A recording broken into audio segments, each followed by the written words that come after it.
Tantor Audio, a division of Recorded Books, presents Guaranteed to Bleed by Julie Mulhern, narrated by Callie Bollier. 1. September 1974, Kansas City, Missouri. My second mistake was dropping my lipstick. It clanged against the metal riser, spun for a tantalizing second just beyond my finger's reach, then dropped to the nether regions below. My first mistake was buying the damn thing. Purchased from a terrifyingly chic salesgirl at Galeries Lafayette in Paris, it was the perfect shade of red. A hue, she told me, so sublime the French manufacturer declined to sell it in the United States.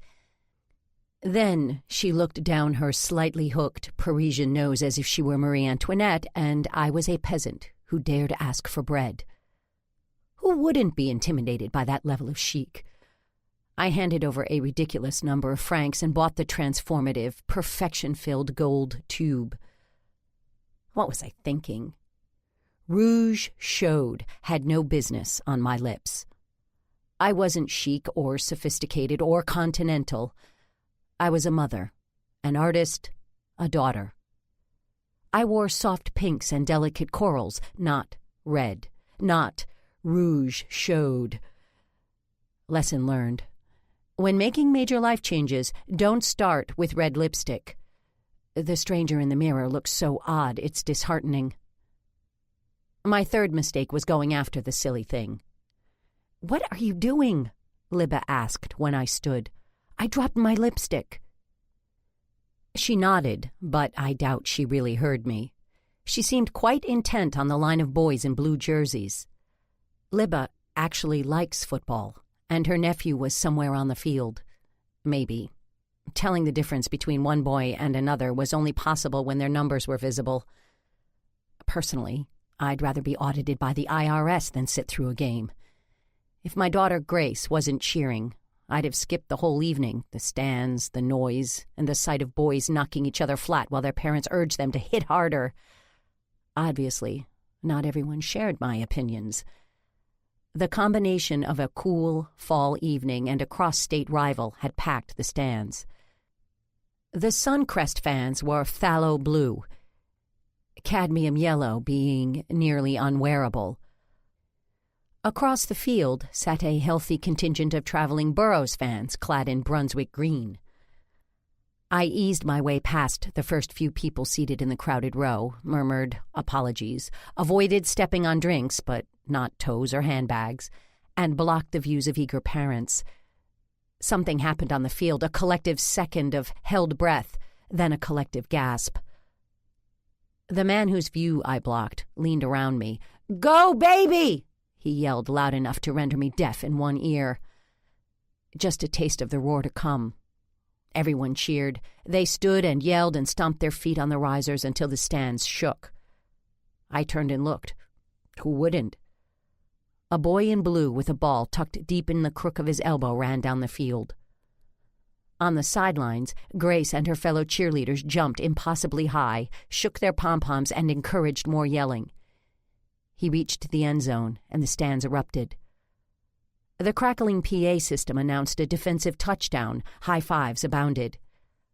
I pushed my way to the end of the row, descended the stairs, and walked down the sidelines to the exit. Space. Air. Not silence, but at least the decibels didn't threaten permanent hearing loss. I circled around to the back of the stands. In the stands, with lights and sounds and the distraction of determining who had the ball, I'd failed to notice the purple velvet of night pushing the last rays of sun over the western skyline. I hadn't counted on dark. Damn. Worse, a chain-link fence enclosed the area behind the stands. How had I never noticed it before? My quick rescue trip was fraught with complications. Where was the blasted gate? I walked the length of the fence with my hand plunged into the bottom of my purse. A penlight lived in its depths, I was sure of it. I needed light. I didn't like my chances of finding my lipstick on the unlit ground. I found the gate, unlocked, thank heavens, but the light still eluded me. I opened my purse wider and peered into its depths. The gate whooshed open and hit me on the head. Hard. A galaxy's worth of stars surrounded me. Someone pushed past me, finishing the job the gate had started. I fell on my ass, thudded. The impact shuddered up my spine. Whoever it was didn't stop, didn't apologize. Nothing. What the hell were they doing under there? An argument with a girl, a rendezvous with a boy, the quick trade of a fistful of crumpled ones for a small bag of pot? Far more important was the likelihood of grass stains on my new skirt. I stood, brushed the grass off my backside, and entered the dim world beneath the stands. The beams supporting the stands above left me only one path, and what little light there was had to filter past ankles and pant legs and the odd handbag. I dug again for my penlight. I found a travel pack of Kleenex, my wallet, keys, a pack of double mint gum, a pencil bag, and a small drawing pad. Of course, no flashlight. I'd find it tomorrow when the sun shone brightly. At least the narrow spaces between the risers that denied me light kept some of the cigarette butts and empty cups from falling. The ground was cleaner than I expected. I stopped looking where I was walking. Instead, I looked up and gauged where I'd been sitting. That's how I tripped over Bobby Lowell. Of course, when I tripped, I didn't know it was Bobby Lowell. I didn't even know it was a person. Not until he moaned. I heard that moan, and my heart tripped along with my feet. It tumbled to my knees, leaving them weak. Then the damn thing raced back to my chest so fast it left me breathless. Alone in the uneven darkness, the last thing I'd expected was a person on the ground. I knelt. "Are you all right? What happened?" The fickle light showed me a man. No, too young. A boy. A boy with a stained shirt. Someone in the stands shifted, and for a half-second the boy was caught in a shaft of light. I saw him clearly. Blood. Blood had seeped through his T-shirt. Soaked it. I gasped. "What happened?" He didn't answer. I didn't blame him. It was a stupid question and totally irrelevant to the problem at hand, getting him help. I yelled, but my voice was lost in the cacophony of screaming football fans. What was it Daddy said about whistling in the wind? Meanwhile, the boy bled into the dirt. How much blood could a person lose? My fumbling hands covered the wound, applied pressure. So much blood. It welled between my fingers. Warm. Gut-twisting. Horrifying. Its smell, somehow metallic, made bile rise to my throat. "Help!" I hardly heard my own voice. There was no way anyone in the stands would hear me. The poor kid would bleed to death listening to people cheer and the ineffectual shouts of a woman in search of a lipstick. I yanked off my white cotton button-down, bunched it together and pressed it against the hole in his chest. Within seconds, the shirt was soaked in blood. Damn. Hold on. Don't die. I struggled to my feet, flattened my hand, and slid my fingers through the narrow space in the stands. I closed my hand around the first ankle I found, a narrow one. The owner of the ankle kicked, viciously, and freed herself from my grasp. My wrist scraped against the riser. If the woman's hysterical screams were any indication, I'd ruined football games for her for all eternity. It was worth it if she sent help. Surely someone would come investigate the bloody hand from beneath the stands. I pulled my hand back through the slat and resumed applying pressure to the boy's chest. His breath was shallow and, impossibly, seemed louder than the sounds from the stands. His fingers scrabbled around my fingers. I leaned forward. "Help is on the way." He jerked his chin as if help didn't matter. "Tell her—" The fingers that circled my wrist were clammy. My shirt was near useless in staunching his blood. "Hush! Help is coming." I hope to God I wasn't lying. His Adam's apple bobbed and his mouth worked its way around words. "Tell her I love her." "You can tell her. Just stay with me," I begged. The light filtering through the bleachers shifted, revealing his eyes, glazed with pain, pleading. "I'll tell her. Who is she?" "Hands in the air!" I glanced over my shoulder. Maynard, the security guard who'd been at Suncrest since I attended, pointed a shaky gun at me. I gave him the same amount of respect that Grace and her friends did. I ignored him. "Hands up!" He cocked his gun. "Officer Hodgkins, it's Ellison Russell. This boy has been hurt. Call an ambulance." The fool man didn't move. Maybe he wasn't used to school parents covered in blood, or maybe it was the bra purchased in Paris. It was made of silk and lace and seductive promises I had no intention of keeping, ever. "Ambulance!" I snapped. He lowered his gun but didn't move. "Call an ambulance. If you can't manage that, see if there's a doctor in the stands." There were probably 20. Surgeons and cardiologists and neurologists and oncologists. I bet none of them dealt with trauma. None of them knew how to deal with a gaping hole in a teenage boy's chest. Even so, they had to know more than I did. "Get help!" A man pushed past the useless guard. He was probably the father of a student. He had the look. A crisp, button-down shirt, and I run things, get out of my way attitude, and Madras pants in the school colors. It was too late in the year for Madras. His wife should have made him change. The thought bobbed across the surface of my brain. It just goes to show mother's influence can't be drowned, not even by a sea of blood. His gaze scanned the scene, my scandalous brassiere, then quickly the scene again. He dropped to one knee next to Bobby and demanded, "What happened?" "No idea. I found him. Aren't you a doctor?" He answered with a quick jerk of his chin. "No. What are you doing down here?" The question sounded like an accusation. I dropped my lipstick. His lips thinned. "Flashlight." His voice brooked no arguments. Maynard, who'd ignored my every request, immediately handed over a striated silver tube. Apparently the guard preferred taking orders from a man. The man shined the light at the boy's chest. Then he lifted my sodden shirt and gingerly poked at the boy's T-shirt. "You've been applying pressure." The boy moaned. "Yes." He looked up from the boy's chest and directed his gaze on Maynard's unfortunate face. "Ambulance? Police? Now." Maynard Hodgkins finally moved. In fact, he spun on his heel and rushed through the open gate. "Pressure?" I asked. The boy could die while the man directed Maynard.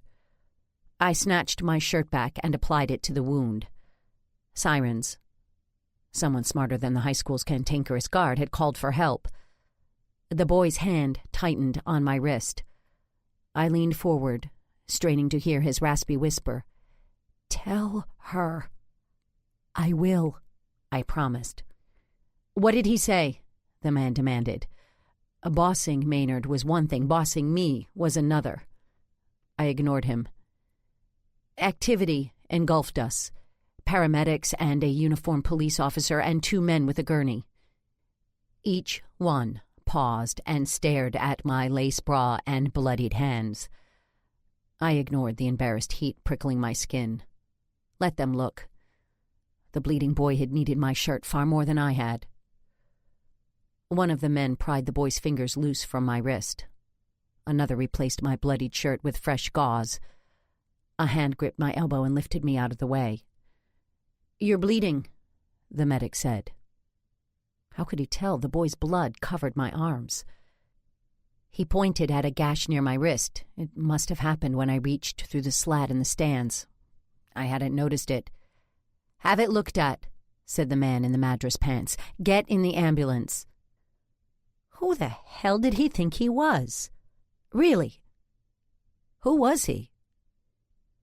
He bent, scooped up a gold, square-shaped tube of Guerlain lipstick, and held it in front of me. "If you want it back, get in the ambulance." I held out my hand and waited for the gold tube to land in my palm. I dropped the blasted thing into my purse, stumbled through the gate, and let one of the paramedics load me onto the ambulance, which is how I ended up holding Bobby Lowell's hand when he died. 2. I waited in the ER in a room created by ugly curtains. My wrist and hand, wrapped in clean white bandages, throbbed. I wanted home. I wanted a shower. Failing that, I wanted a scrub brush and strong soap.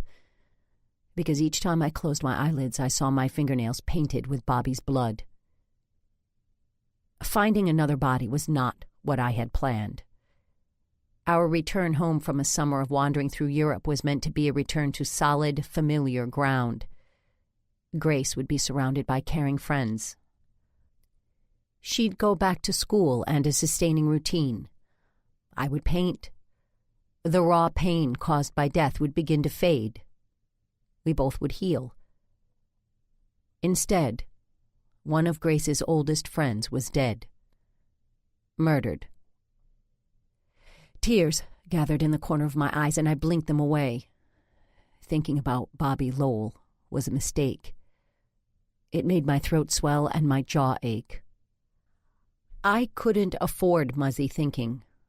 Not when a police detective waited for me, one who probably had a list of questions longer than the strip of gauze circling round and round my wrist. As a distraction, I rendered my little cubicle on an imaginary canvas. Oatmeal-covered vinyl curtains hung on grommets. Mysterious machines sat quietly. The bed, which I'd abandoned in favor of an uncomfortable chair, was metal with a thin blue mattress and an abandoned tangle of scratchy sheets. The whole place stank of iodine and desperation. It would make a terrible painting. I narrowed my eyes and let the colors run together. The oatmeal of the curtains, the silver of the bed rails, the obnoxious blue of the mattress. It was still a terrible painting. A nurse yanked the curtain along its pole. Its metallic screech set my teeth on edge. "The police are ready to see you now." Some nurses are sadists who figured out how to get paid. This one wasn't so bad. She'd injected my arm with lidocaine before the doctor sewed quick, neat stitches from the base of my wrist to the base of my thumb. And she'd found me the top to a set of scrubs, so I didn't have to sit around wearing just my bra. It was that second kindness that earned her my undying gratitude. Talking to the police in my bra was even less appealing than a holiday cruise. Mother insisted Grace and I couldn't spend Christmas in the house where Henry died. Her answer was a flight to San Diego and a cruise to Mexico. For all of us. Nothing says holiday spirit like being stuck on a boat for 6 days with a woman whose telling size probably weighed more than the anchor. Thank heavens for Daddy. He flatly refused to eat Christmas dinner on a boat. The nurse led me to a room with real walls, paused outside the real door, then offered me a gentle pat on the shoulder. "Is there someone I can call to come pick you up?" I shook my head. Libba was taking care of Grace. I'd talked to them both, assured a teary Grace I was fine and promised to be home soon. Calling any of my other friends would mean a lengthy explanation. I had only one explanation in me, and it was reserved for the police. "No, thank you." "Not your husband?"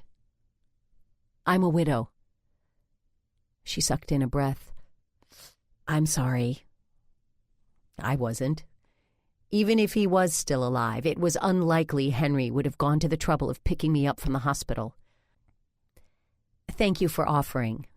When I'm done, I'll call a cab." I smoothed the loose folds of my shirt. Why did I never talk to the police looking polished or put together? Then I entered the room. Detective Anarchy Jones sat at the table inside. My feet stopped moving forward. My intestines defied the laws of science and turned from solid to liquid in the time it took me to blink.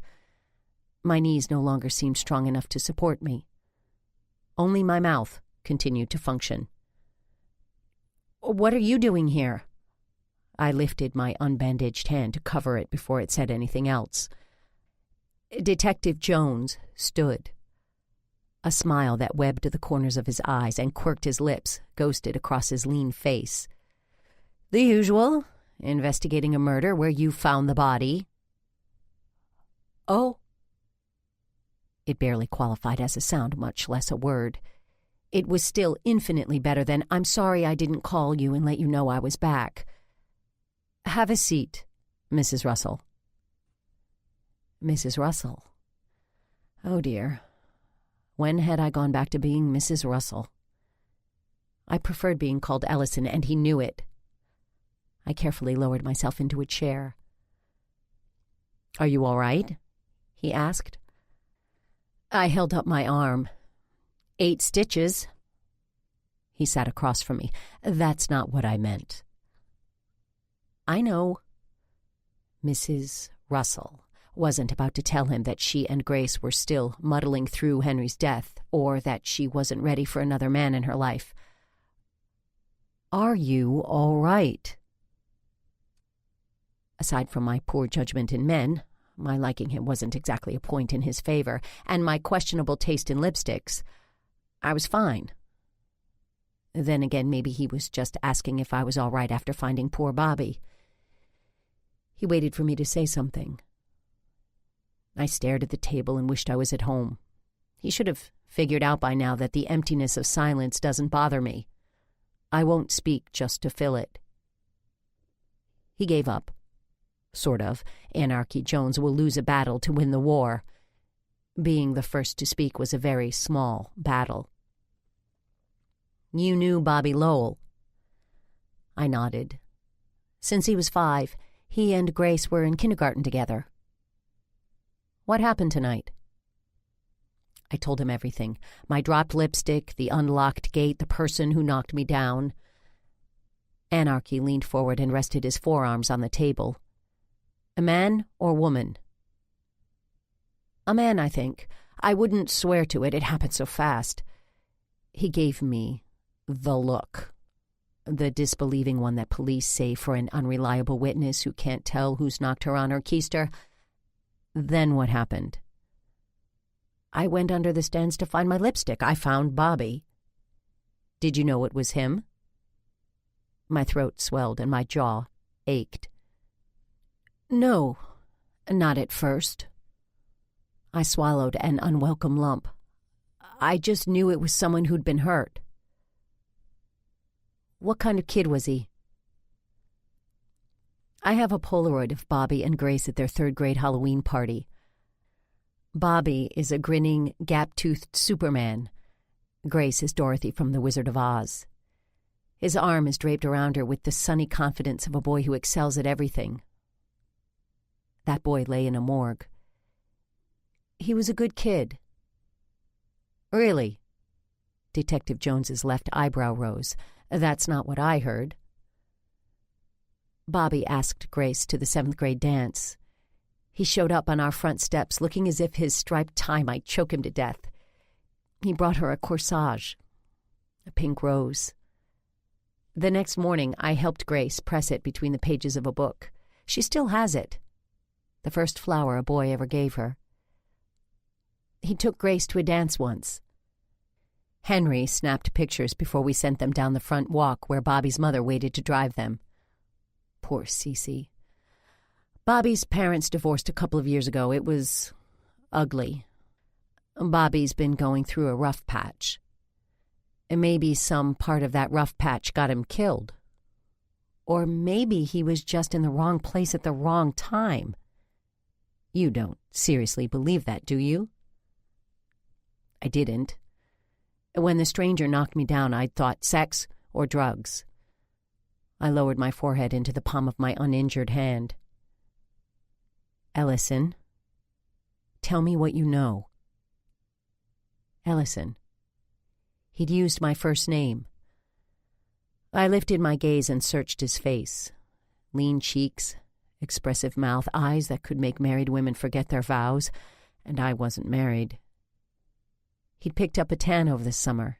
It made him even more attractive. I shook my head. I don't know anything. He snorted softly. I have to know why Bobby was killed before I can figure out who did it. Please, help me.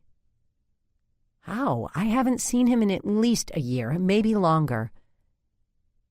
Did he say anything? He asked me to tell her he loved her. My hard-won dry eyes suddenly swam in tears. Bobby wasn't a bad kid. With his dying breaths, he'd expressed his love for someone. Was he in love with Grace? Anarchy asked. No. Bobby and Grace hardly saw each other. Then who? I shook my head. I have no idea. He stared at me for a moment. Waiting for me to say more, he leaned back in his chair. You're telling the truth. I sat up straight and crossed my arms over my chest, careful to keep the injured arm on top. You can read me that easily. He chuckled. Anyone can read you. You scratch the end of your nose when you lie. The black expression I directed across the table seemed amusing to him. He grinned. I lifted my non-itching nose to the air. If you have nothing further... I stood. Nothing this evening, but I will be in touch. Exactly what I was afraid of. The cabbie dropped me off in front of a house ablaze with lights. I glanced at my watch, saw the time, 1 a.m, and sighed. I'd been holding on to a cowardly and apparently vain hope that Grace might be asleep, that I might stow my grief in a sock drawer and avoid dealing with hers until morning.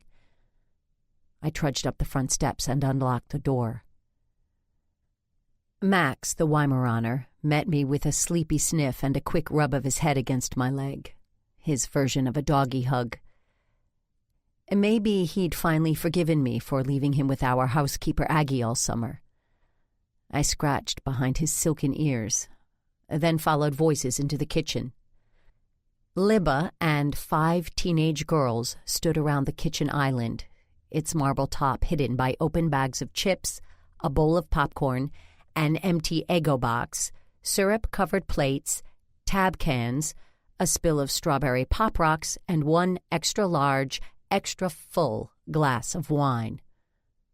Annoyance flared within me like a Roman candle on the 4th of July. I'd watched a boy die, and Libba had okayed a slumber party? I hope you don't mind, she said. Grace wanted to have a few friends over. Nothing like putting me on the spot. Of course not.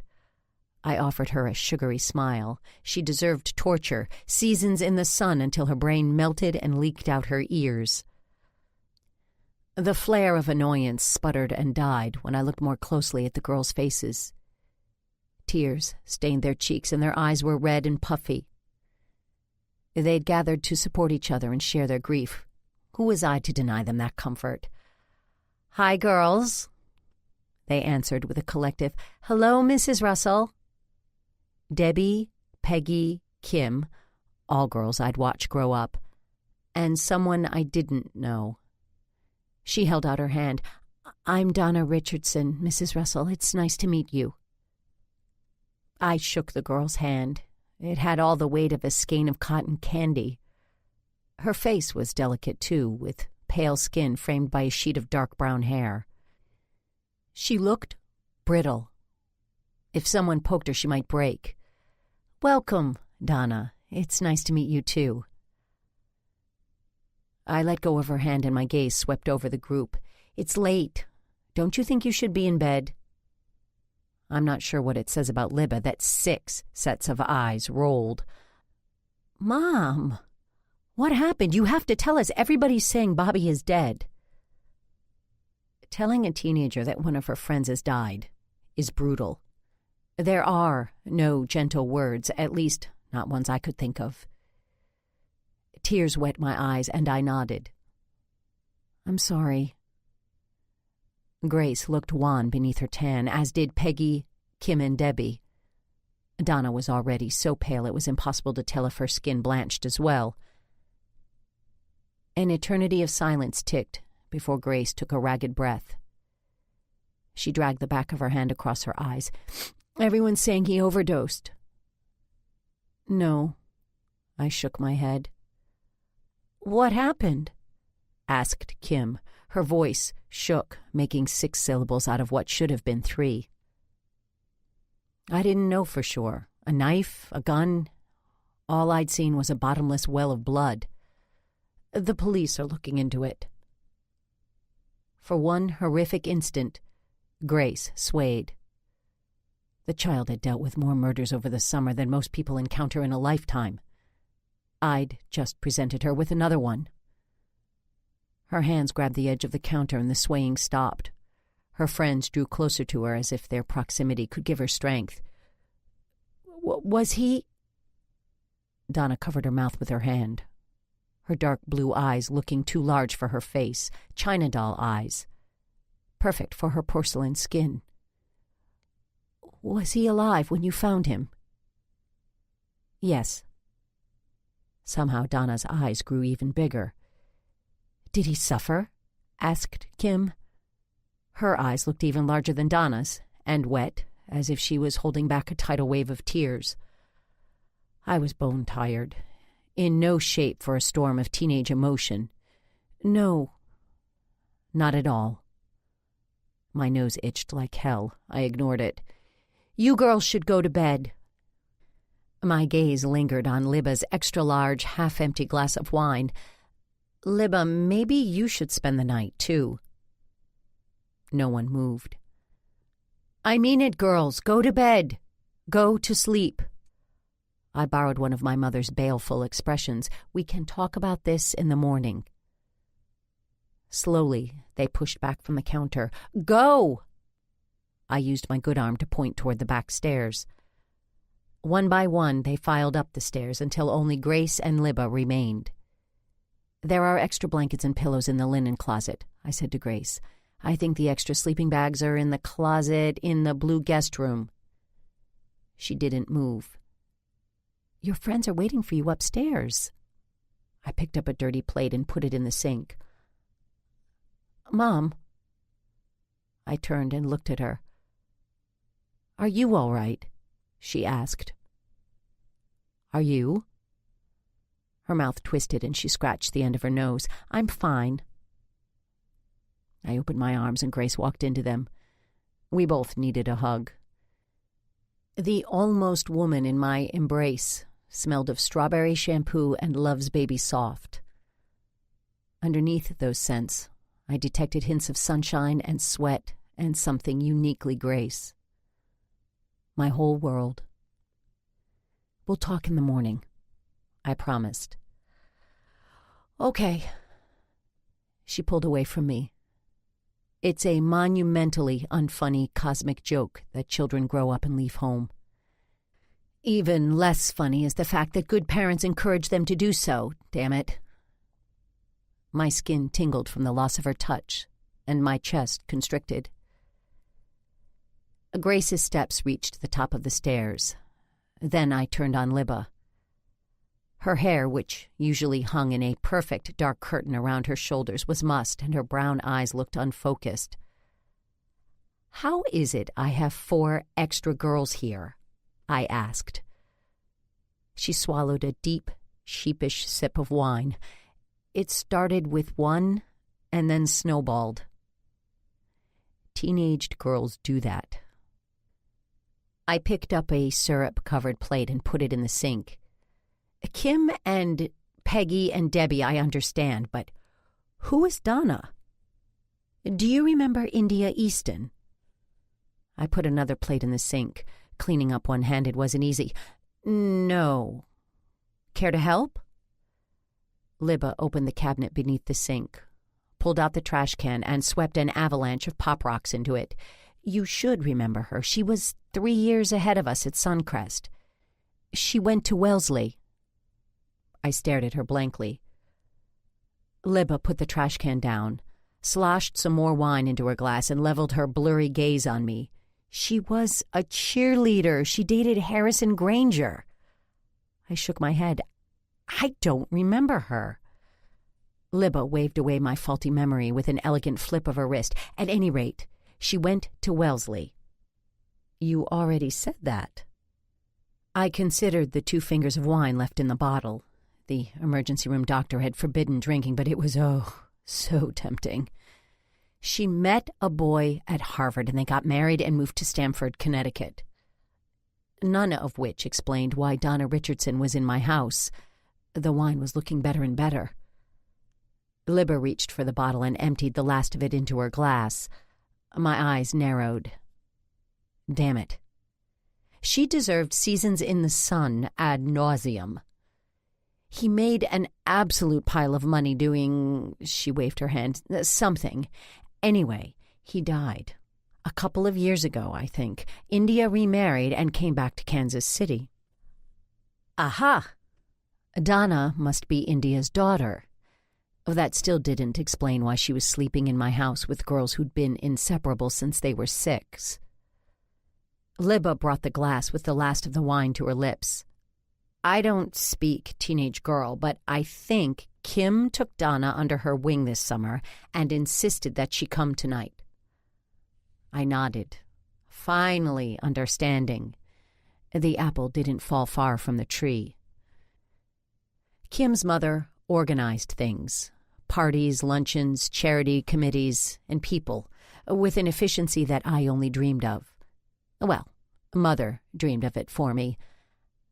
I'm sorry about the slumber party, said Libba. She didn't look sorry. She looked drunk. It's not a problem. I just wanted to know who she was. I opened the back door and tossed the popcorn onto the patio for the birds and squirrels. Then I turned on the hot water in the sink and watched the syrup melt off the plates. Would you close those chip bags? Aggie can finish cleaning the rest of this up in the morning. My bed sang a siren song. Its voice floated through the upstairs hall and down the stairs to the kitchen. Come to me, come to me, come to me. I was ready to answer its call. Even without wine, I could barely keep my eyes open. I assume you're spending the night, if you don't mind. Of course not. Is the Blue Room okay for you? Fine. But can we watch the end of The Tonight Show? She stumbled toward the den.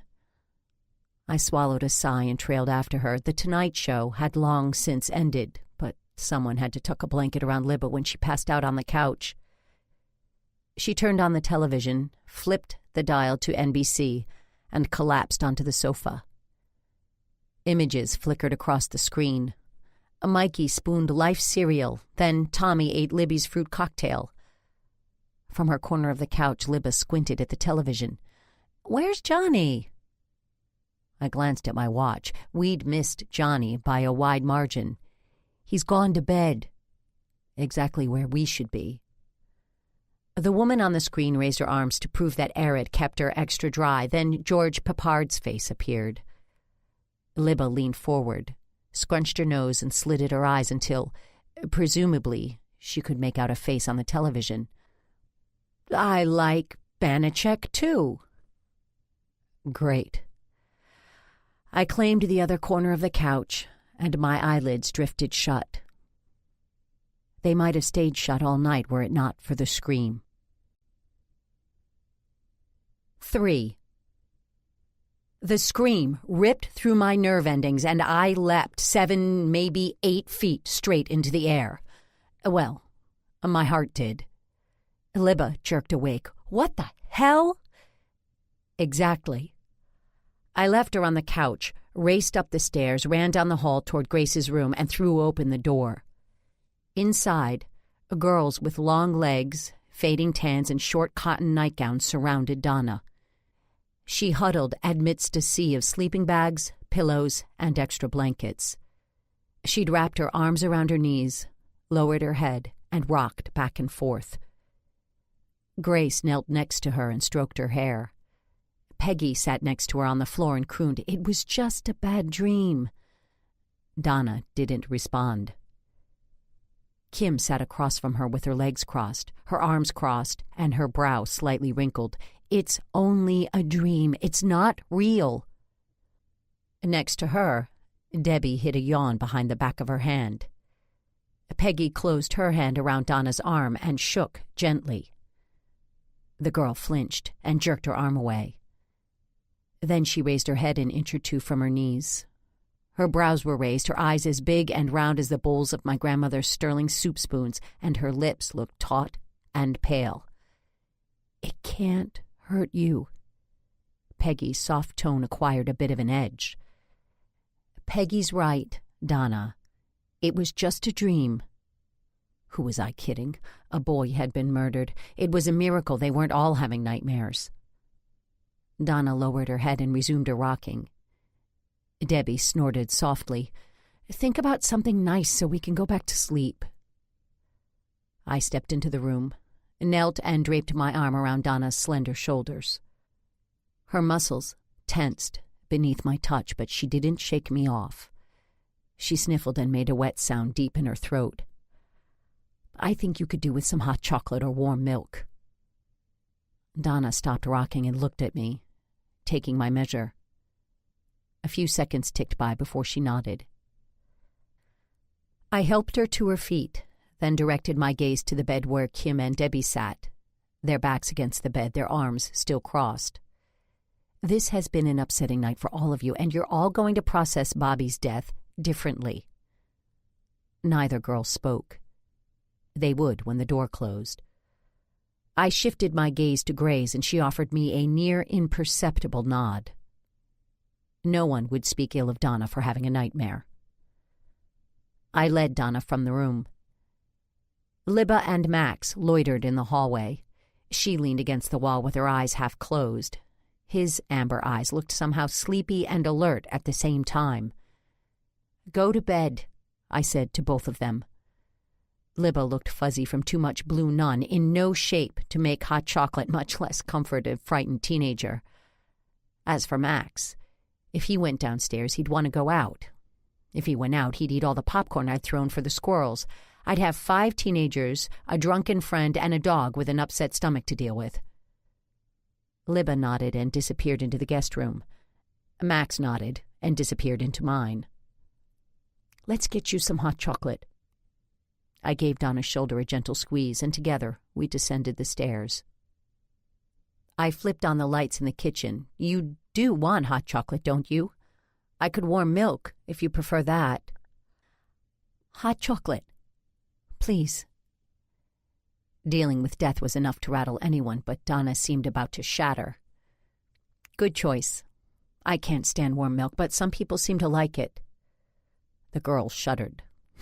Smart kid. "Sit down." I nodded toward a stool not pushed under the lip of the counter, pulled a small pan off the pot rack and poured in some milk. "You're in luck. Hot chocolate is one of the few things I'm good at making. My secret is a dash of vanilla." "Do you cook?" She didn't answer. Instead, she stared at the painting hanging on the wall. One of mine. The canvas depicted a tossed salad and was perfect for a kitchen. The milk bubbled at the edge of the pan. "How chocolatey do you want it?" Again, she didn't answer. Instead, she rose from her seat and peered closely at the canvas, almost as if she was studying the brush strokes. Since they were my brush strokes, I couldn't hold her silence against her. I spooned Swiss Miss into a mug, poured the milk over it, added my signature dash, then stirred. "Marshmallows?" She looked away from the painting. "I'm sorry? Do you want marshmallows?" I held up the mug. "In your hot chocolate?" "No, thank you." I put the cocoa in her hands.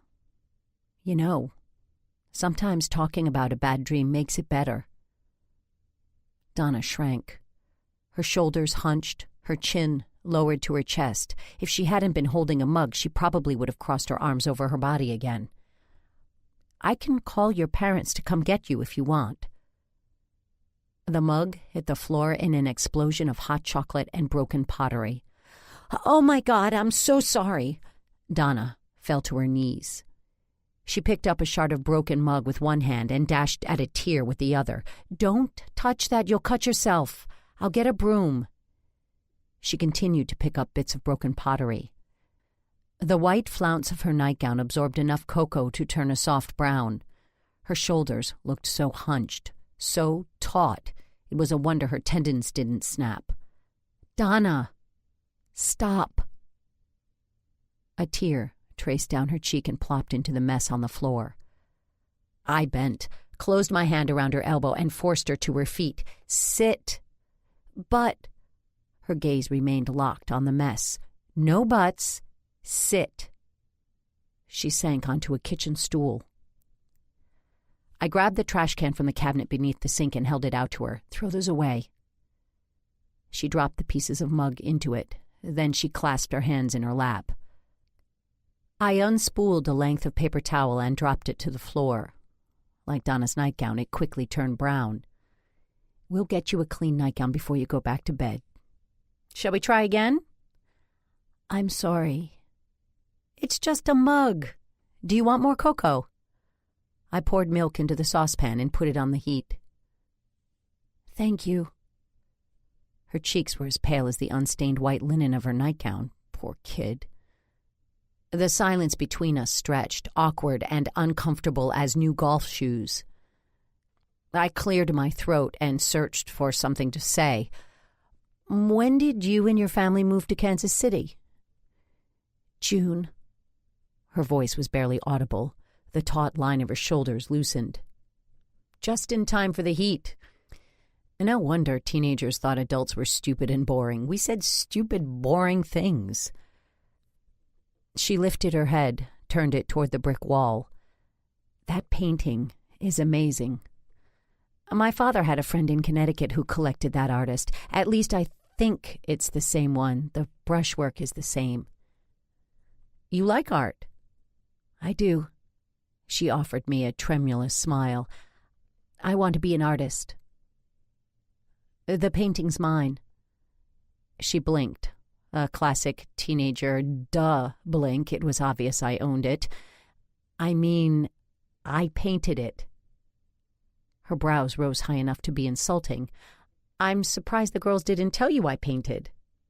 "They did, but—" She'd thought I painted amorphous, rainbow-colored horrors, the kind that proliferated at craft shows. Maybe she'd imagined diaphanous women in oversized hats walking through swirls of pastel, that or big-eyed children who reflected a world weariness usually reserved for adults. "Thank you for being so nice. I'm sorry about the mug." "Don't give it another thought." Her gaze returned to the painting. "Do you teach?" Her voice was small. "I never have." "But you could." I could. I could also spend every afternoon playing bridge with Mother, and just because I could do something didn't mean I wanted to. "Would you teach me? Please?" With her lashes still spiky from her tears, her blue eyes looked enormous in her face, rather like one of the big-eyed children. I swallowed. "Teach you?" "To paint. I can draw, but I've never had painting lessons." Her enormous eyes, which only minutes before had been haunted by dreams of violent death, implored. "Please?" I couldn't tell her no, not after the night we'd all had. "Let me see your portfolio." "I'll bring it by tomorrow. I mean, later today." She bit her lips, glanced again at the painting, then picked up a strand of her hair and began to twist it.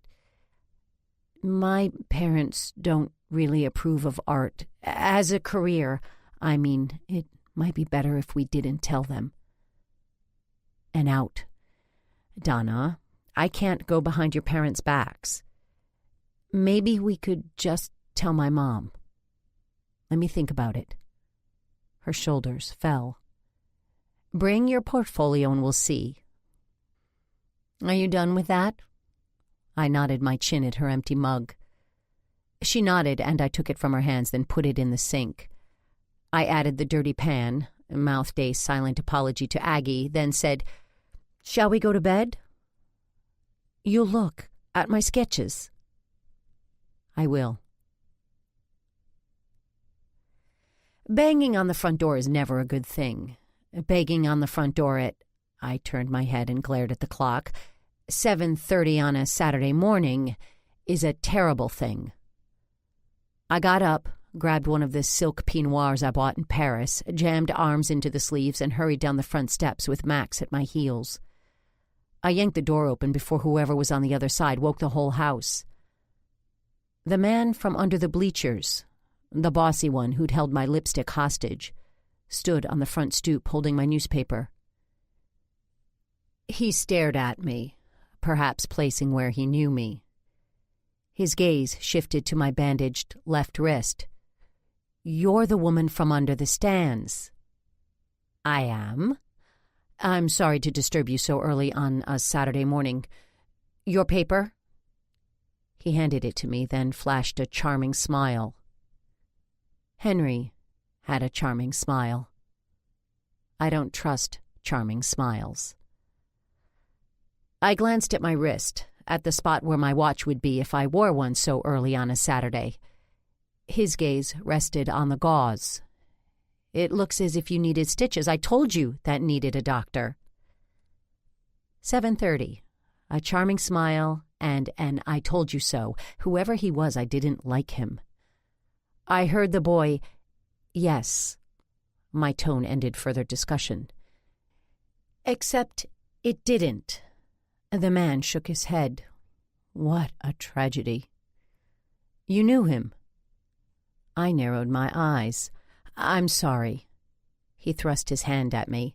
"Jonathan Hess. I'm Donna's father." I offered him a dead fish handshake, the kind you give a man who's awakened you after too few hours' sleep. "What do you think happened?" It's hard to look down your nose when looking up at someone. Mother can do it, effortlessly. I tried, probably failed. No idea. He didn't say anything. He died. My voice was flat as the pancakes I'd promised the girls for breakfast, real ones, not some cardboard facsimile that tasted like the box they'd come in. He shook his head again. Pity. He peered past me into the foyer. "I'd like to take Donna home." "She's asleep." Max yawned as if suggesting that was where he'd like to be. Jonathan Hess reprised his charming smile. "Teenagers would sleep till noon if they could. I'd like to take her home." I tossed the paper into the front hall, then pulled the silk of my robe more tightly around my body. The man in front of me looked like any other man I knew would look on a Saturday morning, except for the Madras pants. Didn't he realize it was September? Pure contrariness straightened my shoulders. The girls were up late. They're all still asleep. He raised his chin. "Then wake her. Please, I'd like to take her home now." That and 25 cents would get him a cup of coffee. "Mr. Hess, there are 5 girls asleep upstairs. I prefer not to disturb them. I'd be happy to bring her home when they wake up." The charming smile faltered, then rebounded.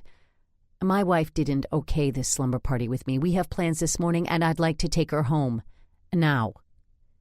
He was a stepfather of recent vintage, and he had the right to okay sleepovers. That took controlling to a whole new level. I dug my heels in deeper. "Does Donna have a practice or something? Because if she doesn't, we should let them sleep. The girls had a rough night. Bobby's death upset them terribly, and sleep is the best thing for them. I'll bring her home in a few hours. In the meantime, she's safe and secure." He stepped toward me, a step that brought him too close. I had either to retreat or share a space too small for the both of us. Max growled. He even showed his teeth, nice, long white ones that gleamed pearly bright and deadly in the morning light. I used to think Max was a good judge of character. I know better now. Max could easily snuggle up with a serial killer and bite a saint. Jonathan Hess probably wasn't either. He was just a man used to getting his way. I dropped my hand to the top of Max's silken head, then lowered my fingers to his collar. If he decided to bite Jonathan Hess, I could stop him. Maybe. Someone tapped my shoulder, and I turned. Donna stood in front of me with her head bowed and her gaze focused on the floor. "I'm ready to go," she mumbled. "Thank you for having me, Mrs. Russell." I swallowed a sigh. Just because her stepfather was one of the bossiest men I'd ever met didn't mean I could keep her at my house indefinitely despite him. Jonathan Hess's hand circled her thin arm like a shackle. It was just silly. Why couldn't she stay and have breakfast with her friends? Max growled again. I tightened my fingers around his collar. "Thank you for coming, Donna. You're welcome any time." Now that he had who he came for, Jonathan Hess's charming smile appeared again. I wasn't charmed.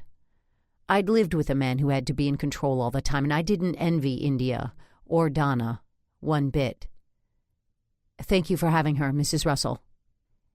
He led Donna to the black Cadillac parked in my driveway. I stood in the doorway and waved goodbye.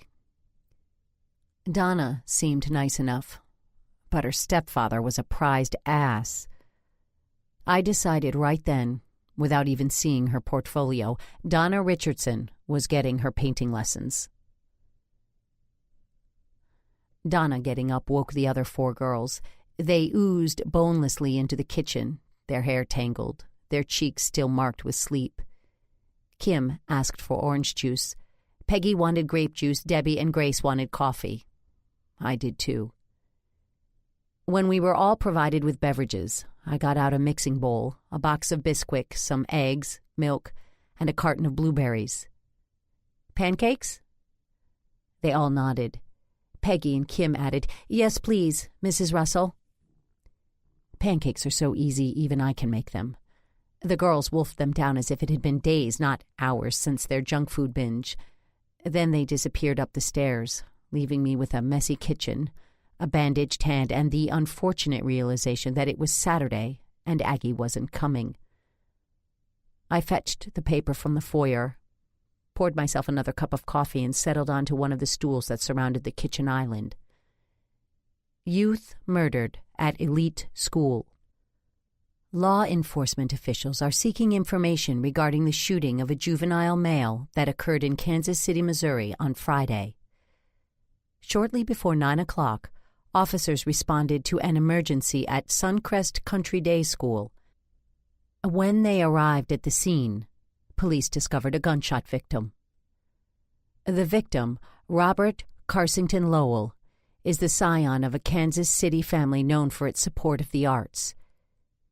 He was transported to St. Benedict's Hospital, where he was pronounced dead on arrival.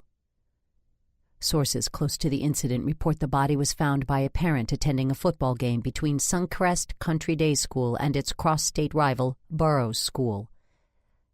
The victim's great-grandfather, Carsington Phipps Lowell, was an influential architect and designed many of the city's public buildings.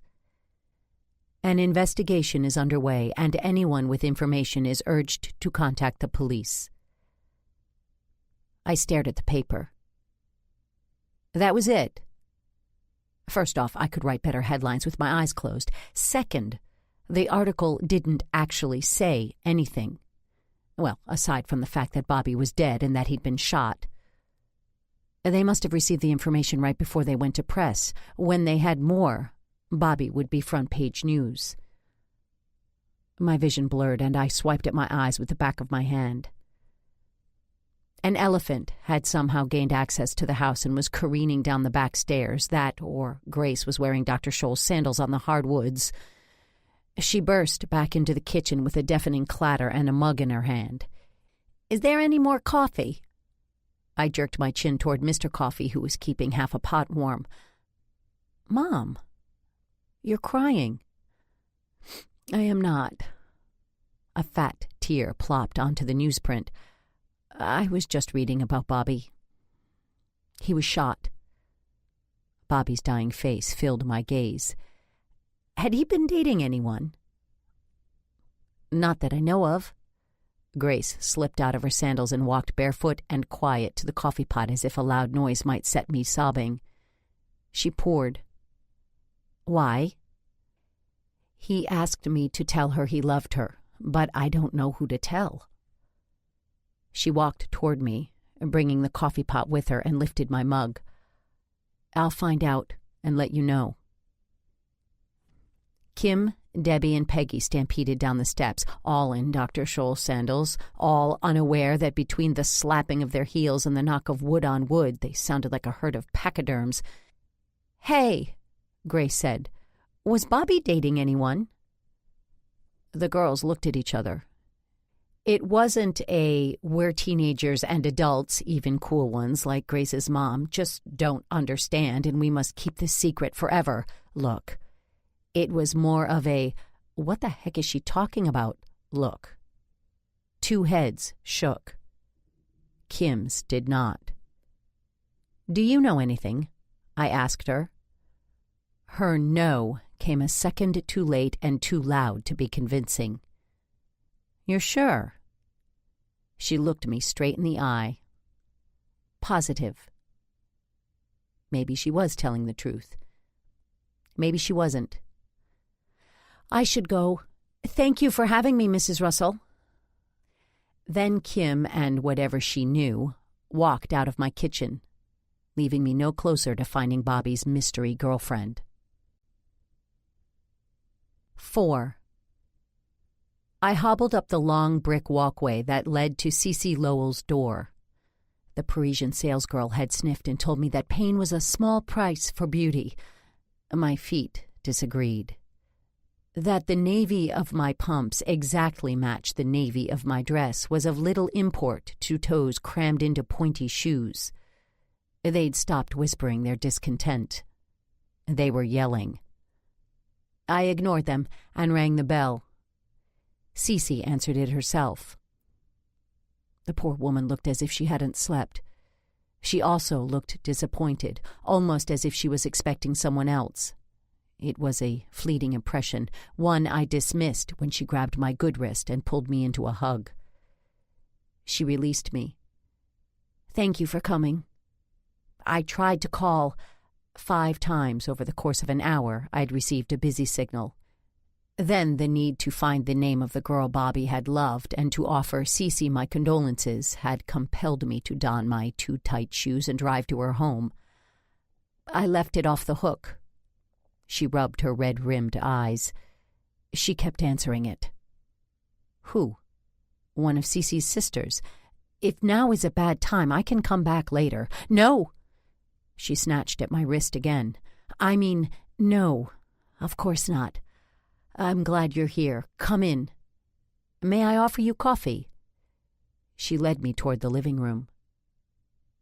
Something was off. Wrong. Grief thicker than fog wrapped around her, yet she seemed manic, desperate. I understood why when I crossed the threshold into Cece's living room. Kizzy and Alice Standish shared a flowered couch. Kizzy lived behind a curtain sewn from dry gin martinis. Her daughter Alice was nuttier than the little bowls of mixed almonds and cashews the club puts out for bridge snacks. Word on the golf course was that Howard Standish was considering having them both committed to different facilities, of course. Alice launched herself off the couch and into my chest. Her arms circled my neck and she buried her face against my shoulder. "You found him," she wailed. "Did he say anything about me?" She released her lock on my neck and took a minuscule step backward. "Did he say anything about me before he—" She brought her hand to her throat and dragged in an audible breath. "Before he passed on." Bobby loved Alice? I closed my eyes, tried to picture it, and couldn't. Boys like Bobby fell in love with homecoming queens with golden auras. They fell for class brains who magically transformed into Charlie girls as soon as they removed their glasses and loosened their ponytails. They even, on occasion, fell for funky, artsy girls who carried guitar cases wherever they went so they could sing about peace. Boys like Bobby Lowell didn't fall for unstable waifs with heavily cold, manic eyes nearly hidden by a dark fringe of hair. Did they? Maybe I had it all wrong. Maybe Bobby preferred a girl with knobby knees and gangly limbs, like the one who'd half choked me with her embrace. "Alice, give Mrs. Russell room to breathe," said Kizzy. She lifted a glass of clear liquid to her lips. "Chin." Alice backed away a tiny step. "Bobby loved me. That's why I had to come over and keep Mrs. Lowell company. I knew he'd want me to be here." "Have you been here long?" I asked. Poor Cece. As if Bobby's death wasn't traumatic enough, she'd also endured a morning of sheer crazy. No wonder she looked as if she was 4/5 of the way to a nervous breakdown. Even if Bobby had adored Alice, that didn't mean his mother did. "I came over a few hours ago." Alice glanced over her shoulder at Kizzy, who'd made a decided dent in the level of liquid in her glass. "Mother came to get me, but I convinced her we needed to stay." "That's very thoughtful of you," I deadpanned. Alice simpered. Apparently she was immune to sarcasm. Where the hell was Howard Standish? How had he let his family invade Cece's grief? "Cece, may I please use your phone just for a minute?" "Do you want to use the one in the kitchen? It's more private there." "Lovely. Thank you." My crumpled toes and I limped into Cece's Harvest Gold kitchen, picked up the phone and dialed. Flora answered in 3 rings. "Walford residence." "Flora, it's Ellison. May I please speak with Mother?" A few seconds later, Mother was on the line. "Is it true?" I leaned against the counter and breathed deep. "I found him." "Ellison, you simply must stop enmeshing yourself in these scandals. You ought to be—" "Mother." I didn't need her advice, didn't want it. But that never stopped her. She probably had a monologue of helpful tips for avoiding dead bodies ready. "I'm at Cece Lowell's, and Kizzy and Alice Standish are here. Is there any way you can track down Howard?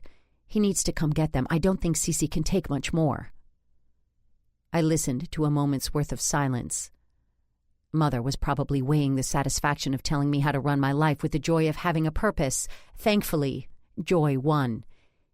"He'll be there in 30 minutes if I have to drive him myself." He would be, too. Once Francis Walford decided upon a thing, it was as good as done. "Thank you, Mother." I hung up the phone. I returned to the living room, my toes cringing with pain at every step. Alice had returned to her mother's side, where she daubed beneath her eyes with a crumpled tissue. Kizzy, still perched on the edge of the couch with her drink locked into her hand. Cece looked as if she might start drinking straight vodka. I didn't blame her. I claimed a flame-stitched wingback chair. "Alice, are you a sophomore or junior this year?" She daubed again. Sniffled. "Sophomore. Same as Bobby was." "Are you enjoying school?" "Enjoying school?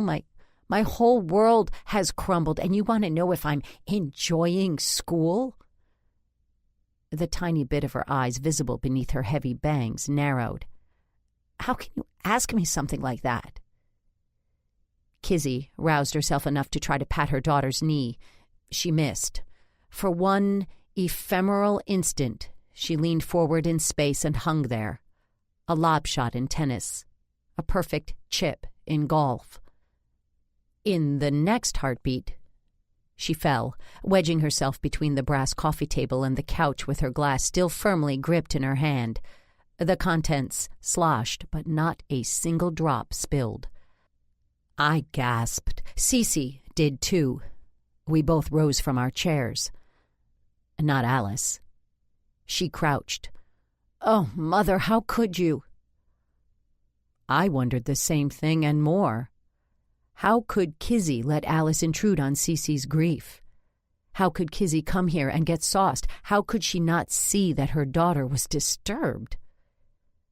With an ease that spoke of heartbreaking regularity, Alice shoved her forearms beneath Kizzy's armpits and stood, lifting her mother with her. When they were both standing, Alice pushed her mother back onto the couch, then offered Cece and me an apologetic smile. "Mother has a problem with balance." "A mother has a problem with gin." "Perhaps you should take her home," I suggested. Kizzy patted her hair. "I just slipped." Alice nodded. "She's fine. Besides, we couldn't leave." Cece made a sound that might have been a sob, probably was a sob, then sank back onto her chair. I glanced at my watch. Mother still had 15 minutes. I could have asked them to leave.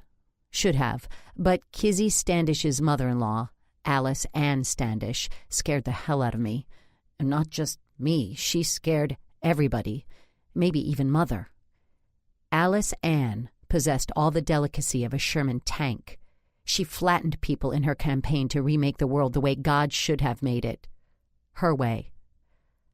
I shifted in my chair and cast about for something, anything, to talk about. Alice beat me to it. She leaned forward, rested her elbows on her knees, and said, "Bobby and I were in love." Not that. "It's true." She nodded as if the bobbing of her chin could convince me she was telling the truth. I didn't need convincing. She was telling the truth. Sort of. She believed Bobby had loved her. She definitely had loved him, if delusion counted as love. Cece covered her mouth with her hand. From where I sat, it appeared she might be biting the palm to keep from screaming. Kizzy held up her empty glass and stared at it in wonder. Where had the liquid gone? I squirmed in my chair. How had Cece allowed a 16-year-old girl to hijack her living room sofa and her grief? "I had everything planned." Alice sat up straight. Her chin resumed its nodding. "We were going to finish high school, go to college, then get married. That girl meant nothing to him." I knew it. Alice couldn't be the girl Bobby had loved. She was simply too odd. "What girl?" I asked. Alice shrugged. "No one important." "If that's true, why mention her?" I asked. She scowled at me. The expression in her eyes was feral, frightening, predatory. I shivered, suddenly chilled. "Bobby knows." "Knew," she corrected. "I wouldn't stand for him and another girl." The sound of my heart thudding in my chest echoed in my ears. I gripped the arm of the chair. Had Alice Standish killed Bobby Lowell? The doorbell rang and Cece sprang from her chair. "I'll get that." She rushed from the room, leaving me with the girl who might have killed the boy who rejected her. A moment later, a man's voice drifted down the hall. I crossed my fingers in my lap. Then I heard a second voice. Mother's. I owed her. No doubt she'd collect. Howard Standish strode into Cece's living room. "Kizzy? Alice? It's time to go home." His wife and daughter stared at him. I did too. There was a trace of lipstick on the collar of his white shirt. Red lipstick. A shade similar to rouge chaude. Where had Mother found him, and with whom? "I don't want to go," said Alice. "Mrs. Lowell needs me. Bobby would want me to be with his mother." "Bobby would understand, Alice." Cece stood in the doorway. Her voice was soft but determined, almost as if Mother's arrival with Howard Standish had given her strength. "Besides, I'd like to be alone for a while." "Fine," Alice huffed, "but I'll be back." I stared at Howard. Mother cleared her throat and muttered his name. Howard found a backbone.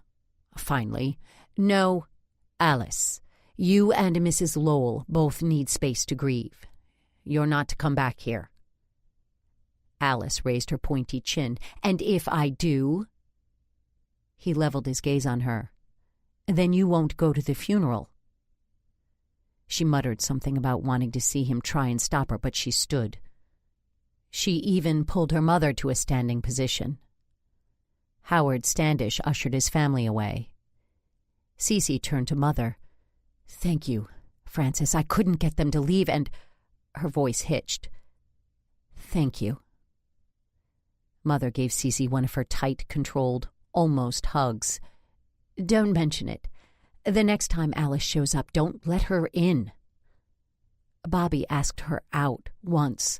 One time. Cece held up her index finger and jabbed it into the air. "I think he did it to be kind. He came home and said that compared to Alice's family, Rob and I look like Ward and June Cleaver." She caught her lower lip between her teeth and looked up at the ceiling. While Cece had better pearls than June, she hadn't possessed a husband who came home every night. If the talk around the bridge table was true, sometimes he failed to come home for weeks at a time. "That poor girl needs professional help." Mother shook her head. "Lorna told me they've had her to several doctors, but as soon as they hear bipolar, they walk out of the office." "She's not dangerous, is she?" asked Cece. Someone cleared her throat, and as one, Mother, Cece, and I looked toward the entrance to the living room. Alice stood there, crackling with crazy, dark, bone-deep anger. She raised her nose in the air, marched past us, bent and picked up a small black handbag off the rug by the couch. Mother forgot her purse. She'd heard everything we said. How else to explain the drawn brows, the narrowed eyes, the tightening around her lips? She looked positively frightening. Had Alice killed Bobby?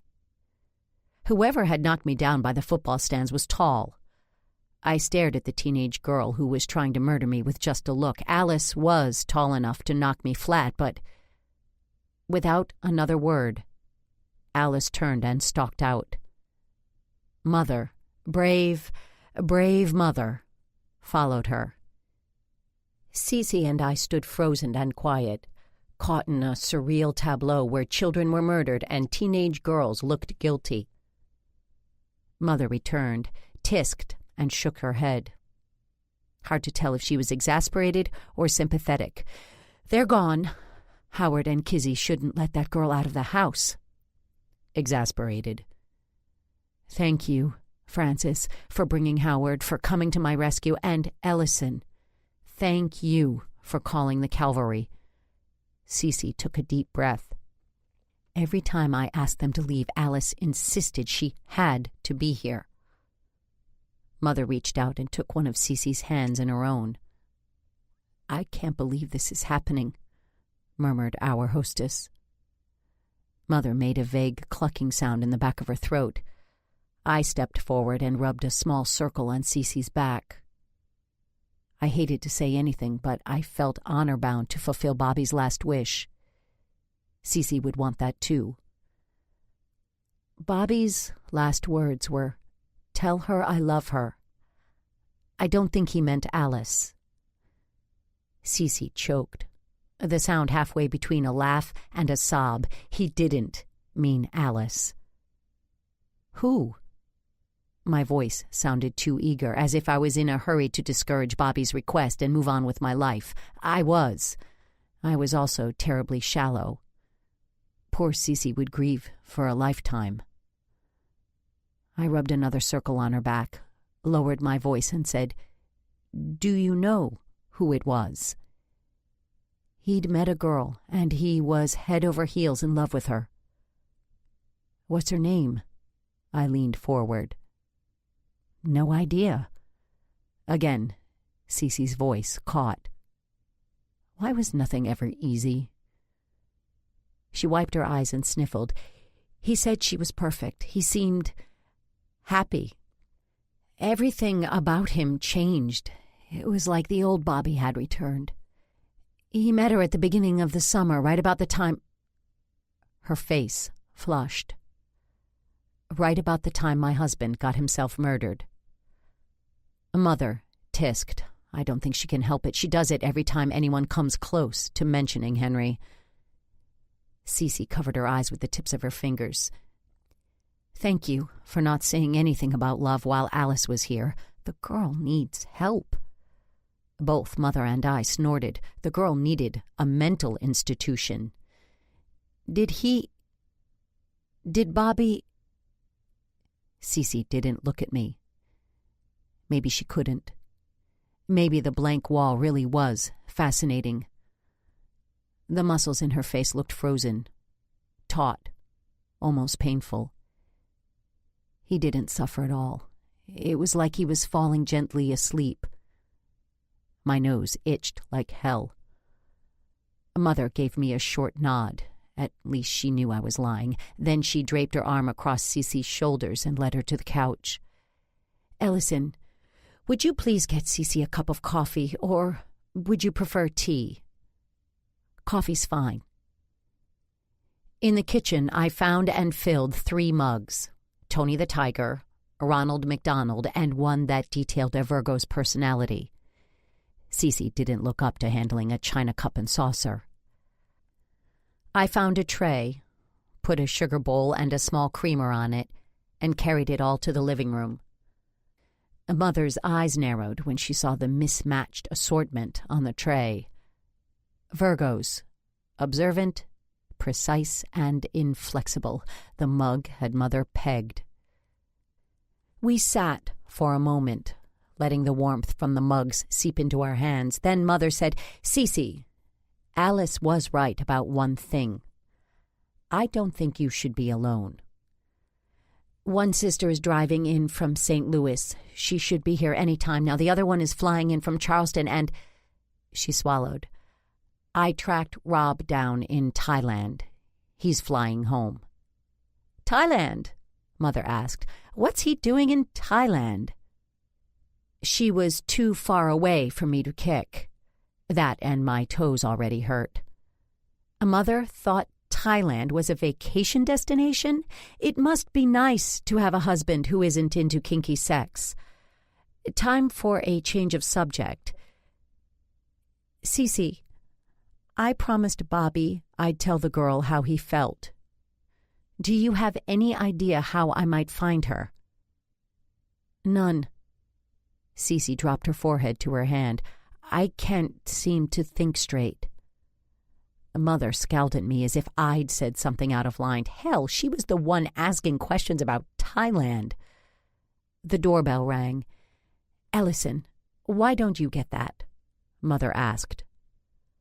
I stood, ignoring the pinching sensation near my toes.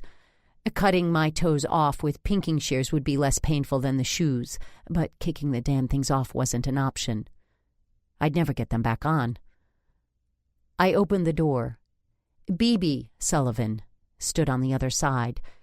Thank God, she pushed past me. Every time I pulled off the highway, I tried to call. The phone has been busy for hours. I'm glad she's not alone. She is all right, isn't she? Where is she? Living room, I murmured. Bebe wouldn't have heard me if I yelled. She was already bustling down the hallway. Cece, she called, I'm here. I followed her at a more sedate, painful, grimping pace. Somehow I'd forgotten that Cece's sister was a force of nature, probably a Virgo, like Mother. By the time I reached the living room, Mother was taking her leave.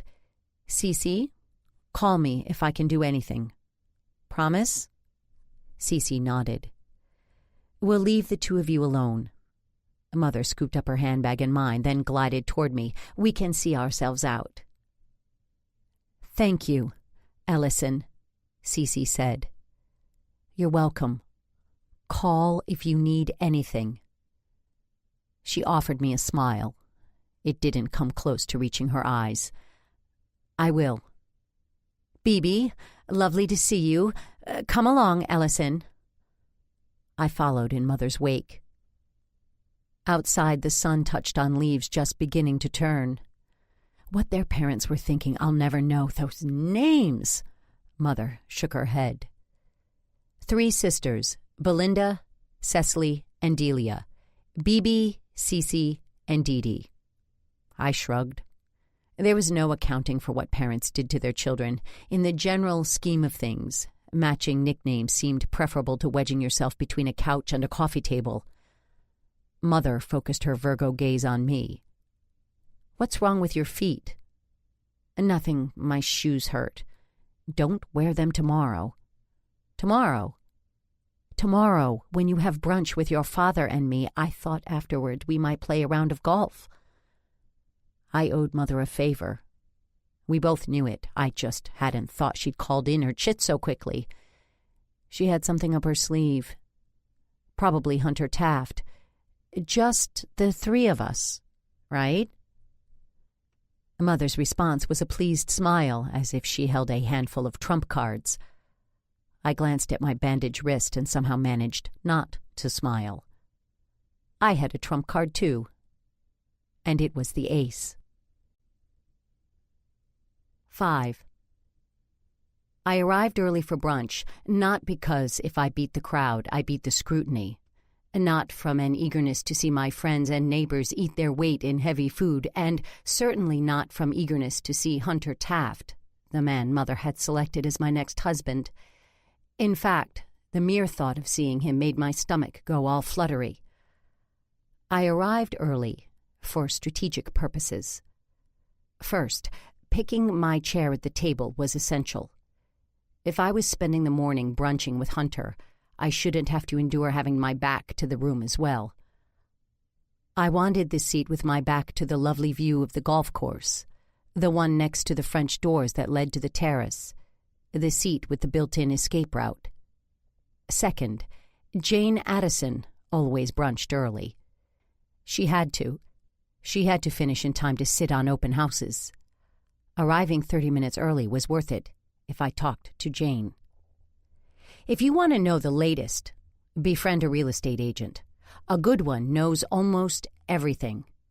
After all, marriages, the last kid leaving for college, divorces, and deaths all sell houses. A really good agent also knows little things. Who was spotted leaving a house not his own at 3 p.m. on a workday? Whose trip to a spa was really a trip to rehab, and what Judy Barton paid for her most recent facelift? Too much. The poor woman's skin is pulled so tight she looks like a vampire. A real estate agent as good as Jane might even know who Bobby Lowell had loved. Elaine, the club hostess, led me to Mother and Daddy's usual table. We passed a long, linen-skirted buffet loaded with enough food to end world hunger. Dilled crepes filled with sour cream and nearly transparent slices of smoked salmon sat next to a potato galette topped with bacon-wrapped kidneys. Country ham, cut paper-thin and served on beaten biscuits, vied with ham croquettes.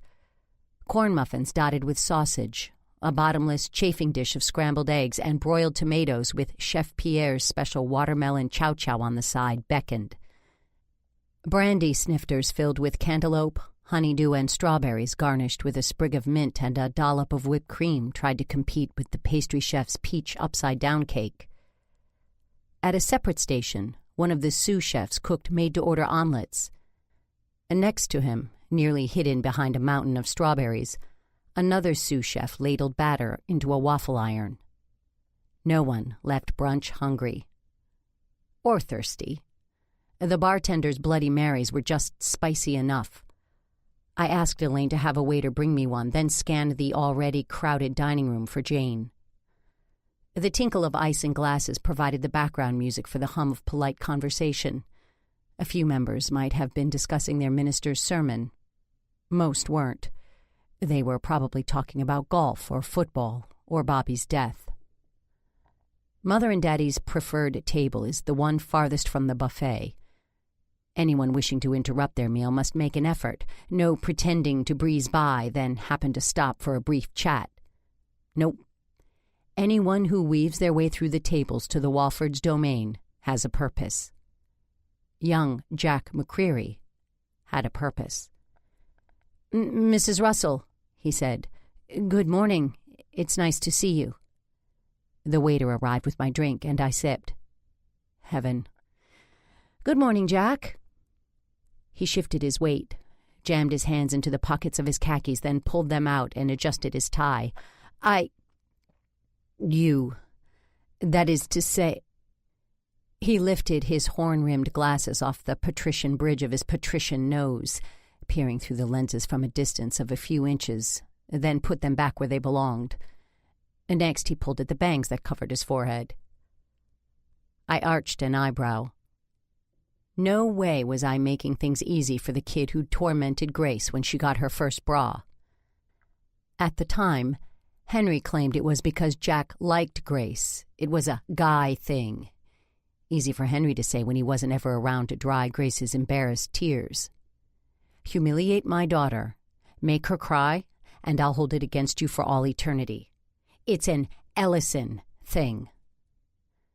Jack rubbed the bottom of his squared chin with the back of his hand, cleared his throat, and said, "You found Bobby." My fingers tightened around my glass. I did. He shifted his weight again, glanced at the rug, then at the ceiling. Did he say anything? I tilted my head slightly to the side. What would he have said? I don't know. One hand disappeared into a pocket. The other pulled at his tie as if it was choking him. Did he say anything about me? Why did he want to know? Had Jack been the one who knocked me down by the gate? I compared the boy standing in front of me to my memory of the person who'd knocked me down. Was Jack too tall, too thin, too young? It's just... He gave up on his collar and stared at his feet. Perhaps I should have more sympathy. He'd lost his best friend and was obviously hurting. Perhaps, just for today, I could let go of my dislike. I shook my head. He mentioned a girl. A hand landed on Jack's shoulder. The boy jumped. Ellison, lovely to see you. I hope Jack isn't bothering you. Jack winced. Embarrassment. Or was John McCreary squeezing his son's shoulder hard enough to hurt? Jack is never a bother. I glanced around the quickly filling dining room. Is Amy with you? Just us boys today. John chuckled as if he'd said something funny. Brunch and a round of golf. Please give her my regards. When Mother said something like that, it was a dismissal. People murmured quick goodbyes and disappeared. When I said it, nothing happened. Neither John nor Jack moved. Instead, they stared at me through their tortoise-shell frames as if they expected me to say something more. I cleared my throat. I imagine she's enjoying her day with the girls. Jack snorted. Apparently the idea of spending the day with his sisters wasn't particularly attractive. I imagine she is, said John. You've had a rough weekend. He jerked his chin toward my still bandaged wrist, my sorry no golf for me today injury, my ace of trump in Mother's little game. I nodded. Tragic loss. John didn't even pretend to look saddened. Tragic. Jack looked sick. 5 too many ham croquettes filled by a huge slice of peach upside-down cake. Sick. Miserable. Sick. Your best friend died. Sick. He opened his mouth as if he meant to say something, glanced at his father, and then snapped it shut. I stirred my Bloody Mary with a celery stalk. Bobby was a great kid. The muscles around John's mouth tightened, and for a fraction of a second, the left corner of his lip curled. Like I said, tragic loss. What the hell was going on? John, how lovely to see you. Mother swept up to the table. And Jack, it's nice to see you too. Daddy stuck out his hand, and John was forced to give up his hold on his son's shoulder and to shake it. Where's Amy? Mother glanced around the now crowded dining room. She's at home with the girls. Mother smiled as if he'd just described an enormous treat. How lovely for her. She nodded to Daddy, and he pulled out a chair for her. When she was settled, he leaned over and kissed my upturned cheek. Mother opened her napkin and smoothed it onto her lap. Do give Amy my regards. With a lantern-jawed grimace, John McCreary muttered a goodbye and left. He even dragged Jack with him. "What did they want?" Mother asked. I shook my head. "No idea." John McCreary's grandmother and my mother were dear friends. I believe they were in the same bridge group for something like 30 years. Mother patted my hand to emphasize what she wasn't saying. "Don't you dare implicate him in something sordid." She might not care for him, but our families shared a history. Mother had me all wrong. I didn't want to implicate anyone. Finding the girl Bobby loved and telling her what he'd said was my plan. Then I'd return to a normal, uneventful life. A life where I painted and played bridge and tennis and golf. A life where Grace went to school and hung out with her friends and argued with me over the length of her skirts. Bring on the humdrum, the ordinary, the loads of laundry, the sink full of dishes, the reruns of Macmillan and Wife, and Mother's and my endless tug-of-war over said life. Thank you again for coming over to Cece's yesterday. That poor family. Mother looked down, shook her head, and tisked. Where did you find Howard? I asked. At home. I called to tell him I was coming, and the dratted man still kept me waiting on the stoop for a full 5 minutes. I had to ring the bell at least 3 or 4 times. Why do you ask? I hid a smile. He'd kept her waiting, and she'd only rung 3 or 4 times. Not likely. I'd bet a year's worth of Sunday brunches she'd rung the bell at least 9 or 10 times. No reason. If Mother hadn't noticed the makeup on his collar, I wasn't going to point it out. The Standish family had enough problems without rumors of Howard's infidelity floating around. That girl, Alice, is a mess.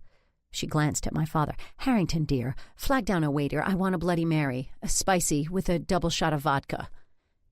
She returned her attention to me. It's not entirely the girl's fault.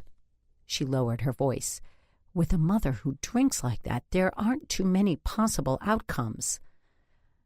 I refrained from commenting. So did Daddy. We were both too fond of breathing to say anything about double shots of vodka. Mother's eyes narrowed as if she'd read my thoughts. Isn't it a bit late in the season for that dress? The dress, a Diane von Furstenberg wrap, was brand new. I don't think so. Really? She raised a brow. The color seems awfully summery to me. The color fell somewhere between coral and bittersweet. It was perfect for autumn. I like it. You look lovely, sugar. Daddy grinned at me. His eyes twinkled as if he found Mother's snitty mood amusing. Mother sniffed and looked at her watch. She might have even tapped her foot beneath the cover of the tablecloth. My insides, vital organs like my heart and stomach and large intestines, began to liquefy. Any moment now, Hunter Taft would walk through the door, and I wasn't ready to see him. At least, it was just brunch. Anyone could endure brunch.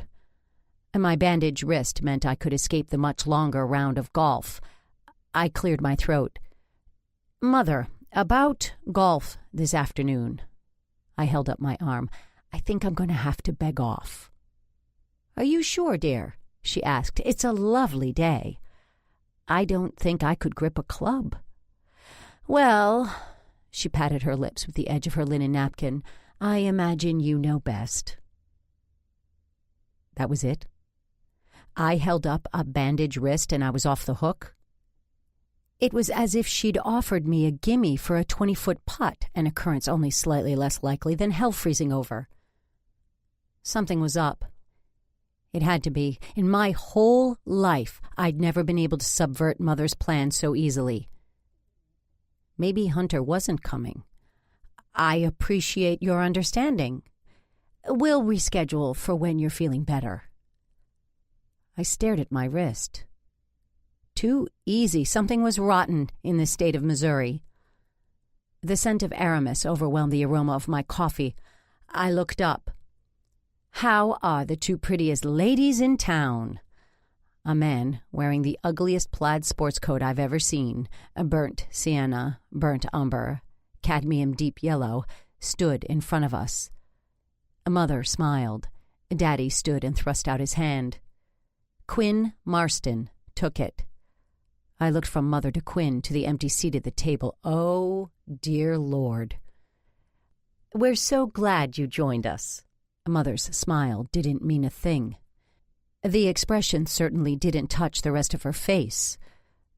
Was Quinn a last-minute addition because Hunter hadn't wanted to come? "Please, sit." Quinn sat.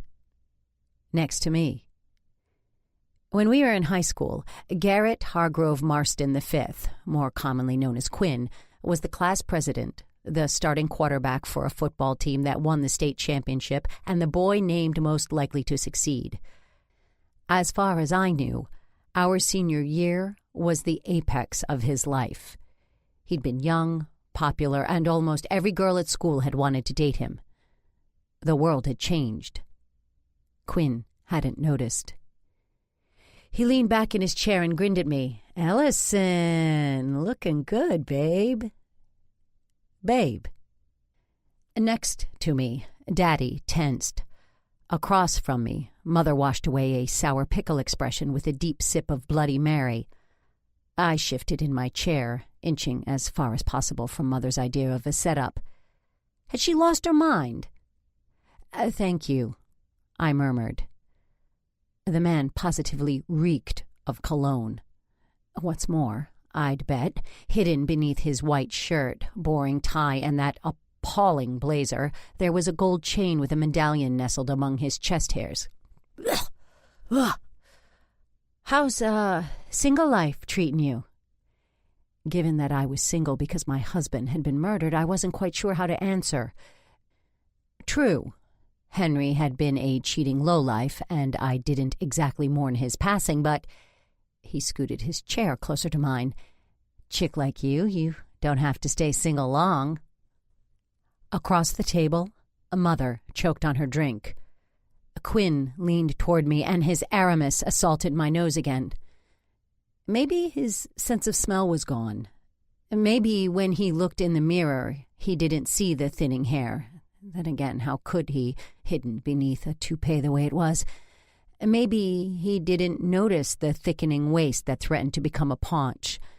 The man remained a legend in his own mind. I inched farther. So far, I risked falling off my chair. Maybe Daddy would catch me, although he looked frozen in horror. No help there. "What are you doing now, Quinn? For a living, I mean," I asked. Clipping coupons off the bonds his grandfather and father had amassed. We all knew it. Then again, cutting along a straight, dotted line is something of a skill. He sat up straight, grinned, then leaned against the back of his chair. "I'm thinking of investing in a chain of incense stores. Not too late to get in on the action. You interested, Harry?" This time, Daddy choked on his drink. I patted his back and looked for a waiter. With everyone choking, we were going to need more ice water. No waiter. But I did see Jane Addison walking toward the ladies' lounge. I gave Daddy one last pat, then pushed my chair away from the table. "If you'll excuse me, I need to powder my nose." I followed Jane into the ladies' lounge, a room filled with nautical prints, lobster traps, and, a tiny nod to the Midwest where we actually lived, a vase of sunflowers. "Ellison!" Jane exclaimed. "I didn't expect to see you today." I held up my wrist. I wasn't badly hurt. Still, you found Bobby. I can't even imagine how awful that was. Jane glanced at the mirror, then patted a wisp of auburn hair back into place, although I suppose you're used to it. From anyone else, such a remark would count as utter bitchiness. Not Jane. She might gossip endlessly, but she meant no harm. She shook her head and the wisp fell. She frowned at herself in the mirror. Poor Cece. To lose a child. "Do you have any hairspray in your handbag?" "No." She wet the tips of her fingers under the faucet, then patted the rebellious strand into place. "Was Bobby seeing anyone?" I asked. "Bobby?" Jane daubed lipstick on her lips, then pressed them together. "Not that I know of. Why?" I doubted Bobby Lowell will have wanted his last words shared with the biggest gossip in town. No reason. She shrugged, apparently willing to accept my lie. How are you and Grace doing all alone in that big house? I have a property coming on the market next month that would be perfect for you. Such were the perils of talking to a real estate agent. We're not moving. She raised a brow as if she couldn't believe I'd want to stay in the house where my husband was murdered. Well, if you change your mind, you know who to call. I do. Jane glanced at her watch and gasped, Is that the time? I've got to run. It's lovely to see you, Ellison. Call me, and we'll have lunch. She breezed out the door. Mother breezed in. I pulled a compact out of my purse and did what I'd promised. I powdered my nose and glared at Mother in the mirror. She was delusional if she thought I'd ever find Quinn Marston remotely attractive. Do you want to tell me what you were thinking?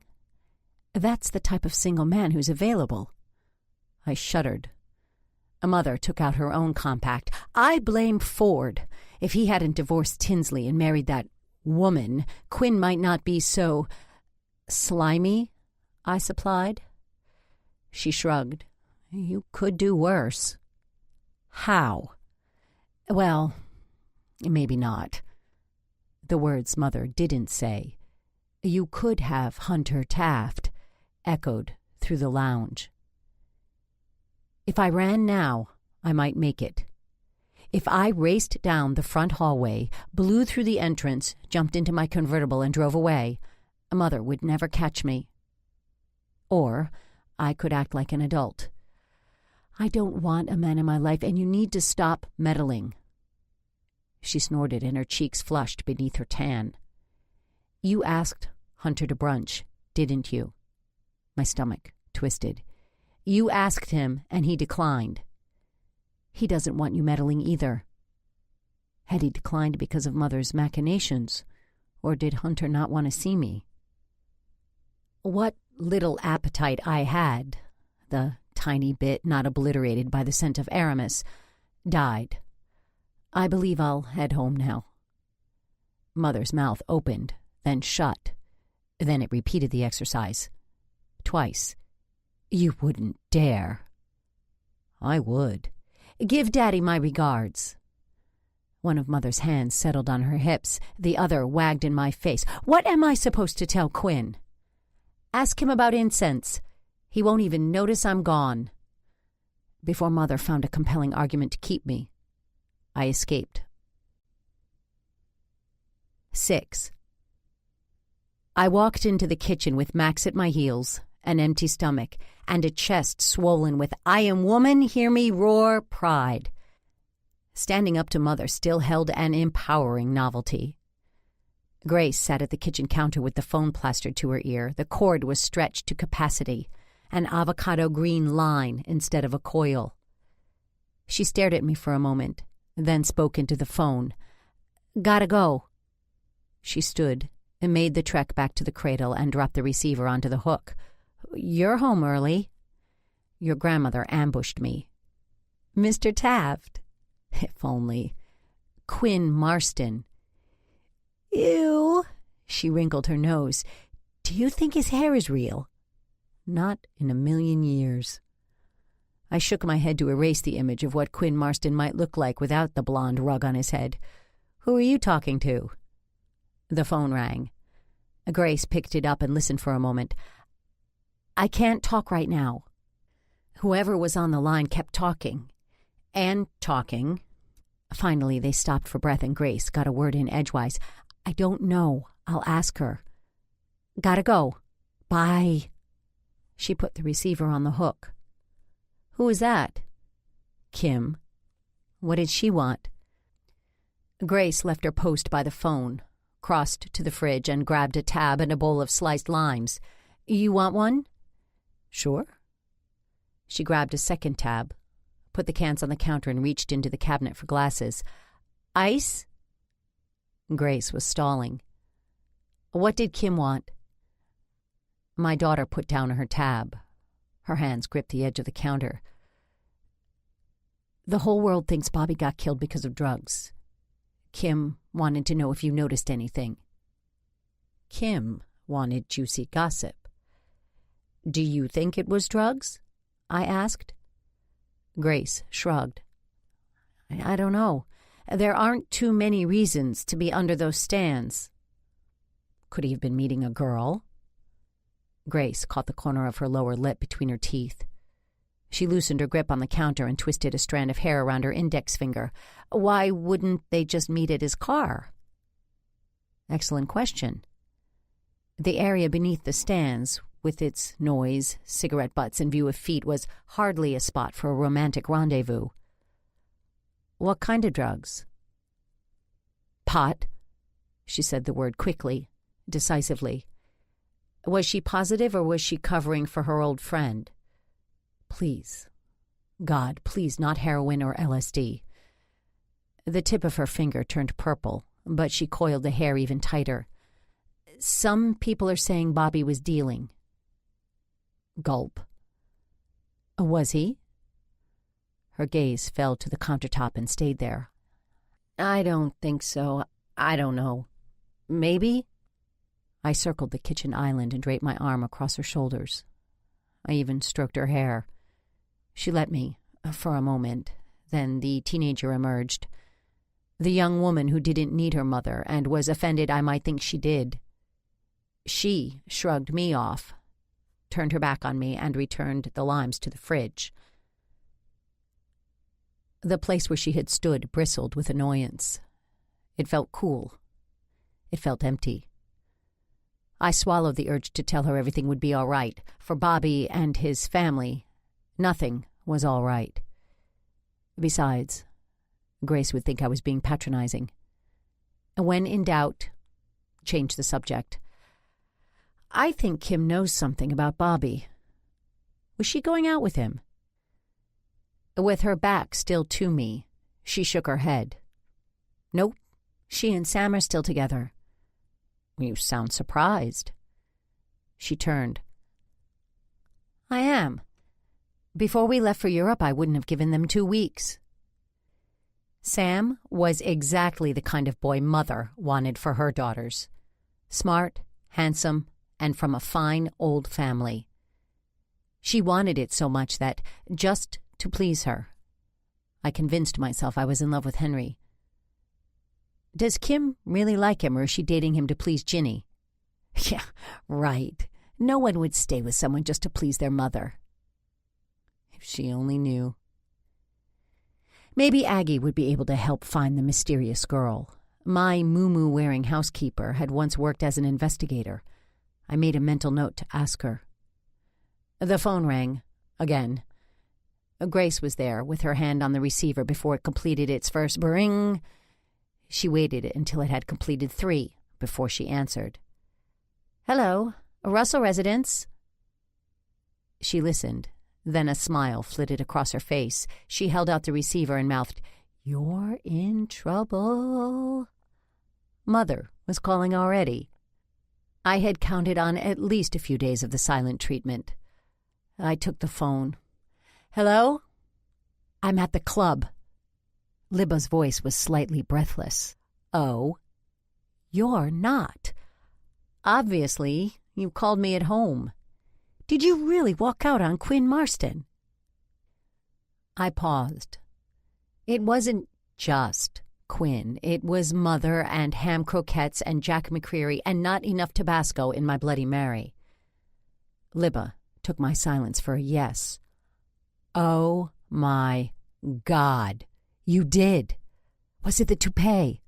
Or did he try to sell you on those damn incense shops?" "Libba," I snapped, "don't embarrass him. Tell everyone I'm ill, still shaky after finding Bobby." Libba snorted. Her eyes probably rolled. "Please," I begged. "Fine," she conceded. "You owe me." I was racking up debts faster than a golfer breaks tees. "I owe you." The doorbell chimed. Grace disappeared into the front hall. "Libba, someone's at the door. I'll talk to you later." "Fine," she huffed, "but don't forget, you owe me." As if she'd let me. I hung up the phone. Should I take the receiver off the hook and leave it off? Anyone calling would get a busy signal and I'd get some peace. Grace would never stand for that. The telephone was her lifeline. I let go of the receiver and stepped away from the phone. Grace led Donna into the kitchen. The girl clutched a black leather portfolio to her chest. When she saw me, she pasted a tremulous smile on her lips. "I brought you a couple of my sketchbooks and a few watercolors." I'd forgotten all about my promise to look at Donna's work. "Would you leave them here, just for a day or two? I want to take my time with them." She nodded, then put the bundle on the counter. "I just appreciate you looking at them." Her gaze slid to the kitchen window, to the back door, to the exposed brick wall. That is, I'm sorry if my stepfather was rude." Her stepfather wasn't rude. He was beyond rude. He was a bona fide jackass. He was just worried about you. Her eyes narrowed. Her nose wrinkled, her upper lip raised. Scorn. The expression flitted across her face so fast, if I hadn't been looking right at her, I would have missed it. It was replaced by the bland expression everyone I knew wore when they were discussing someone they didn't particularly like. The phone rang. Again. Phones are like that. They mock you with silence when you want them to ring. They ring off the hook when all you want is a moment's peace. I should have left the receiver off the cradle. "We could let it ring," I said. "Yeah, right," said Grace. Apparently an unanswered phone ran contrary to some unwritten teenage law. She picked up the receiver. "Russell Residence." She listened for a moment, then, without a word, held out the phone to me. "What now?" I took it from her. "Hello?"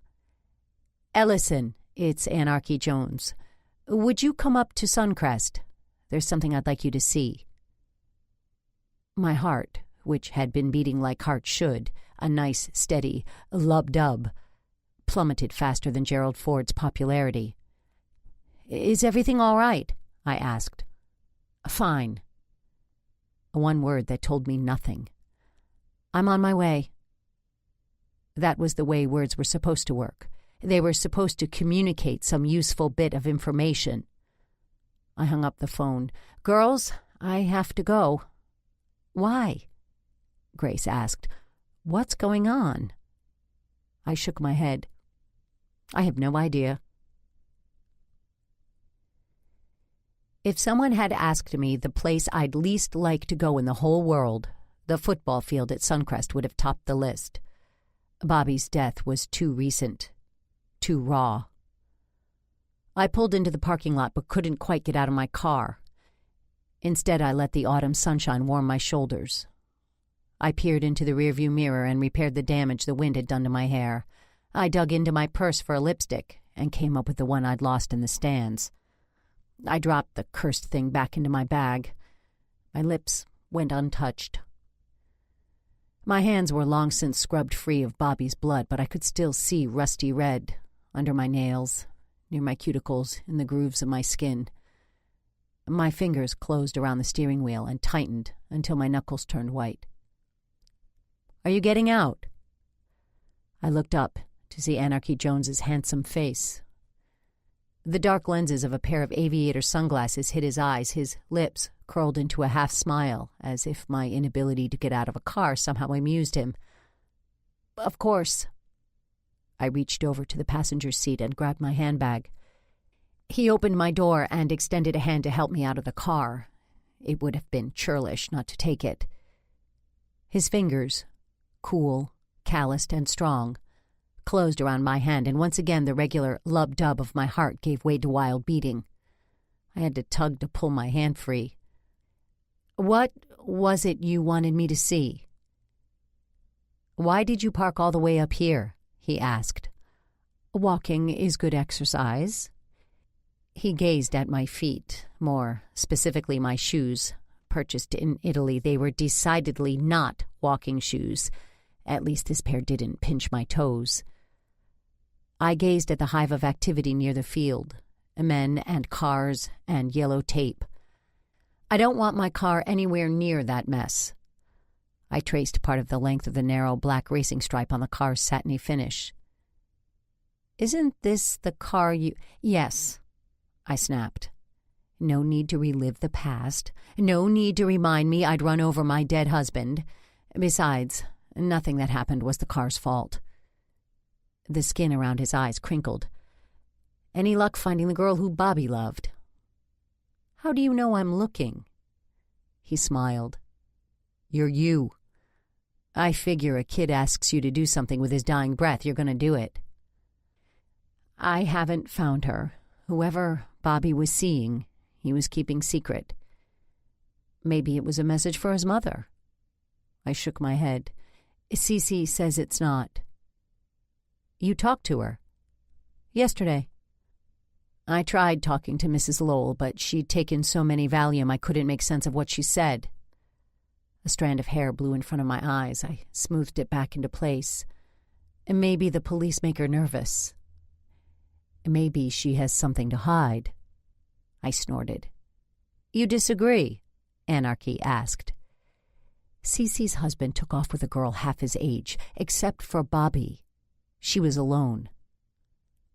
One of Anarchy's brows rose above the wire rim of his sunglasses. He didn't understand. How could he? Aside from being able to keep a house, cook a flawless meal, and entertain, Cece has no skills. Anarchy's other brow rose. Well, I bet she plays tennis or golf or bridge. He still didn't get it. I tucked another strand of hair behind my ear.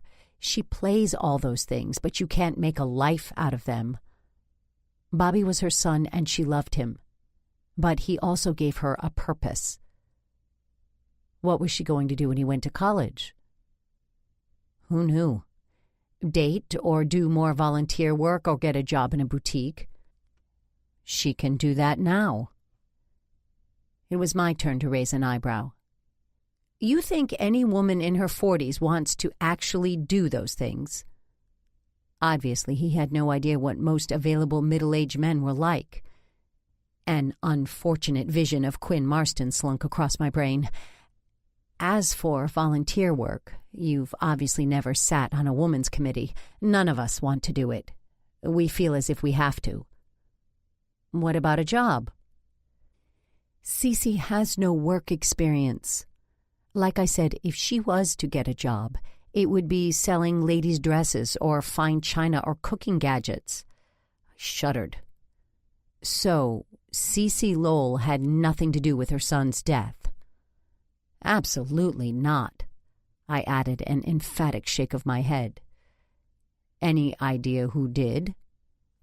None. I glanced toward the hive of activity. What was it you wanted me to see? It's down by the field. We walked across the parking lot, and the back of the stands came into view. The base of the fence was mounded with flowers. Above them, fluttering in the light breeze, was a length of red ribbon threaded through the chain links. In letters 3 feet tall, the ribbon spelled slut. My feet, in their Italian pumps, froze to the pavement. My heart, already jittery from proximity to Anarchy Jones, thudded so loudly the sound echoed in my ears. My hand, the one not wrapped in bandages, flew to my mouth and attempted, unsuccessfully, to smother a profanity. "Who did this?" I asked. "I was hoping you could tell me." Alice Standish. Was she crazy enough to do something like this? From what I'd seen at Cece's, the answer was definitive. If I implicated her granddaughter with solid evidence, Alice Ann Standish would restring her tennis racket with my tendons. I shook my head. I don't know. Any theories? I'd been more focused on finding the girl Bobby loved than the person who stole his life. Not one. No one is talking, Anarchy said. The kids cross their arms and slouch and roll their eyes and wait for their father's lawyers to show up. Their parents aren't talking either. I need your help, Ellison. Damn. He took off his glasses, rubbed the bridge of his nose, and gazed into my eyes. I don't want more people to die. Neither did I, but there's a reason people won't tell you things. They don't want to get involved. I shook my head, looked away from Anarchy's warm brown gaze.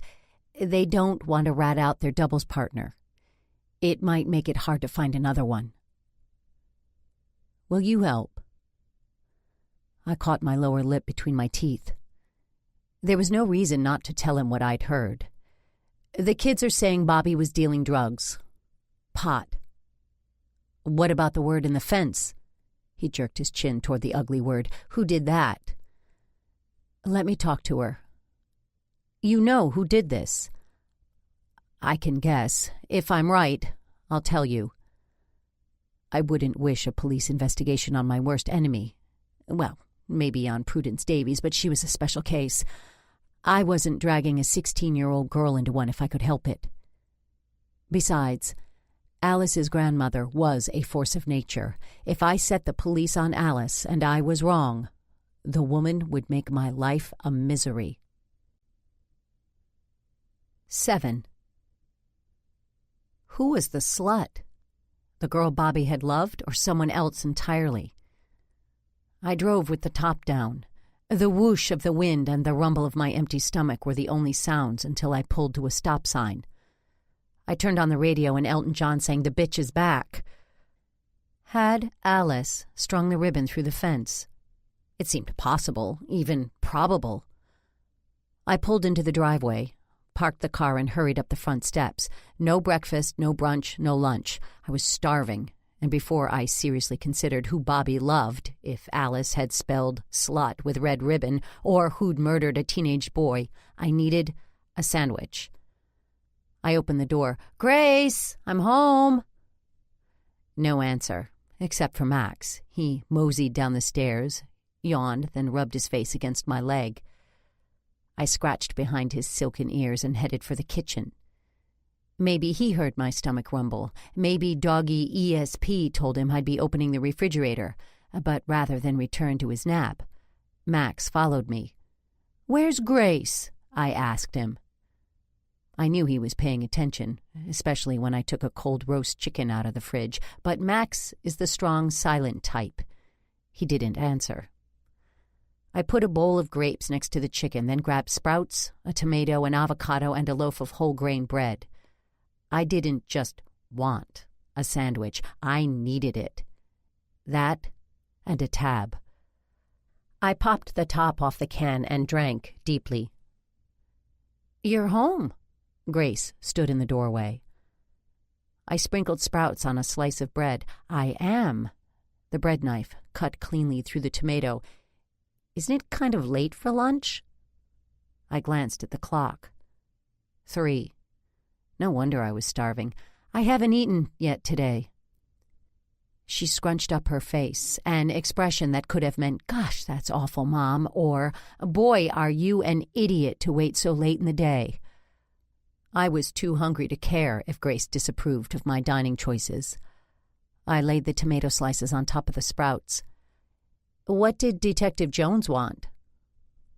I gently squeezed the avocado. "He asked me a few more questions." She stared at me as if she could somehow discern I wasn't telling the whole truth. I stared back. As far as I was concerned, my daughter need never know about the ugly word woven into the fence. She'd probably hear about it. The grapevine was too effective. But it wouldn't be from me. After a moment, she shrugged. "Do you mind if I go out for dinner tonight?" I sliced through the skin of the avocado. "Is your homework done?" She nodded. "Yeah." I cupped the half with the pit in my hand, whacked the knife at it, twisted, and pulled the pit free. "Who are you going with?" Grace caught the end of her ponytail and twirled strands of honey-colored hair around her fingers. "Friends."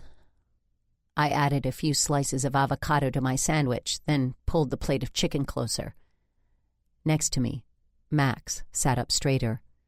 His pupils dilated until his eyes were nothing but liquid need melting into eternal devotion if only I'd give him a bite. I tossed him a bit of chicken. "Which friends?" Grace mumbled a name. "Who?"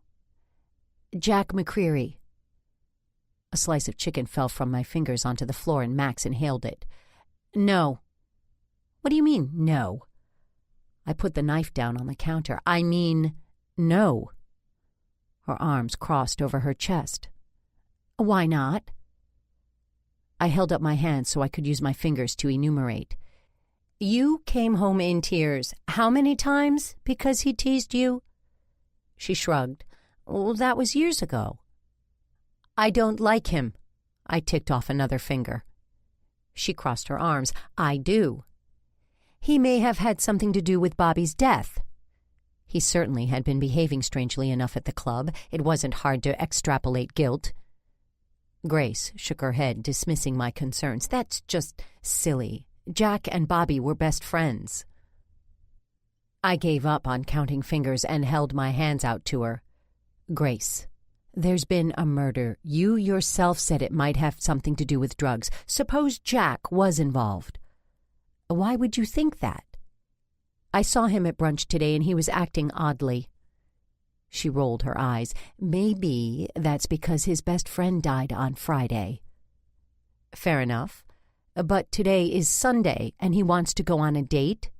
"It's not a date. It's two friends hanging out." "And one of those friends just might be a murderer." "I don't want you to go."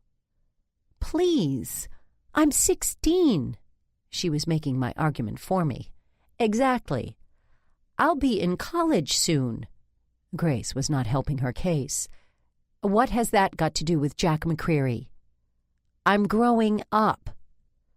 My fingers gripped the edge of the counter. "Please tell me that has nothing to do with Jack." She rolled her eyes, this time with more drama. "Don't be ridiculous." Thank God for small favors. Grace's days of playing with dolls and thinking her mother knew everything might be behind her, but I wasn't ready for her to grow up too much. "Are you forbidding me from going?" Something in her eyes dared me to do it. "If I am?" I tasted other words on the back of my teeth. My lips even parted. I sealed them shut. "As long as you live in my house, you live by my rules."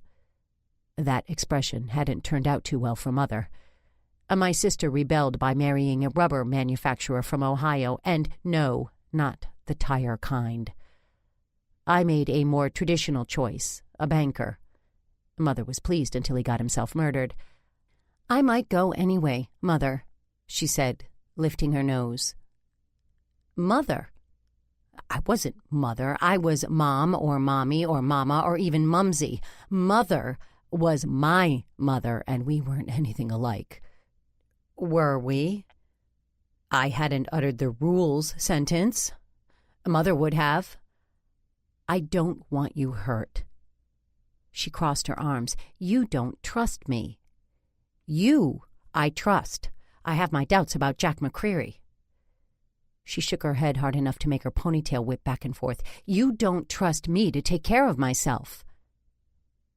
Maybe I didn't. Then again, what mother trusts her only child with a potential killer? "I don't want you to go." She stared long enough for me to remember all the psychology books I'd ever read.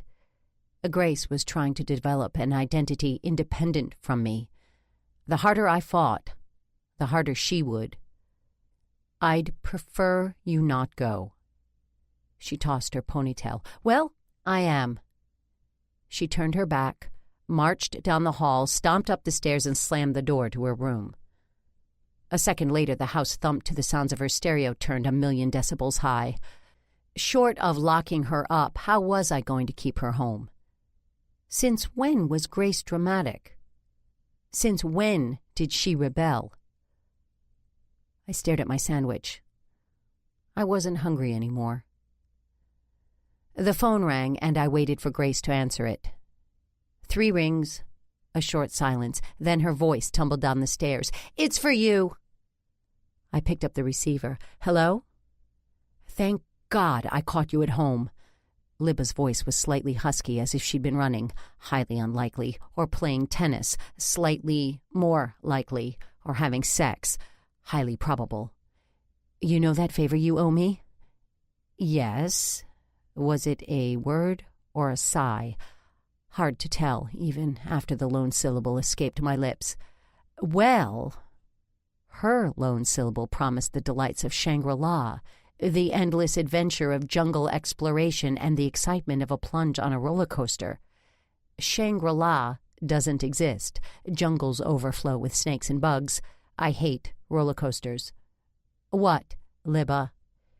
You know Charlie, the man I've been seeing? No, I don't. I was out of town all summer. Well, tonight's your lucky night. She paused. He has a friend. I dropped my forehead to my hands. It was gentler than beating it against a wall. Just so we're clear, you want me to go on a blind date? She treated me to a moment's silence while she searched for an answer that wouldn't make me hang up the phone. Need I remind you I don't date? I asked. Need I remind you that you owe me? Why are we friends? Libba snorted.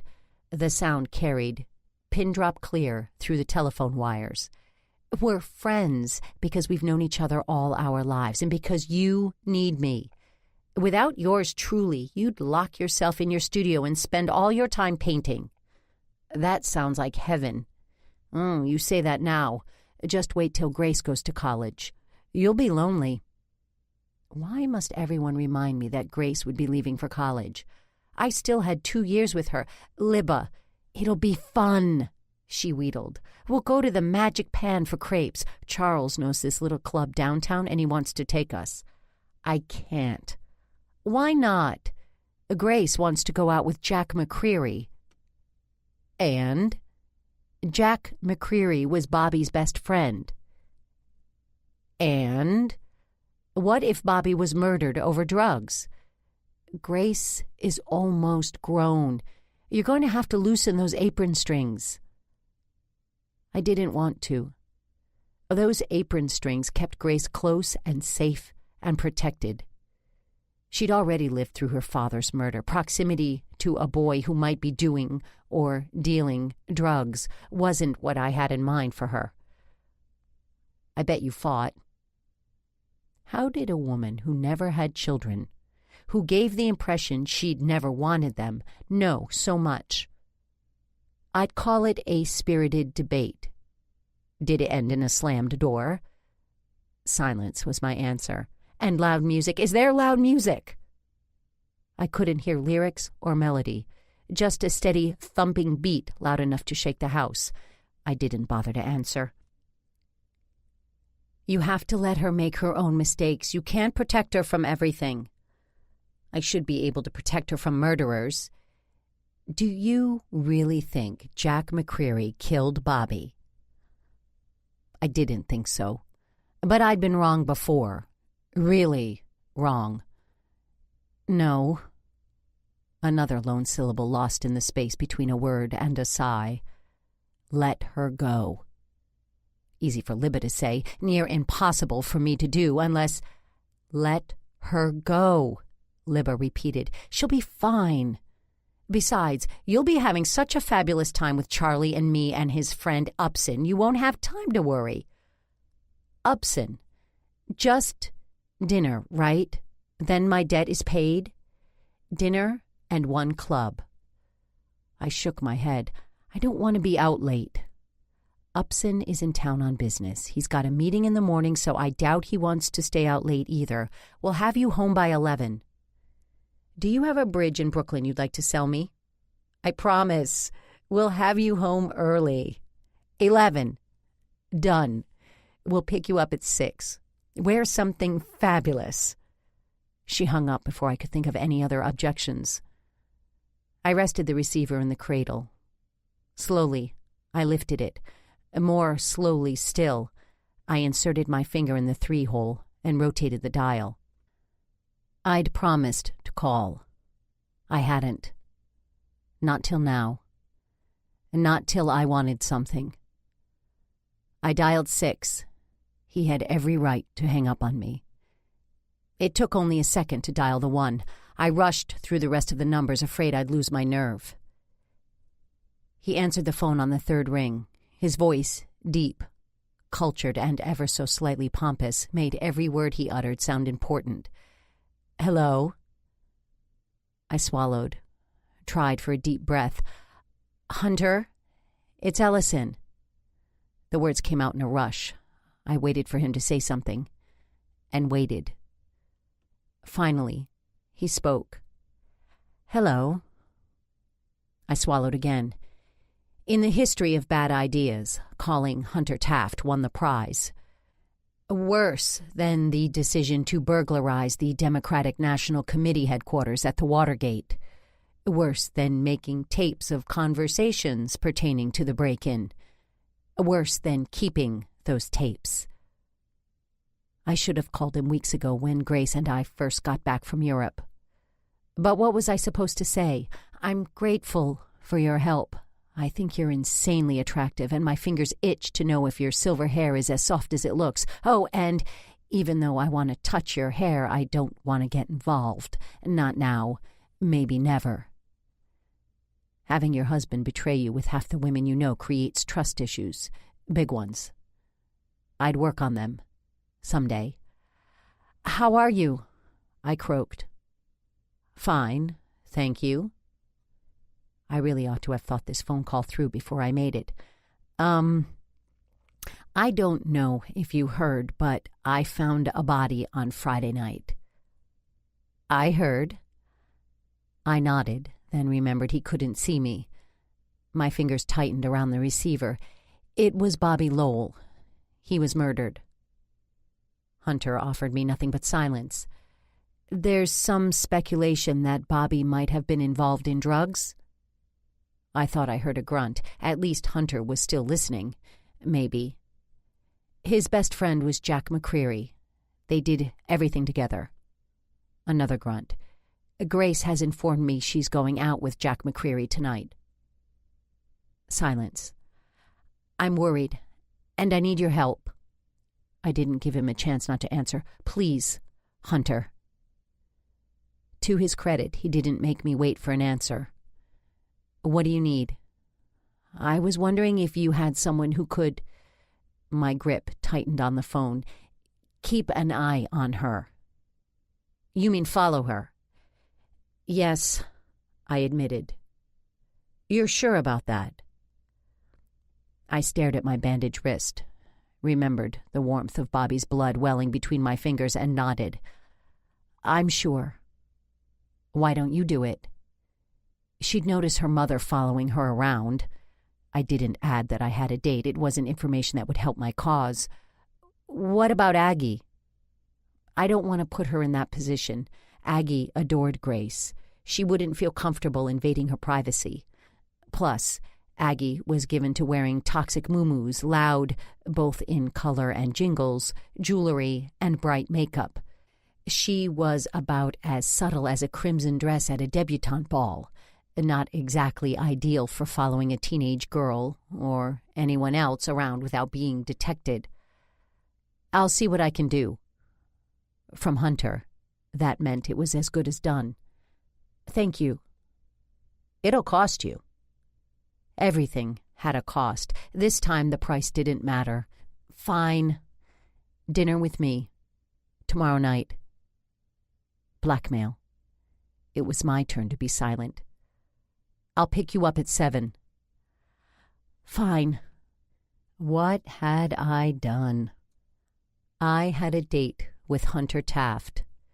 If Mother found out, she'd do a very staid version of a happy dance. If Libba found out, she'd smirk.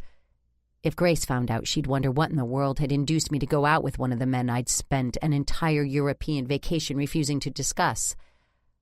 I just had to make sure none of them found out. 8. Libba squinted at herself in the restaurant's gilt-edged mirror. The bathroom was as dim as the dining room. Whose bright idea was that? She mashed her lips together, and the plum crazy she'd just applied obliged by spreading itself more evenly over her lips. I'm sorry about him. Upson? Don't give it a second thought. To say Upson, the blind date, was boring was like saying a golf course in summer was green. He'd said 10 words all night. I counted. 2 of those were nice dress. It was. Chanel. Black. Demure. Utterly perfect. Aside from the dress, he obviously found me uninteresting. Far more compelling were the stingers he ordered, one after another. Libba pulled her compact out of her purse and squinted again. Between her terrible eyesight and the dim lighting in the ladies' room, she had no hope of actually seeing herself. You might be able to see if you wore your glasses. She stopped squinting long enough to roll her eyes, then recited the only poem she knew. Men seldom make passes at girls who wear glasses. Dorothy Parker. Short, witty, and not necessarily correct. On the other hand, maybe I should start wearing glasses. They might scare off men like Quinn Marston. Maybe if Libba wore glasses, she'd see her date more clearly. There was something off about him, although he did at least talk. "What do you think of Charlie?" she asked. It was as if she could read my mind. I swallowed and patted a stray strand of hair back into place. "He seems nice enough." "Nice enough?" She leaned closer to the mirror, then touched the end of her nose with a satin-backed puff. "That makes him sound as boring as Upson." She wrinkled her freshly powdered nose. "I thought Charlie would have more interesting friends." I shrugged. "It's one night." I hoped wherever she was, Grace was having as awful of an evening as I was. So awful she'd never go near Jack McCreary again. Did it make me a horrible mother to hope my daughter was having a bad time? Maybe, but I still hoped for something to keep her away from Jack. Libba mashed her lips again. "So, Charlie, nice enough?" I blinked away thoughts of Grace and Jack. "What do you want me to say? I've known him for an hour and a half." She smoothed my hair. "He's very handsome." True, if you liked men with cheekbones so sharp they were almost delicate, piercing blue eyes, and ridiculously long eyelashes. "He is dreamy, isn't he?" "Dreamy." Libba didn't hear the sarcasm in my voice. That, or she ignored it, just like she ignored the weird vibes from Charlie. "Are you ready?" she asked. Well, there wasn't much point to primping for a man I didn't like. There was no lipstick on my teeth, and my hair was combed. That counted as ready. I nodded. The men stood as we wound our way through the restaurant. Charlie glanced at his watch. "The floor show starts at 8:45. If we hurry, we can still get a good table." "What's the name of this club you're taking us to?" Libba asked. "The Jewel Box." Charlie's long, elegant fingers closed around her elbow, and he guided her toward the door. She fluttered her lashes. "If you're taking me, I'm sure I'll like it." "I hope so." Charlie spoke so softly I could hardly hear him, but he sounded sincere, as if he cared that she liked the club. Maybe he wasn't as bad as I thought. Charlie parked his Mercedes on the street, not far from a marquee with Jewel Box and Cocktail Lounge spelled out in neon. The building itself was painted blue, and the glass of the front window had been replaced with frosted glass bricks, making it impossible to see what was happening inside. Not that much was happening inside. The tables created a semicircle around a raised wooden platform that served as a stage. They were half full. The floor was so scuffed it was hard to make out its tiles, and the wood paneling on the walls looked dingy with accumulated cigarette smoke. This was the club Charlie wanted Libba to like. It was a good thing she wasn't wearing her glasses. If she was, she'd turn on her heel and walk out. I was tempted to do just that, but the neighborhood seemed sketchy, and the likelihood of me getting a cab seemed slim. I claimed my seat between Upson and Charlie at a table next to the stage. Even without her glasses, Libba could tell the club wasn't up to her usual standards. "This is an interesting place. Do you come here often?" Was that a blush staining Charlie's cheeks? He nodded. "I do. Upson's been wanting to come and see the floor show." "What's it like?" Libba asked. Charlie rubbed the back of his neck. "It's a burlesque review." "Really? I can't wait to see it." Charlie waved over a waitress. "A vodka martini, please," said Libba. "Doers with a splash." Hopefully the scotch would sterilize the glass. Given the looks of the place, I had no faith in the thoroughness of their dishwasher. "Stinger." Upson was up to 11 words if I allowed for repetition. Charlie looked up at the waitress and said, "A Singapore sling." "Really?" There was definitely something odd about Libba's new boyfriend. "How did the two of you meet?" I asked. "On a plane from New York."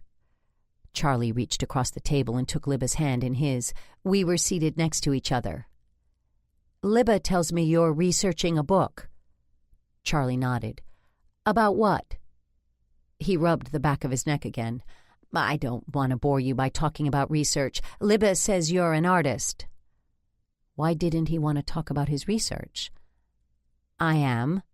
"A painter," she says. My turn to nod. Libba's nearsighted gaze, which had been traveling the club, settled on me. "I think we're underdressed." Libba wore a black cocktail frock with a revealing neckline. I wore a black dress that revealed I had a neck. I glanced around the club. She was right. A buxom redhead in an emerald-hued mermaid gown stood at the bar next to a platinum blonde wearing a fitted crimson gown with a side slit that reached for her waist. The blonde had a white fur stole wrapped around her shoulders. Both women dripped with rhinestones. A brunette in a pink gown with a marabou hem sat at the table next to ours. She stared at me for a moment, then whispered to a friend who wore a low-cut gold lame gown and evening gloves that covered most of her arms. They both giggled. They wore more makeup than I wore in a week. Long fake eyelashes, arched brows so perfect they had to be drawn, bright lipsticks, and heavy powder. The waitress put my scotch in front of me. I looked up to thank her. The words died on my lips. Our waitress, a slender young woman with a bouffant updo, had a 5 o'clock shadow. I blinked and looked more closely. A 5 o'clock shadow? Check. Her hands, despite the long red-tipped nails, looked mannish. Her shoes, pointed, kitten-heeled and totally wrong for a waitress, were the size and color of one of the blue kickboards they used at the club to teach children to swim. She was a he. If my perusal bothered her, or was it him, she, or he, didn't show it. Instead, she put the rest of the drinks on the table and returned to the bar. With a sideways glance, I looked again at the women at the bar. They were lovely, with strong jaws and broad shoulders. Men. The women at the table next to ours giggled again. The sound was too low, too masculine to belong to anyone but men. I settled my gaze on Charlie. "Interesting place. You say you come here often?" He nodded, and I had a vision of Charlie's cheekbones dusted with rouge, his eyelashes curled and darkened with mascara, his navy blazer replaced by a navy gown. Who was I to judge? My late husband had engaged in much stranger things than dressing like a woman. Poor, nearsighted Libba had no idea her boyfriend had brought us to a bar for cross-dressers. Then again, she had eyes only for Charlie. Googly eyes. I lifted my scotch to my lips and drank. Deeply. The woman wearing the pink dress at the nearby table stood, swayed slightly, then focused her gaze on me. I could fix your face. A bit more makeup and you'd be fabulous. Next to me, Upson guffawed into his stinger. 5 minutes in the bathroom and you'll turn every head in the place. Heat rose to my cheeks. I'm a woman. Oh, honey, we're all girls here. Come on. Thank you for your offer, but I believe I'll stay here. Don't be silly. A very firm grip closed around my arm and lifted me from my chair. Upson rose too. She said she'd prefer to stay here. The man in the pink dress had a good 6 inches and probably 30 pounds on Upson. My blind date stepped forward anyway. Maybe he figured at least 3 of those inches came in the form of stiletto heels. They stared at each other for a moment. The cold stare that men give each other when they're daring someone to cross a line. The man in the pink dress blinked first. He released my arm, smoothed the seams of his dress, and sashayed away without a word. "Thank you," I said. "You're welcome." That brought the word count to nearly 20. He leaned toward me, and with a whisper the floodgates opened. Just because a man dresses like a woman doesn't mean he's gay. He glanced around the bar that had become crowded with men in dresses. Most of these guys are straight men who find wearing women's clothes erotic. So the guy in pink wasn't interested in my makeup? Doubtful. I swallowed. Do you ever wear dresses? He didn't respond. His silence was as good as a yes. Charlie? Upson's chin bobbed.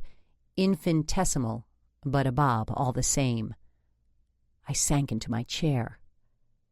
Libba hadn't heard Upson's whisper, and her refusal to wear glasses meant she probably didn't realize there were only a few women in the bar who actually had real women parts. What was that all about? She tore her googly-eyed gaze away from Charlie. Are you all right? Nothing. I'm fine. She nodded. Charlie says the show will start in 5 minutes. Can't wait. Not only is Libba blind without her glasses, she's deaf to all sarcasm. I'd bet every canvas in my studio that Libba had no idea Charlie liked to dress up in women's clothes. If a trip to the jewel box was how he planned to tell her, the man had rocks for brains. Somewhere behind us, a camera flashed. A rumble went through the bar and someone yelled, "No photos!" The camera flashed again. I glanced over my shoulder. The tables were filled with men dressed as women with varying degrees of success. Really, the man with the olive complexion had no business wearing an orange gown, and someone ought to tell the pale blonde that dove gray washed her out. For heaven's sake, I was a woman, and someone gave me makeup tips. Couldn't someone tell the man in the strapless gown to wax his back? You're staring, said Upson. I was, and I couldn't help it, especially not when my gaze lit on a man in a brocade cocktail dress. It suited him. The soft blue looked good with his tan. Heavy ropes of pearls circled his neck, and in their center hung a cameo. I narrowed my eyes. I could almost make out frolicking cherubs on the pin's lapis background. I knew that cameo. I raised my gaze to the face above the pin. Square jaw, brown eyes, powdered cheeks flushed with excitement or liquor. Howard Standish. He looked up from his drink, something pink with a straw and an umbrella, and caught my gaze. The color drained from his face. His eyebrows raised and pulled together, his lips stretched back toward his ears. For an instant, the poor man looked terrified. Then his brows and lips returned to the places they belonged. Was this why he'd had makeup on his collar at Cece's? I'd assumed he'd had a mistress. Was this why his wife drank like a goldfish in a leaky bowl? Howard stood. Idiot man, I knew a little something about keeping secrets. Libba, on the other hand, well, if Libba recognized him, everyone at the country club would know that Howard Standish looked lovely in a dress. She wouldn't tell his secret to be malicious. She'd be having drinks with friends, and it would be a funny story. I waved him away, but he ignored me, waiting for a heavy-set man in rose tulle to pull his chair so he could pass. "Someone you know?" Upson asked. "Yes, it would be better if he didn't come over here." Couldn't Howard see Libba? The camera flashed again. This time, someone responded with a string of obscenities. There was a shuffle of bright dresses near the back of the room and the sound of breaking metal and glass. A man in a flamingo pink gown raised his fist and threw it at the heavily powdered jaw of a man in a canary yellow mini-dress. The sound of knuckles meeting bone quieted the bar for about a quarter second. In the next instant, half the patrons tried to push their way through the front door. The bottleneck was rainbow-hued. The rest of the patrons picked sides. Charlie grabbed Libba's elbow and yanked her from her chair. "This way." He lifted her onto the stage, then clambered up himself. He scurried toward the beige curtain, calling to Upson and me over his shoulder. "The back door is this way." My date leapt onto the wooden riser, then reached down to help me up. A hand closed on my upper arm. Upson grabbed my hand. Howard Standish tightened his grip. They both pulled. The distant wail of police sirens was discernible above the sounds of breaking furniture, ripping satin, and fists meeting skin. The bottleneck at the door exploded into the street. Upson pulled harder. So did Howard. "Howard, have you lost your mind? Do you want to get caught here?" Howard looked over his shoulder at the melee, then back at me. His face registered the blare of police sirens with slack-jawed horror. He abruptly released my arm. Upson, who still pulled on my other arm, fell. I flew onto the stage and landed on top of him. Howard Standish leapt over us, well, as much as a man wearing a tight skirt and heels can leap, and disappeared through the curtains.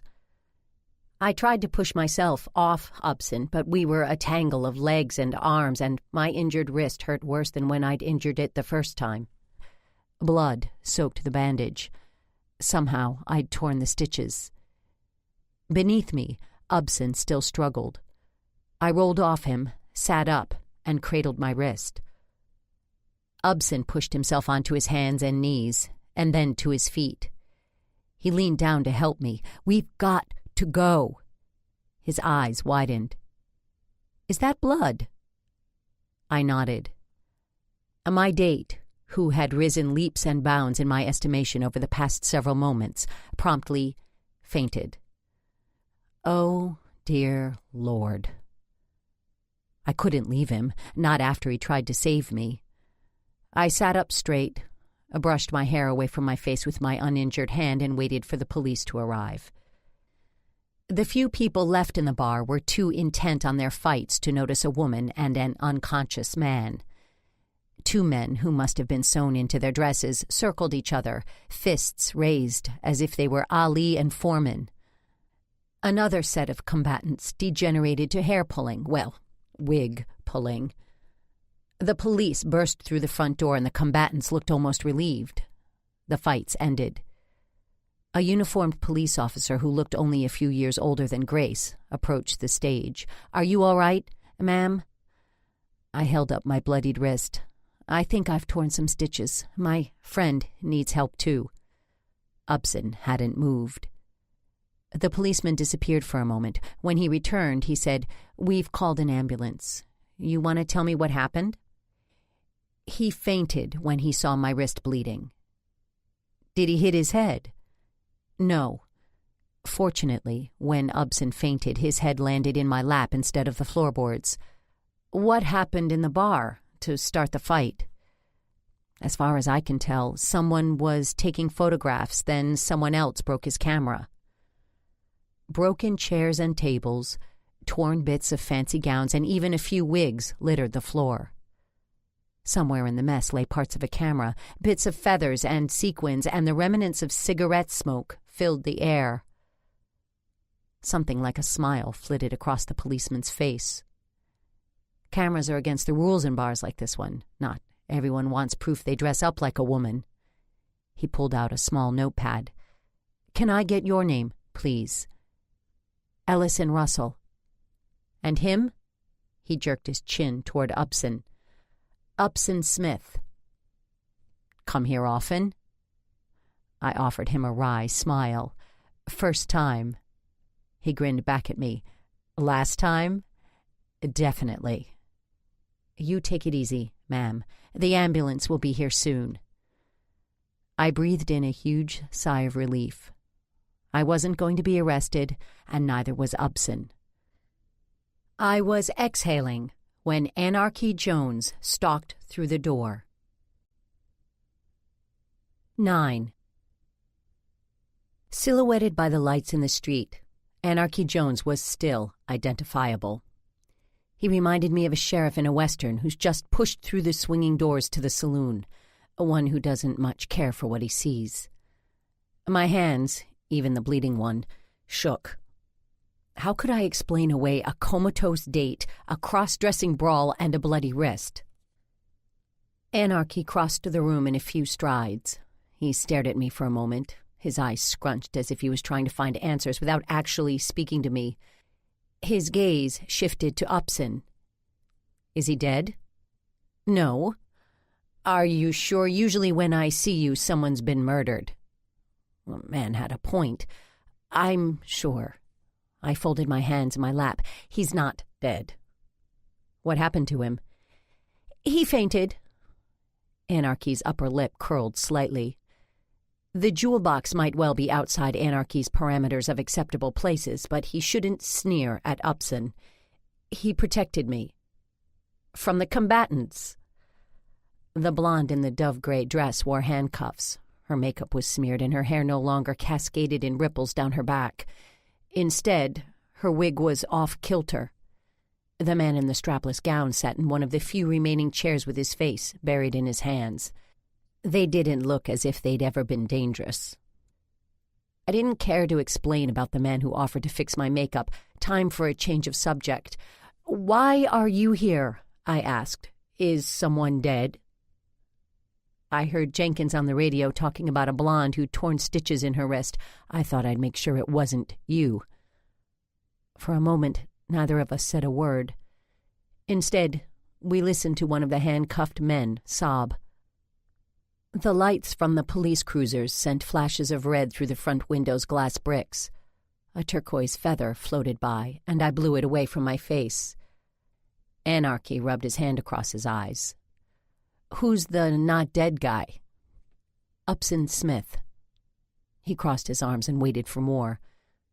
Let him wait. The ambulance would be here soon. Then, no doubt, I'd be loaded into it. A nice doctor with a shot of Novocaine would fix my wrist, and I'd go home to find out what happened on Grace's date with Jack.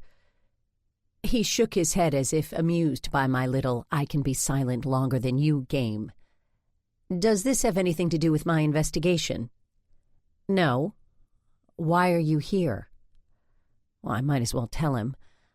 I went to see Cece Lowell yesterday. His eyebrows rose, and his lips thinned. I swallowed. Don't look at me like that. This has nothing to do with your investigation. I went to offer my condolences, and there was a girl there, Alice Standish. She wouldn't leave. Cece called her mother, and the mother arrived, but she was soused, and the daughter ignored her. Well, I called Mother to track down Howard Standish to come and get them both. Mother found him. He came. Alice and her mother left. So I owed Mother a favor. Are you saying your mother set you up with a Sleeping Beauty here? No. Mother set me up with Quinn Marston, brunch. At the country club I walked out. Libba called me. Apparently everyone and their brother were talking about my exit, so I asked her to tell everyone I felt ill. I owed her a favor. Anarchy's lips quirked. He was definitely amused. So Libba set you up. Double date. Upson isn't from here, and they needed a fourth. He glanced around the bar. Where's Libba? She left. She left you here, bleeding, in a bar. She didn't know I was bleeding. She probably thought I was right behind her. So where is she now? Charlie would have mowed down both his grandmothers not to get caught in the jewel box. They weren't coming back. Libba was probably, right now, sitting in his Mercedes telling him he had to turn the car around. She'd be loud and insistent and persuasive. That they weren't here told me just how important it was to Charlie to keep his secret. Howard Standish probably felt the same way. I shivered. "Where is she, Ellison?" I shrugged. "She's gone." The tone of his voice softened. "Would you like me to take you to the hospital?" My wrist throbbed, and I blinked back a tear. I hated when Anarchy was nice. It made me want to melt into his arms and let him handle all my problems. "No, thank you. I can't leave Upson." "Your hero." Was that amusement or sarcasm? "He helped me. I'm not leaving him." Anarchy's lips curved into a delicious half-moon. A dimple formed in his cheek. His eyes twinkled as if he approved of my decision not to abandon Upson. Looking at him, I couldn't breathe. How embarrassing if I fainted too. Well, at least I could claim blood loss. A medic pushing a gurney saved me. He parted the sea of cops and cross-dressers and enlisted Anarchy's help in lifting Upson onto the gurney. "Do you need help to the ambulance?" Anarchy asked. I gave him what I hoped was a withering stare and pushed myself to my feet. Blood loss, proximity to Anarchy Jones, that damned smile. Who knows why I staggered? I did. Anarchy caught me, swept me into his arms and carried me outside where camera bulbs flashed and the lights atop the cop cars cast everything in a red hue. Mondays are dangerous days. Sure, they dawn in 15 lovely shades of pink. The birds sing, the sun shines, and Mr. Coffee works his magic before you even get to the kitchen. And you know, with absolute certainty, that today you will not be injured in a brawl at the jewel box. That's just Monday, lulling you into a false sense of security. I followed the scent of fresh brewed heaven to the kitchen where Aggie whisked batter in a creamware bowl. "Good morning," I said. "You're here early?"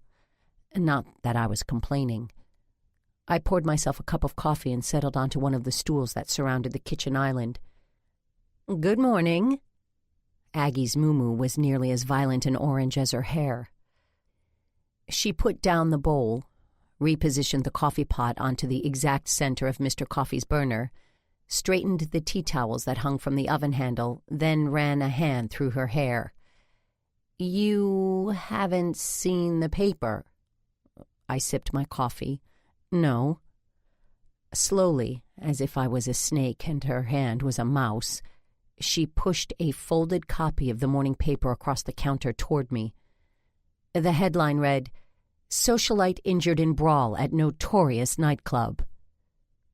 Sweet 9-pound baby Jesus. Beneath the headline was a picture of a blonde woman whose pearls hung askew. She wore a fabulous black dress, but the hem had inched up, revealing entirely too much leg. A handsome man cradled her in his arms. Her mulish expression communicated how very little she wanted to be there. At least I hoped it did. His expression was softer. One of last night's camera flashes must have belonged to a reporter. Oh, dear Lord. The phone rang. "You want me to get that?" Aggie asked. I wasn't going to answer. "I'm unavailable. Even to your mother. Especially to my mother." She answered the phone, listened, then said, "I'm sorry, Mrs. Russell is unavailable. May I take a message?" She picked up a pen and jotted something on a piece of paper. "No, ma'am, I can't promise she'll call this morning. I'll give her the message." She hung up the phone, then pushed the note toward me. One word. Libba. As if a phone call could make everything better. Libba had some serious groveling to do. The phone rang again almost immediately, and Aggie repeated almost verbatim her conversation with Libba, except this time the caller was Howard Standish. No sooner had Aggie hung up the phone than it rang a third time. Mother's voice boomed through the line. "I'm sorry, Mrs. Walford, but Mrs. Russell is resting. May I have her call you when she gets up?" Aggie deserved a raise. A large one. I heard Mother tell Aggie to get me out of bed immediately. "I'm sorry, Mrs. Walford, but I promised Mrs. Russell that I wouldn't disturb her." Mother hung up. I gulped at my coffee. "She'll be here in an hour, maybe sooner." Grace chose that moment to walk into the kitchen. "Good morning, honey." I manufactured a smile. "How was last night?" Hopefully her evening hadn't been quite as eventful as mine. "Fine." A one-word answer. She was still angry with me. Just wait. I handed her the paper. Better she see the picture now than hear about it at school. She looked at it for a minute, then tossed the paper onto the counter. "And you didn't want me going out with Jack?" "I thought I was going out for dinner and a drink. So how did you end up in Detective Jones's arms?" "That's a long story." Grace snorted. "Yeah, right." Where had the attitude come from? In Europe, we'd been fine. And now that we'd come home, Grace had started acting like a resentful, rebellious teenager. I forced a smile. "Where did you go last night?" "Winstead's. Then we went for a walk in Luce Park." She reached past me, picked up the paper and read. With each line, her expression darkened. "Damn Monday straight to hell. I should have stayed in bed." The telephone jangled. "Should we unplug the blasted thing?" I asked Aggie. Grace sneered at me over the top of the paper. "That's enough out of you, young lady." I already dealt with Mother's regular, deep-seated disapproval. I didn't need Grace's, too. I didn't say anything. She didn't have to. Grace dropped the paper onto the counter, tossed her hair, and headed toward the door. "Don't you want breakfast?" Aggie asked. "I've lost my appetite." Teenagers. Aggie picked up the phone, listened for a moment, then said, "I'll see if she's available." She covered the mouthpiece with the palm of her hand. "One of Grace's friend's mothers. She says it's an emergency?" I nodded, and Aggie handed me the phone. "Hello?" "Ellison. Thank God I caught you. India Hess calling. My daughter Donna spent the night at your house on Friday. We enjoyed having her. Well, except for the nightmare and the stepfather. My husband left town on business yesterday, New York. His taxi was in an accident and—" her voice quavered. "He's in the hospital with serious injuries. I have to fly out there, and I was wondering if Donna might be able to stay with you for a few days." "Well," I'd met the girl exactly twice. Didn't India have anyone else she could call? "I'd take her to my mother's, but her health hasn't been good. Donna and Grace seem to be getting on so well that I thought perhaps you'd be willing to take her." Really, they have. Donna had such a grand time last night with Grace and her boyfriend." "What?" I'd be forever in your debt. I don't want to leave her home alone, and I simply have to get on a plane for New York this morning. Please?" "India, she won't be any bother, I promise." Maybe having a friend around would put Grace in a better mood. "Fine." I didn't try to say more. Chances were good she'd just interrupt me. "Thank you. I can't begin to tell you what a help this is to me. Jonathan would be so angry with me if he thought for a second I'd left Donna unsupervised. He even suggested I bring her with me, but I don't know how long I'll be gone, and I didn't want her to miss school." Oh, dear Lord, what had I done? She didn't know how long she'd be gone? What if her horse's ass of a husband couldn't travel for weeks? I grimaced and gulped at my coffee. "May I drop her things off this morning? My flight leaves at 11. "Of course. If I'm not here, Aggie will be." "Thank you, Ellison. I owe you an enormous favor." How novel and delightful to have someone owe me for a change, although I couldn't imagine a circumstance in which I'd ever collect. Not a problem.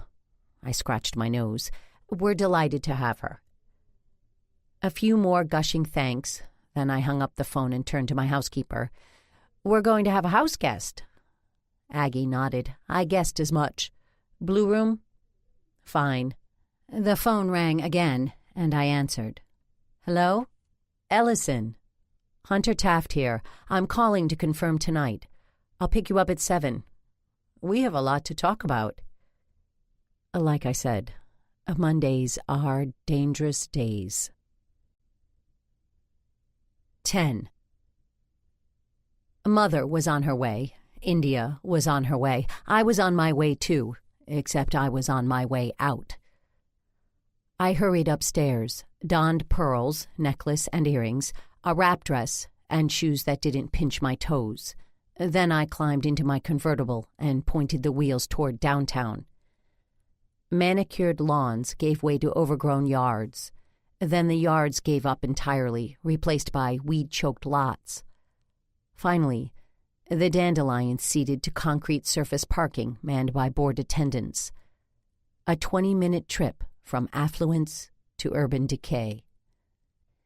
Downtown was dying. Women's favorite shops had moved south to the Country Club Plaza. Only a few restaurants remained, and those catered to a lunch crowd. Men drove to their offices, and then they drove home. The only people who spent any real time downtown were winos, burlesque dancers, and beat cops. I parked, paid, and picked my way up a crumbling sidewalk to a skyscraper in need of a shower. A security guard looked up from his paper and beeped me in. I'm here to see Howard Standish. The guard glanced at the front page of his newspaper, then at me. He narrowed his eyes, focused on the paper, tilted his head, and opened his mouth as if he intended to ask me a question. Howard Standish, I repeated. Men who'd just triple bogeyed a par 3 used nicer tones than I did. Those men weren't on the front page of the paper. The guard grunted. 11th floor. He pointed to a pair of elevators, then went back to examining the photo of a socialite injured in a brawl at a notorious nightclub.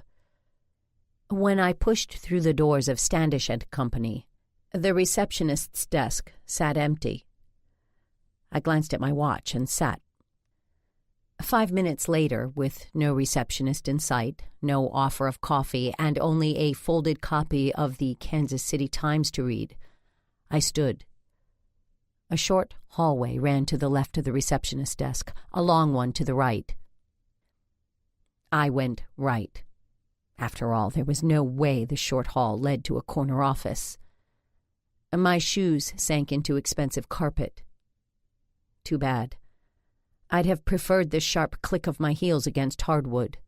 A purposeful sound, a sound with a mission, a sound that telegraphed my annoyance to all the people working behind closed doors. Monday might be a dangerous day, but this particular Monday, I was dangerous too. I'd find out who Bobby loved, tell the girl, then focus all my attention on keeping Grace out of trouble. Being nice wouldn't get me an answer. Being dangerous might. A woman exited an office. She blinked when she saw me. May I help you? I'm here to see Howard Standish. I spoke with the triple bogey tone. Do you have an appointment? She asked, with the prim assurance of someone who knew I didn't. No, but Mr. Standish will see me. She lifted her nose. We'll just see about that tilt. Your name? Ellison Russell. One moment. She marched down the hall and disappeared through yet another closed door. She reappeared almost immediately. Mr. Standish will see you. As if there'd ever been any doubt. I offered her a sugary smile. She led me down the rest of the hallway, then opened an oak-paneled door. The office on the other side smelled of leather and cigar smoke and ink. Manly smells. The opposite of blue brocade frock smells. Howard stood when I entered. He straightened his tie. He cleared his throat. He even offered me a grimace of a smile. His square jaw worked as if he was chewing. "A bitter pill." He glanced at the woman who still lingered in the doorway. "Thank you, Anne."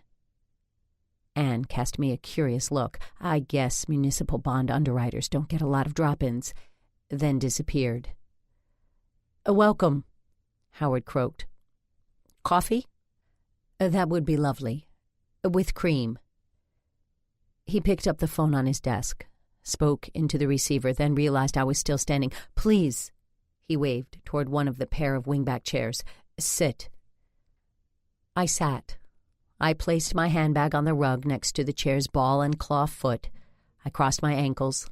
I directed my attention to the man across the desk. Howard hung up the phone and stared at me. His skin looked gray, maybe even green, and despite the steady breeze from the air conditioning vent, sweat broke out on his upper lip. He wiped it away. "How may I help you?" "I have a few questions." More than a few, and given what I knew about Howard's predilection for dresses, wigs, and frosted eyeshadow, I figured he'd answer them all. "Questions." Howard's skin tone went from green to dead white. "About what?" Had someone been blackmailing him? Did he think I was after money, or did he think I had some prurient interest in hearing about his dresses? "About Bobby Lowell." His skin tone improved from dead to dying. "What about him?" Someone tapped on the door, then opened it. Anne appeared carrying a tray with 2 coffee mugs. "On the desk," Howard instructed. With a sideways glance at me, she did as he asked. When she was gone, he pushed the mug with cream toward me. "What are your questions?" "Tell me about Alice and Bobby Lowell." Howard's mug froze halfway to his lips. His eyes narrowed. "Your questions are about my daughter?" "She loved Bobby." Not a question. He nodded. "She did. Bobby loved someone else." Also not a question. "I don't know anything about that." "I think you do." Howard put his mug down in the center of a leather-edged blotter. "Why would you think that?" "Because I think Alice talked of nothing but Bobby, and if she believed that Bobby was involved with another girl, I think she'd tell you and Kizzy." "Maybe she just told her mother." "Not me." I didn't believe him. He might not be scratching his nose, but the bridge between his brows wrinkled and his fingers twitched. Bobby's dying words were, "Tell her I love her. I'm trying to find the girl. Do you have any idea who she is?" "Maybe he loved Alice." I didn't dignify that with a response. The idea sank below the surface of possibility faster than a lounge chair tossed into a swimming pool. I waited. Howard squared himself in his chair. The knuckles of the hand that held his coffee mug whitened. His lips thinned. "I can't help you." "Can't? Or won't?" Howard glared at me, then his gaze dropped, and he took a sip of his coffee. All things being equal, I preferred not to bring up the blue brocade dress or Howard's heavy hand with eyeshadow, but I wanted answers. "Did you hear about what happened at the school? At the stands?" Someone wove the word slut into the fence with red ribbon. Who do you think would do such a thing? We both knew the answer to that. Howard's shoulders slumped. "I don't know who she is. Alice never referred to her by name." I leaned forward. "Will Alice tell you who she is?" "No." I crossed my arms over my chest and attempted menace. "I'd really like to tell that girl that Bobby's last thoughts were of her." Howard shook his head. "I'm not even sure Alice knows the girl's name." I raised a brow. We lived in a world where everyone knew everyone. Alice had to know. Unless Bobby had gone beyond the confines of the country club or Suncrest to find a girlfriend. If that was the case, I might never find her. If the girl didn't go to Suncrest, why bother writing slut in the fence? Alice needs to give you the name. He ran a finger around the inside of his collar. Alice is troubled. Howard was a master of understatement, at least when it came to describing his daughter. Last night he'd applied makeup with a trowel. There was nothing understated about a man with sky-blue eyeshadow on his lids. Do you think she had anything to do with Bobby's death? Howard half rose from his chair. Of course not. Liar, liar, pants on fire. Did you have anything to do with the murder? He sat. More of a collapse, really. How can you suggest such a thing? I tilted my head. I narrowed my eyes. I might even have pursed my lips. Did I need to say out loud that Alice might have told Bobby about her dad's dresses? People will kill to keep secrets. I knew firsthand. Not me. He rubbed his face with his hands, mussing his thinning hair. A man who wore satin probably didn't have the gumption to commit murder. Howard probably hadn't killed Bobby. Alice might have. It seemed as if he thought so too. He'd responded with anger when I suggested she might be involved, while aspersions on his own innocence were met with bewilderment. Is there something I should know about Alice? Where was she on Friday night? Howard's lips thinned, and he turned his head and directed his gaze out the window. Alice is troubled. My voice was soft, barely louder than a whisper. You said so yourself. He looked at me then. She didn't kill that boy. Are you sure? He rose completely from his chair. Of course I'm sure. How dare you come into my office and suggest my daughter's a killer? I dared, because he'd given me the power to ruin him by going out in a dress. I dared because I was positive Alice had embellished the fence at Suncrest. I dared because Bobby was dead. I stood too. I made Bobby a promise, Howard. Get me the name. I put my coffee on his desk, turned on my heel and walked out his door. Hopefully he didn't notice I couldn't meet his gaze. I straightened my shoulders. A boy was dead, and it was up to me to carry out his dying wish. I couldn't afford to feel guilty about how I went about fulfilling that wish.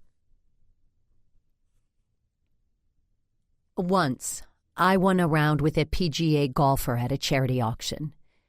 He accompanied me to the ladies' tee and watched my backswing. I whiffed. Heat rose to my face, and, embarrassed, I swung again too quickly. I sliced the ball into a stand of pines. He laughed at me. Hard. All things being equal, I would have preferred to relive that moment over and over again, rather than go out with Hunter Taft. I don't pick my moments. They pick me. At precisely 5 minutes to 7, I descended the front stairs. My hair was up in a smooth chignon. My dress was a Missoni purchased in Italy, my necklace a hammered gold choker I'd bought at a jewelry store across from the Ritz in Place Vendôme. I needed every bit of confidence I could borrow from wearing the right clothes and jewelry. I wandered into the kitchen where Donna and Grace sat at the counter finishing a pizza. You look nice, Mrs. Russell. Thank you, Donna. Grace looked me up and down and frowned. I thought you weren't ready to date. I wasn't, but I couldn't exactly explain that I was going out with Hunter as payment for having one of his investigators follow her.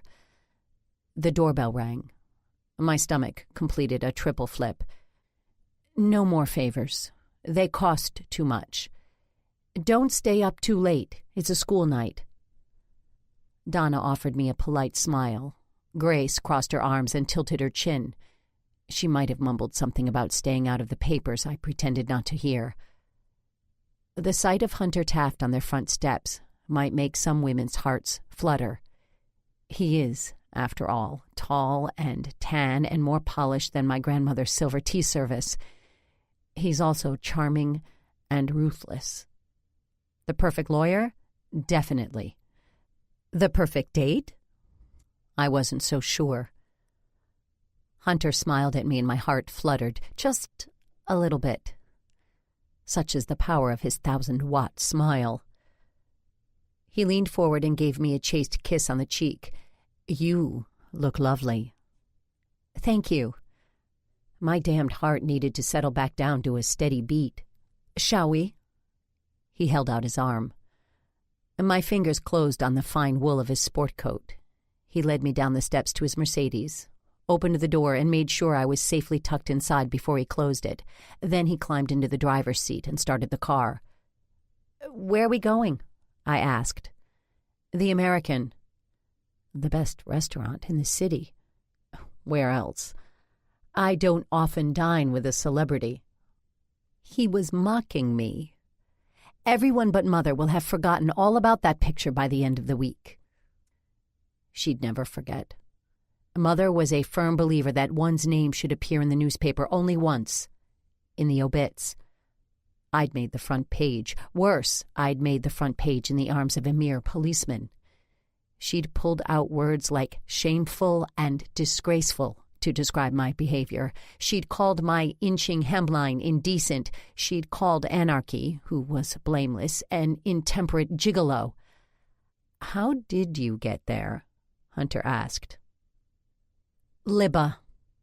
5 letters spelled a 4-letter word. I figured as much. Mother hadn't. She'd let me know in no uncertain terms that as a woman approaching 40, I was accountable for my own actions. True. Also true, I wasn't accountable to her. When I told her so, she got very quiet. Quiet before a storm. Quiet. Not being a fan of storms, I quietly hung up the phone. She probably wouldn't speak to me until Thanksgiving. I shifted in my seat, suddenly uncomfortable in glove-leather luxury. Tell me about Europe. One thing about Hunter. He reads people. Can tell when a subject is bothering them. He'd changed the subject. He wanted me at ease. That in itself was enough to make me nervous. It's old and full of art. So you loved it. I nodded. Every minute. I was worried you might not come back. He was worried. I swallowed, stared through the windshield at the world, wishing past. The thought crossed my mind. Oh, I'm glad you came home. Grace and I had only been home for 2 weeks, and already I'd found a dying boy, hosted an impromptu slumber party, dealt with a crazy girl and a daughter with an attitude problem, been injured at a bar for cross-dressers, made an appearance on the front page of the morning paper, and threatened a family friend. Hell, I'd done all that in a matter of days. It's been more fun than a barrel of monkeys. Hunter chuckled and slowed the car for a red light. How's the wrist? I glanced at my bandage. It hurts. Well, tearing stitches will do that. How did he know about my torn stitches? Aggie. My housekeeper needs to remember who signs her checks. She has your best interests at heart. I knew she did, but that didn't mean I liked her sharing details of my life with Hunter. Before I forget, Hunter reached into the inside breast pocket of his sports coat, withdrew an envelope and handed it to me. The only marking on it was Grace's name, typed neatly and centered. I closed my eyes, swallowed, battled the competing urges to rip it open and rip it in half. Nothing exciting, said Hunter. Grace and Jack sat in the parking lot by the football stands at Suncrest for 30 minutes or so. Then they went to Loose Park and walked. Jack smoked a joint. Grace smoked pot, I squeaked. No, Jack did. Grace sat with him while he smoked. Then they picked up another girl and went to dinner at Winstead's. Grace was home by 9. For all my worrying about my daughter, I was the one who'd gotten into trouble. I waited for Hunter to point that out. He didn't. I slipped the envelope into my purse. "Thank you." He glanced at me, gave me a half-smile that made me think I'd amused him in some way. "You're welcome." We pulled up to the valet, got out of the car, and Hunter whisked me into the restaurant. Slender gold columns opened into elaborate fans where they met the vaulted ceiling. Fuchsia velvet banquettes waited for bottoms. Walls of windows allowed evening light inside. The best wall, the wall where we were seated, offered a view of downtown. From this distance, the skyline looked almost pretty. The sommelier presented a wine list to Hunter. A waiter presented us with menus, then unfolded my napkin and let it float into my lap. "Red or white?" Hunter asked. "Red." We ordered a steak for Hunter, grilled salmon for me. We sipped wine. We watched the sky fade to lavender and the lights begin to turn on in the buildings downtown. We chit-chatted. We did not talk about blackmail or my dead husband or the things that Hunter said to me before I left for Europe. Instead, we lifted forkfuls of four-diamond food to our lips and talked about other meals, other bottles of wine, travel. Slowly, very slowly, I let myself relax. "Did you go to Harry's bar when you were in Venice?" he asked. I thought going was a requirement. "You drank Bellinis?" I nodded. "Of course. I love Venice." He leaned toward me as if he meant to tell me something meaningful. He smelled of soap and leather and fresh linen. His eyes sparkled. His lips parted. My heart fluttered again, and for a half-second, I half-hoped he'd ask me to run off to Venice with him. "Did you have coffee at Café Florian?" So much for our Venetian tryst. Every day we were there. A waiter appeared at the table and waited for Hunter to acknowledge him. Hunter stared at me, smiling as if he was rethinking that Café Florian question. The waiter shifted his weight from one foot to the other and cleared his throat. "I'm sorry to interrupt, Mr. Taft, but there's a call for you." Hunter's brows rose. "For me?" "Yes, sir." "Excuse me, Ellison." Hunter stood, dropped his napkin into the chair, and strode toward the maitre d' stand. I couldn't help but notice that most of the women in the restaurant watched him pass. Hunter. Venice. It might be nice to go to a romantic city with a man instead of a teenager. I conjured up images of us holding hands in a gondola on the Grand Canal, strolling across the Rialto Bridge, enjoying an opera at La Fenice. It would be lovely, maybe even magical, and definitely romantic, until I remembered my terrible taste in men. Then I'd start wondering if Hunter was an accomplished liar or indulged in kinky sex. I shook my head. No trips to Venice for me. Well, not with Hunter Taft. At the maitre d' stand, Hunter raked his fingers through his silver hair and hung up the phone. If he'd strode away from the table, he practically ran, coming back. He didn't sit. Instead, he reached into his pocket, pulled $100 from his money clip, and threw the bill on the table. "Ellison, we have to go. That was my secretary. Aggie had her track us down. There's a problem at your house." My heart stopped its foolish fluttering. My heart stopped entirely. 11. Hunter drove fast, white-knuckle fast, and I was grateful. A traffic light turned yellow. I pushed my right foot against an imagined gas pedal and muttered, "Run it." He did. Good man. "They didn't say what was wrong?" I asked for the umpteenth time. "No. But if Aggie called, it's serious." A red light stopped our progress. He looked both ways, saw no cars, and drove through the intersection. Very good man.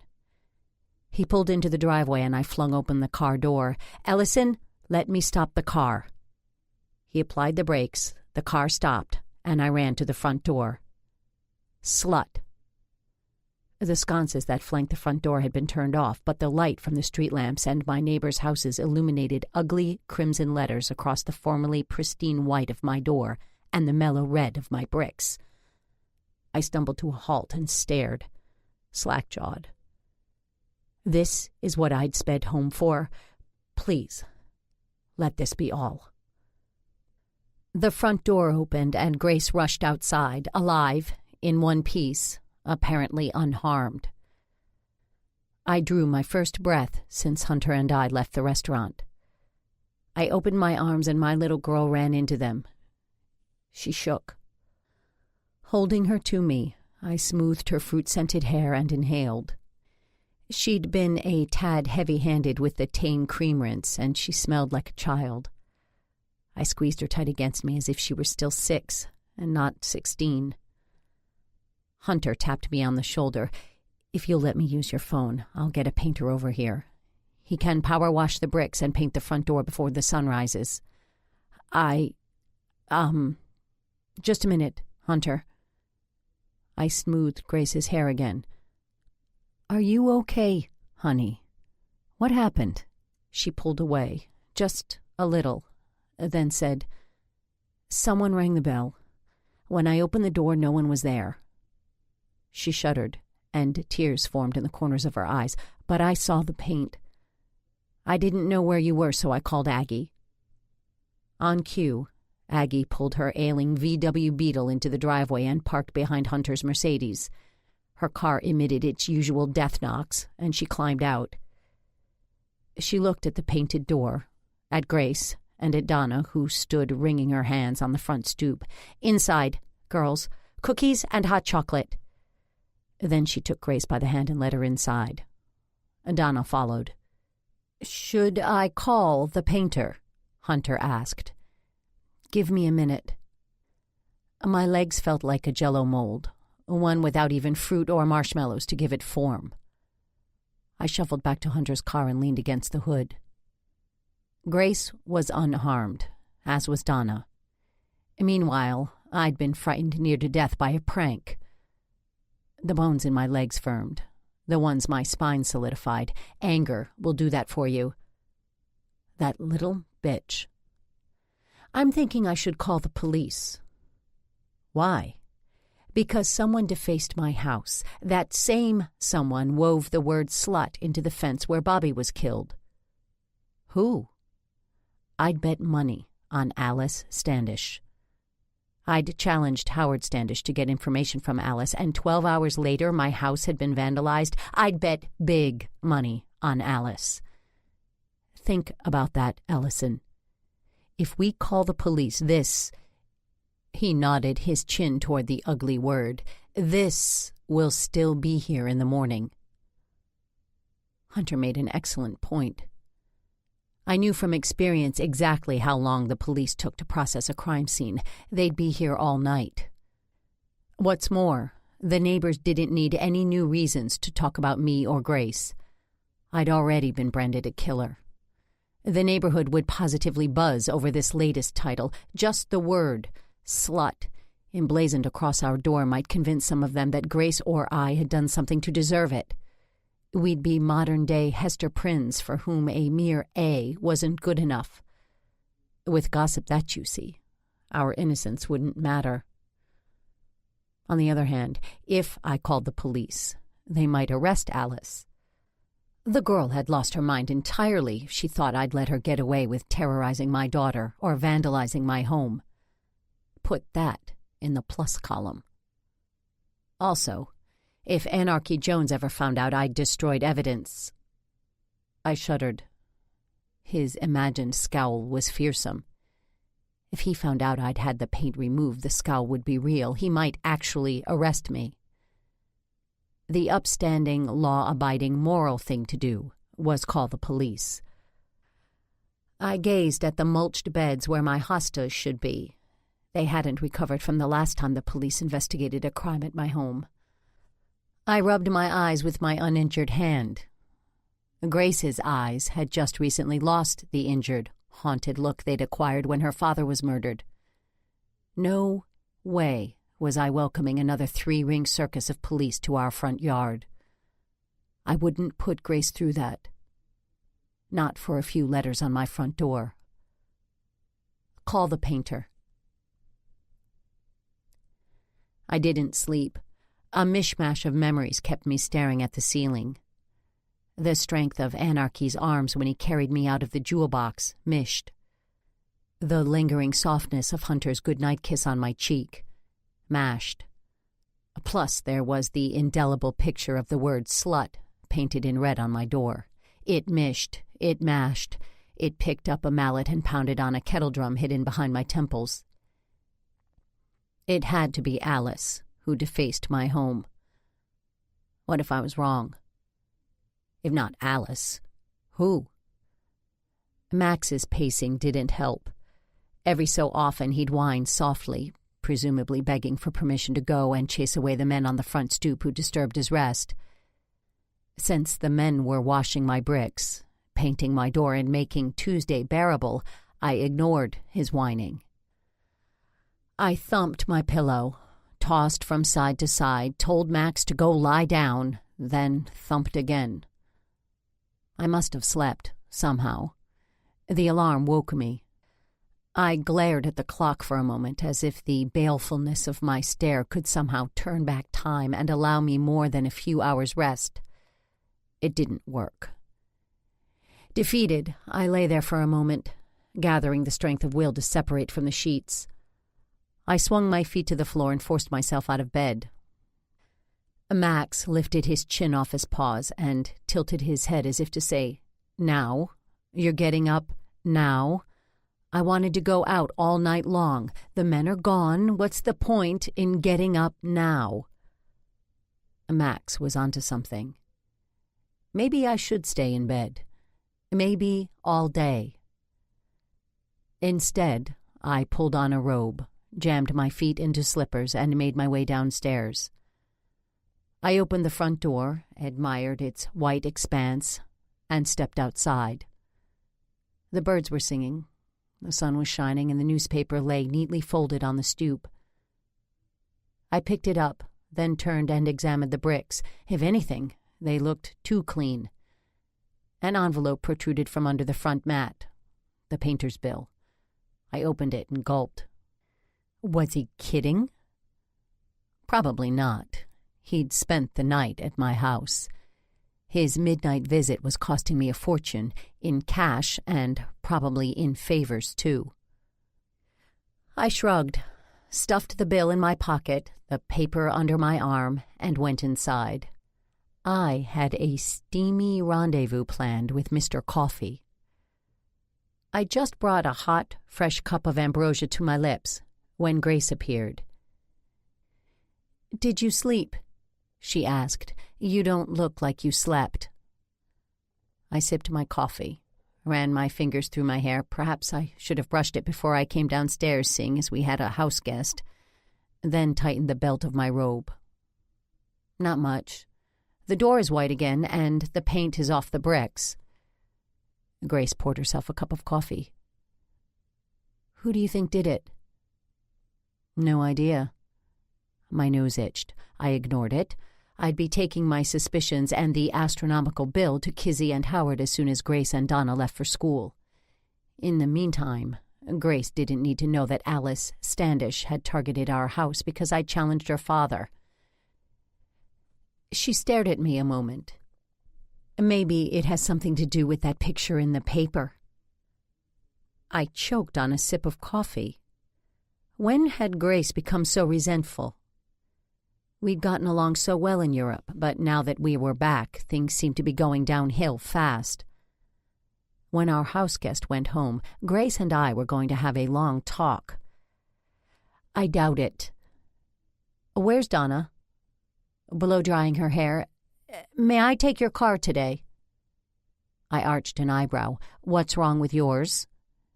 "Nothing. It's just that Donna has never ridden in a convertible, and it looks like it's going to be a gorgeous day." There was no reason Grace shouldn't drive my car. I could take Henry's. "Fine. The keys are in my purse next to the bed. What do you want for breakfast?" "Cereal is fine."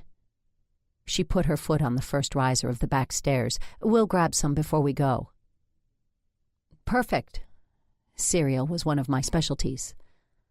I opened the pantry, took out boxes of Life, Cheerios, and shredded wheat and put them on the counter. 2 bowls and 2 spoons later, breakfast was complete. I grimaced. We had a guest. I ought to make more of an effort. I sighed and added a banana and a knife. I was contemplating my 3rd cup of coffee when Grace bellowed, "Mom!" The call of the mom. There are a million variations. The "please take me shopping" "Mom" has a pleading quality. The "you're embarrassing me" "Mom" requires a drawn-out "ah" sound. The "I need you" "Mom" turns one vowel into 2 syllables. There's outraged "Mom." This call of the mom was definitely outrage. Short, terse, loud. Had Max eaten her favorite shoes, chewed his way through a belt or a purse strap, nested in her bed while she was getting coffee? I hurried up the stairs. She met me at the top with something crumpled in her hand. "What's this?" She shook an envelope at me. "What's what?" She shook the envelope again, and I recognized her neatly typed name. Lord Love a Duck. She'd found Hunter's report when she searched for keys in my handbag. "How could you?" she wailed. "Grace, calm down. We have a guest. Donna should know about this. The whole world should know. My mother hired a spy to follow me around. Grace, if you'll just calm down and let me explain." "How could you, Mother? I thought you trusted me." There it was again. "Mother, I do trust you. I do not trust Jack." She shook the report at me. "What now? Are you going to turn Jack into the police for smoking pot?" "Of course not. I don't care if Jack fries every brain cell he has, although I wish you had the sense to stay away from him while he does. It was just pot. It's not like he was dropping LSD." What did Grace know about LSD? Cold seized my spine as if I'd been shoved into an icy swimming pool. "They're drugs. They're illegal, and I thought you had better sense than to hang out with boys who do them." My daughter rolled her eyes. "Get with it, Mother. Everyone does drugs. Besides, I'm an adult. I should be able to make my own decisions. If you live in my house, you live by my rules." The thought bubbled up from some cave hidden deep inside my soul. I pressed my lips together, fisted my hands, counted backward from 20, anything to keep the words locked tightly inside my mouth. 4, 3, 2, 1. I risked parting my lips. "We can discuss this later." "That's right, Mom. Just pretend things you don't like haven't happened, and they'll go away." Her lips curled into a sneer. "How did that work out for you with Dad?" I was thrown off a horse once. I landed with a thud on rain-parched ground. I lay there, staring at the stars revolving around my head and struggling to fill my empty lungs with air. I couldn't.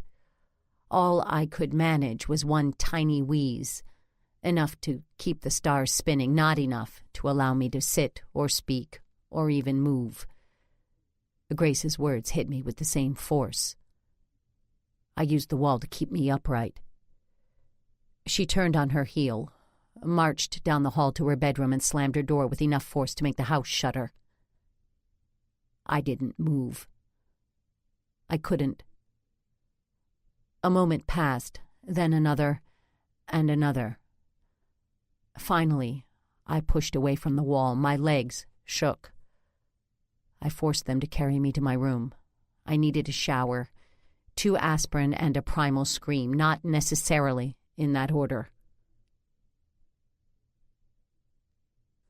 The house had an empty feeling when I got out of the shower. Grace and Donna were gone, and I had thousands of very private square feet to scream or cry or stomp my feet but I didn't have the energy. My limbs felt heavy, as if I'd lost something effervescent and replaced it with lead. Exhausted, I sat on the edge of the bed and stared at my bare feet. I couldn't do this. Couldn't sit and wallow in self-pity just because my daughter didn't respect me. I pushed myself to standing, stumbled toward my closet, and picked out an outfit. I put it on, made a half-hearted attempt at hair and makeup, then went downstairs for another cup of coffee. The cereal boxes, bowls, and banana were untouched. I poured myself another cup of morning magic and put them away. Max sat and stared at me, his doggy face sympathetic. We might have stared at each other all morning, but the phone rang. I answered it with a dull, "Hello." "How does it look?" Hunter asked. I blinked, then traced a mental path back to what he meant. Slut, the door, the bricks, the painter. "It looks like new, thank you." "Are you all right?" he demanded. "You don't sound like yourself." "I didn't sleep well last night." "No, it's more than that." God save me from perceptive lawyers. "No, it's not." He wasn't there to see me scratch my nose. Maybe he guessed I was lying. He answered me with silence.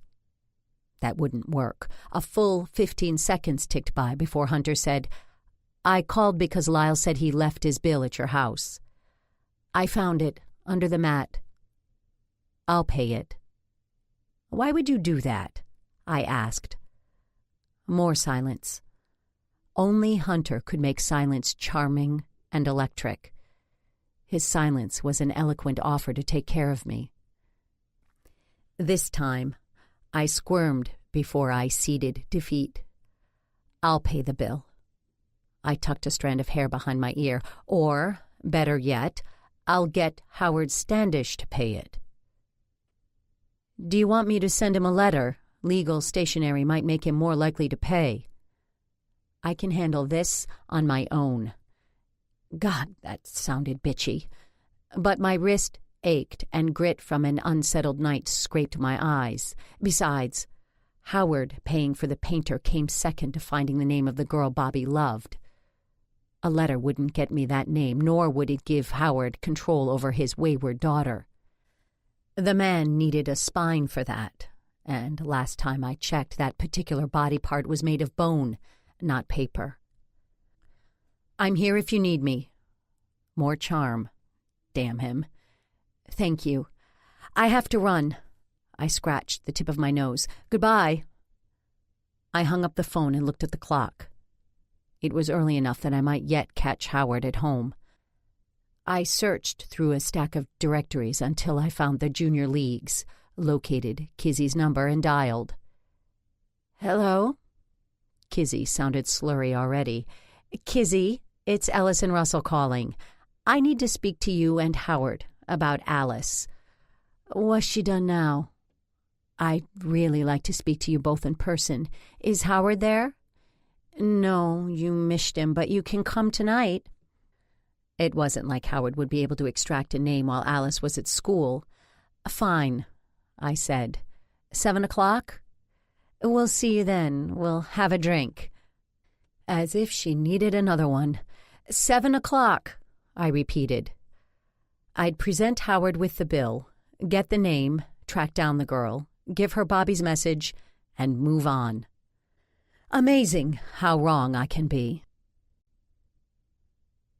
12.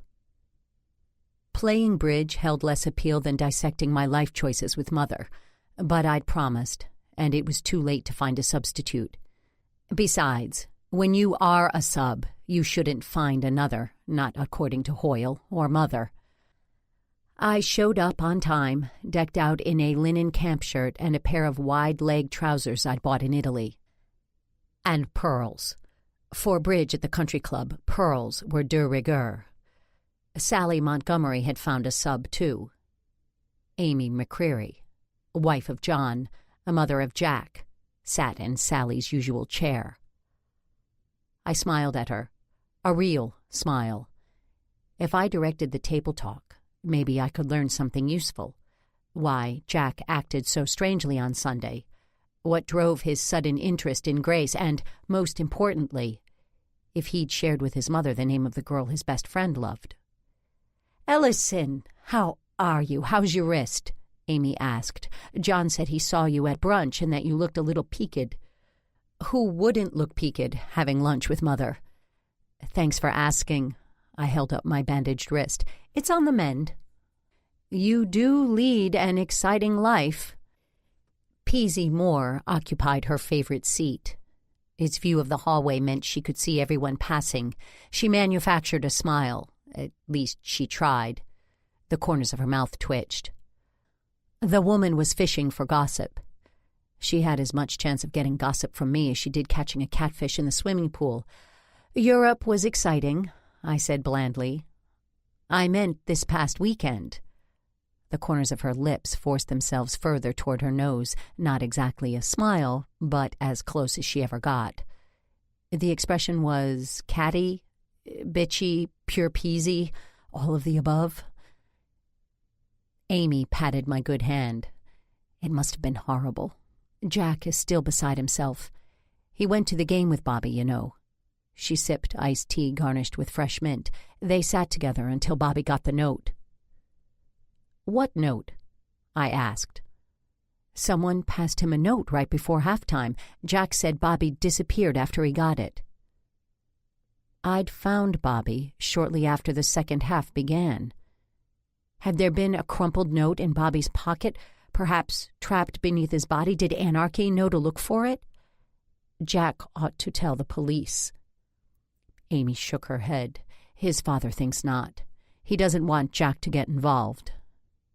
Amy held out her left hand and inspected the shine on her wedding ring. "I think John is being silly. The only thing Jack did was sit with Bobby in the stands." She looked me in the eye and shrugged. "What can I do?" She could tell me, knowing that if Jack wasn't going to the police about the note, I would. Telling Anarchy might help catch Bobby's killer. It would definitely assuage my guilt about destroying potential evidence by repainting the front door. Tibby Davis rushed into the ladies' lounge. "Sorry I'm late, girls. The school called and Beth forgot some assignment that she simply had to have, so I ran it up there. While I was there, Annie Pendleton asked me to work on the carnival committee and insisted on showing me the file. Then I ran my stockings and had to go home. On the way over here, I realized there was no gas in the car, so I stopped. Do you realize gas is up to nearly 55 cents a gallon? I swear the price goes up every time I drive by the station." She paused for breath. "But I'm here now." A triumphant smile lit her face. Having conquered errands, she collapsed into a chair and waved a waiter over. "I believe I'll have a glass of Blue Nun." Peasy glanced at her watch. "A little early in the day, isn't it?" She turned toward me. "Was it awful? Finding him, I mean." Of course it was awful. I'd found a dying boy. "It was. Were any of you there?" Amy shook her head. "I only go to games where Jack is actually playing. Believe me, I'll go to plenty of games come basketball season." Peasy pursed her lips and looked down her long nose. "You just have a girl, Ellison. You have no idea how boys' sports can take over your life." Tibby, the mother of 3 daughters, scowled. "Really? Try ballet lessons and art lessons and tap lessons and piano lessons. Missy took up the violin." She shuddered. "Besides, they do have sports. My girls all swim and play golf and tennis."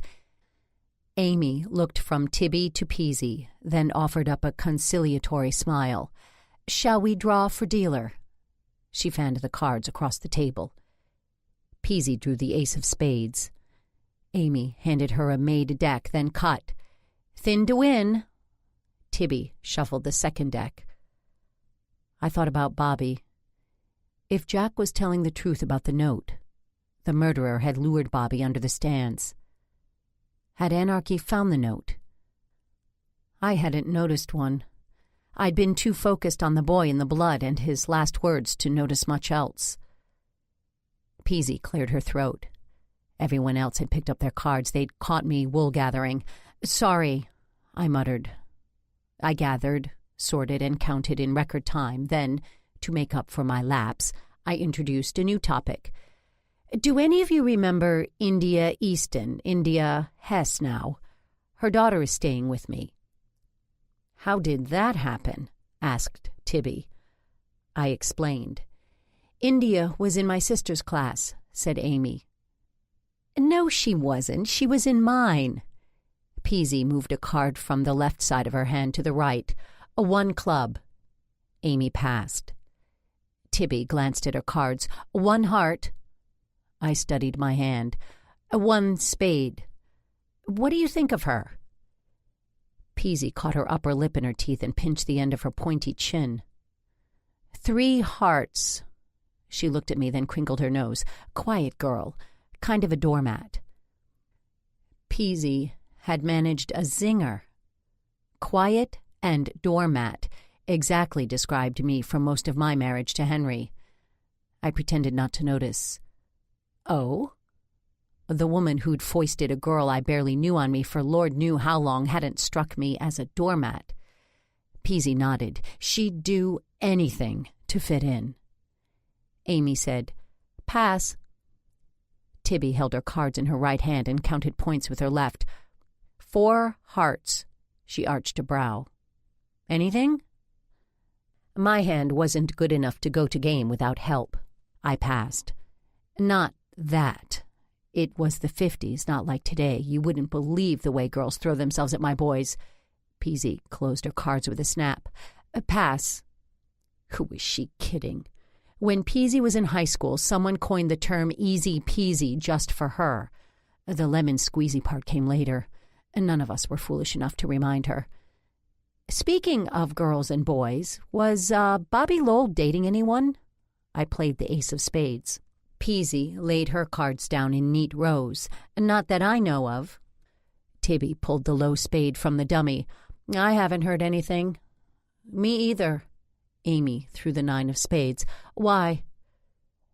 Tibby pulled the 2 of spades from her hand, and Amy swept the trick. "No reason." Peasy cut her gaze toward me. "Ellison, you simply must tell us about the picture in the paper." I should have known we couldn't get through an afternoon without discussing my trip to the jewel box. "It's boring, really. I went there with Libba. There was a kerfuffle, and I ripped my stitches." She sent one of her almost smiles my direction. "What about that gorgeous man who carried you out?" "Detective Jones." I returned her almost smile and raised her narrowed eyes. I ignored the way my stomach quivered whenever I thought about Anarchy's arms around me and played the king of spades. Tibby pulled the low spade, and Amy discarded a club. I hid a smile. Peasy could ask all the uncomfortable questions she wanted, but she and Tibby were going down. I arrived home at 2 to find a lonely Max and a handwritten note on the kitchen counter. An enormous bouquet of stargazer lilies sat next to the note. I gave a poor, pitiful me-eyed Max a dog biscuit, read the note. Aggie had gone to the supermarket. Then I eyed the lilies, my favorite.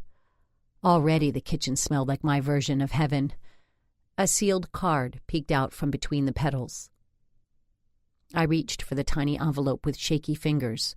What if Hunter had sent them? Was I ready for a man who sent me flowers? I slid my finger under the flap. "Forgive me?" Libba. She'd left me in a bar filled with cross-dressing men intent on pulling off each other's wigs and tearing each other's dresses. She'd left me with a man I barely knew. If she thought that I would forgive all that just because she'd sent me a bunch of flowers, she was as nutty as Alice Standish. Forgiveness would require serious groveling.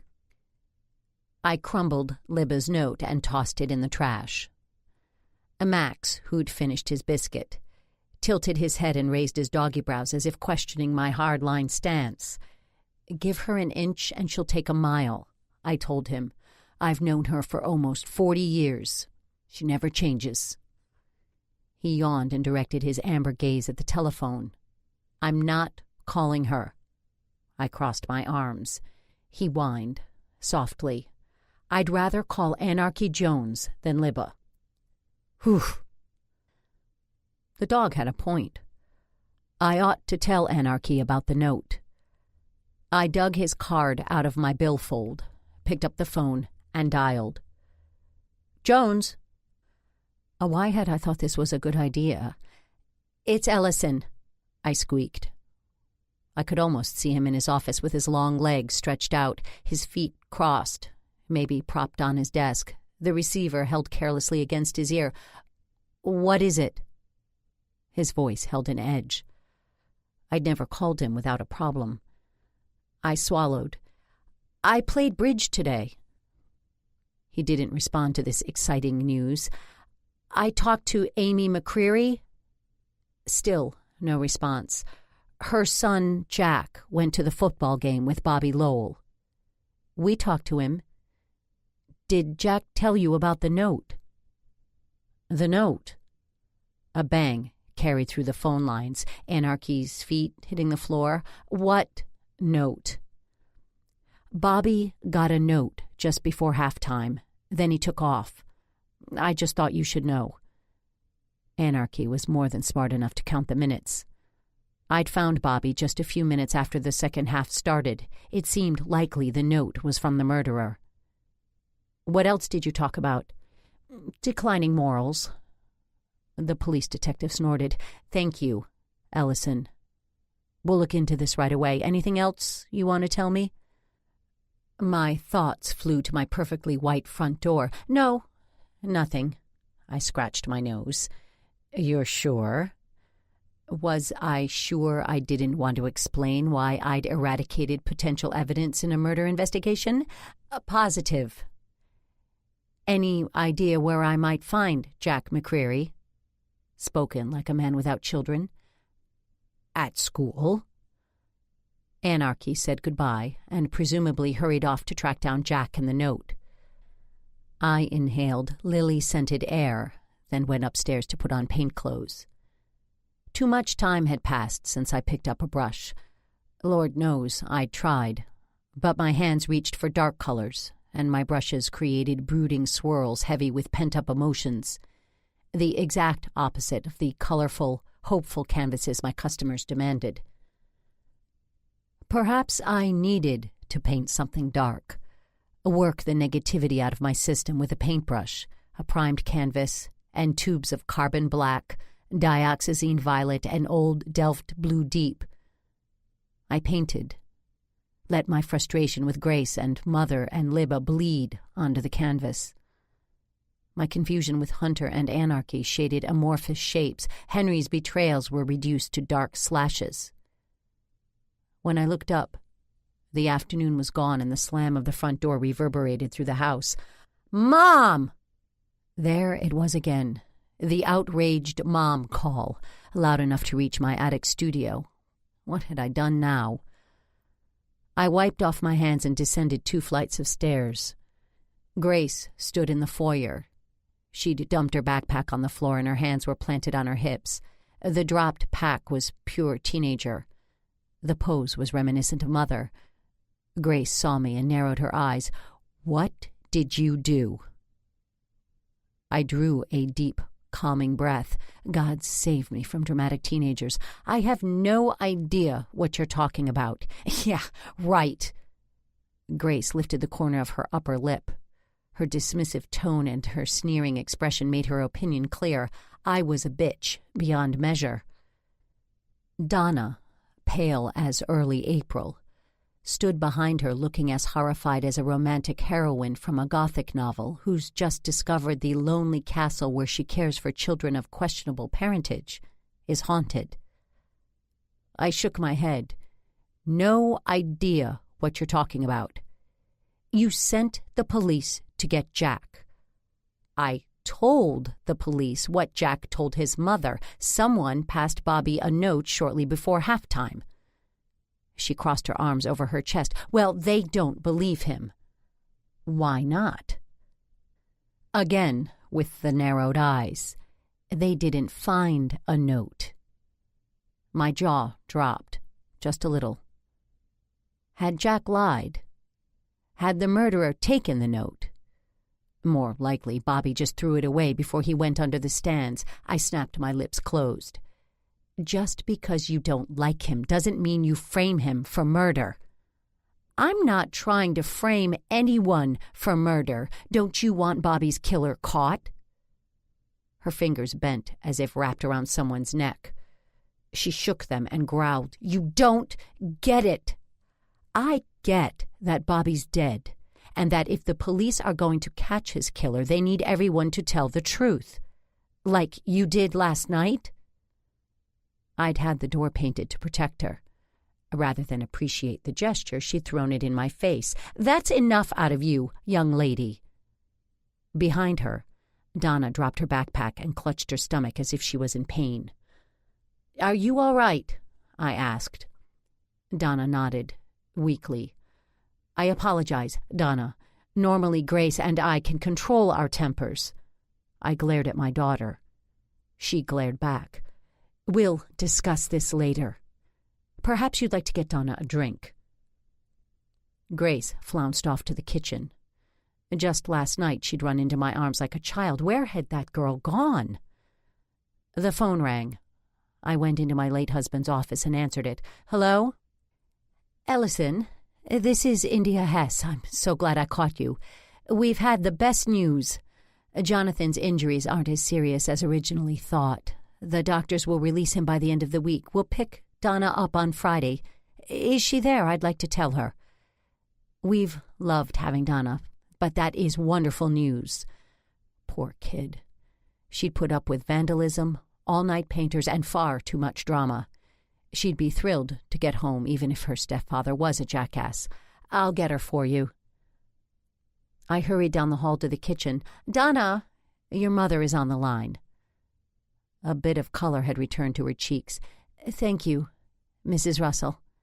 She picked up the phone. Grace cast me a dirty look. I didn't want sticking my nose in Donna's business added to my list of sins. I yielded the field, for now, and returned to the study. When Donna went home, Grace and I had a few issues to work out. I picked up the phone lying on the desk. "Don't be silly, darling," India snapped. "You can't impose on the Russells forever." "I wasn't planning on it, Mother." There it was, the teenage tone that encapsulated embarrassment, superiority, attitude, and need. Nice to know it wasn't just Grace who spoke that way. "Stop being so dramatic," India chided. I was all too familiar with drama. Drama flowed through my house like a river out of its banks. I hung up the phone before Grace rightly accused me of eavesdropping. It was hardly surprising Donna didn't like her stepfather. I barely knew him, and I didn't like him. Who could blame her for not wanting him home? Not me. 13. That evening, I drove to Kizzy and Howard's with the top down. The wind grabbed strands of my hair and wrapped them around my neck in a blonde noose. The painter's exorbitant bill, tucked into my pocketbook, fueled my anger with one Miss Alice Standish. I parked at the curb, maneuvered the uneven bricks of their front walk, thank God I hadn't worn heels, and rang the bell.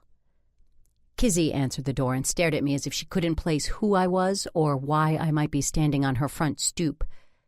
"You told me to come at 7. She blinked and wiped one of her blurry eyes with the back of her hand. "I did?" "You did. I suppose you'd better come in." She opened the door wider and stepped aside. I followed her into a living room with walls paneled in recovered wood and a floor covered in tiles. A long, black, tufted leather sofa ran the length of one wall. In front of it sat a white shag area rug topped by a glass coffee table. It matched the end tables that held brass lamps and crystal ashtrays. Club chairs upholstered in a black and white floral print sat at right angles to the couch. It was all very trendy, and Kizzy had probably paid her decorator a fortune. I didn't like it. It felt more like a stage set than a home. The only personal touch in the whole room was the highball on the coffee table. Kizzy had marked the glass with her lipstick. A frosted pink half-moon hanging above a veritable sea of gin. "Please, Ellison, have a seat." She'd finally remembered my name. "May I get you a drink?" "No, thank you."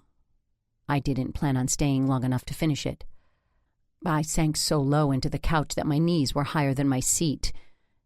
Kizzy, better acquainted with the hazards of her furniture, sat in one of the club chairs. "Howard will be right in. He's just making sure Alice is doing her homework." I nodded. Kizzy patted her hair, then glanced around her living room. "What brings you here? Shall we wait for Howard?" She scrunched her nose. "Everyone always wants to wait for Howard. What's happened?" If she wanted the bill, she could have it. I pulled the flimsy piece of paper with the astronomical number written on the bottom from my purse and handed it to her. "I think Alice vandalized my house." "Alice?" She held the painter's invoice at arm's length and squinted. She saw the total and rubbed her eyes. "Why would you think that?" "I think it has something to do with Alice's fascination with Bobby Lowell." She stilled, then lifted her drink to her lips. Poor boy. Bobby was seeing another girl, and I don't think Alice much liked it. Kizzy leaned forward and lowered her voice. "I hope you won't hold this against her." She fingered the bill. "She went a little crazy over Bobby. When he started seeing someone else, she was distraught."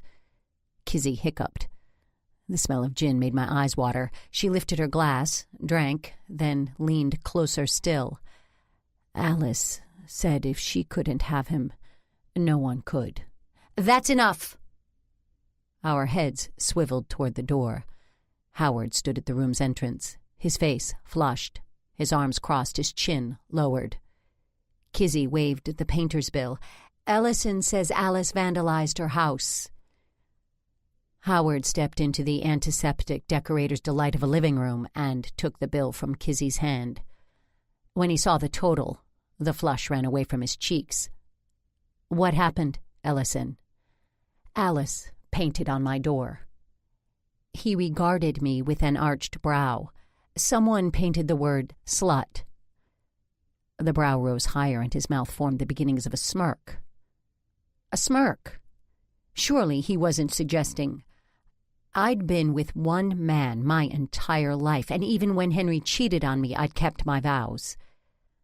As for Grace, I'd bet her trust fund that she hadn't done anything to deserve having such an ugly word written about her. I tilted my head slightly, pursed my lips, and raised my own brow. The same word was woven into the fence at the school, near where Bobby died. Kizzy hiccuped. "We know. A policeman came by to ask us about it." I offered her an encouraging smile. "And?" "Alice said she didn't have anything to do with it." Alice said, not Alice didn't. It seemed as if Kizzy doubted her daughter. "You didn't believe her?" Kizzy glanced at her drink, her husband, then me. That's enough." Howard was repeating himself. He crumpled the bill in his hand, stepped outside the door, and yelled, "Alice!" When Alice appeared, she wore enough black for 2 funerals. Also, she'd taken black eyeliner and circled her eyes. She might have been going for a haunting look. What she got was demented raccoon. She stared at me with narrowed, coal-rimmed eyes, and I straightened my shoulders to keep them from shaking. Looking at her, it seemed all too possible that she'd killed Bobby. "What?" she asked. Howard shook the painter's bill in her face. "Did you deface Mrs. Russell's property? Did you paint on her door?" She shrugged, a classic world-weary teenage shrug. "What if I did?" She leaned against a wall and crossed her arms. "And the fence at school?" I asked.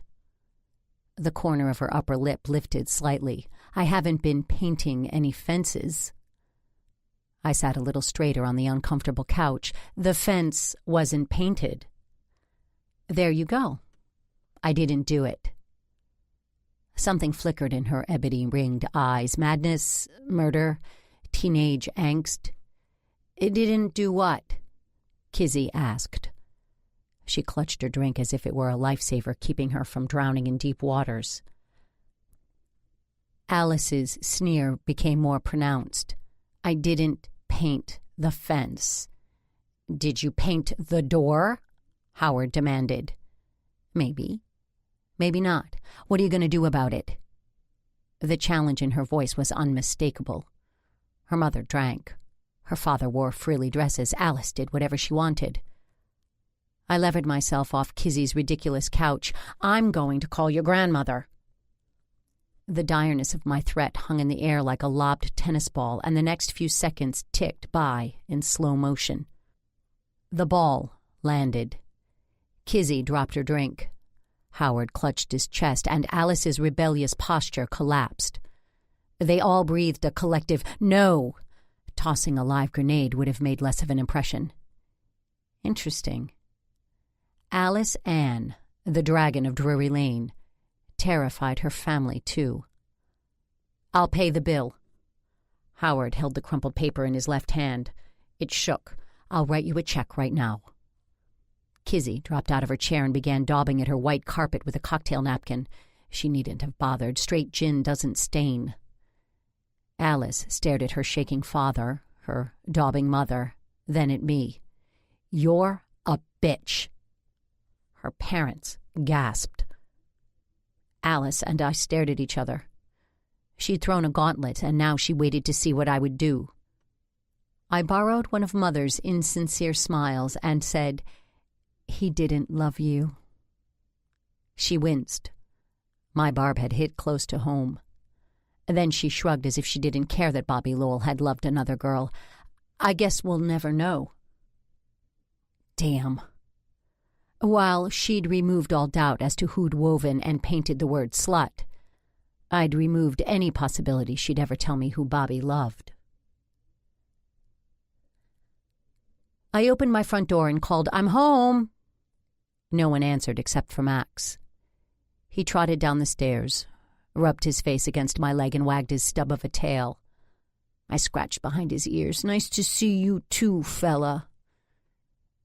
He followed me up the stairs, sat beside me when I tapped on Grace's door, and tilted his head when I cracked the door and yelled over ear-splitting decibels of a very apropos Elton John song, I'm home!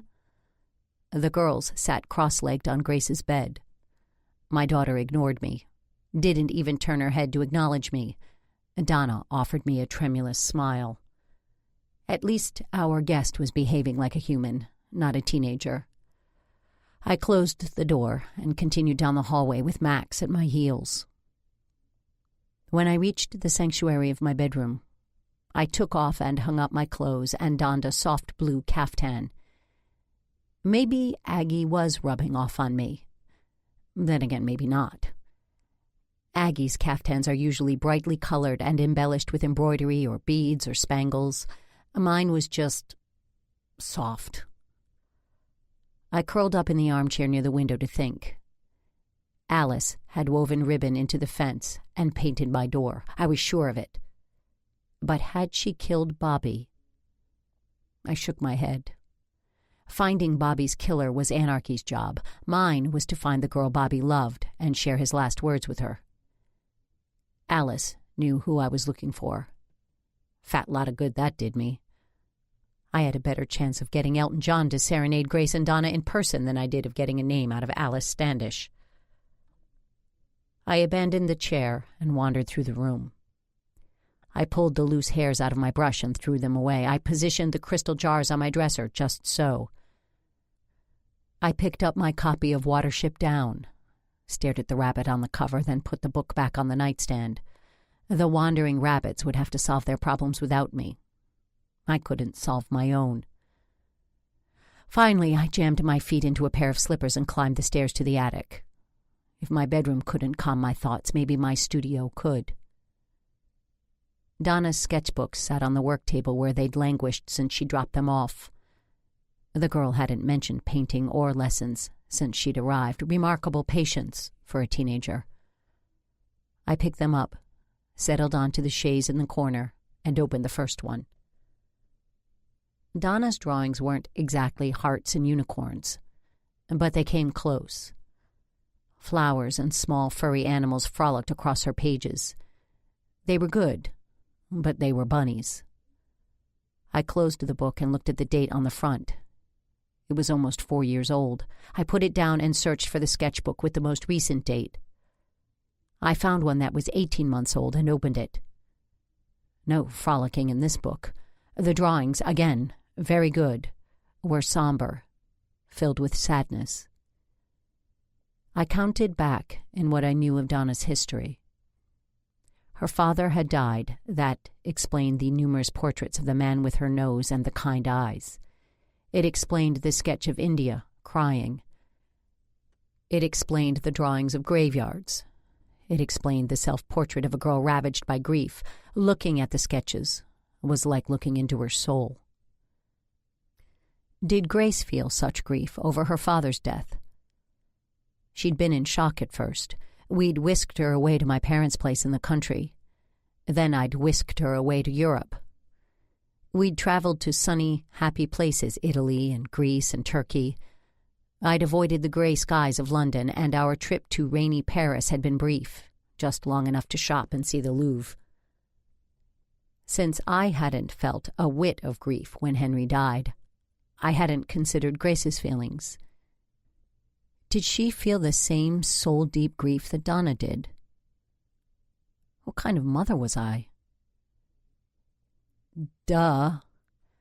Henry had been an unmitigated ass, but he'd also been her father.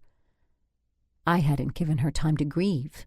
No wonder she was angry and resentful and awful. I rested my forehead on my hands. First thing in the morning, I'd find her a psychologist or a grief counselor or someone who could help her, help us. I'd talk to her about Henry. If she asked, I'd even tell her part of the truth. I flipped through Donna's drawings until the lines blurred from fatigue. Then I padded downstairs and went to bed. Max's whine awakened me. I pried my eyelids open and asked, "What time is it?" He scratched on the door. "Seriously?" Max whined again. "Seriously." I dragged myself out of bed, grabbed my robe, and followed Max down the stairs. The hallway that led to the back of the house should have been dark. It wasn't. A light spilled out of the kitchen. I tiptoed forward and peeked through the door. Donna stood at the counter with a jar of Sanka and a coffee filter in her hand. The girl was about to violate poor Mr. Coffee. I cleared my throat. She startled as if I'd caught her with her hand in the drawer where I kept the sterling. I stepped into the brightly lit kitchen. "That's instant coffee." "I hope you don't mind," she said. "I wanted a cup of decaf." She tugged at the opening where Mr. Coffee accepts offerings of coffee grounds. "Donna, put down the filter and step away from the coffee machine." Mr. Coffee had endured enough abuse in his short life. Too many filters, too many coffee grounds, no filter. He didn't need Sanka running through his innards. She blinked, then did as I asked. "For instant coffee, you use hot water, not a coffee maker." "Really?" "Really." I picked up the kettle from the stove, went to the sink and filled it with water. "What are you doing up?" "I couldn't sleep." I replaced the kettle, lit a burner, and asked, "Why not?" "Tomorrow—" She glanced at the clock on the oven. "Today is Bobby Lowell's funeral." Guilt tightened my neck and shoulders. Bobby was being buried, and I still hadn't found the girl. "Did you know him well?" She ducked her head. "A bit. Our houses are nearby and, of course, in school." "You might not have met him at his best, and now—" "What do you mean?" "I mean, Bobby had a rough time after his parents split, but deep down he was a good kid." A single fat tear ran unchecked down Donna's cheek. It's so sad when good people die. The sketches of her father and the kindness in his eyes came to mind. It is. I patted her back. When she didn't flinch, I draped my arm around her shaking shoulders and squeezed. A tear plopped onto the kitchen counter. Donna parted her lips and drew in a ragged breath. I'm sorry. It's just that since Daddy died... She stepped out of my half-embrace, then raised her chin. I'm sorry. I shouldn't be all teary. Doesn't bother me a bit. I scratched the end of my nose. Just a little. Donna pulled a paper towel off the roll and wiped her face. She gulped for breath. Do you remember what it's like to be 16? Well, I'm not that old. She shook her head, apparently annoyed with my flip reply. Do you remember? Why would I remember that? It was a time best forgotten. The emotions, the hormones, the way every little thing mattered so much. I remember parts of it. Which parts? She demanded. Wanting to be grown up. I wanted lipstick and high heels and dates. But when Mother gave my stuffed animals to charity, I cried for a week. Mother had not been sympathetic. I don't want to grow up. When you're 16, you know things. I liked not knowing a lot better. What things? The kettle whistled. Of course it did, right when I was about to get real insight into how a teenage girl thought. I lifted the kettle off the heat and set it on a cold burner. I spooned Sanka into a cup for Donna, found myself a bag of chamomile tea, and poured hot water over both. Max lifted his head and grumbled, so I tossed him a dog biscuit. I dropped the spoon into Donna's mug, then pushed it across the counter toward her. She wrapped her hands around its sides as if she was cold, caught her lower lip in her teeth, and chewed. Have you had time to look at my sketchbooks? Thank God I had. You're very talented. If you're still interested, I'd be happy to work with you. That would be great, said the girl who'd begged me for lessons. Her voice was flat. Then she picked up her mug, a white one with Wile E. Coyote on the side. Lord knows how the hideous thing found its way into my cupboard. I think I'll go upstairs now. Thank you for the coffee. Somehow I'd expected more enthusiasm. If I live to be 1,000 years old, I'll never understand teenagers. 14. Mr. Coffee was full and hot, and he looked happy, almost jaunty. It could only mean that Aggie was around somewhere. I'd overslept, completely forgotten to get up and fix breakfast for 2 teenage girls. I probably wasn't going to be nominated for the world's greatest hostess. Or mother. I poured myself a cup of heaven, topped it with a splash of cream, settled onto one of the stools that surrounded the kitchen island, and planned my day. Find a psychologist for Grace, go to a funeral, and cook something decent for Donna's last night at our house. I boiled a mean noodle. Spaghetti. I reached for a pad of paper and wrote out a quick grocery list. Pasta, pasta sauce, Parmesan. Did we need a salad? I added romaine and croutons to the list. Max nudged my legs as if reminding me to add treats. Dutifully, I wrote down dog bones. Aggie bustled in with a basket of laundry in her arms. You slept in. I did. Donna got up in the middle of the night and woke me. I had trouble going back to sleep. An understatement of epic proportions. What's that? She jerked her chin toward my grocery list. I thought I'd make dinner. Aggie's eyebrows rose. I can make pasta, I insisted. She muttered something about mushy noodles. I can! Her lips primmed. Let me get this in the washer, then I'll see what I can come up with. She pushed through the swinging door that led to the butler's pantry and the small room that housed the washer and dryer. I sipped my coffee and waited to be upstaged, or at least outcooked. Aggie can whip up better meals than spaghetti with her eyes closed. The door swung again. I could make veal piccata. I can make spaghetti. We stared at each other, both stubborn, both determined, both ignoring the cartoon bubble above Aggie's head that said, "Can and should are not the same thing." "Fine," I ceded. She had the good grace not to gloat when I tore my list in half. Max grinned. Traitor. He'd rather eat leftover veal than leftover spaghetti. I took another sip of coffee. "I've been thinking maybe Grace and I should see a psychologist or a counselor." "You think?" I don't usually associate Aggie with deadpan sarcasm. Something to do with her purple muumuus and red hair seemed straightforward, incapable of wryness. With Aggie, appearances are deceiving. She dresses as if she just escaped a commune for crazies, but she's the wisest person I know. Grace and I are blessed she took us on.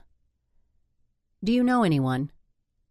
Everyone I knew sent their kids to Stan Sheridan. In my humble opinion, he didn't seem to be helping much. "Mary Stevens. I can call for you if you'd like." I suspected Grace wasn't going to be pleased. I nodded anyway. "I'll take care of it. Are you painting today?" "If only. I've got Bobby Lowell's funeral." "Such a tragedy." I nodded. "I just wish I'd been able to find the girl he loved." She stared at me. Goggled, really. "You're kidding." "What? You haven't noticed the girl moping around here like the world has ended?" "Grace?" Aggie shook her red head so hard her curls sproinged. "Donna." "Donna." Aggie was way off base. I asked her if she knew Bobby, and she said a bit. And teenagers never, ever lie. "Oh, good gravy. Donna." It would explain why Alice had painted "slut" on my door while Donna was in residence. It would explain her nightmares the night Bobby died. I put my coffee down, planted my elbows on the counter, and let my head fall into my hands. Aggie patted my shoulder. I wouldn't have known for certain if I hadn't found her sketchbook when I was picking up Grace's room. Her sketchbook? I had her sketchbooks. I found it under Grace's bed. There are lots of pictures of a boy named Bobby. Head still in hands, I groaned. "You should take a look at it. There are some interesting drawings." I lifted my head. "Is it still under Grace's bed?" Aggie flushed. "No, I put it away."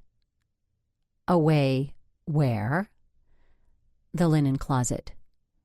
She smoothed a neatly folded tea towel. "Why?" "I really think you should look at the drawings." Max rose from the floor, his two long nails clicking against the hardwood. He started toward the foyer, pausing only to see if someone was following him. The doorbell rang. I swear that dog is psychic. "I'll get it," Aggie offered. A moment later, her voice floated down the hallway. "Mrs. Russell, you'd better come." Libba, a wrapped gift clutched in her hands, stood next to Aggie. Neither was looking toward me. They both stared outside, and something about their postures, a certain tightness in the shoulders, a tautness near their necks, suggested disaster. "What?" I demanded. As one, they stood aside, and I saw my car in the driveway. Red letters augmented its British racing green paint. "Bitch." I stumbled outside and touched one of the letters. The paint had dried. Holy Mary and the ass she rode in on. I drew a deep breath and counted to 10. It didn't calm me. Fire had replaced blood in my veins, and marching over to the Standish house and throttling Alice seemed a reasonable, desirable plan of action. I counted again. "Aggie, Would you please get Howard Standish on the phone? If you can't get him, call his mother. She scurried inside. Libba stood alone on the front stoop with her damn package, her mouth opened, then closed, repeatedly. Alice Standish did this. She did. She descended the stairs and shoved the package into my arms. It's for you. I'm sorry. About Sunday night. I shouldn't have left you. The package weighed more than I expected, and it sloshed. Liquor. Libba was trying to earn my forgiveness with a bottle. Then again, compared to the violation of my car, being abandoned at the jewel box was nothing. Don't worry about it. You know Charlie likes to dress up as a woman. So does Upson. I gathered that. I can't date a man who might borrow my clothes. She shook her head. I have the worst taste in men. I swear I'm going to become a nun. You're not Catholic. Is that a requirement? I nodded. Well, maybe I just won't date. Worst taste ever. I could have argued, and won. After all, I'd married a philandering blackmailer who enjoyed acts so kinky my mind shied away from thinking of them. But Libba had just apologized, and there was no need for another argument. What are you going to do about your car? I tightened my grip on the bottle she'd given me. Howard Standish is going to have it repainted for me. My poor, poor car. I couldn't zip around town with bitch painted across the passenger side. People might believe it was true. I traced my fingertips along the defaced racing stripe. I'll drive Henry's car until it's painted. Aggie appeared in the front door. I have Mrs. Standish on the phone. Kizzy or Alice Ann? She grimaced. Alice Ann. I straightened my shoulders, drew my robe tighter around me, and prepared for battle. Bobby Lowell's funeral promised to be packed, so I arrived early. No sooner had I stepped foot in the church's nave than Mother grabbed me. She reviewed my black Chanel suit, Ferragamo pumps and pearls, and silently deemed me acceptable. Go, sit with your father. I'm making sure there are enough cookies for the reception. Mother takes her altar guild duties seriously. Daddy stood when I reached his pew. He kissed my cheek, then shifted to his right so I could sit on the aisle. Should we save a seat for Grace? He asked. The church was already half full, and 45 minutes remained until the service started. I bet she'd rather sit with her friends. A very safe bet, given her recent anger with me. I sat. How are you, sugar? Daddy asked. I was tempted to tell him about my problems with Grace, about Alice Standish's campaign against my property, about Donna and Bobby. I was tempted, but church pews aren't the best place to share private problems. Too many ears, too much interest. Instead, I said, Fine. And you? We whispered banalities. Every few minutes I snuck a peek behind me to locate Grace. Daddy chuckled. Don't let your mother catch you doing that.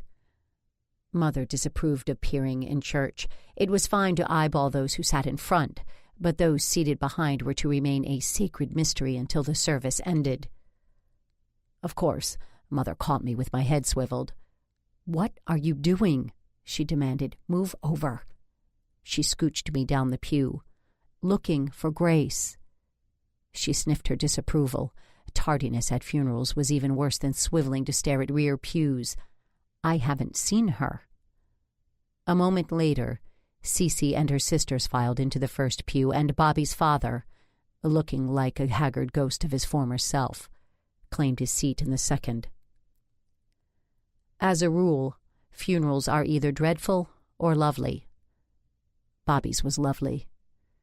The priest had actually known Bobby and filled his eulogy with funny stories from Bobby's childhood.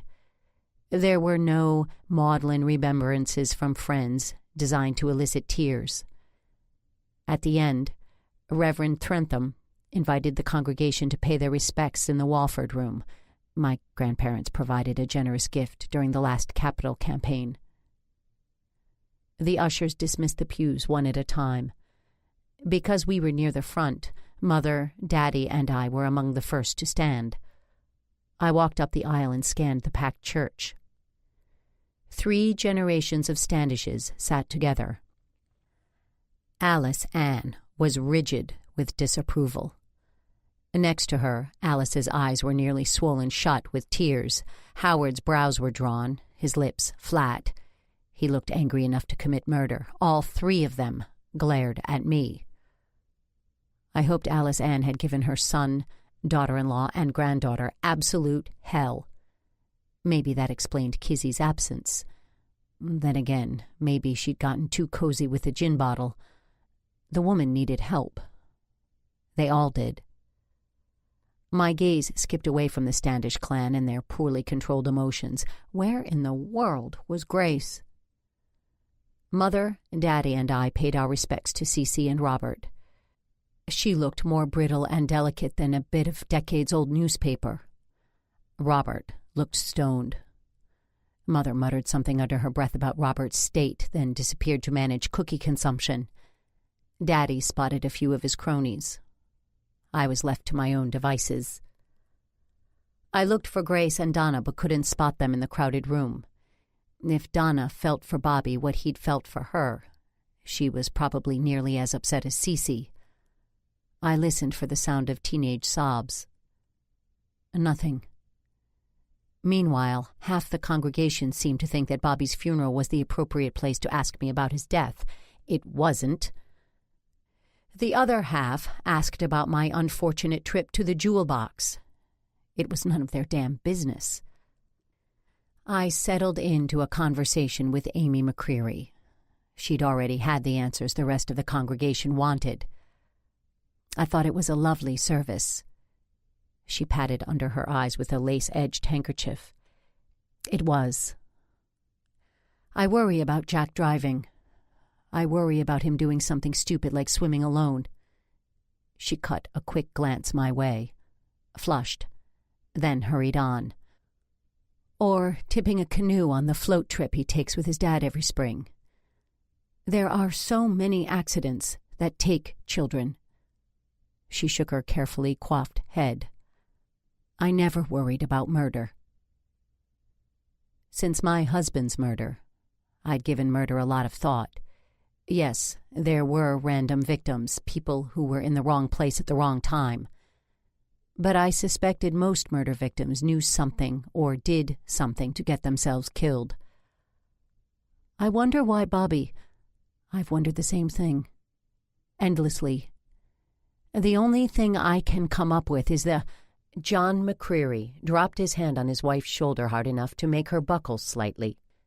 He bared his teeth and said, "Ellison." "John." "Amy, there's someone I want you to meet." His hand closed on his wife's elbow. Then he pulled her away from our fascinating conversation. "Ellison, if you'll excuse us." What was it John McCreary didn't want me to know? I wandered over to the buffet table, where Mother monitored the number of cookies teenagers put on their plates, as if their rapacious appetites might single-handedly cause a worldwide oatmeal raisin shortage. "Have you seen Grace?" I asked. "No." She narrowed her eyes and glared at Tuck Whitaker, who'd dared reach for a third piece of iced shortbread. His hand shook, but he claimed his prize. He scurried away as if he was a hungry ground squirrel and Mother was an eagle swooping out of the skies. "You'll never find her in this crowd." She was probably right. I drove home in Henry's staid Cadillac and missed my triumph with every mile. Max and a ringing phone met me at the back door. He wove between my legs, making my trip to the phone a veritable obstacle course. "Hello? Mrs. Russell?" "Yes." An institutional sort of voice said, "This is Angela Mayer from Suncrest. I'm just calling to verify that Grace stayed home sick today. You're supposed to call if your child won't be at school."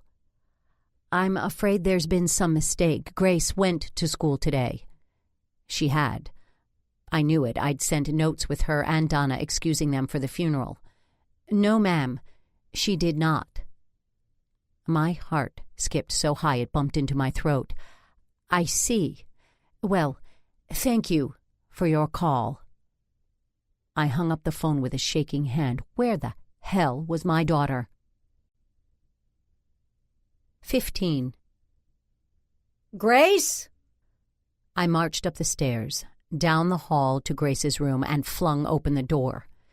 If Grace thought even for a second that I'd put up with her cutting school, she had another thing coming. A Chris Everett poster hung on the wall next to Elton John. Chris clutched a tennis racket and looked determined. Elton wore a white suit, a Panama hat, and rose-colored glasses. They both stared at me. Their eyes said it all. I was doing a terrible job dealing with this new, defiant Grace. I glared at them. Just let them try handling a teenager. Tab cans, presumably empty, crowded everything but the lamp and a clock radio off the bedside table. One of Grace's tennis rackets lay on the unmade bed. Another racket, this one in a case, hung from the closet doorknob. Clothes littered every surface, the bench at the foot of the bed, the chairs, the dresser, and even the floor. A stack of dog-eared magazines cascaded under the dust ruffle. No wonder Aggie had declared Grace's room a disaster area and asked for hazard pay. When I found my daughter, we had lots to talk about. I turned and faced the hallway. "Grace!" This time I yelled louder. Who knew silence echoed? Where was she? If she and Donna wanted to skip school to get ready for Bobby's funeral, they need only have asked. Except I hadn't seen either one of them at the funeral. I crossed the threshold into Grace's room, bent and looked under the bed. Joining the magazines were a plate, shoes, boots, a bra, several books, the latest Victoria Holt, The Other Side of Midnight by Sidney Sheldon, and Fear of Flying by Erica Jong, and an empty space the size of a suitcase. I couldn't catch my breath. She'd probably stuck her suitcase in the closet. I hauled myself off the floor and looked. More clothes, more shoes, no suitcase. Where could it be? And where was Ducky, the stuffed bear that lived on her bed? My heart thudded, huge knocks against the side of my chest that sent blood rushing to my ears. I was being silly. Given the mess in her closet, she'd probably stowed her suitcase in the guest room. I stumbled into the hallway, knocked on the door to the guest room, and didn't wait for an answer. The guest room was empty. No suitcase flowered with bright daisies sat in the middle of the floor waiting to reassure me. With the exception of Max, who looked at me with a quizzical expression as she finally gone round the bend, I was alone. Sand traps on July afternoons had more moisture than my mouth. I crossed the room and opened the door to a cavernous closet. Where were Donna's clothes, her suitcase? Gone. My legs, usually such reliable holders of my body, quit working. I collapsed onto the edge of the bed. Grace and Donna had run away. Because Grace was mad at me? Because Donna was upset over Bobby's death? I shook my head. The reason didn't matter. The important thing was getting them safely home so I could kill them. How dare they pull this kind of a stunt? My jaw tightened. My hands fisted. If Grace thought she was getting away with running away to punish me for telling the police about a note or for getting Jack McCreary in trouble, she had a lot to learn. Grounded. No allowance, no phone. School and home, period. I pressed my fist into my thigh. No tennis lessons, no television, no car, no radio. By the time I was done, Alcatraz would look like a spa. I pushed up from the bed and paced. No magazines, no stereo, no leaving the house, no... What if something happened to her? Grace lived in a shiny bubble of privilege. The closest she ever came to privation was when we ran out of cream for her coffee. No way could she make it out in the real world. She was still a child, alone, or as good as. My baby had run away. I crumpled to the floor and stared up at the ceiling as if God might appear. He didn't. It was, after all, my guest bedroom, not the Sistine Chapel. Still, I whispered, "Keep her safe. I'll do anything, just keep her safe." Max nudged me and whined, "You're freaking me out. Get off the floor and track her down." I had to find her.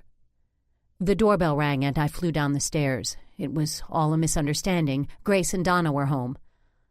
I fumbled with the lock and opened the door, ready to encompass both girls in an enormous hug.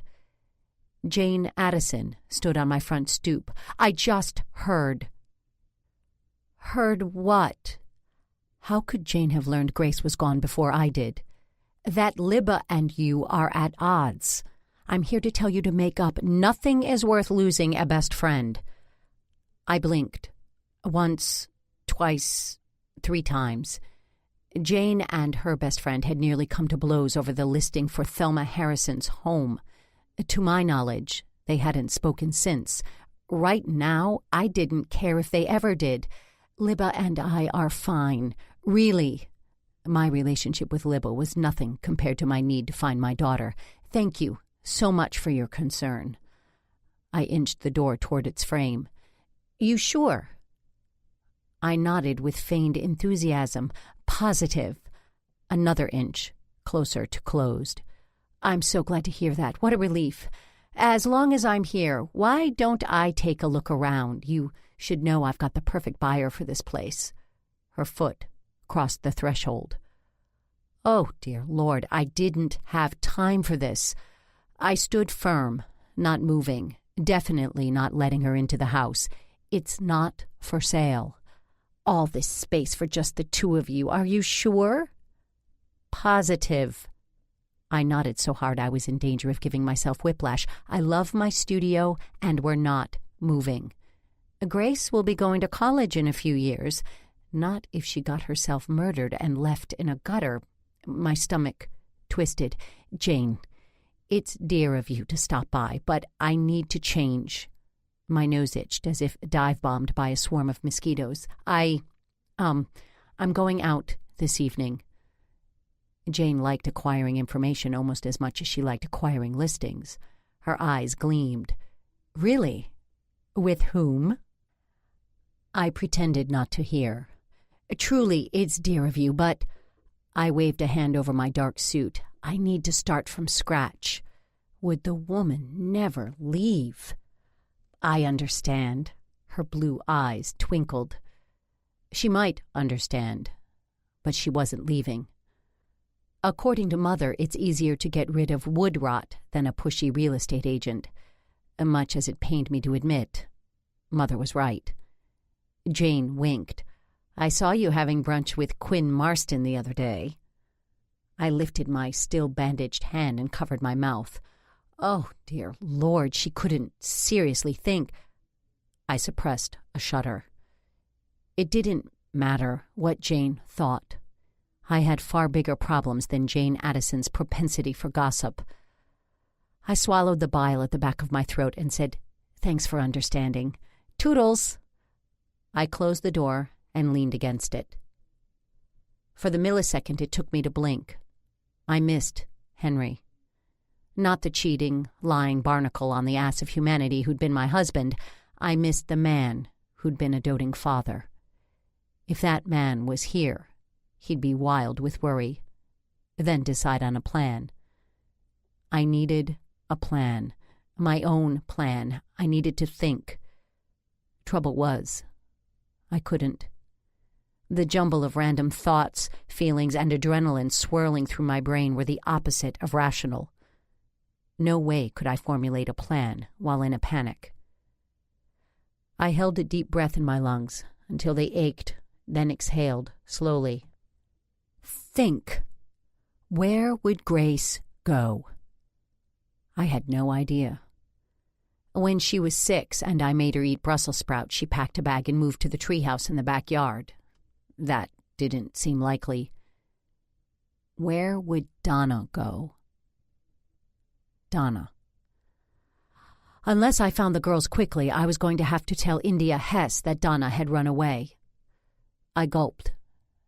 Not just India. I'd have to tell Donna's bully of a stepfather, too. The phone rang, and my heart ricocheted around my chest like a golf ball driven into a stand of oaks. Could it be Grace? A spike of hope sent me running to the phone, desperate to hear my daughter's voice. "Hello?" The edge of hysteria in my voice lent the single word importance. "Mrs. Russell, it's Jack McCreary calling." Hope is cruel. It allows your lungs to inflate and your heart to race with anticipation before it pulls out a meat cleaver and beats you as if you're a bit of veal Aggie's transforming into piccata. "What?" I didn't even try for politeness. Grace isn't here." "I know." He knew. How did he know? What did he know? Hope reinflated my lungs and started my heart beating again. I squeezed the coil of the phone cord, unstretched, since Grace hardly ever used the phone in what had been Henry's office, and asked, "Do you know where she is?" "Not exactly." "What exactly do you know?" "She asked me to tell you she's safe." "When did you talk to her?" Jack paused. Was he considering his answer? A lie? The truth? "Please, Jack, I need to know." "Last night." "And?" Another pause. If I could have crawled through the phone lines to shake the boy silly, I would have. "And?" I prompted. "She's safe." "Safe where?" "I can't tell you." I thought flies. I thought vinegar. I thought honey. I kept my voice pleasant. "Please, I'm worried sick. Where is she?" "I'm sorry, but I can't." Jack McCreary, the dope-smoking boy who might or might not have killed Bobby Lowell, was refusing to tell me where my daughter was. I bit my lip hard enough to draw blood. I tasted the salt on my tongue. A voice that wasn't mine said, "I want to speak with your mother. Now." How had Francis Walford's voice of doom ended up in my body? The voice must have scared the pants off Jack. He hung up. Well, if he thought I was frightening over the phone, he'd be truly terrified when he saw me in person. The McCrearys lived 10 minutes away. I made it there in 5. Henry's stodgy Cadillac never moved so fast. I pulled into the driveway, parked behind a Jeep that was surely Jack's, and clambered out of the car. I jabbed at the doorbell with such force I bent my finger backward. When no one answered immediately, I lifted the brass knocker and banged the ring in the lion's mouth against its base. A little girl answered the door. Her curly hair was tied into pigtails with rainbow-striped ribbons. Her face scrunched with what was probably annoyance. I had been trying to dent the door. With her huge brown eyes and frizzy red hair, she looked like a troll doll guarding its toy bridge. "Is your mother home?" I asked. Those enormous eyes stared up at me, and she crossed her arms over her 6-year-old chest. "No." "How about your father?" She shook her head. "Nope." "Your brother?" She turned and bellowed with a voice worthy of a real troll. "Jack, there's a lady here to see you." When he failed to materialize, she shook her head, rolled her big brown eyes, and said, "Boys." Clearly she understood them better than I ever had. "I really need to talk to Jack." She stepped away from the door, and I stepped into the McCreary's foyer. My hostess proceeded to the bottom of the steps. "Jack!" Jack's voice floated down the steps. "I told you to send her away." "May I?" I asked her. She nodded. I joined her at the bottom of the stairs and called, It didn't work. I heard a few words an older brother had no business uttering within hearing distance of his younger sister, then silence. I'm not leaving until you tell me where she is, I yelled up the stairs. Did you lose someone? The little girl asked. I nodded and swallowed an unwelcome lump. My daughter. She raised a disbelieving brow. How do you lose a person? The lump rose again. She ran away. Why? I don't know. Jack's sister stared at me and measured my worthiness as a mother, or maybe my bravery at attempting to cross her bridge.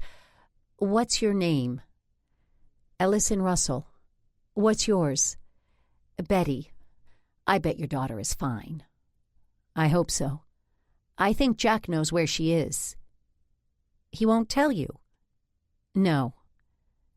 Betty planted her 6-year-old hands on her 6-year-old hips and yelled in a voice loud enough to shake the house off its foundations. John Wilson McCreary, Jr., get down here. Jack appeared at the top of the stairs. At the bottom, Betty tapped her toes on the oriental rug. Jack descended. I told you, I don't know anything. Breathe in, breathe out. She confided in you. You knew she was running away before she did it. He had to tell me. I had no other ideas on how to find her. Maybe, but I don't know where she went. I stared at the boy on the stairs. His gaze was fixed on the risers, and a flush pinked his cheeks. Like Betty, I planted my hands on my hips. I don't believe you. Standing next to me, Jack's sister nodded as if she agreed. He lies. Shut up, Jack snapped. Betty's response to such verbal mastery was to stick out her tongue. I can say what I want. You're not the boss. Am too. Mom left me in charge. Not since the Scopes trial had such sparkling rhetoric been on display. Like William Jennings Bryan and Clarence Darrow, the McCreary children cut to the quick of the matter. Truth versus lies. Power, rebellion. Fascinating as it might be, I didn't have time for their rhetorical wrangling. Jack, I pleaded, please, tell me. Behind us, the front door opened. Betty and I turned. Daddy! Betty ran toward her father. The flush on Jack's cheeks faded until he looked almost chalky. I squared my shoulders. John McCreary looked at me and narrowed his eyes. What the hell are you doing here? 16. John McCreary stood just inside the front door and regarded me with a look of distaste. The same look Mother reserved for people who wore white after Labor Day. Betty wrapped herself around her father's leg. She turned, smirked at her brother, and mouthed, You're going to get it? Jack clutched the banister. His gaze shifted from me to his father, to the door, as if he was weighing his chances for a successful escape. As long as I drew breath, his odds weren't good. What do you want, Ellison? Why are you here? So rude. He sounded as if he'd like nothing better than to toss my Chanel-covered fanny out the front door. I didn't like his odds of success either. I wasn't leaving until I found out where Grace was. When Jack told me what I needed to know, then I'd be on my way. I shifted my gaze to the boy on the stairs and counted to 10, giving him the opportunity to explain my presence to his father. Jack wouldn't meet my gaze, and his mouth twisted as if he was sucking on his teeth. He said nothing. So be it. If Jack wouldn't tell his father, I would. Jack's keeping a secret. John's cheeks, already flushed the same deep red as an American Beauty rose, took a turn for purple. Jack looked as if his hold on the railing was the only thing keeping him upright. I want to know the secret, Betty insisted. John pulled Betty off his leg. Sugar Puss, You go outside and play." The child's little brows drew together and her lower lip thrust forward into a quivering pout. "I'll take you for ice cream later."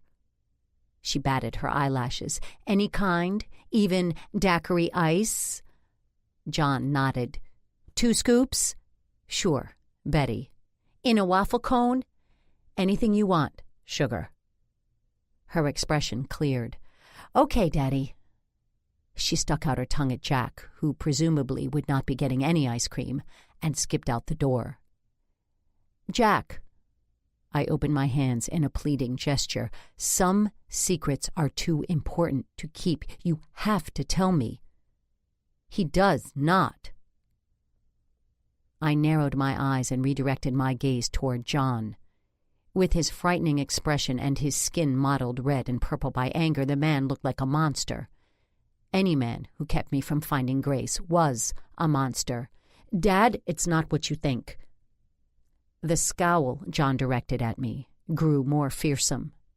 He lifted his arm and pointed toward the door. "It's time you left." No. Not without a truthful answer from his son. I crossed my arms and lifted my chin. "He has to tell me." "He doesn't have to tell you anything." "So, if Betty was missing, you wouldn't want the kid who knew where she was to tell you?" His scowl slipped. A fraction. "What?" I stepped toward him. "My daughter ran away, and your son won't tell me where she went." "I don't know where she went," Jack insisted. I turned to face Jack. "I don't believe you. She told you she was leaving." The boy looked down at the oriental runner covering the stairs as if the rug's pattern held the answers to the mysteries of the universe. That, or he'd developed a sudden fascination with his Jack Purcell sneakers. "Doesn't mean she told me where she was going." The clock chimed the 1/4 hour. "Please," I begged, "if someone you loved went missing, you'd do everything possible to find them, including, but not limited to, threatening teenaged boys." Jack lifted his gaze from his shoes to the grandfather clock that marked each minute my daughter was gone. "I care about Grace." Behind me, John McCreary snorted. Obviously, something at the McCrearys had caused a deep rift. Maybe Amy and John knew their son was smoking pot. I didn't give a damn what personal baggage they stuffed into their closets or what Jack smoked. I just needed help finding my daughter. "Please, Jack, you have to tell me." The boy shook his head. "I don't know." John cleared his throat. "Why?" "Because she didn't tell me," Jack cried. "No, not you."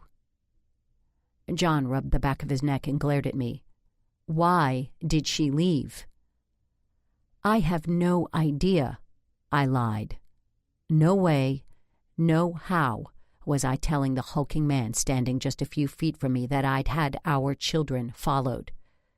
His face was still flushed. Perspiration dewed the skin between his nose and his upper lip. Jimmy Walker might be Kid Dynamite, but it was John McCreary who looked ready to explode. John's glare shifted to his son. "Did she tell you?" For a half-second, Jack's gaze returned to the door. The boy bounced on his toes as if he meant to take off running. He knew something. "No." "And you have no idea where she is?" "No. Why don't you believe me?" Jack sank onto the step and lowered his head into his hands.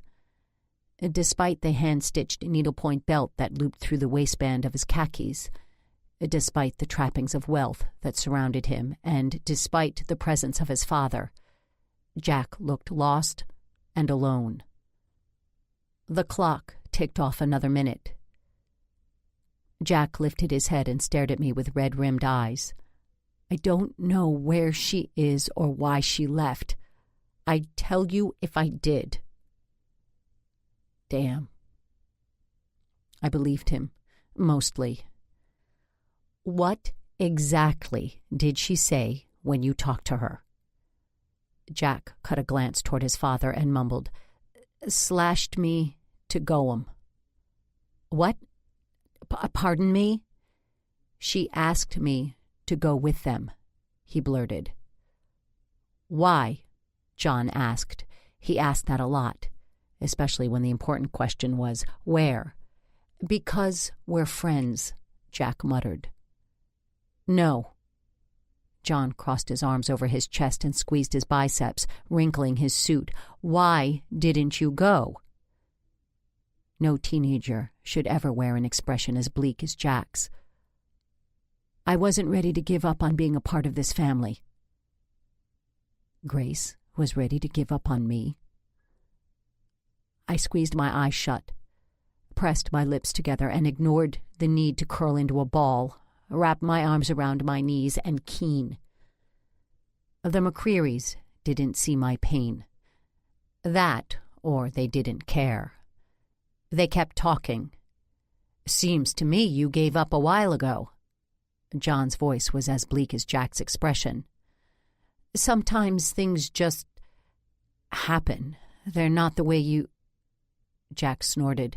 "Definitely not the way you planned them. They just happen."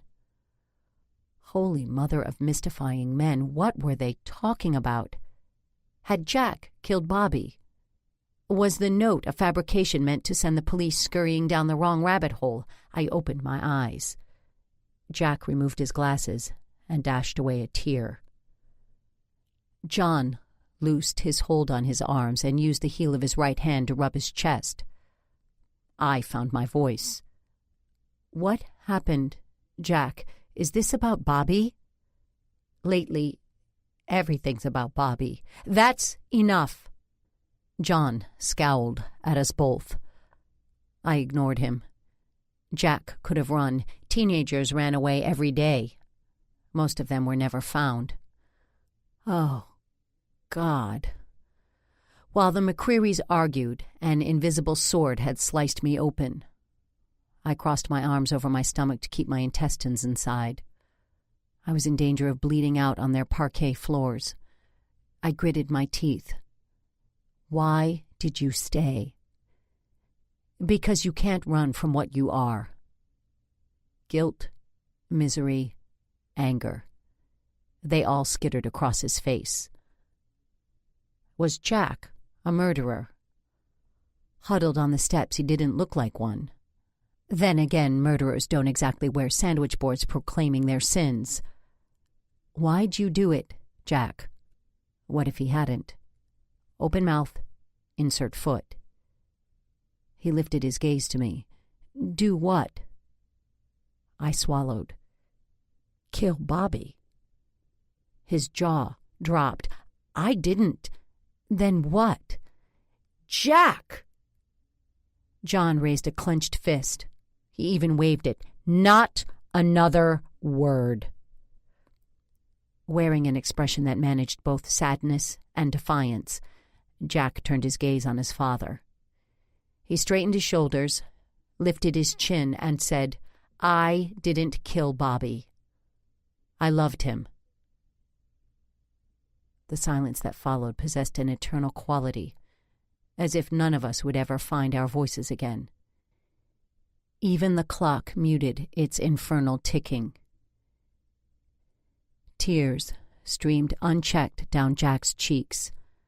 My face, reflected in the mirror hung above the bow-front table, was whiter than a new golf ball. A sheen of sweat glistened on John's face, and he'd advanced from rubbing his chest to clutching it. Daddy! Betty barreled into the front hall. I want my ice cream. John staggered when she hit his leg. Not now, he croaked. Why not? She stomped her little foot. John's right hand still clutched his chest. His left hung limp at his side. His color had faded to celadon green. He looked like death. Oh, dear Lord. I pushed past her, grabbed John's elbow, and led him to a chair. Jack, call an ambulance. He didn't move. Now! Your father's having a heart attack. I went to the hospital. What choice did I have? I loaded Jack and Betty into Henry's caddy and followed the ambulance to St. Mark's. Jack sat mute and frozen in the front seat. I've spent time with more animated dead people. From the back, Betty babbled, "He's going to be okay. I know he is. The doctors will take extra special care of him." That much was probably true. John sat on the hospital board. "You left a note for Mommy, didn't you, Mrs. Russell?" "I did. Then Mommy will come and Daddy will be fine." Oh, to have the faith of a 6-year-old. We pulled into the hospital lot. I parked the car and the three of us hurried inside to the emergency room. The woman at the reception desk with her heavy eyebrows and pursed lips looked about as approachable as Brezhnev. She peered over the top of her glasses and waited for me to say something. John McCreary was brought in. "And you are?" "A friend of the family. These are his children." She eyed us with mild interest. "Where is Mrs. McCreary?" "At a party," Betty offered. The woman's brows rose. They looked like caterpillars inching across her forehead. I leaned forward to read her name tag. "Please, Sue, how is Mr. McCreary? His children are very worried." Well, maybe Jack was. Betty climbed into a chair, then swung her feet into Sue's desk, repeatedly. Sue glowered. I leaned forward and inserted my arm in front of Betty's legs. "Don't do that, sweetie." "Why not?" "It might scuff the desk," I extemporized. The desk was well past worrying about scuff marks, but Betty annoying the woman who sat behind it was counterproductive. I turned my attention back to Sue. "If you'd just check on Mr. McCreary for us." "I can't do that." "Why not?" "You're not his wife." Thank God for small favors. "These are his children." "So you say." "So I say." I didn't have time to spend the night arguing with the mulish receptionist who borrowed her manners from the Politburo. My daughter was missing, and I had to find her. I glared at Sue, even raised an eyebrow, daring her to continue defying me. She took the dare. "I'm afraid I won't be able to help you until next of kin arrives." "You're sure?" She answered with a tight smile and lowered her gaze to the paperwork in front of her. "I'm afraid that won't do." She looked up from her papers with narrowed eyes. "Oh?" "Not the Politburo. The KGB. The woman definitely wanted to send me to a work camp in Siberia. I'm Ellison Russell. My mother, Frances Walford, is the chairman of the board of this hospital. Mr. McCreary, whose status you've declined to share with his children, is also a board member." I smiled at her, a crocodile smile. "Shall I call my mother? I'm sure she'd like to know how John is doing. She'll probably even come down here and check on him in person." Throwing Mother's weight around wasn't exactly my favorite thing to do, but it got Sue moving.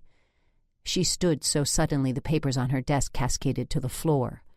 She ignored them. "One moment, Mrs. Walford. I mean, Mrs. Russell." She disappeared through a swinging door. "Wow," said Betty. "Is your mother scary? Is she like the chainsaw guy?" "The chainsaw guy?" I asked. Betty nodded. "In the movie Jack and his friends saw, Mom said he couldn't go, but he went anyway. I heard them talking after." I'd read about that somewhere. Something about a massacre in Texas. She's scarier. Betty's eyes grew round. "My mother is real." Just tossing her name across the desk produced results in the form of a doctor. He strode through the swinging door, leaned across Sue's desk, and shook my hand. "I'm Dr. Connor, the cardiologist on call tonight." He glanced at the children. "Mr. McCreary is stable. We're admitting him and monitoring his condition." The doctor checked his watch. "We should have him in a room within an hour or two. I believe the snack shop is open, if you'd like to wait there." "Do they have ice cream?" asked Betty. "They do." "Daiquiri ice?" "Maybe not that flavor, but they do have vanilla with hot fudge and nuts. If you ask, they'll give you extra cherries." Betty considered this, then shrugged. "I guess I can eat vanilla this one time. If anything changes, I'll have someone come find you. If Mrs. McCreary arrives, would you please have her sent to the snack shop?" "Of course, Mrs. Walford." The doctor flushed. "I mean, Mrs. Russell." Mother can be controlling and interfering and difficult, but to her credit, she did teach me how to get things done. Throw her name around. I led Betty and Jack to the snack shop. Betty looked longingly at the counter with its stools that spun in place and impressive pie case. I ignored her, found a table next to the windows, and collapsed into a chair. A waitress deposited a glass of water in front of me. "It's a crying shame hospitals don't serve wine. 1 ice cream sundae." I nodded toward Betty. "Extra cherries, please." The child smiled up at the woman with the order pad. 2 dimples pierced her 6-year-old cheeks. "Jack, are you hungry? Do you want anything? People who don't have to come to the hospital come here just for the pie." I glanced up at our waitress. "The best kind is coconut cream, right?" She nodded. Jack didn't respond. 2 ice cream sundaes," I told the waitress. Then I turned my fractured attention to the boy who wasn't talking. "You haven't said a word since you called for the ambulance." Jack shook the crushed ice in his water glass until it fully submerged. Then he shrugged. I dug a few dollars out of my purse and handed it to his sister. "Betty," I pointed to the gift shop, "would you please buy me a copy of the evening paper? And why don't you get yourself a comic book?" She rose from the table. "Don't let Jack eat my sundae." "I won't let him touch it," I promised. I watched her until she disappeared inside the shop. Then I turned to Jack. "Tell me what's wrong." Another shrug. "You aren't thinking this is your fault, are you?" I pretended not to see his wince. "Because it's not. Heart attacks don't work that way." "How do you know?" "I know because the cause of heart attacks is heart disease, and you didn't give your father heart disease. He did that himself." The dark cloud on Jack's face lifted slightly, but I waved a finger at him. "No buts. Not your fault. Your father loves you." "Does not," Jack muttered. "Does, too. Parents love their children, even when those children do things we don't much like." "Not Dad. If I'm not just like him, he doesn't want me around."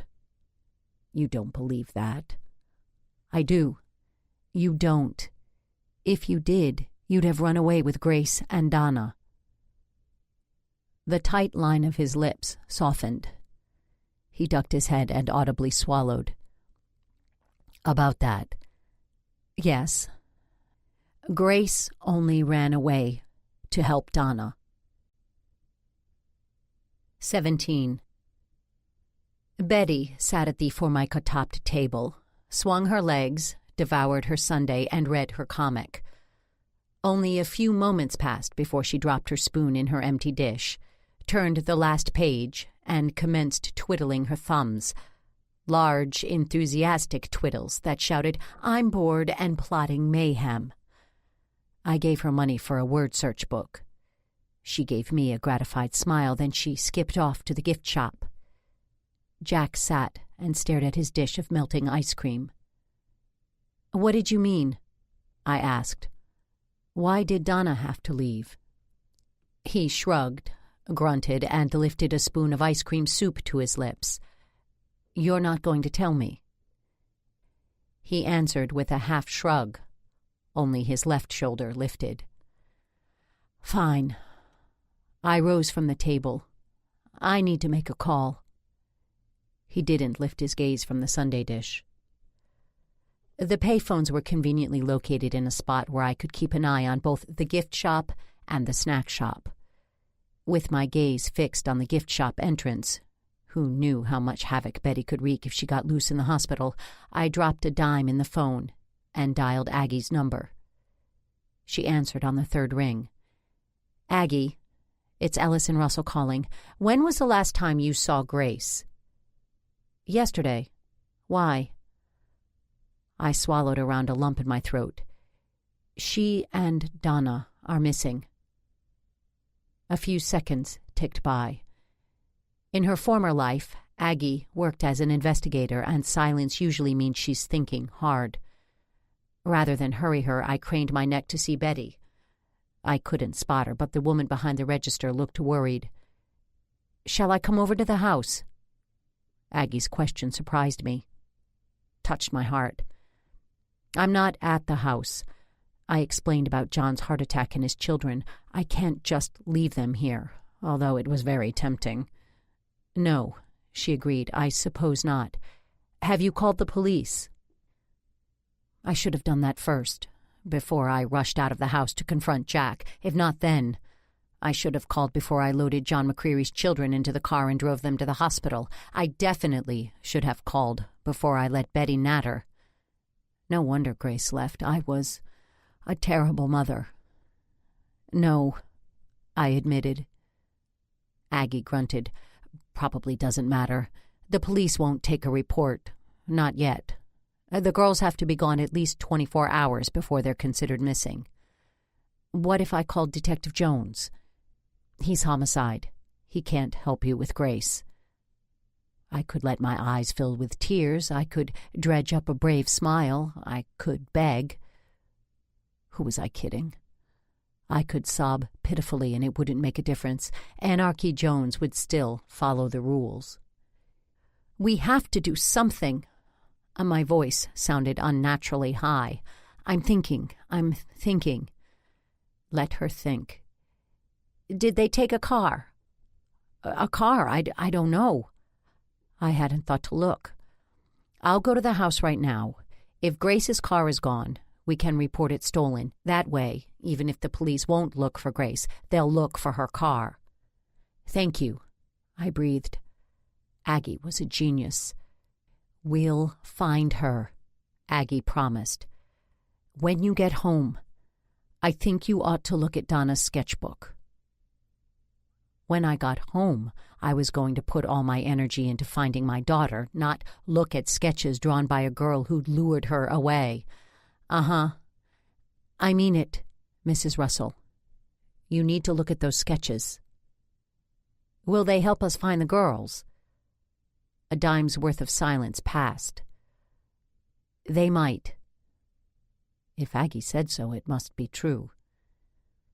Betty stepped out of the gift shop, glanced into the cafe, presumably saw me missing, then headed across the lobby in the wrong direction. "Aggie, I have to go. I'll call you at the house." I hung up the phone and intercepted Betty before she disappeared into the patient wing. We returned to the table where Jack hadn't moved, and my coffee had cooled to the temperature of the crushed ice in the glasses. Betty flung herself into a chair, asked me for a pen, and set herself to circling words. I waved for the waitress. "Warm that up for you, ma'am," she asked. "Maybe a fresh cup?" "What about you, hun?" She looked at Jack's dish of sugary soup. "You want me to get that out of the way?" Another shrug. She whisked away the dirty dishes and brought my new cup in record time. "Ellison!" Amy McCreary flew through the coffee shop holding 2 4-year-olds in party dresses by the hands. She looked at our table, covered with newspapers and a comic and a word search, then dropped her daughter's little hands. "How can I ever thank you?" She could let me leave. I stood. Standing, I was easy to hug. Amy took full advantage. Her arms circled my shoulders, and she squeezed.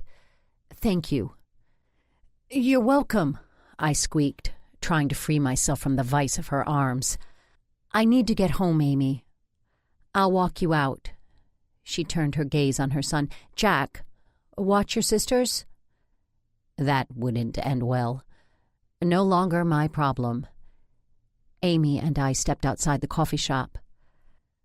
"I talked to the doctor, and it looks as if John will be fine." She held her hand over her heart. "You saved his life by getting him to the hospital so quickly." "Happy to help." I glanced at my watch. I do need to get home, but... Damn. Amy, you ought to know... Yes? She tilted her head to the side, probably waiting to hear that I'd fed her children ice cream for dinner. I had. Or that I'd let Betty read a comic that might give her nightmares. I had. Jack feels responsible. He and John were having an argument when... That boy... She shook her head. Jack always feels responsible. He felt responsible for Bobby's death. She snorted softly, as if he could have anything to do with that. His father wasn't home, so I got to deal with all that angst by myself. Where was John? He was at the game for a while. He said it wasn't very good. She lowered her voice. He left with a few friends and went out for a drink before you found the body. Even I, who knew nothing about football, understood that all the cheering and the boys running with balls tucked under their arms meant an exciting game. John wouldn't have left. I stared at Amy. Her eyes were wide and honest. She didn't realize she was lying. Why had John McCreary lied about being at the game when Bobby died? I drove home with single-minded purpose. Donna's sketchbook. Aggie suggested it might hold answers. Would it tell me why Grace and Donna disappeared? What they hoped to achieve? Where they went? I parked the Cadillac in the drive and got out, fumbling with the house keys. 1 second I had them. The next, they were airborne, arching toward the mulch where my hosta should be, were it not for their brush with death and police procedure. Damn it! I hiked up the hem of my suit, fell to my knees, and dug amongst the bit of wood. A car pulled into the driveway, and I looked up from the shrubbery. Mother's BMW sat behind Henry's Cadillac. Perfect. Just what I needed. The extra cherries on my very own Sunday. One black leather pump touched the drive, then the other. Ellison, what are you doing? I dropped my keys. Why didn't you tell me? About what? Grace? I could already hear the parenting lecture she'd deliver. She didn't even need to give it. I just haven't had time yet. You didn't think it was something I'd want to know right away? She smiled at me as if I'd unexpectedly done something right. I blinked. I was crawling around in the shrubs wearing Chanel. Donna was missing. Grace was missing. None of those things deserved a smile. Well, her smile brightened. I'm here now. Tell me all about it. Mother was unbelievable. There. I snatched up the house keys and struggled to my feet. You'd better come inside. I'd tell her, then I'd send her back to Central Command. From the comfort of her Sister Parish-designed sitting room, a mother could wage any battle, win any war, maybe even find a couple of missing teenage girls. I opened the door. Max waited on the other side. He saw Mother and backed away, whining softly. Not even the sound of a car in desperate need of a new muffler could lure him forward. Mother's smile only faltered a bit when Aggie parked her ailing bug, Bessie, behind the BMW. The smile lingered when Bessie emitted her usual death rattle. The curve of her lips even held steady when Aggie stepped out of the car wearing a retina-burning orange muumuu. Are the cars here? Aggie called across the drive. I haven't had time to look. Aggie nodded, then disappeared around the corner of the house. Mother's smile finally gave out. Are you quite sure about that woman? I was sure. Aggie was better than an early morning swim followed by the perfect cup of coffee. She was better than shooting a hole-in-one. She was better than bidding and making a vulnerable doubled grand slam. But my opinion mattered little, at least to Mother. I played my trump card. Hunter recommended her, remember? Mother might argue with me, but Hunter's opinions were above reproach. She blinked away any lingering Aggie doubts and followed me through the foyer, down the hall, and into the kitchen. In a half-second, Mother inventoried the room's cleanliness, organization, and general appeal. Thanks to Aggie, she was unable to find fault. I wish you wouldn't keep the coffee maker on the counter. Well, almost unable. I use it every day. She sniffed. Enough. Grace was missing. I didn't have time to debate where Mr. Coffee spent his nights. What is it, Mother? What do you want? She smiled at me. A high beam smile. Tell me all about it. Mother's smile didn't look brave in the face of adversity. It didn't even look like a "don't let the neighbors see the cracks in the facade" expression. Mother's smile looked happy. Had she downed a few martinis to deal with the worry? I dropped my handbag on the counter. As far as we can tell, she's been gone since this morning. She blinked. Who? Who did she think? Faye Dunaway? Grace! I rubbed my eyes. Donna is missing too. She stared at me, her expression fading to a more familiar expression, utter disapproval. My granddaughter is missing? Yes. Since this morning? Yes. And you're just telling me now? Mother, in a nutshell, not where did she go, not have you called the police, not have you called all her friends. Instead, she offered up implicit criticism on my timing. A key turned in the back door and Aggie blew into the kitchen like an orange tornado. The car is gone. You can call the police and report it. Report what? Mother asked. We're going to report Grace's car as stolen, I explained. If she gets pulled over, she'll be arrested. Exactly. I picked up the phone and dialed the operator. Would you please connect me with the police? Ellison, this is a mistake. I narrowed my eyes and glared at Mother. Must she question all my decisions? I'll connect you now, said the operator. Mother ignored my glare. Grace could be arrested. Max whined, and Aggie sidled toward the door to the back stairs. I understood the first time she said it. Grace could be arrested and found. It's not like I'd press charges. This way the police will look for the car even if they won't look for her. I don't think... Hunter's idea, I snapped. A lie, but a lie that would buy me Mother's silence. I turned my back on her and listened to the woman on the other end of the phone line. I need to report a stolen car. She connected me to another woman who offered to take my information. I gave her the make, model, and license plate number of Grace's car, as well as my name and phone number. She read everything back to me. I thanked her and hung up. Mother glared. Aggie opened the door to the stairs, mimed drawing, and slipped away. Max followed her. Great. Left alone with Mother. The phone saved me. It rang. I reached for the receiver and the doorbell gonged. Would you get that? I asked. Mother huffed, then disappeared down the hall. I snatched up the receiver. Hello? Ellison, it's Amy McCreary calling. What now? Is John all right? Mother's voice floated down the hallway. Who is at the door? No change, said Amy. Listen, Jack told me Grace is missing. My throat tightened. Yes. I wanted to let you know. I saw her this morning at the service station on Broadway. Broadway? Just north of Westport.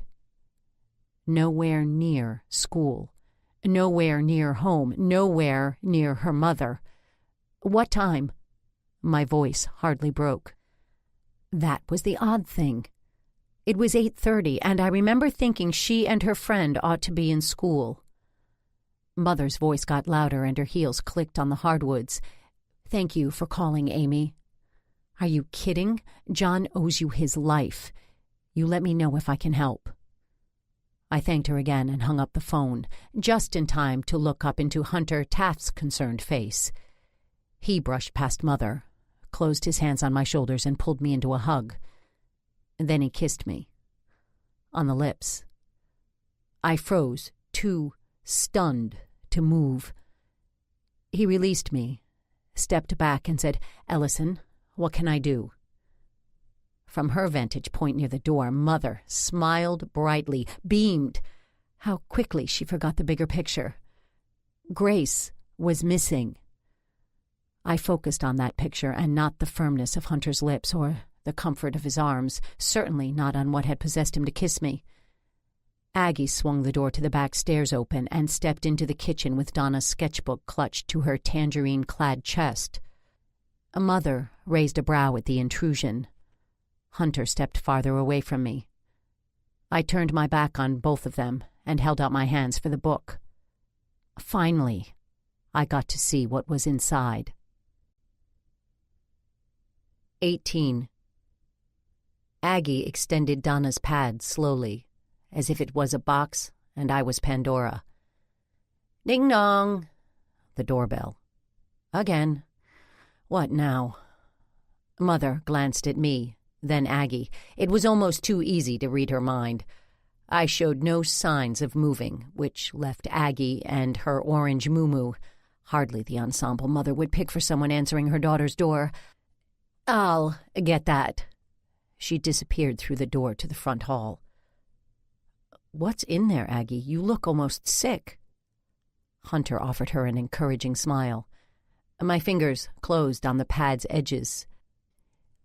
"Ellison?" Mother's voice carried down the hallway. Her tone was unmistakable. I hadn't heard it since my sister Marjorie's father-in-law had one too many and spilled a black Russian down Mother's new cream du puny drapes. The tone meant trouble. Capital T, trouble. Were the police at my door? Has something happened to Grace? My stomach completed not one, not two, but 3 flips, all high, all worthy of Olga Corbett, then sank somewhere lower than my knees. Breathing was an impossibility. The pad slipped through my fingers. With the last bit of air in my lungs, I called, "Coming!" I shoved through the door and rushed down the hall through a cloud of oxygen-deprived stars. Mother stood at the front door. She glanced over her shoulder, and I searched her expression. No horror, no grief, nothing but disapproval. Deep disapproval. This one time, Mother's disapproval was a comfort. If something awful had happened, Mother would look appalled or horrified. She didn't. My stomach returned to its customary position in my midsection. Air whooshed into my lungs, the stars disappeared. Mother moved aside, and I saw who stood on the other side of the door. India and Jonathan Hess waited on the front stoop. Chances were good they were waiting for their daughter. My heart didn't quit beating. Instead, it raced. My feet slowed to a stop. Holy mother of disappearing daughters, what was I going to tell them? "You're here," I croaked. Nothing like stating the obvious. "Won't you please come in?" They stepped into the foyer, and I searched my feeble brain for some sort of explanation. How had I overlooked explaining their daughter's whereabouts in my planning? Because I'd hoped she'd be safely tucked in the guest room bed before her parents returned. "You're home early." My voice still sounded as if it belonged to an ailing frog. I cleared my throat. "I wasn't expecting you until the end of the week." India smiled brighter than a 100-watt bulb. Jonathan was desperate to come home. Jonathan looked pale and clammy and ill. "Where's Donna?" The wattage on India's smile flickered, and she batted his arm as if he was a fractious child and not a man. He swatted her hand away. "Where is she?" I glanced at Mother, half hoping she'd interfere and say something, anything. She crossed her arms over her chest and watched me struggle for words. "Won't you sit down?" I said. "You look like hell," didn't seem terribly polite. "Tired from traveling." I waved an arm in the general direction of the living room. Mother was at least willing to help me insofar as she led the way into the living room. Bless her. I pretended not to see her run a finger across a table to check for dust. India brushed past me, and the scent of Shalimar assaulted my nose. Shalimar with a hint of nervous sweat. Nerves, I understood.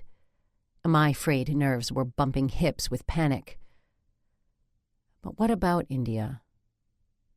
She didn't know Donna was missing. Yet. Did traveling make her nervous? Maybe it was Mother. That, too, I understood. Mother possessed an expression that said she knew every bad thing you'd ever done or thought of doing, and she didn't approve. She wore it now. Then again, maybe it was India's bully of a husband who made her nervous. Who could blame her if that was true? I smiled at her. "Would you care for coffee? Maybe tea?" She glanced at the bully as if waiting for his approval. He shook his head. "No, thank you." India's voice was soft, regretful. "It's no trouble," I insisted. "I find a cup of tea restorative." Was Mother helping India or hinting that I should fetch her a cup of Darjeeling? She inclined her perfectly coiffed head toward India and smiled. Helping. If Mother wanted tea herself, the hint would be underscored by a stare that bored straight through me. Jonathan's chin jutted forward, and he leveled his gaze at me. She said, "No. We'll just collect Donna and be on our way." No wonder India was nervous. I tugged at the collar of my suit and repeated, "Won't you sit?" Rather than ease his frame onto the couch, Jonathan Hess stepped toward me. "What's going on here? Where is my daughter?" Not a subtle man, India's husband. He also wasn't Donna's father. I decided not to point that out. A few seconds ticked by. India's hands fluttered like butterflies. Jonathan drew closer to me. "Well?" "Donna and Grace are missing." I spoke too loud, too fast, the verbal equivalent of a running cannonball jump into an icy pool. India staggered, raising a shaking hand to her throat, then sank onto the settee. Her husband paled to a heretofore unimagined shade of white. Mother tisked over the news or my delivery, I wasn't sure. "What do you mean, missing?" India's voice was as brittle as the little Melba toast rounds they served before dinner at the club. Exert any pressure, and you're left with nothing but crumbs. Perhaps I should have found a way to break the news more gently. I mean, she means they ran away. Jonathan narrowed his eyes and color climbed up his neck, painting his face in ruddy shades. "We trusted you with our daughter." I searched for something to say and found only trite and meaningless words. I said them anyway. "I'm sorry." "What's being done to find them?" India asked. "They haven't been gone long enough for the police to take a report, but we've reported Grace's car as stolen." "When did they leave?" Jonathan demanded. "They didn't go to school today." Just thinking about it made my stomach renew its efforts to flip like an Olympic gymnast. He glanced at his watch. "When did you discover they were gone?" "This afternoon." "And all you've done is report a stolen car?" I glanced at my black pumps. "Flyers." India clasped her hands together. "We'll put up flyers all around the neighborhood, all over the city. Maybe we can call the newspaper and the television stations." Mother raised an eyebrow. "There's no reason to panic." India and I gaped at her. There was every reason to panic. "They're two bright girls."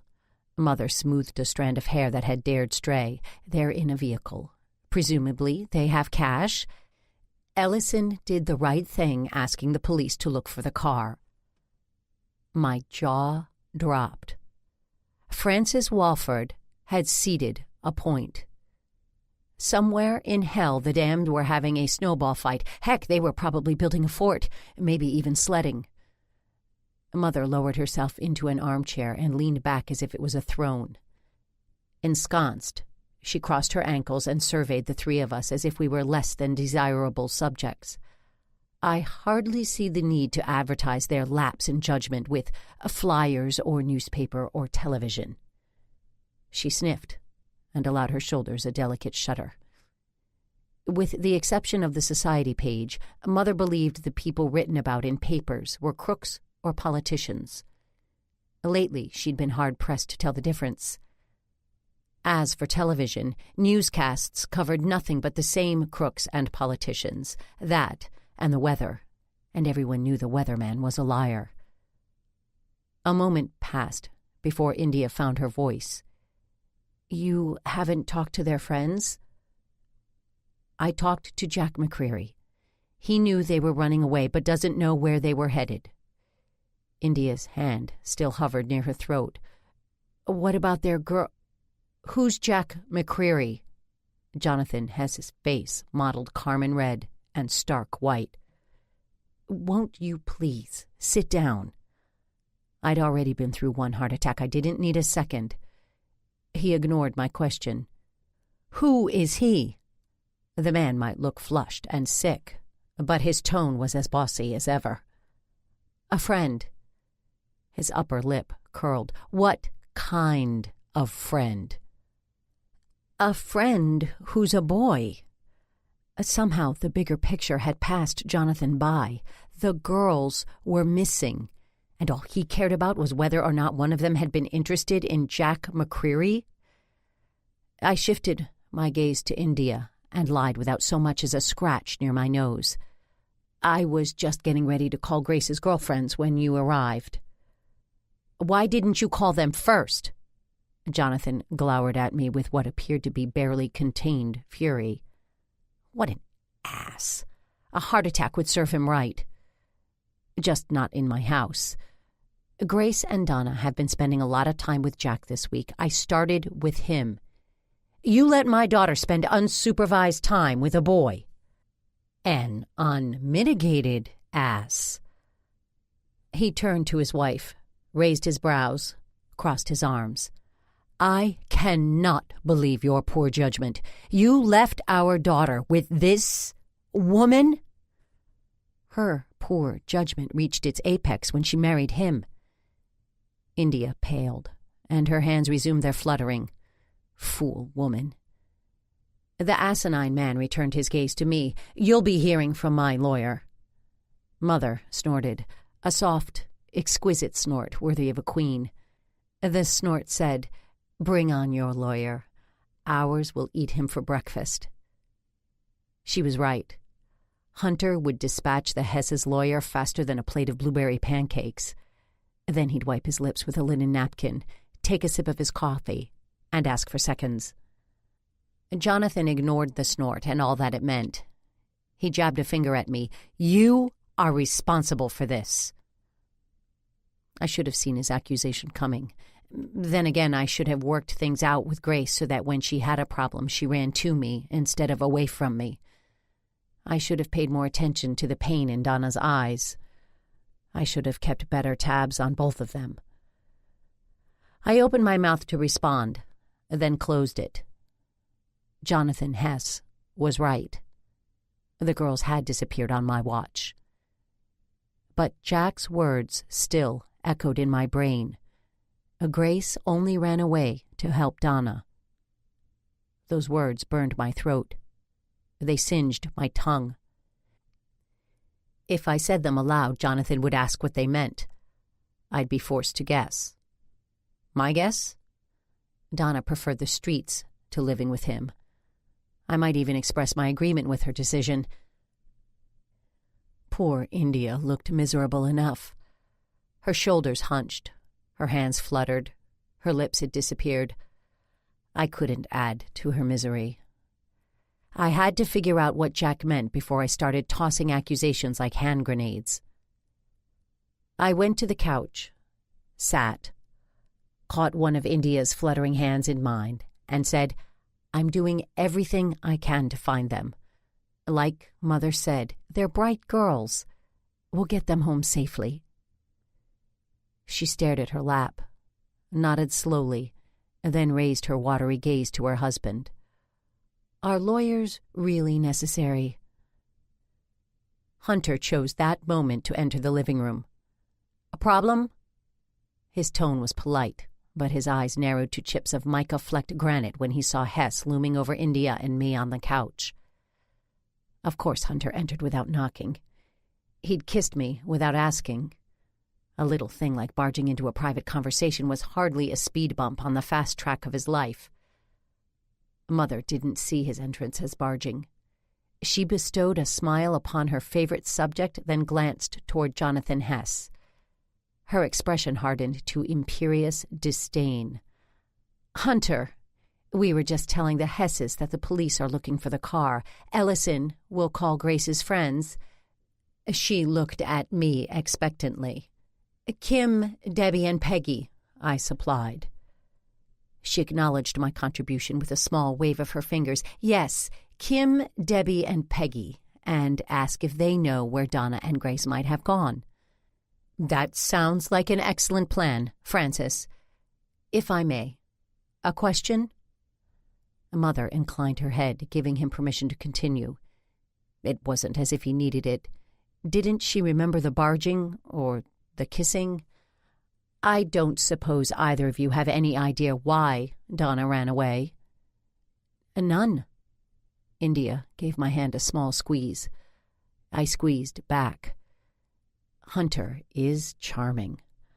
Hunter is urbane. Hunter is a man who keeps his emotions well hidden. But when he turned his gaze on Jonathan, I would have sworn Hunter was a man about to throw a punch. Maybe Jonathan sensed it too. He puffed up his ailing chest and asked, "Who exactly are you?" "Friend of the family." "What makes you think it was Donna's idea to run away?" Hunter raised an eyebrow. "Call it intuition. I look at things and draw—" He made the word draw last longer than the previous 8 conclusions. Intuition, my Fanny. A mother's golden, well, silver-haired favorite had looked at Donna's drawings without me. A few seconds passed. The only sound, the ticking of the grandfather clock. Hunter stepped further into the room, closer to Jonathan. "You didn't answer my question." Jonathan shrugged. "I have no idea why Donna left. I wasn't even here." "No idea."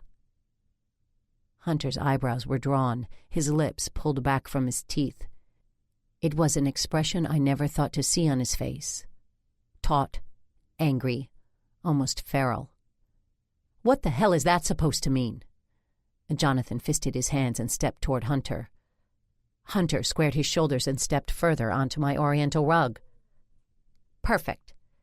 They were going to brawl in my living room."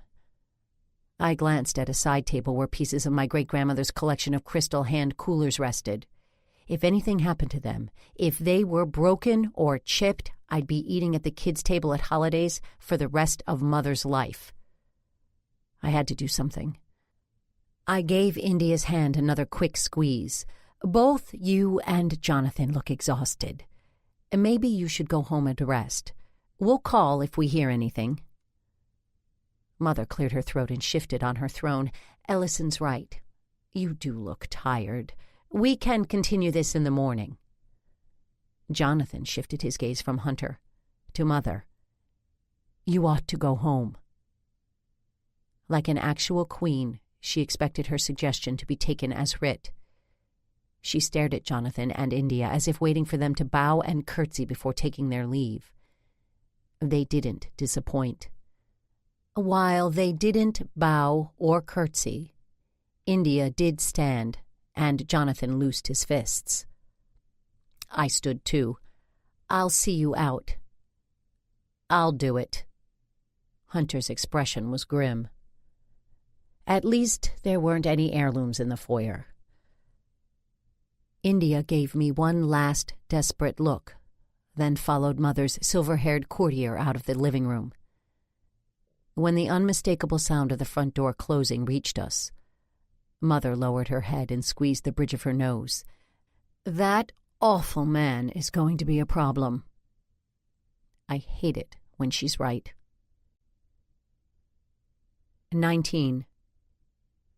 The grandfather clock gonged 9 o'clock.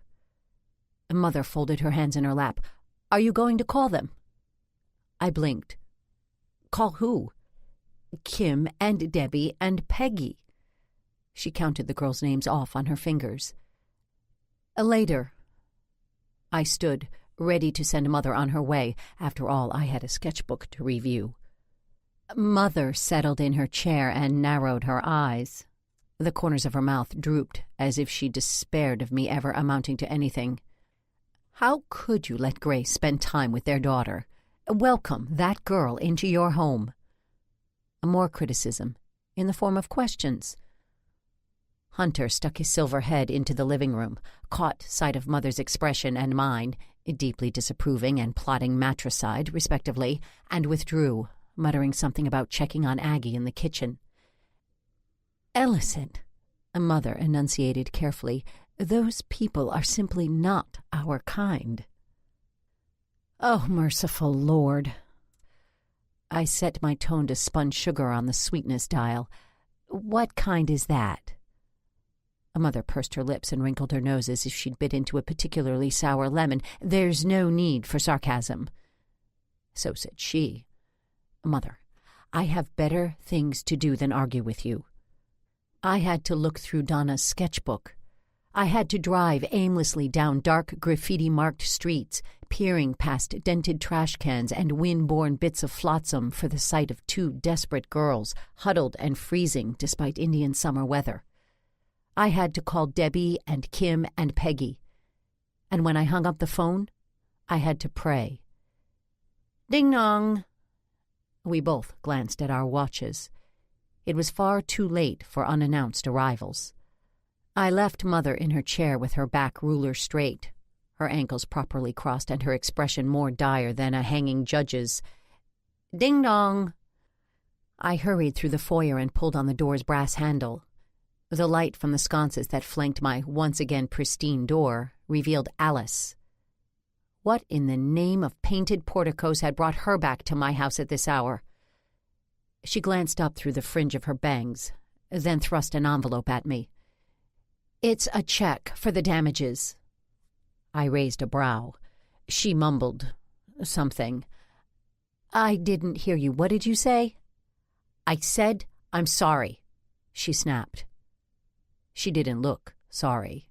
She looked more annoyed than Mother when I left her in the living room. "Who made you apologize?" "My grandmother."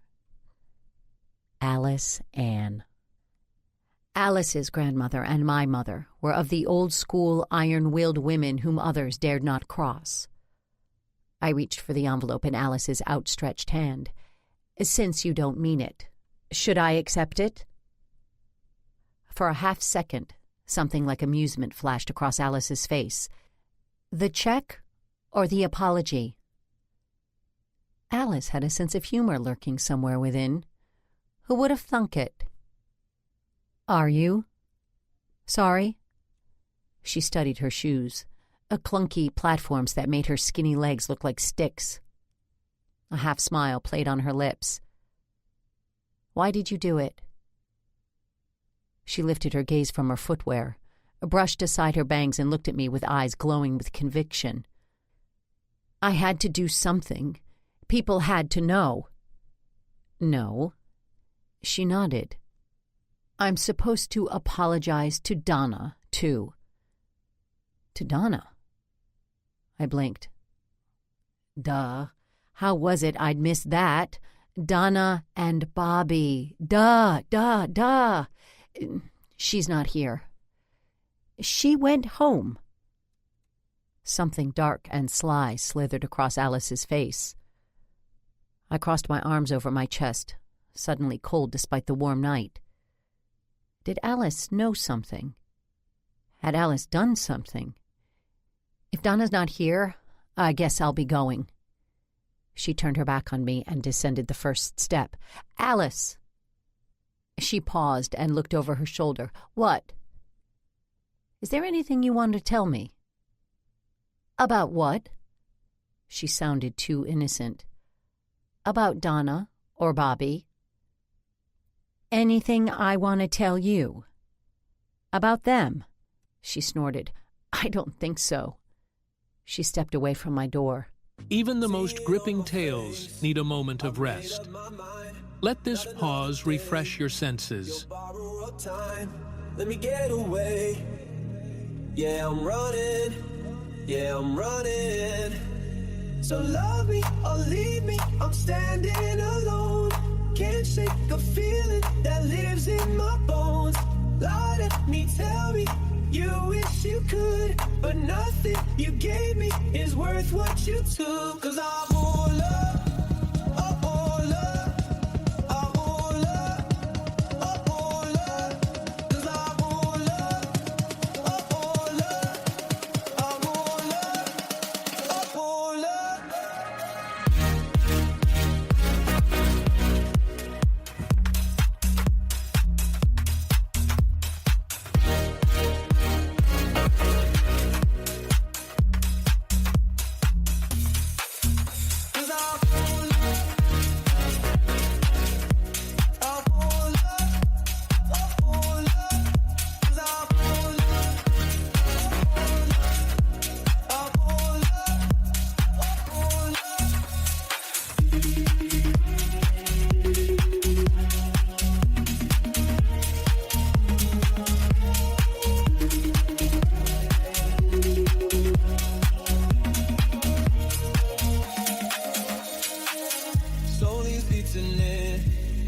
Towns out alone, hood keeps wheeling. The mother willows, I can feast my time. Yeah, I'm running. Yeah, I'm running. So love me or leave me, I'm standing alone. Can't shake the feeling that lives in my bones. Lie to me, tell me you wish you could, but nothing you gave me is worth what you took. 'Cause I won't love.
Merciful Lord, had she killed Bobby?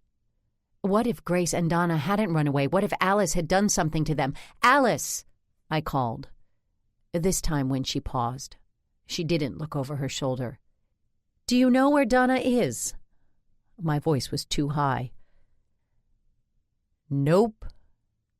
Her voice was too low, as if it held a rumble of laughter, as if she was laughing at me. I watched her get in her car. I watched her drive away. When she rounded the corner, I closed the door. I really ought to call anarchy. And tell him what? That Alice seemed guilty of something? Yeah, right. Teenage girls regularly murdered their would-be boyfriends. I hurried past the living room and the Gorgon within. Why borrow trouble? Besides, Donna's sketchbook waited for me in the kitchen. The pad lay on the counter, spiral-bound with a brown cover and corners softened by use. Aggie and Hunter regarded it with distaste. I reached for it. "Aren't you going to call Grace's friends?" Mother asked from the doorway. Why couldn't she stay ensconced in the living room? Better yet, why couldn't she climb into her car and drive home? Later. My voice brooked no arguments. Or so I thought. You said you'd call. I will. I drew a breath. Later. Mother glanced pointedly at the kitchen clock. It's after 9 now. The tisk in her voice set every one of my nerves on edge and tightened all the muscles in my neck and shoulders. I gave her the scrunched-up smile Grace shared with me whenever what I've said doesn't deserve a response. Then I flipped open the book. The first drawing was a picture of Donna's father, her real father, not the jackass masquerading in the role. He'd had kind eyes and a gentle expression. I touched the paper and sensed the grief Donna had poured into each line of his face. I turned the page. India stared back at me, her lip caught in her teeth, sadness and indecision alive in her eyes. She held a younger Donna's hand. Mother glanced over my shoulder. The girl has some talent. The girl had loads of talent. The first sketch of Jonathan depicted a self-important man with a puffed chest and frightening eyes. The drawings turned darker. Dread leapt off the page while demons danced their way through fiery backgrounds. One demon with a puffed chest and frightening eyes jigged on a chintz couch. In another drawing he lurked in the shadows of a grandfather clock. In yet another, the demon trapped Donna's chin in his claws while his forked tongue tasted her tears. My hands shook, and I rested the pad against the edge of the counter and turned another page. Each drawing was worse than the last. The demon grew more terrifying, and Donna grew up. Gone was the little girl who'd held her mother's hand. Instead, the Donna on the latter pages looked like a sex kitten, Barbarella with dark hair. Bile rose in my throat. Mother stiffened to her most disapproving self. That man... Hunter nodded. It looks that way. Tears stood in Aggie's eyes. That poor, poor girl. I can't believe you let him in your house, said Mother. It wasn't as if I knew he was a character from a Nabokov novel when I offered him coffee. The buzzing in my brain was near deafening. I searched for a response anyway. Hunter found one for me. Monsters don't wear signs, Francis. His lips curled into the wry approximation of a smile. They look just like everyone else. Mother sniffed. Be that as it may, I told Ellison they weren't our kind of people. Rich, coming from Mother. My sister married the rubber king of Ohio. As for my late husband, well, the less said about his predilection, the better. But what Jonathan Hess had done to Donna went beyond selling King Cobra condoms or cheating on your wife with a woman who enjoyed being tied up and flogged. What Jonathan Hess had done was pure evil. Mother pointed at the sketchbook. That family has always been trouble. India's mother was a gold digger. India hasn't the sense God gave a goat, and this girl, well, you know she's the reason Grace is gone. Grace helped her escape. The buzzing in my head grew louder, and I gripped the edge of the counter. Mother encompassed us all with her glare. The question is, what are we going to do next? Ellison needs to lie down, said Hunter. I opened my mouth to argue, but my skin felt flushed and frigid at the same time. The act of forming words was more than my tongue could handle, and my stomach seemed to have completed yet another flip and lodged itself near my throat. Mother narrowed her eyes and examined me. She unclasped her handbag, withdrew a bottle, and shook out 2 pills. Take these, Ellison. I'll call Grace's friends. I didn't move. She thrust her hand toward me. You're no good to anyone in the state you're in. I'll call Kim and Debbie and Peggy, and tomorrow we'll find Grace. I couldn't. I couldn't just go to bed when my daughter was missing. I couldn't climb into a comfortable bed when Lord only knew where she was sleeping, if she was sleeping. I couldn't ignore what Jonathan Hess had done to Donna. I couldn't rest not knowing where they were. I shook my head. No. Are you planning on driving around like that? You look like you've already taken half a bottle. She shook the pill bottle for emphasis. We can't find them tonight. We can tomorrow. Besides, you need some rest. Tomorrow morning, you're going to have to tell India Hess her husband has been molesting her daughter. Oh, dear Lord. She was right. I held out a hand for the pills. Aggie put a glass of water in my other hand and patted me softly on the back. We'll find them tomorrow, Hunter promised.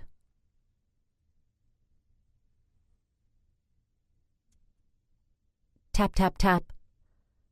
I opened my eyes just wide enough to glare at the door for half a second. Then I remembered Grace was missing. Whoever was knocking might have news. Come in? Aggie stuck her head in my room. I'm sorry to disturb you, Mrs. Russell. Aggie. I glanced at the clock on my bedside table. Too early for Aggie. What are you... Your mother didn't want you to be alone. She asked me to spend the night.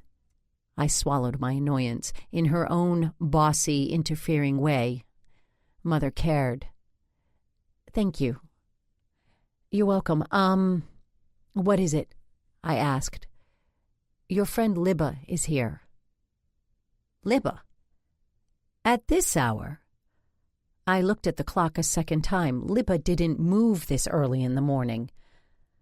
My housekeeper's brows were drawn and the corners of her mouth sagged. She looked almost apologetic. She's waiting for you downstairs. Had Grace gone to Libba's?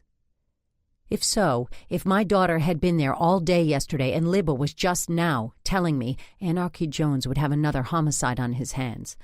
I threw off the covers. Aggie opened the door farther. I brought you coffee. Truly, I don't pay the woman enough. Thanks.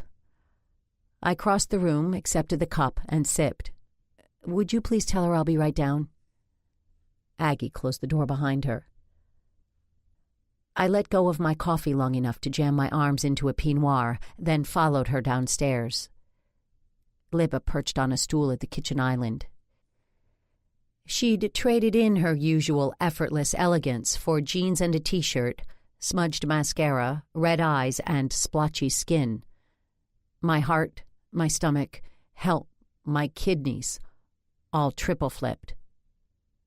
Why was Libba crying into her coffee before 7:30 in the morning? What's wrong? I squeaked. 2 words used up all the air in my lungs. I have terrible taste in men. True, but not news, and not worth crying over first thing in the morning. You're not here about Grace. I'm here because Charlie asked if he could borrow my earrings.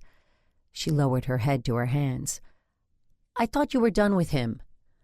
I gave him another chance. She shook her head without lifting it. Mistake? Which earrings? She raised her head. Don't be catty. Those sapphire chandeliers would look lovely with his eyes. Why do I talk to you? Because I'm your oldest friend, and I tolerate your showing up unannounced before I've had my coffee. We both stared into our cups and considered the obvious merit of my words. Why would I be here about Grace? She's missing.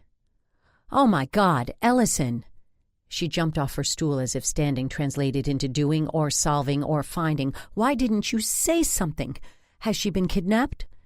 No, she and Donna ran away. Libba lowered her chin and snorted. Have you called the Alameda? The hotel, the nicest hotel in the city. Grace doesn't exactly enjoy roughing it. Libba regarded me with her raccoon eyes. You weren't thinking bus terminal. That and worse. You were!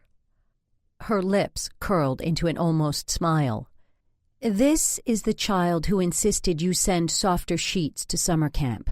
The child who won't eat store-bought bread. The child who keeps a thermometer in her bathroom to test the temperature of her bath water. She didn't run away. She went somewhere. Maybe. I put down my coffee mug and rubbed my eyes with the heels of my hands. Stop that. I stopped long enough to glare at her. I mean it, you'll give yourself wrinkles. Libba sipped Arabica-scented ambrosia and stared at me over the edge of the cup until I dropped my hands. Victorious, she asked, where would she go? If I knew that, she wouldn't be missing. I'm serious. Where would she go? The country. She might go to Mother and Daddy's place up north. The sheets were soft, the water was hot, and there was a good bakery nearby. I'd taken her there when her father died. But the caretakers would have called me. You sure? Grace can be very persuasive. I'm sure. I poured more coffee into my cup, added cream, and watched the clouds billow on the surface. It wouldn't hurt to call. Call. Libba crossed her legs and looked at me expectantly. Fine. I picked up the phone. My hand hovered above the dial. Libba wrinkled her nose. I'm waiting. I narrowed my eyes. Did you loan him the earrings? She grinned. Bitch, just make the call. I dialed. Hello, Mrs. Smith, it's Ellison Russell calling. I'm wondering if you've seen Grace. Have you? My voice sounded as tight as a freshly strung tennis racket. Let me put Mr. Smith on the phone, dear. My heart beat faster. Was Libba actually right? Mrs. Russell, you're looking for Grace? Yes. I was afraid to hope. I think she might be out at your father's hunting cabin. For the first time since I'd realized she was gone, my lungs filled fully. Why? I thought I saw her car yesterday, and this morning Mrs. Smith accused me of eating half the pie she left in the icebox. No one made better pie than Mrs. Smith. If Grace was anywhere close to one of Mrs. Smith's pies, she'd be hard-pressed not to eat a slice, or 3. Apple, I asked. Grace's favorite. A hunk of cheddar was gone, too. It was her. It had to be. My shoulders lifted as if the weight of 3 or 4 full golf bags had disappeared. Can you keep an eye on her? I'll be up in a few hours. I reckon. Thank you. I'll see you shortly. I hung up the phone. Libba smirked at me. Ring. I picked up the phone immediately. Hello? Ellison, it's India Hess calling. Have you had any news? My heart, which had felt almost buoyant, sank faster than a golf ball driven into a water hazard. As much as I wanted Grace safely home, could I send Donna back to her stepfather? I swallowed. India, we need to talk. 20. What's happened? Are the girls all right? India's voice climbed higher with each word. So high the phone vibrated in my hand. So high that right was little more than a squeak. I'm sure they're fine. I tried to sound soothing. Easier now that I knew our daughters were in the country eating stolen pie rather than dining from a dumpster in a shadow-filled alley. Libba, always helpful, rolled her eyes and stared at me over the rim of her coffee cup. Have you found them? India demanded. No. It wasn't exactly a lie, but close enough that I scratched my nose anyway. "Then what do we need to talk about?" she asked. "We found Donna's sketchbook." "She draws all the time. What has that got to do with anything?" "Yes, well, this sketchbook has some drawings you ought to see." "Why?" "They might explain why the girls ran away." India answered with silence. "India, are you there?" "Jonathan said you'd do this." Do what?" "Blame Donna." The pendulum of her voice swung from treble to bass. "I'm not blaming anyone," I insisted. "You ought to see her drawings. I think we should find the girls before we worry about Donna's doodles." My mother had dismissed my interest in art as a nice hobby until I found a husband. Her certainty in my inability to succeed still rankled. "They're not doodles. Donna's very talented." "Donna needs to give up this crazy idea she's going to be a painter. Jonathan has told her over and over it's not like a woman can make a living off art." "I do." The response earned me more silence. "India, let's not argue. Meet me at the French bakery on the plaza. Say 4 o'clock? 4 o'clock gave me almost all day at the farm. I'll show you the sketchbook. Maybe by then we'll have found the girls. Maybe they'll be home." I crossed my fingers. "Fine." A grudging affirmative, if I ever heard one.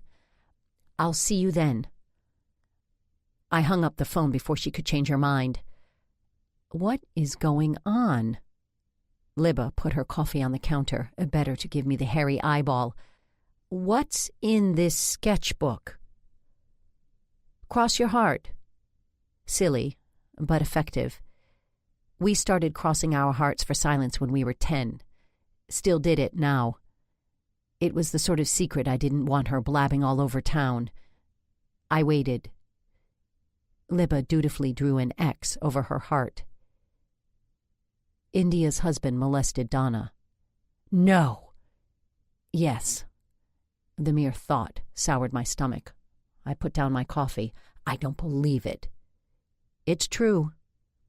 I wouldn't make up something like that. I looked around the kitchen for the sketch pad. Oh, I believe he did it. I just don't believe someone has worse taste in men than I do. I stared at her. "Well, I suppose every cloud has a silver lining, doesn't it?"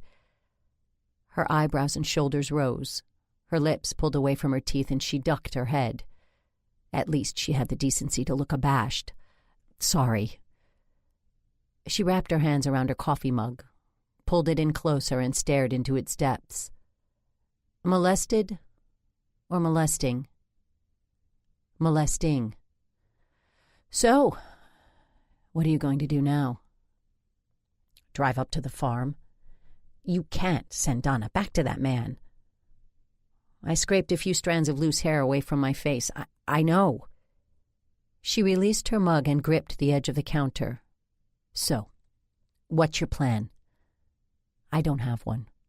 I'll figure things out as I go along." Normally, I enjoyed the drive north to my folks' farm.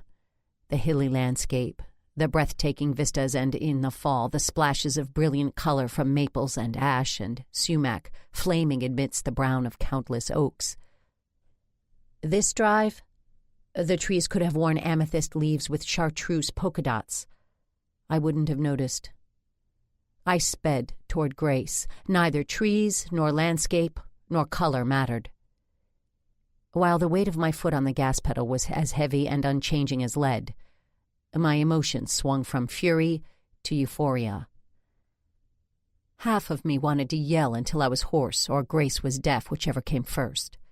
The other half wanted to hold her forever. Decisions, decisions. I couldn't return Donna to a home with Jonathan Hess in it. Would India see her daughter's drawings and realize her husband was a monster? Would she leave him? Denial was a comfortable place to live. I knew firsthand. It was safe. It was easy.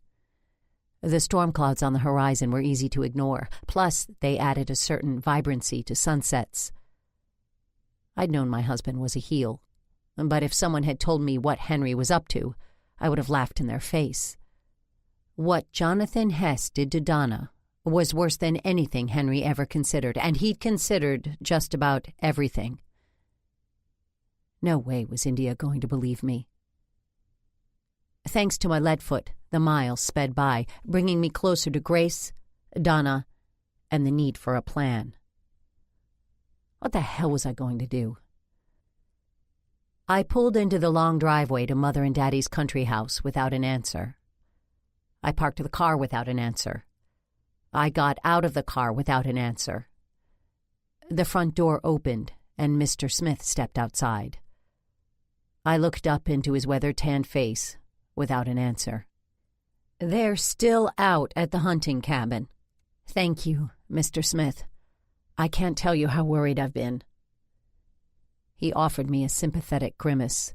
"Don't be too hard on her. She's a good girl." The Smiths have adored Grace since her first toddling steps. I made no promises. "You're sure they're still there?" A smile cracked his face, and his wrinkles radiated like starbursts. "They're not going anywhere." "Oh?" I disconnected the battery in Grace's car. Mr. Smith was an evil genius. A good thing he was on my side. "I won't tell her," I promised. "She's a good girl," he repeated, as if saying it twice might convince me to go easy, to hug, not throttle. I thanked him, then climbed back into Henry's Cadillac and drove down the rutted dirt lane that led to the hunting cabin. Grace might well be a good girl, but she'd left home without a word. I'd never been so worried in my life. The desire to gather her in my arms and wrap my hands around her teenage neck warred within me. Hug or throttle? Hug or throttle? My hands gripped the steering wheel, and I guided the car around a particularly deep pothole. Hug or throttle? Maybe both. And what about Donna? I had no answers. I parked the car in front of Daddy's cabin and drew clean country air deep into my lungs. Grace must have heard the car. She opened the door to the cabin, her face a study in "busted." At least one answer was easy. The need to hold Grace in my arms far outweighed my desire to choke the life out of her. I was halfway to the cabin before I even knew I'd opened the car door. Whatever resentment Grace harbored toward me must have sailed away on the rough waves of sleeping in a cabin without fine linen or hot water. She ran toward me. We hugged. Who knew the scent of tame cream rinse in my daughter's hair was sweeter than the purest country air? I tightened my hold around her. "I'm sorry." My shoulder muffled her words, but not their impact. I hugged tighter. "It's all right." I rubbed circles on our backs. "We'll figure this mess out. Together." She stiffened. "You know about Jonathan Hess?" I nodded, and my chin bounced against her shoulder. "I'm sorry," she said again. "For running away? For not trusting me enough to tell me about Donna's problem? For putting me through hell?" And now that Grace was safe, now that I could smell her hair, feel the softness of her cheek against mine, hear the quaver in her voice, now I wanted to throttle her. I didn't let on. One of my hands kept rubbing circles on her back. The other wiped a tear from her face. "You know you're grounded, right?" Her shoulders shook, and she hiccuped a sob. I didn't think about what would happen after we left. I just knew we needed to get away. The fabric of her t-shirt felt rough beneath my fingers. I abandoned rubbing circles and smoothed the silky length of her hair. Grace pulled away and looked at me with red-rimmed eyes. "We can't send her back there." "We won't," I promised. "How?" "We'll figure it out. Hunter will help.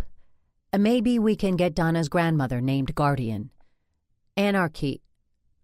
I reached out and wiped another tear from the perfect plane of her cheek. I mean, Detective Jones will help if I ask him. Donna appeared in the doorway. Her eyes were enormous, and her skin looked loose, draped over her bird-like bones. "I'm sorry, Mrs. Russell." Her voice was little more than a whisper. I should have been angry with her. I could have blamed her for every moment of worry I'd endured, but poor kid. Turns out, I wanted to hug her, too.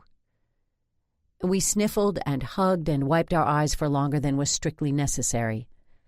Then we walked over to the picnic table and benches and sat beneath a stand of sumac with leaves just beginning to flame. Grace sat next to me. Donna sat across. "You want to tell me about it?" I asked. The two girls stared at each other, communicating in some silent teenage language I had no hope of comprehending. "Donna was upset when you told us her stepfather was coming home, and I asked her why. She told me he—" Donna, her eyes still large enough to do a bush baby proud, covered her mouth with her hands. "Speak no evil?" "Donna." I reached across the table, pried one of her hands away from her face, and held it. "We're going to have to tell the police." "No!" Her voice was louder than the last of the crickets. It startled a nearby bird. "We can't," she whispered. "Why not?" Her gaze fell to her lap, and a flush rose to her cheeks. "He'll tell Mom it's my fault. I'll lose her, too." She lifted her gaze. Tears overflowed her lashes and streamed down her face. She shook her head. "I didn't start it." "Of course not. India would believe that, wouldn't she?" Donna swiped at a tear. "He was nice at first. Whenever he came to pick up Mom, he talked to me." She closed her eyes, and seconds ticked by. An eon's worth of them. "It seemed like he made Mom happy, and she'd been so sad ever since my dad died." Under the table, Grace took my other hand in hers and squeezed. "And then?" "They got married. Jonathan brought her flowers all the time. Whenever he brought some for her, he brought some for me, too. Pink roses." Donna wiped her eyes again. "Mom started living again. She went out with her friends. She even got a volunteer job at the hospital on Tuesday mornings. Someone asked if she could switch to Tuesday nights. We had a family meeting about it." With her free hand, Donna rubbed her eyes. "She'd leave something for us to heat up for dinner, but Jonathan would scrape it down the disposal and make me promise not to tell, then take me out to nice restaurants." Nearby, a crow cawed. "He told me how pretty I was, and that I was too good for the boys at my high school, and that I deserved someone who cherished me." "How old were you?" Grace squeezed my hand. I squeezed back. 15. Her voice held no emotion. Either she didn't understand the violation of her childhood, or she understood it too well. My stomach churned. "One night, when he brought me home, he kissed me." She covered her mouth again, paused, let more seconds tick by. "I should have told Mom. I should have, but we'd been lying about the dinners, and it was just one kiss, and he was so nice." No one said a word. The leaves rustled. The birds called. The crickets sang. Bile rose in my throat. Donna pulled her free hand of mine and crossed her arms. Her shoulders hunched. Tears ran unchecked down her cheeks and splashed against the table. "The next Tuesday, he kissed me again." Her body shrank with the memory. "He said he knew I wanted him because I'd kept our secret. because I hadn't told Mom. Grace squeezed my hand so hard the bones crunched. In the sun-dappled light, shadows created a death's head where Donna's face should be. After that, things escalated. He told me I'd seduced him. He told me that I'd ask for... She drew in an audible breath. His attentions. He told me I wanted it, that I belonged to him. He said Mom would never believe me, and if I told anyone about what he did to me, they'd know I was a slut. My life would be hell. Her life had already been hell. No wonder she ran away. I thought when we moved here things would change. She drew another breath, a fractured breath. They changed, all right. Mom was gone more. That gave him more time to... She shook her head. It gave him more time. I dreamt about killing him, or myself. The birds still sang. The sky was still a bright blue, and the leaves still looked like jewels, but the day seemed darker, the rustling in the woods full of menace. Then I met Kim, she said. Kim? Donna nodded. She was cheating on her boyfriend and needed an excuse to go out. I was the excuse. That's how I met Bobby. Who was Kim cheating with? One of Bobby's friends. Donna shifted her gaze to her lap. I didn't like him. He sold drugs.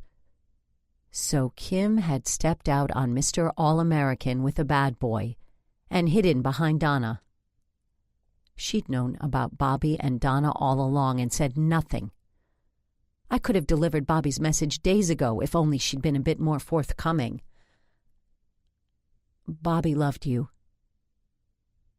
Donna stared at me. The last thing he said was, "Tell her I love her." I prepared for a storm of tears. Donna surprised me.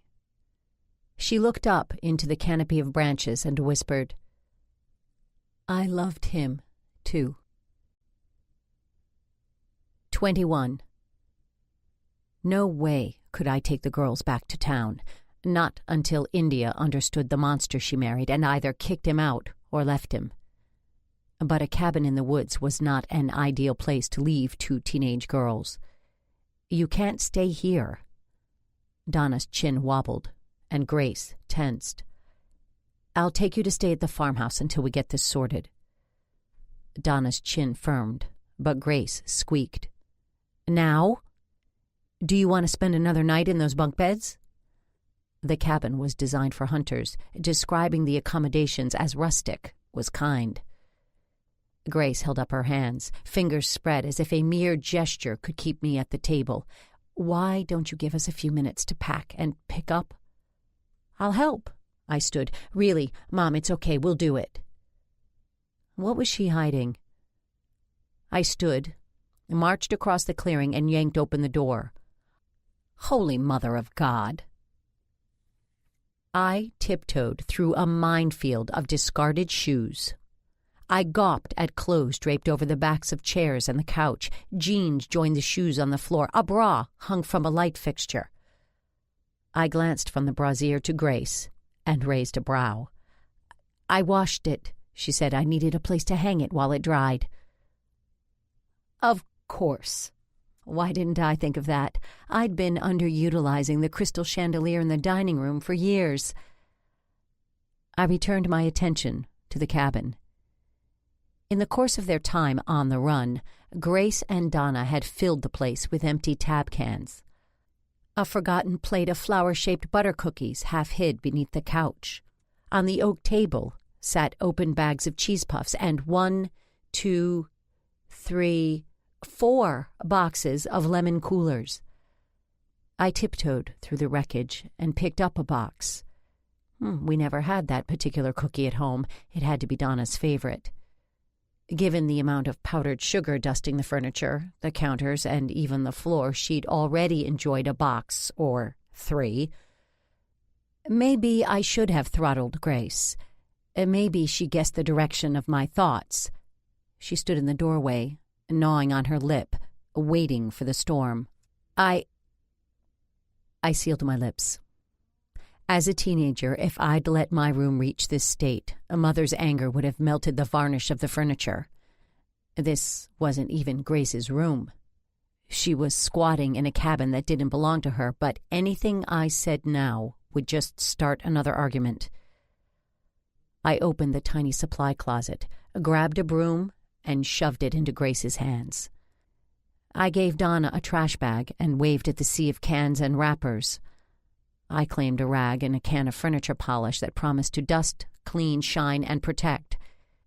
Getting rid of the lemon-scented sugar coating most every surface was my goal. We worked in silence. What was there to say? I'd raised a savage, true, but she was my savage, and I loved her. When the cabin was passably neat, the girls stuffed their clothes into their suitcases and their shoes onto their feet. I helped them heft their bulging bags into the trunk of Henry's car and drove them to the farmhouse. At least there, the possibility existed they might ingest a vegetable. More importantly, Mr. and Mrs. Smith would keep a weathered eye on the both of them. They dragged their suitcases inside, then joined me on the front porch. "Donna, I'm supposed to meet with your mother this afternoon. I'll call you after." Her eyes filled. Perhaps she suspected, as I did, that India Hess liked living in denial. Then again, maybe she missed her mother. "You're safe here. Do not leave." I shifted my gaze between the two girls and repeated, "Do not leave. Promise me." They both nodded and mumbled their assent. It was crossing their hearts and hoping to die, too much to ask. "I mean it." I treated them to my version of Mother's most severe look. Grace giggled. Perfect.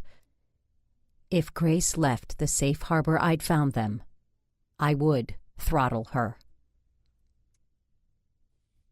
Aggie stood at the kitchen counter, silver candelabra and blackened cloth in hand. She looked up when I entered. "Did you find them?" I answered with a relieved smile. "Well, there's a mercy. You didn't bring them back?" I explained my reasoning. Aggie rubbed the tarnish off heirloom silver. "You did the right thing." "I hope so. I bet I broke some law, aiding and abetting in the delinquency of a minor or kidnapping or something. That reminds me, Detective Jones called." All my organs screeched to a halt. Lungs stopped breathing. Heart stopped beating. Brain went blank. Well, why did he call? What did he want? "He just asked for you to call him as soon as you got in." I picked up the phone. "Did he leave a number?" "It's on the pad." I squinted at Aggie's tiny writing. Dialed, waited, then said, "Detective Jones, it's Ellison Russell returning your call. I heard about Grace. Are you all right?" How to answer? I swallowed and searched for the right words. Seconds ticked by. "Ellison." The way he said my name felt like a caress. No man should say my name that way. Ever. I almost babbled everything, only the sudden tightness in my throat saved me. "May I count on your discretion?" he asked. As long as he never, ever used that tone and Ellison in conjunction again. "You may." Not a word, Ellison. Thank God he'd switched back to cop mode. Not a whisper. "I promise." What had happened? "The only reason you can know is because your daughter is missing." "Who told you about that?" I'd reported a missing car, not a missing daughter. "I spoke with India Hess. She told me." Clipped, cool, cop-like. No extraneous information, no emotion. Yet somehow his unspoken disappointment with me spoke louder than words. I let a few seconds pass, looking for a response. "You could have called me." His tone was softer, more human, too close to the purr that had nearly melted my bones. "You're homicide, not missing persons." "True, but I wasn't talking about me with a badge." Anarchy as a man, one willing to step in and help me, was overwhelming. "I don't like asking for help." He chuckled. The sound reverberated down my spine, all the way to my toes. They curled. "No one likes asking for help," he said. "But life is like that Bill Withers song." "What song?" I asked. Anarchy was quoting song lyrics. "Lean on me. No one can fill the needs you don't let show." A far too graphic image of Anarchy Jones filling my needs flashed across my brain. I gulped air, choked, waved at Aggie for a glass of water. When my body stopped trying to expel my lungs and I regained the power of speech, I said, "The next time Grace goes missing, I'll call you first." "Good. Now, do I have your promise?" "I promise. I'll call." Another toe-curling chuckle. "Do I have your promise of discretion?" "Oh, that." "Yes." The accident that landed Jonathan Hess in the hospital wasn't an accident. "Not what I was expecting." "What do you mean?" "According to the FBI, it was attempted murder." "The FBI? Murder? I don't understand." "There's a chance Grace and Donna have been abducted." Hell on a stick. What was I supposed to tell him? If I told him where the girls were, would he feel obligated to return Donna to her parents? He would. Anarchy believes in rules. I swallowed. "Are you there, Ellison?" "Yes." "Are you all right?" "Yes." "Can you say anything besides yes?"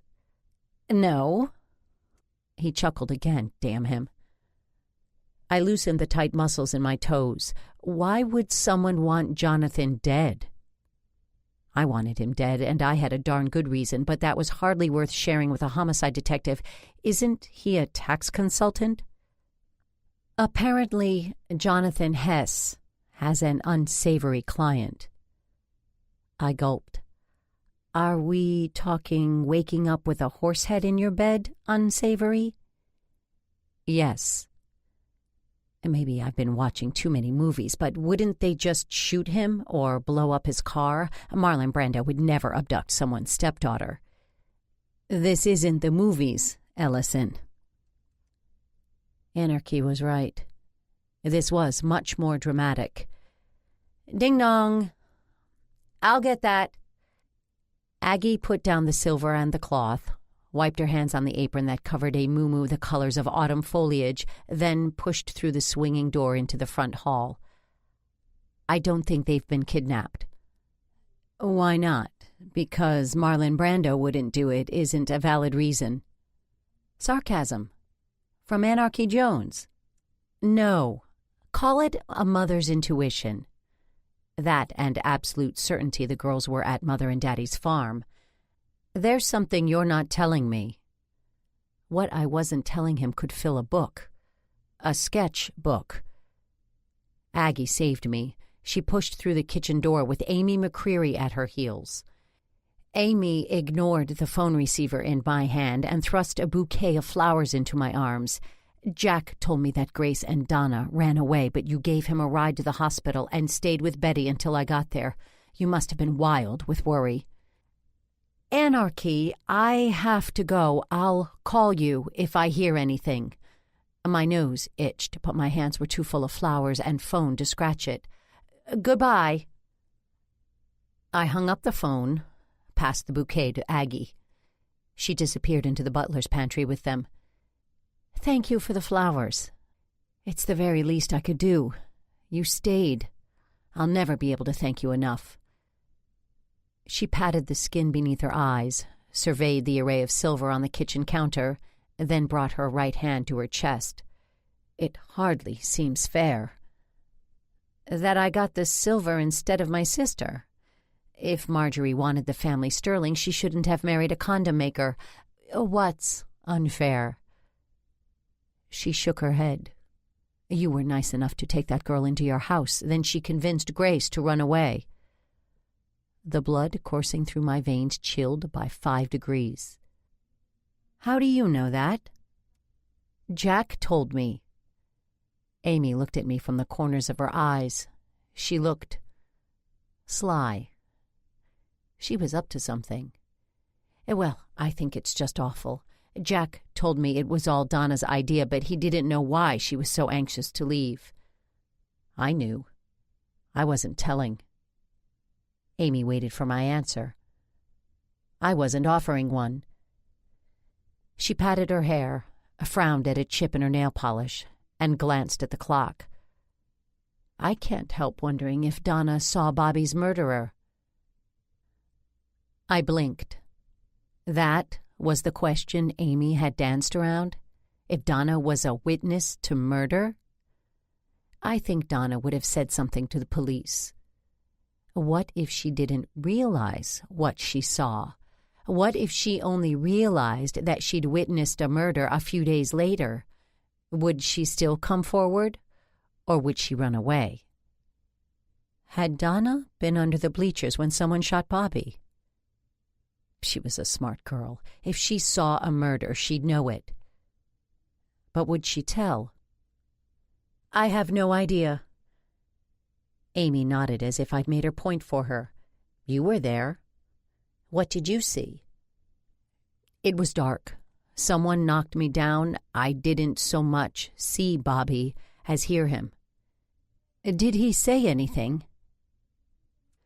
She looked at me with desperation in her brown eyes. Her shoulders rose, and she seemed to vibrate with tension. Not about his killer. Her shoulders relaxed a bit. At least they no longer touched her ears. You seem very concerned about Bobby's murder, I said. Do I? Amy's cheeks paled, and she shifted her gaze from me to Mr. Coffey. Well, Jack and Bobby were such good friends. I just want to keep Jack safe. Everyone was wrong. I was not the world's worst liar. That title belonged to Amy McCreary.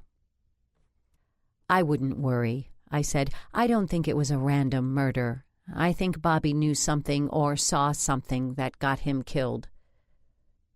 Her pale cheeks blanched to the color of freshly painted lines on a tennis court. Stark, white, vibrant against the red of her lips. You're sure you didn't see anything that night? Just what, or whom, did she think I might have seen? It seemed as if... Did she suspect John? Would he have killed the object of his son's affections? I remembered the mottled appearance of his skin before his heart attack. Damn. Amy was right to worry. I'm positive. There was just the person at the gate, and I can't even tell you if it was a man or a woman. Her mouth thinned. Why did you go down there? I dropped my lipstick. You went under the stands for a lipstick? Amy's tone was frankly disbelieving. Let her disbelieve. It looked to me as if she purchased her lip color at the corner drugstore. I bought it in Paris and paid too much for it, so I went looking for it. I bumbled upon Bobby. If I hadn't dropped my lipstick, no one would have found him for hours. Poor boy. I didn't bother to answer. You're sure you don't know where the girls are? No. I refrained from scratching my nose. Why? You don't look nearly as stressed as you did the other night at the hospital. I was wondering if perhaps you'd found them. No, I repeated. Amy regarded me with narrow eyes as if she could tell my rouge-showed lips were spinning lies. She shrugged. Well, I'm sure you have a million things to do. I won't keep you. Thank you again for what you did for John and the kids. You're welcome. She stepped forward, wrapped her arms around my shoulders, and surprised me. No, let's not wrinkle our clothes, ladies lunching, followed by an air kiss, half-hug for Amy. She squeezed. I raised my arms and hugged her back. I mean it, Ellison. Thank you for what you did for my family. If I get anything more out of Jack, I'll let you know right away. She released me. Amy McCreary was a nice woman. Too nice to go on a fishing expedition. She was lucky she'd thrown her lure into my pond. I stocked my shallows with minnows and tadpoles and bluegill. Other women we knew well, stocked their ponds with electric eels and tiger sharks and barracudas. Amy might not have survived it. 22. Walking into Le Petit Zinc was like walking into a Paris bistro. Same tile floors, same rattan chairs, same matchbooks jammed under the table legs to keep the top steady so the coffee didn't spill. I picked a table in the corner, ordered a café au lait and a palmier. After my day thus far, I deserved a French pastry, and checked my watch. 5 minutes early. A minor miracle.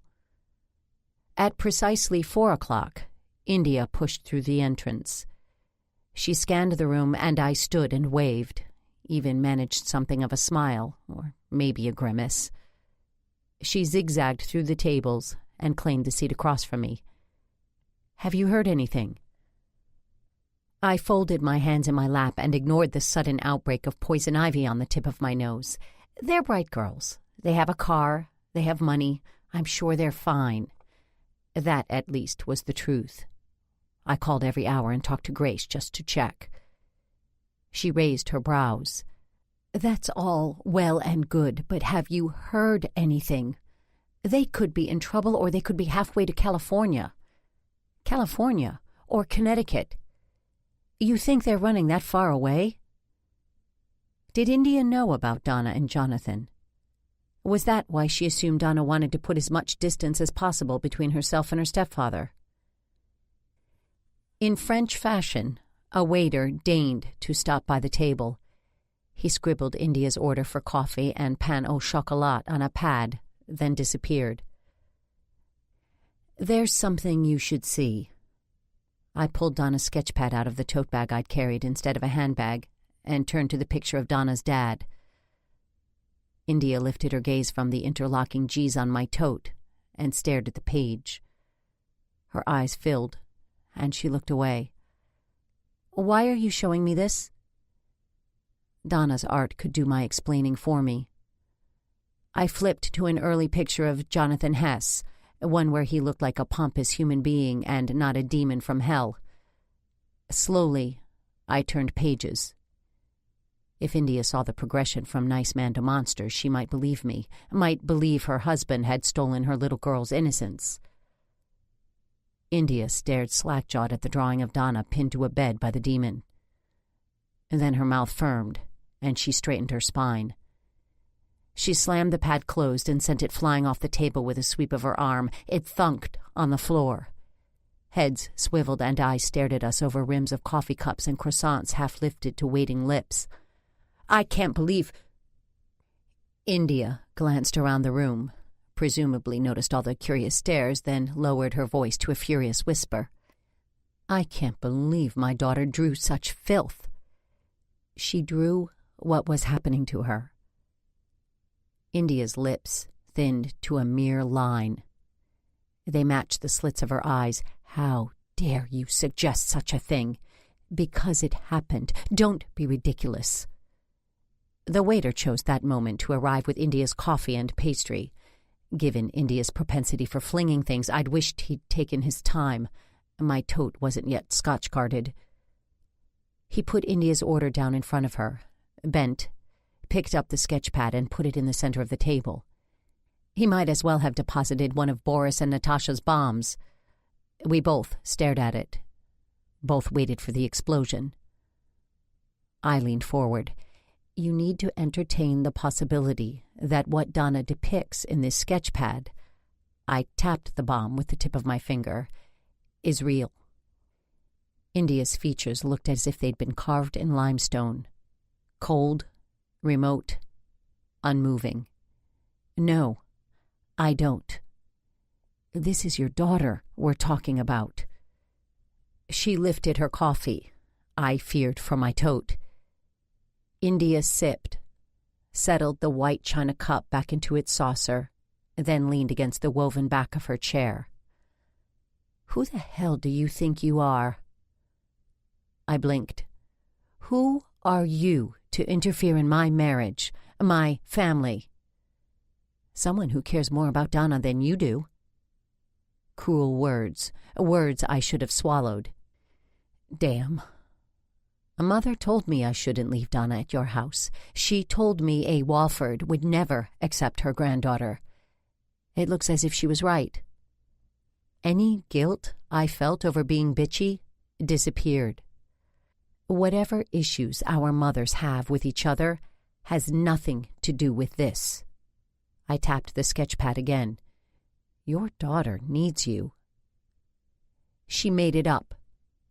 What if she didn't? Donna has too much imagination. Jonathan is always saying so.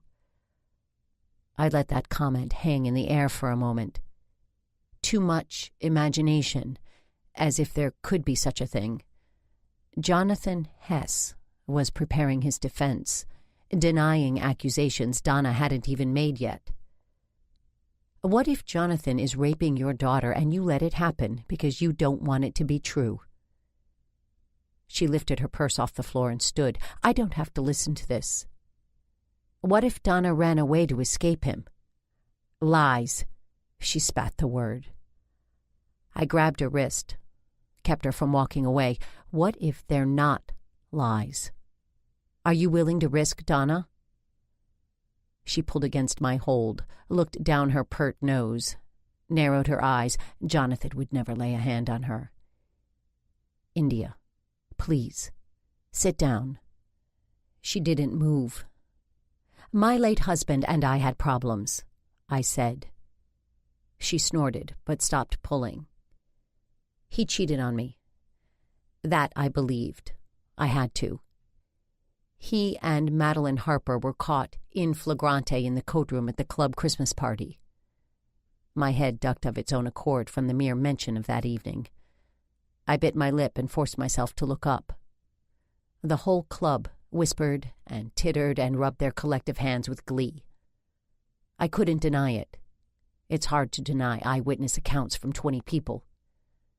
Mother had sniffed but refrained almost from telling me that if I'd been a better wife, Henry wouldn't have strayed. Daddy gave me the name of a good divorce lawyer. I should have listened to Daddy instead of Mother. India's expression softened. He did other things, too. Terrible things. I'm still coming to terms with what Henry did. India lowered herself back into her chair. I released my hold on her wrist. If I ever trust another man, it will be a miracle. Will you live the rest of your life alone? Her voice fell at the end of her question as if being alone was the worst possible of fates. I'd rather be alone than with a man who lied to me or betrayed my trust or hurt my daughter. India's lips thinned. I'd gone too far. Again. You don't know Jonathan. I bet I knew him better than India did. He'd never hurt us. She shook her head. Never. How did you meet him?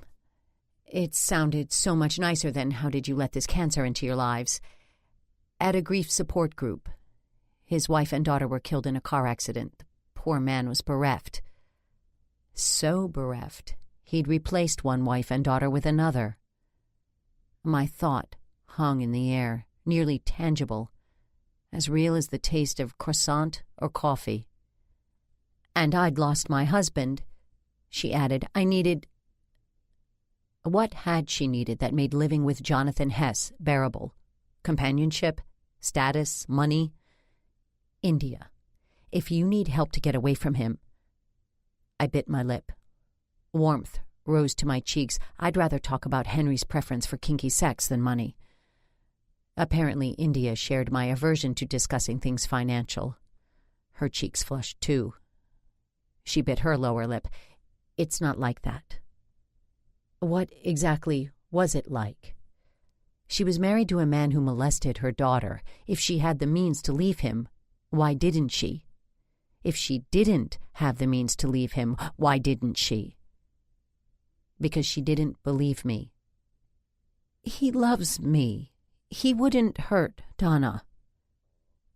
Was it my imagination, or did she sound less certain? What if I'm right? What if Donna's art tells a truth she couldn't put into words? Are you going to stay with him if there's so much as a chance this happened? India's face hardened again. What happens when she doesn't like the next man, Ellison? Her father's gone. I can't spend the rest of my life alone just because Donna doesn't want me to replace him. India didn't understand her daughter at all. Who was I to throw stones?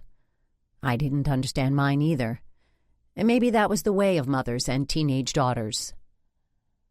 Then again, I might not understand Grace, but I still believed in her.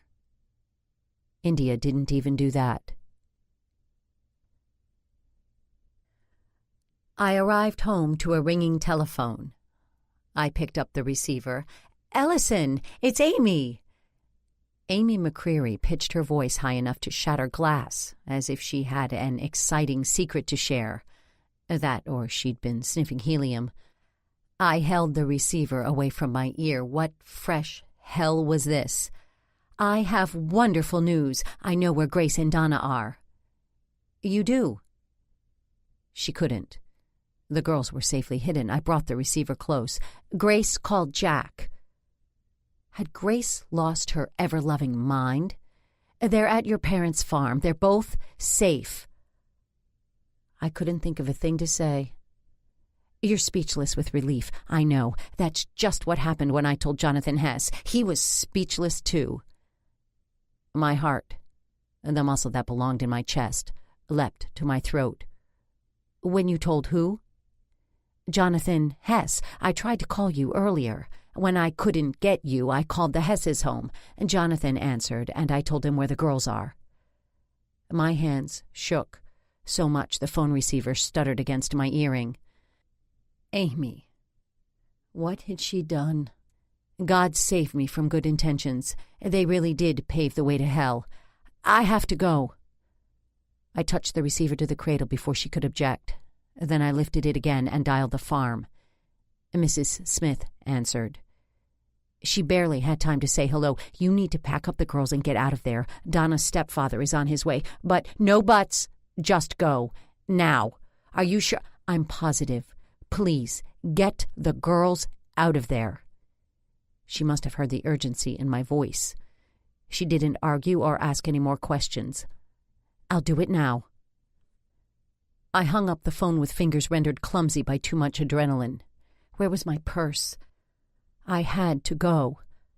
I spotted it, yanked it off the counter, fished for keys, and came up with a handful of loose change. The second set of keys to the car Grace left at the hunting cabin, and a tampon. I dropped the lot on the counter, lowered my gaze to the handbag's depths, and searched in earnest. Damn. Where the hell were they? In the tote. I tossed the purse onto the counter, reached for the tote bag, and searched. The keys were in there. They had to be. I dug deeper. I opened it wide and peered into its depths. I stepped toward the door to the hallway and thumped into a solid chest jacketed in navy blue summer-weight wool. "Watch out, Ellison!" I looked up into Hunter's face just as his hands closed around my upper arms. "What are you doing here?" I asked. "Aggie called. She told me you found the girls." Aggie might be worth her weight in gold, but she had to stop sharing my secrets with Hunter Taft. "Where is Aggie?" "She's getting something out of her car. I offered to help, but she sent me in to check on you." I nodded. Well, my chin stuttered. "I have to go." His grip on my arms tightened. "Where?" "The girls are in trouble." Aggie said they were safe. "Old news. Thanks to Amy McCreary's big mouth, Jonathan Hess knows where they are. In fairness, Grace's big mouth started the problem. She should know by now that we lived in the smallest of small towns hidden within a city. Secrets were hard to keep. Hunter stiffened. Where are they now? Mrs. Smith is getting them away from the farm. The words came out in a rush, tumbling over each other. Taking them where? I'm not sure. I tugged to loosen his grip on my arms. I had to go. So where exactly are you going? An excellent question. I didn't know where to go. Just wait a minute. Listen to me. There are some things you need to know about Hess. What? That he kept unsavory company? That I knew. It doesn't matter.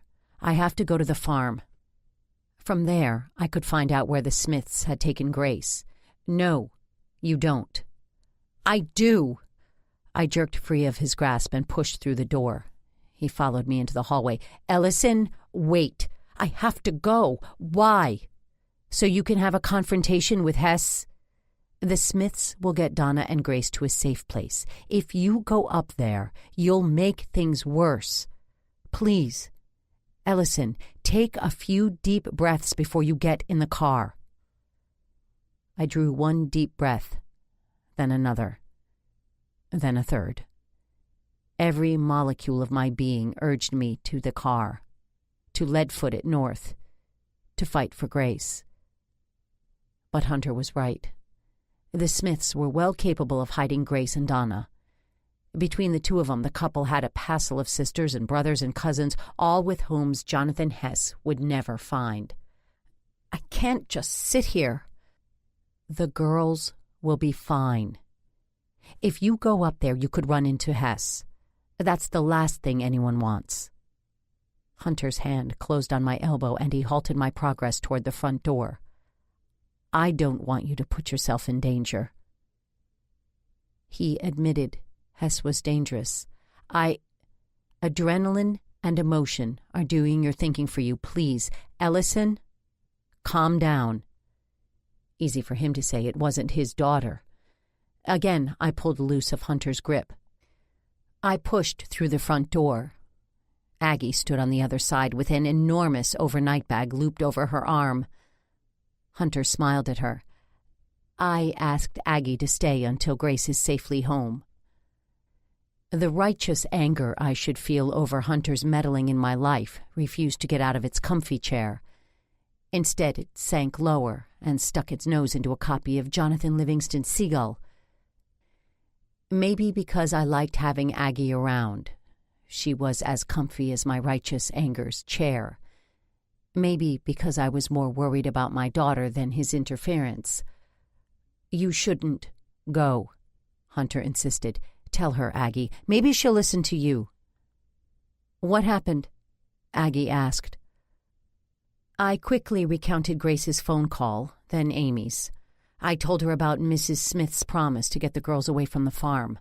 I explained my need to be there. Aggie shook her head. Her dangly earrings swung like a hangman's noose. Mr. Taft is right. You should stay here. There's nothing you can do until you hear from Mrs. Smith. Aggie was a moo-moo-wearing Judas, and she was probably right. I'll take you to dinner, said Hunter. No way could I eat. I needed to sit by the phone and drum my fingers through a table waiting for a call from the Smiths. I'm not hungry. His lips quirked. I am. You can watch me eat. That sounded marginally better than staring at a silent phone knowing I was powerless to do anything.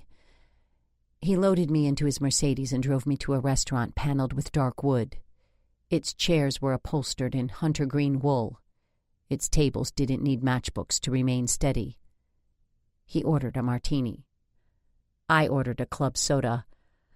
Hunter Taft could lead me to a bar, but he couldn't make me drink. I looked into Jonathan Hess. Hunter wore an I know something you don't know expression, a superior lift of his left brow coupled with a knowing tilt of his strong chin. The expression was as annoying as hell. Oh? My promise of silence to anarchy chafed. Just once, I'd like to prove to the high-handed man sitting across from me that I was capable of learning things without him. Hess is a bad guy. Duh. We knew that. He has a history. Of what? Had he done something to his own daughter? Had he killed his first wife? Jonathan Hess seemed the type. Did you find out anything about his first wife and child? Hunter raised a brow. No, I found a Ponzi scheme. Damn it. Hunter did know things I didn't. Back east.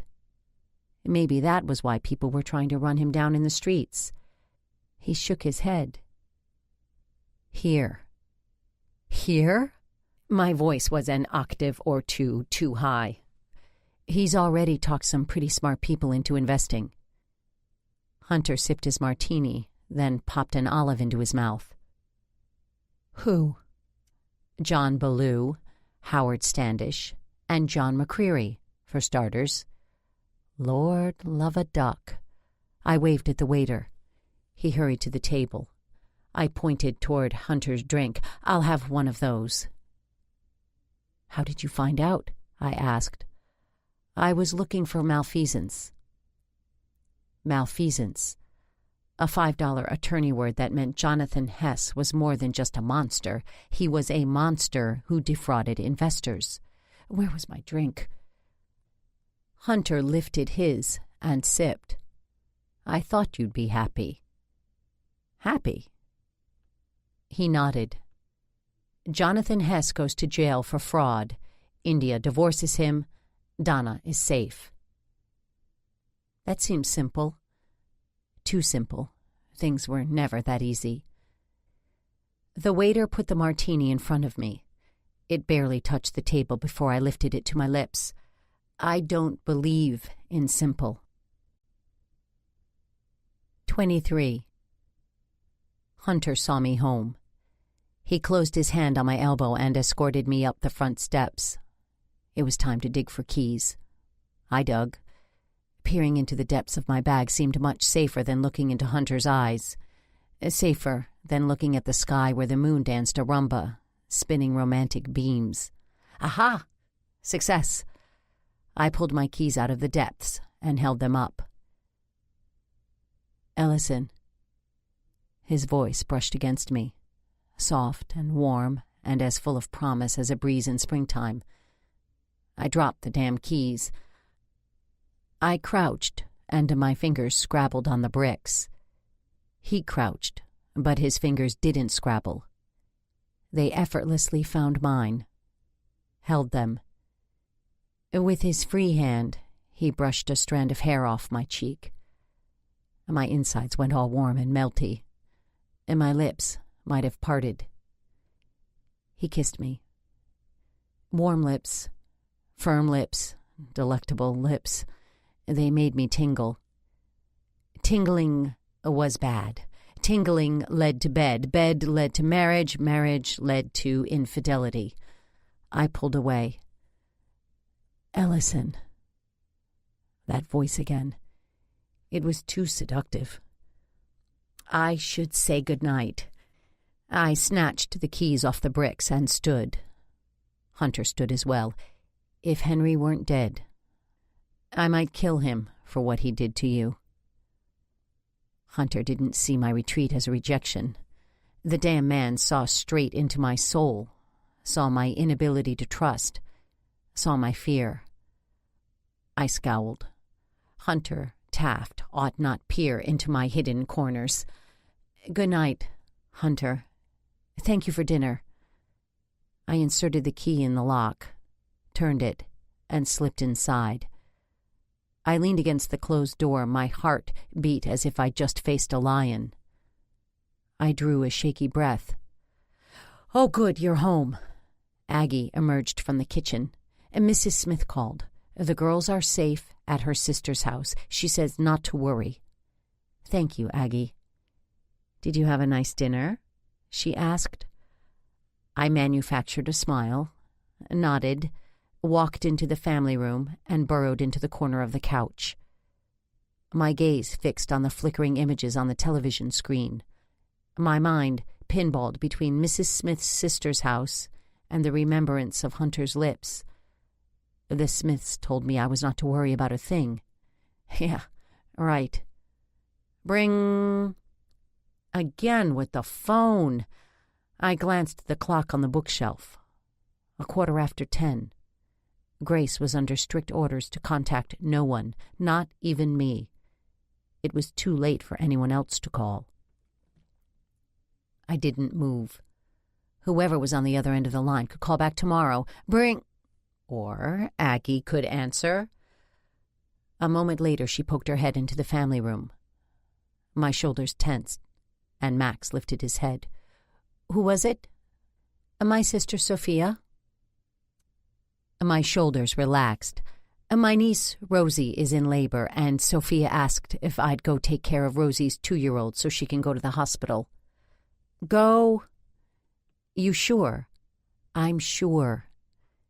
It was nice having her around, but I'd managed for years without her. I lifted my hands and shooed. Go! Be with your family. I could come back. Don't be silly. Go. I didn't have to tell her a third time. I watched images flicker for another hour. Then I let Max out.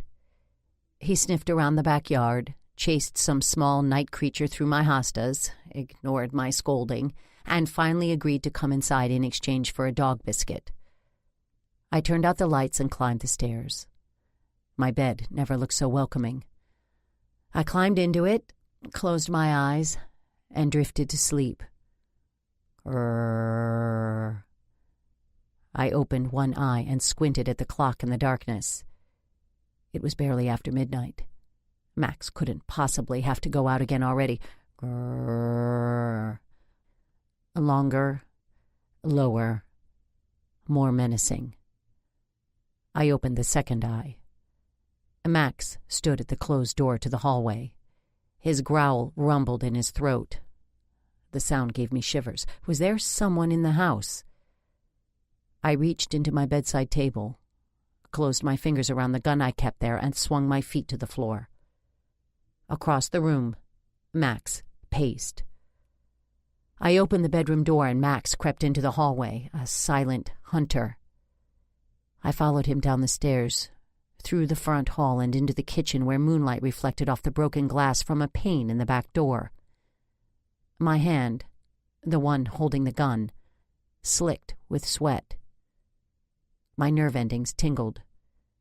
With my free hand, I fumbled for the phone. A glove reached through the broken pane and closed around the doorknob. My heart beat fast enough to explode. I tightened my grip on the gun and abandoned the phone. Instead, I stepped into the shadows and wished, fervently, I wasn't wearing a white nightgown. The damn thing seemed to glow. I raised the gun. I'd shoot as soon as the intruder crossed my threshold. Max still lingered in the light. The hair on his back stood on end. Shards of light glinted off his bare teeth. Bang! I jumped, gasped. My gaze flew to the unfired gun clenched in my hand. Someone else was shooting. In my backyard. The glove invading my kitchen jerked backward. Bang! Max barked. Deep warning barks that told whoever was pulling the trigger that there existed nearby a dog ready to tear out their throats. His bark was the only sound I could hear in the silence lingering after the gun's retort. Shh. He rolled his doggy eyes, but quieted. I listened. Heard nothing. An eternity passed, or maybe it was just a few seconds. I tiptoed through the broken glass to a window that gave me a view of the backyard and peeked through the curtains. A figure, a shadow, really, climbed the back fence. Had the shadow stuck its gloved hand into my kitchen? If so, who was doing the shooting? I scanned the patio. Someone had been shooting at something or someone. There. Legs protruded from my hostas. Damn. I stepped backward, sliced open my foot on a piece of glass, and yelped. Drat. I lowered my chin to my chest, bit my lip until I tasted blood, counted to 10, and called Anarchy Jones. There's a man in my hostas. Is he dead? He's not moving. Anarchy's silence lasted the length of a few heartbeats. Does he have a pulse? He seemed insultingly unsurprised that yet another man lay dead in my yard. I don't know, I admitted. I didn't go outside. That was met with a longer silence. I swallowed the urge to fill the silence by offering my services as a prodder of potentially dead bodies. I didn't want the job. I had a sneaking suspicion I knew who was lying in my hostas. Although the leaves hid the upper half of the body, the out-of-season Madras pants looked all too familiar. I wanted nothing to do with him. Is someone on their way? I asked. I am. I wrapped my foot in a towel, gimped up the stairs, and exchanged my nightgown for a pair of jeans and a t-shirt. The gun I kept. Experience told me the police wouldn't take long to arrive. They knew the way. After all, it was just a few months ago they came to investigate Henry's death. I'd been down this road before, and I knew where it led. Nowhere good. No way was I traveling it in a white lace negligée. I limped to the kitchen and rested the weight of my exhausted self against the center island. Max rubbed his head against my leg. I rubbed his ears, then scratched under his chin. You're a big, brave doggy. He grinned. Now, I had to be brave. I sighed, picked up the phone, and dialed. Mother? It's Ellison. She mumbled something about time. Yes, I know what time it is. Mother mumbled something slightly more coherent about Grace. She's fine. Then why are you calling? Is someone dead in your front yard? Backyard. That joke is in poor taste, Ellison. Not a joke, Mother. I just called you so you wouldn't hear about it from the neighbors first. The muffled sounds of her waking up Daddy carried down the phone lines. We're on our way. There's no need for you to come. I'm fine. Grace is safe. Are you sure? Her doubts in my ability to handle the situation carried down the phone lines far more clearly than her attempts to wake my father. Yes. I was more than sure. I was adamant. Mother's stony mine would only lend a sense of déjà vu to the proceedings. The comfort of Daddy's arms might bring me to tears. Mother sighed. My sigh had been resigned, the sigh of a man walking to the gallows. A mother's sigh communicated deep disappointment, untold annoyance, and the heavy weight of being mother to a daughter who found bodies in her hostas. I suppose this means you're missing the committee meeting tomorrow morning? I imagine so. I'd take my blessings where I could find them. I wanted you to be there. This gala is important to me. I had a body. Another body in my hostas. The importance of yet another committee meeting paled in comparison.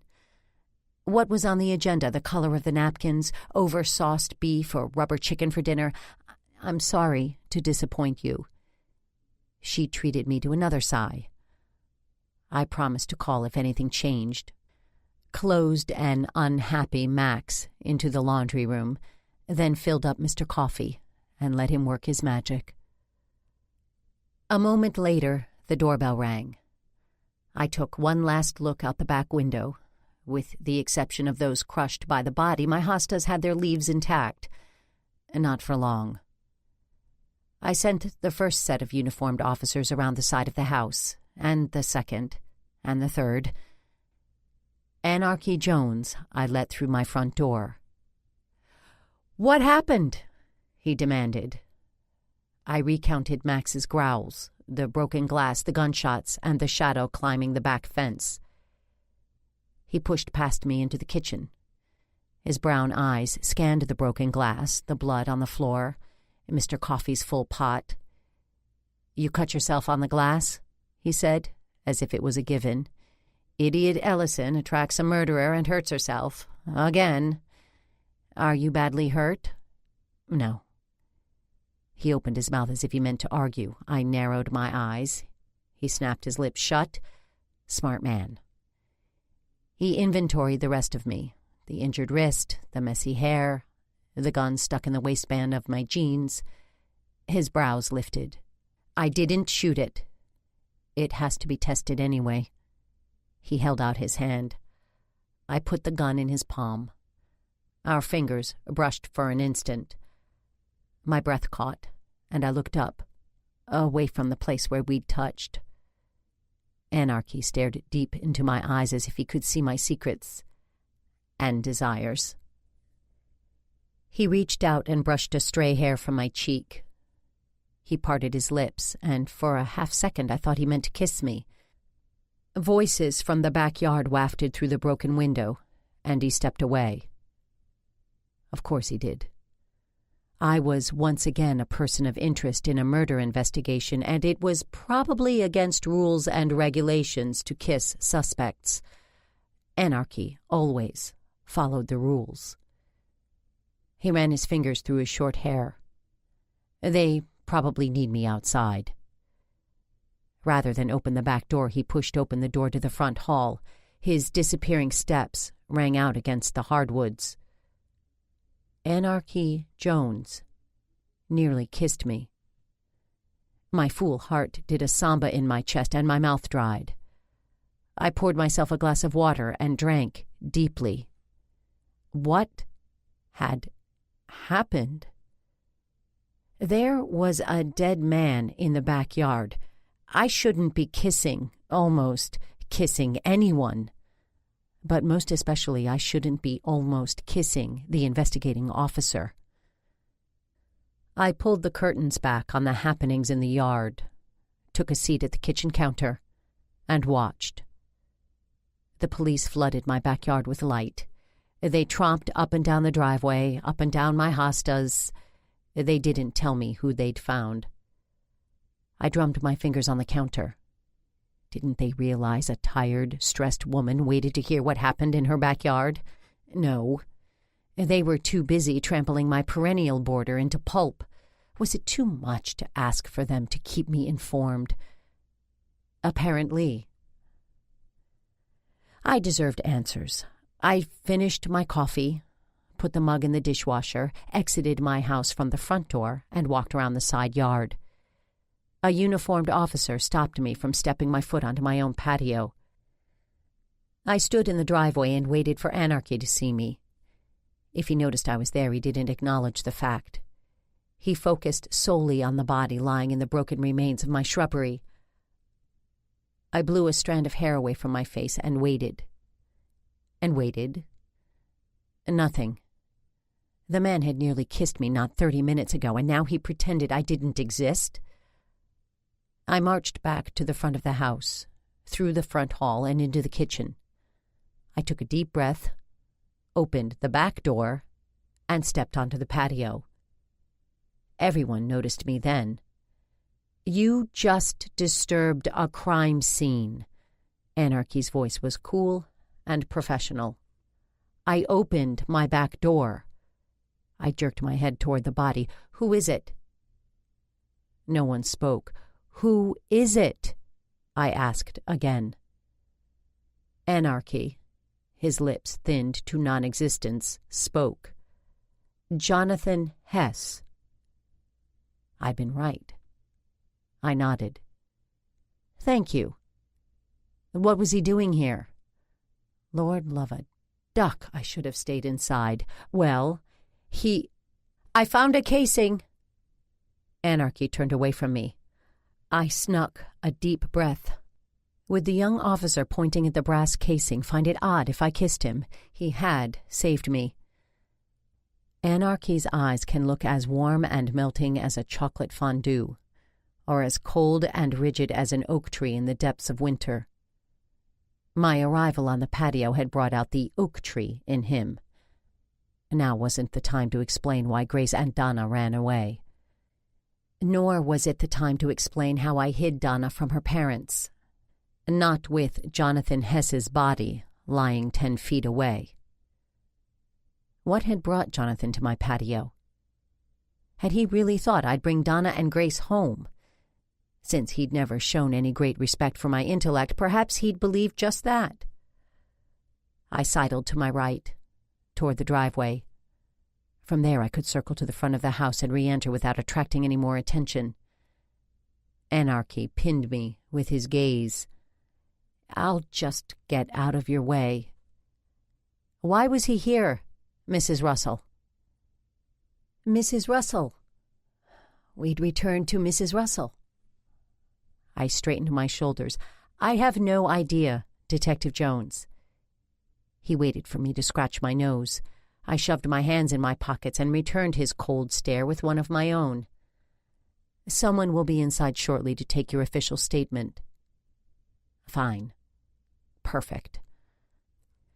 I went into the house the way I came, through the back. I closed the door with enough force to jar loose a piece of glass that had somehow remained in the pane. It shattered against the bricks. Ding-dong! Holy mother of midnight callers, which neighbor was here to complain about the police this time? Hopefully not Mrs. Hamilton. The woman who lived just to the east got testy when activities at my house interrupted her nightly broom rides. I shuffled toward the front door, mentally composing an artful apology. Not that it would do any good.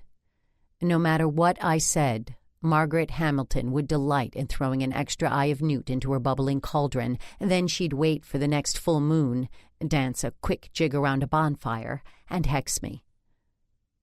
I opened the door to Mrs. Landingham, my neighbor to the west.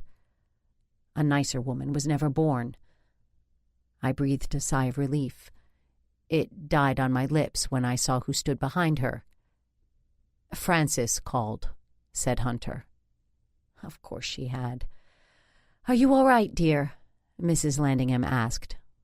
"Fine," I assured her. "An intruder was shot breaking into my house. I apologize for the hullabaloo." "You shot him?" Hunter asked. "No." "Then who did?" I shook my head. "I only saw a shadow." Mrs. Landingham's wrinkled hands fluttered near her throat. "You mean there's a murderer roaming the neighborhood?" Hunter turned the full force of his mesmerizing gaze on my neighbor. Then he added one of his brilliant smiles. The woman's hands fluttered faster than a hummingbird's wings. "I'm sure," he told her, "that this is an isolated incident. May I see you safely home?" He extended an arm. She glanced at me, her face a study in indecision. "Hunter is an old family friend. He'll see you home, and he'll check to make sure all your doors and windows are securely locked. He'll even check the closets." I gazed at her enormous house. Every light burned brightly. "If you like, I bet he'll check the basement and the attic, too." Hunter's pursed lips, gathered brows, and rolled eyes might have meant annoyance.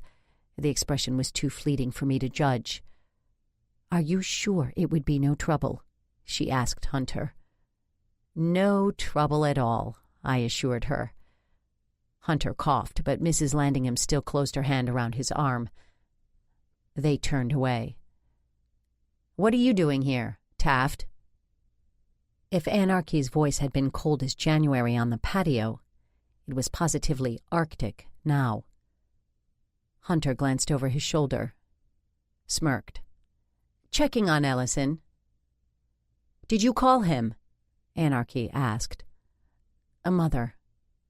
Who knew 4-letter words sometimes required 6 letters? I did now. "Ellison is not a suspect." Anarchy crossed his arms over his chest and scowled. "You can leave." "Ellison?" Anarchy and I were back on a first-name basis. "How do you know Ellison didn't do it?" Hunter was supposed to be on my side. Call me old-fashioned, but that included not suggesting me as a suspect.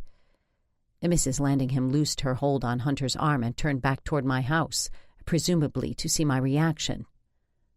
I scowled. You didn't tell him about Hess's problem back east. Anarchy raised a brow. He must think that the same people who'd run Jonathan down had tracked him to my hostabeds and shot him. I'd promised not to tell anyone about the attempted murder. I shifted my scowl to the detective. I swore I wouldn't. Anarchy smiled then. A delectable glimpse of the smile that matched his eyes, warm, swirly, delicious. Hunter cleared his throat. Anarchy shifted his gaze back to the lawyer in the drive, and the warm smile disappeared, replaced by an expression colder and more biting than a blizzard. Hunter's expression matched Anarchy's, snowflake for snowflake. What didn't you tell me, Ellison? I glanced at Anarchy. The detective shook his head. I can't tell you. Hunter's eyes narrowed, and he extended his arm. Mrs. Landingham, may I see you home? She tittered and laid her hand on his arm. They walked down the driveway. Not once did Hunter look back. I turned on Anarchy. Was that really necessary? What? That pissing match or whatever it was. His lips quirked. I need to get back to work. He disappeared down the hallway. I longed for something heavy to throw at him.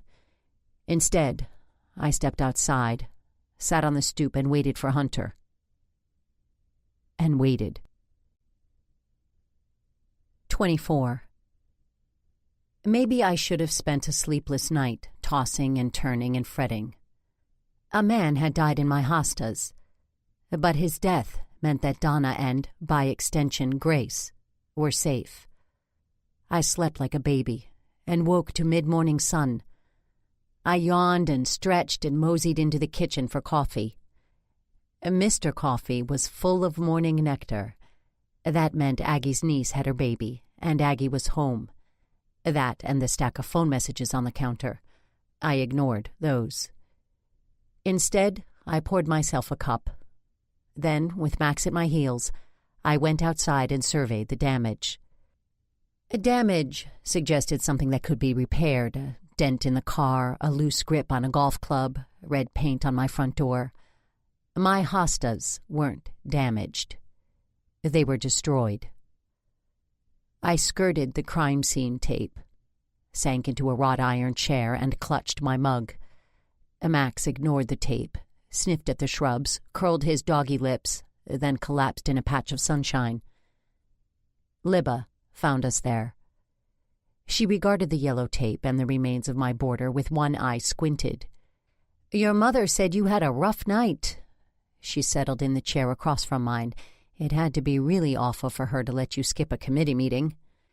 She'd obviously attended. Why else would she wear an Angaro sweater in shades of red and beige and black, a matching swing skirt and black pumps? Her usual outfit was tennis clothes. I sipped my coffee. Mine was better than Jonathan Hess's. Somehow, I couldn't work up too much sympathy for him. I stared at the sad remains of my hostas. Do you think the garden club will kick me out? Libba gazed at the trampled leaves and the broken flowers. They might. I choked on my coffee. What? She steepled her fingers and looked down her nose. It's not like you spend much time with those women. Those women. Spoken like a woman who didn't know the difference between a caladium and a zinnia. I took a bracing sip of coffee. I'll cut down what little is left and mulch the beds. She settled herself in the chair across from mine. Do you want to talk about it? Not really. All I need is a pair of shears and some mulch. I meant having someone else murdered at your home. I knew that. Hadn't Libba ever heard of avoidance? Maybe I could put some pansies in, for color, until the weather turns cold. purple or yellow? Ellison. Maybe both. Ellison, you can't pretend this didn't happen. I tore my gaze away from the shrubs. It happened. There's nothing I can do about it, except plant pansies. This is exactly how you acted when Henry was killed. There was nothing I could do about that, either. Grieve? You were married to the man for 17 years. I did my grieving when Henry was still alive. Every time he stood up Grace so he could play slap and tickle with some woman, my heart broke. Every time he publicly humiliated me, I wailed inside. But I couldn't say that. I shrugged. Libba rolled her eyes. People think you're cold. Maybe I am. She blew a loose strand of hair away from her face. I know better. I know this bothers you. This. She waved her hand at my ruined perennials, having someone die right outside your door. The man was a monster. I'm more upset about my hostas. I don't believe you. Believe it. She shook her head. Still, it's so soon after Henry's death. I snorted. You have to forgive him someday. She couldn't mean Jonathan Hess. Henry? Why? Because holding on to your anger hurts you more than it hurts him. He's dead. I know he's dead. I ran over his body. Libba must have found a new therapist. Where else would she come up with this psychobabble? What about Grace? What if your anger is hurting Grace? Damn. What if it was? Aggie poked her red head out the back door. Phone call for you, Mrs. Russell. It's Mr. Taft. I'm indisposed. She raised a penciled brow. On second thought, please tell Mr. Taft I have company. Please? Her voice held just the right amount of pleading. I hate to keep him waiting. We couldn't keep Mr. Taft waiting, not for a second. Waiting was the sole province of the fool woman who sat on her front stoop last night thinking Hunter might come back. And Aggie stood waiting in the doorway. She wouldn't move until I complied. I stood, meandered inside, and picked up the phone from its resting place on the counter. Hello? There was an attempt made on Hess's life earlier this week. Apparently we weren't bothering with pleasantries. I know. Whatever answer Hunter was expecting, it wasn't that. He treated me to a moment's silence, then cleared his throat. That's what you promised not to tell me? Yes. You gave Jones your word not to tell me, not to tell anyone. On the other end of the line, he was probably shaking his head. I'm your lawyer. I don't need a lawyer. I'm not a suspect. And when he told me Hess was still alive, you didn't think it might have any bearing on Donna and Grace's disappearance. No. By the time he told me, I already knew why Donna ran away. It had nothing to do with someone back east wanting him dead. What did Hess do? No idea. You didn't ask. Anarchy didn't tell me. Ridiculous. Pardon me? His name. It's ridiculous. Who names their kid Anarchy? A professor at Berkeley and his artist wife. Hunter snorted. I twisted the phone cord around my fingers. I'd left my sunny patio for this. Ellison. About last night. Why don't I take you to dinner this evening? It was probably as close as Hunter ever came to an apology.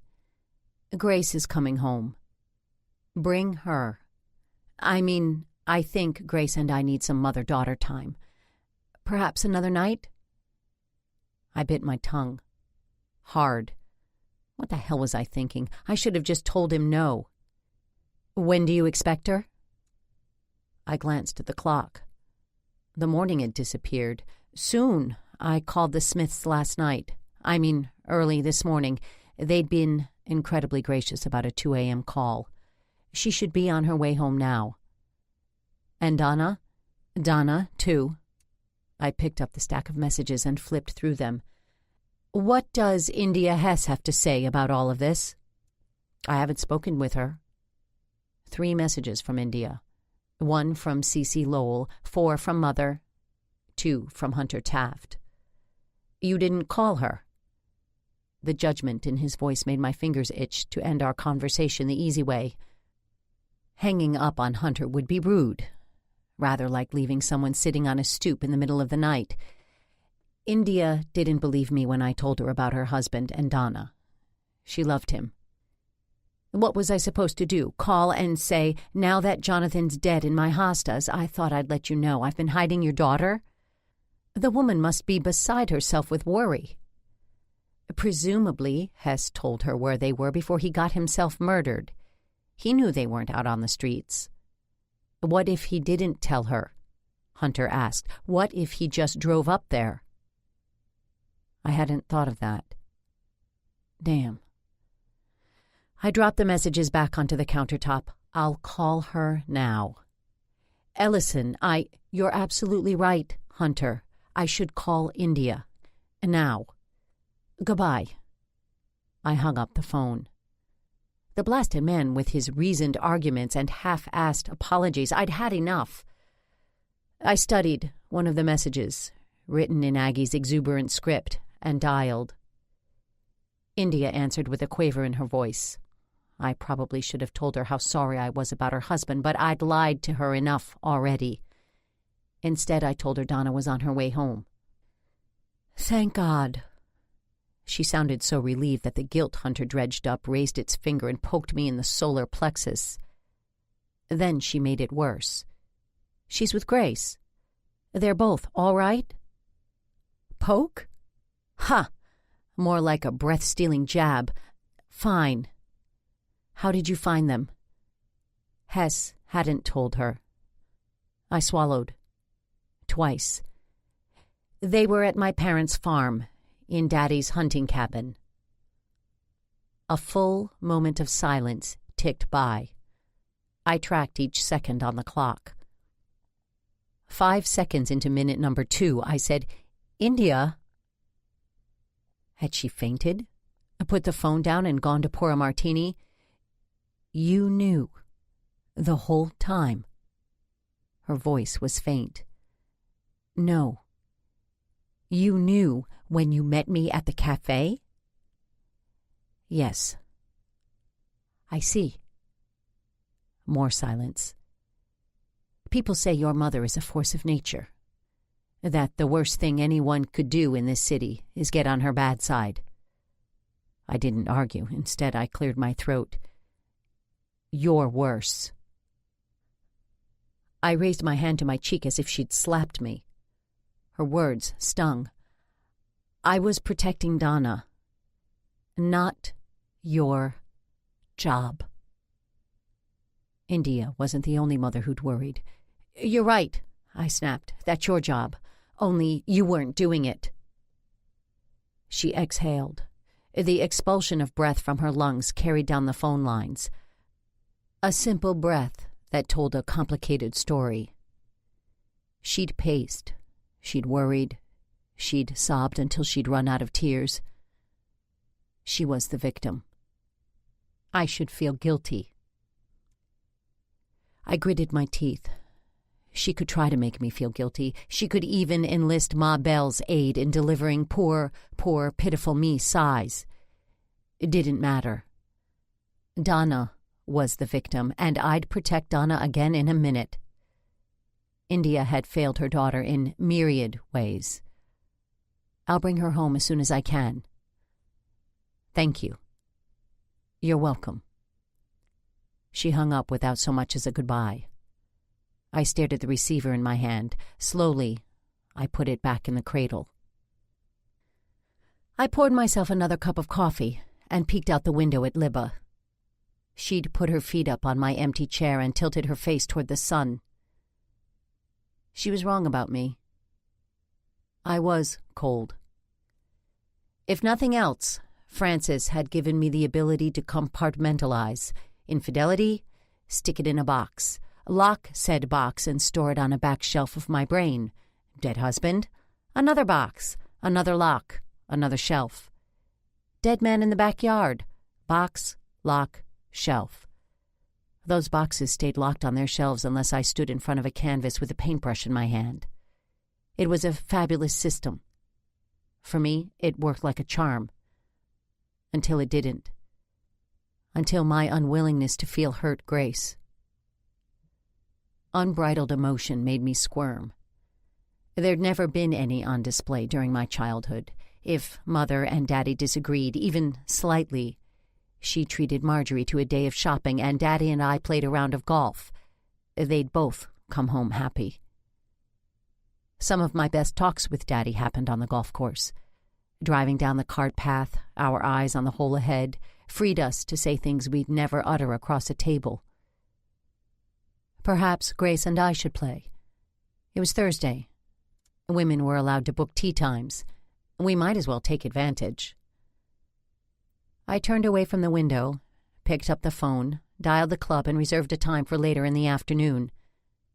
"You're still on the phone?" Libba asked. She'd refilled her coffee cup. Apparently Mr. Coffee Had Charms My Sunny Patio did not. I dropped the receiver into the cradle. Hunter suggested I call India. I didn't tell Libba about the tea time. She might reassess her opinions of my coldness if she knew I planned on playing golf less than 24 hours after a man died in my backyard. As a dedicated tennis player, she didn't understand golf as therapy. Outside on the patio, Max barked, then stood, his stubby tail wagging madly. Grace is home.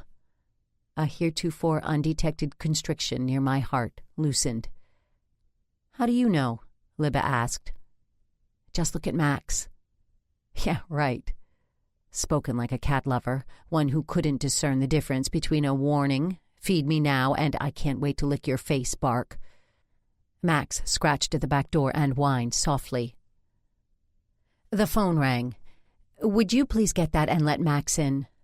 I pushed open the door to the front hall. Grace stood in the foyer. I rushed to her, wrapped her in my arms, inhaled the scent of her hair. Thank God you're home safe. The words were banal. The tone was fierce. She hugged me back. We didn't move. A moment caught in amber. A mother, a daughter, forgiveness. Max bounded down the hallway and sniffed Grace's bottom. We laughed, shaky at first, as if we feared the sound might destroy the moment. Max sniffed again, added a headbutt, then somehow squeezed himself between her legs and mine for a hug that included him. We laughed harder, and Grace released me, dropped to her knees and wrapped her arms around Max's neck. He rubbed his head on her shoulder. We're both glad to see you home. I'm glad to be here. I missed you, Mom. My throat swelled. My jaw ached. I blinked back a tear. Where's Donna? I dropped her at her house. Grace? Libba's heels clicked on the hardwoods. It's good to have you home. She, too, claimed a hug. Libba turned to me. That was Cece Lowell on the phone. She swiveled her head from side to side as if she feared eavesdroppers. Cece was going through Bobby's things and found something she says you ought to see.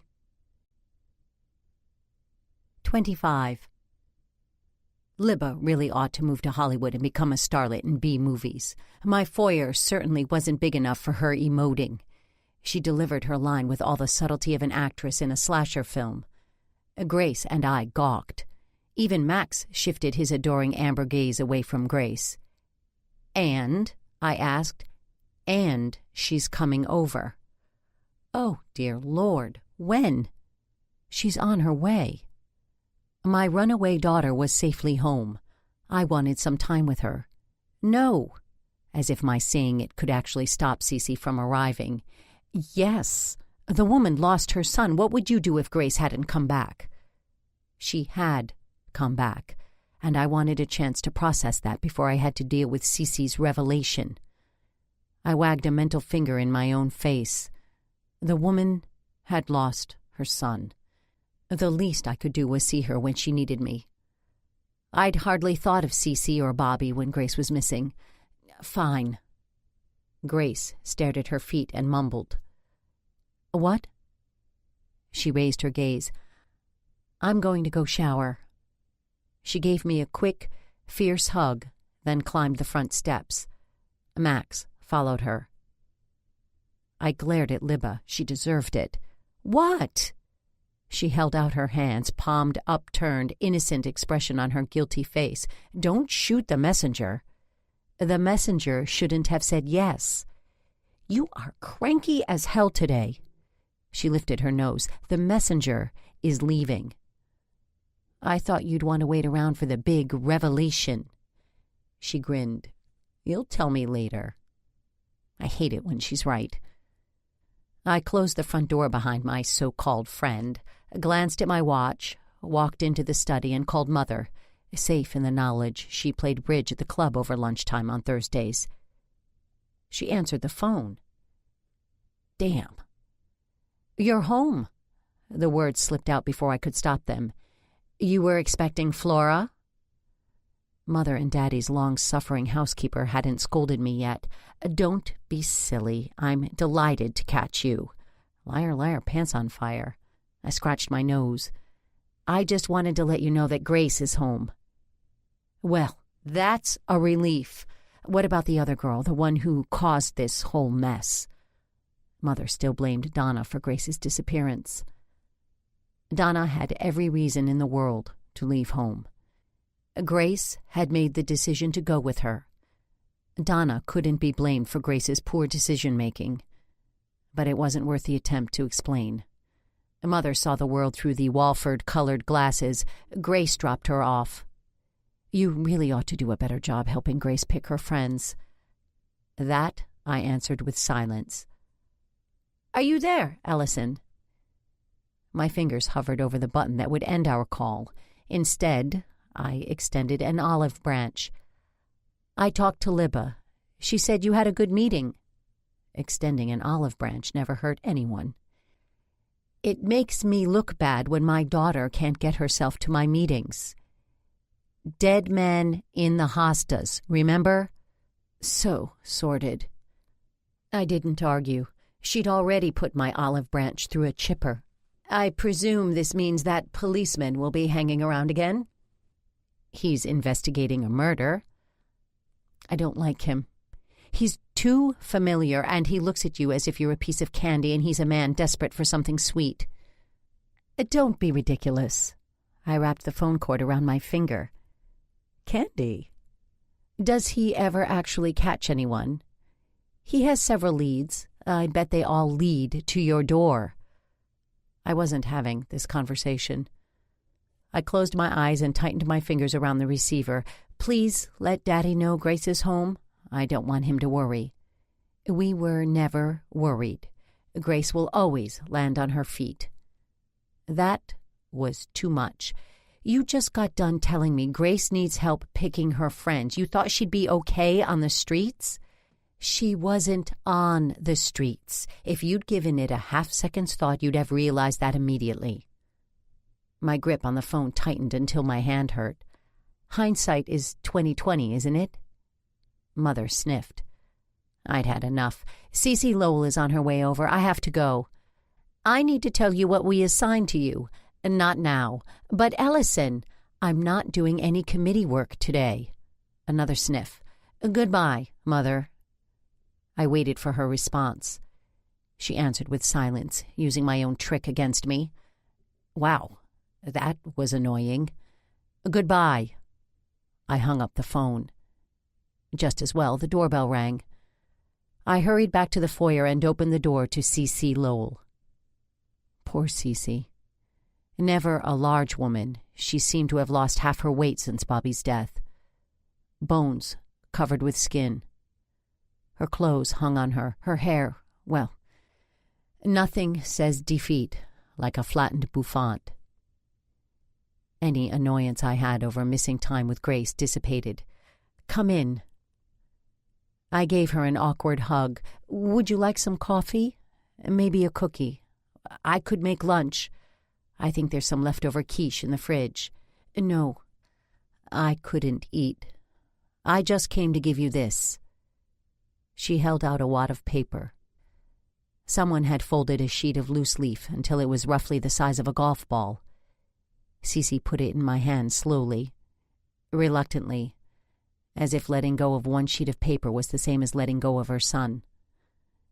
"What is it?" "A note." That much I'd guessed.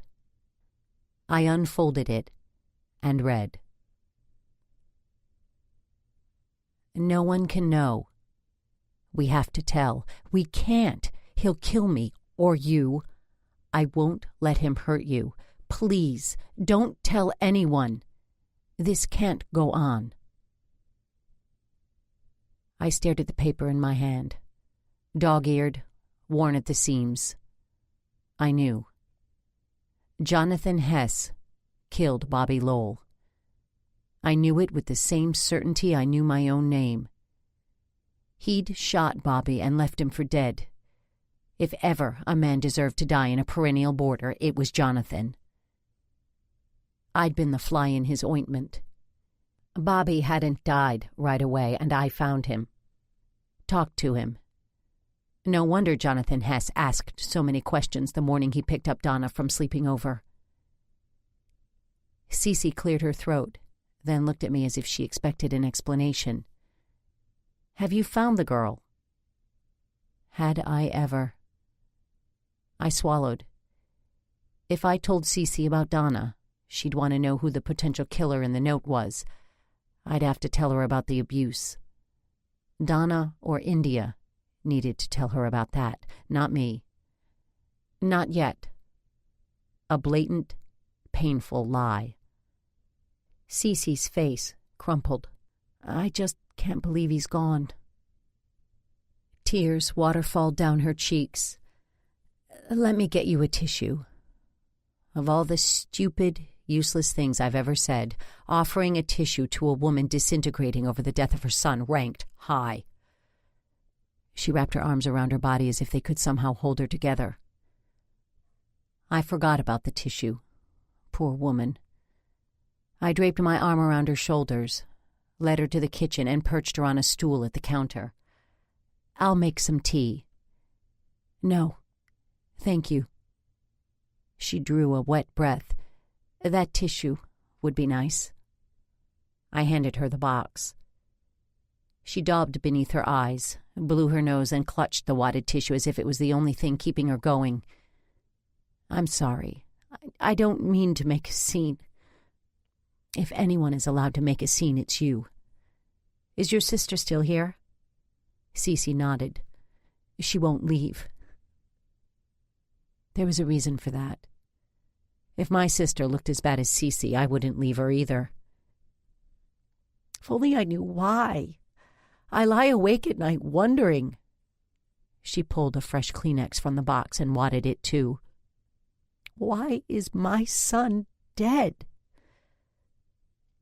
Bobby was dead because he interfered with Jonathan's plans for Donna.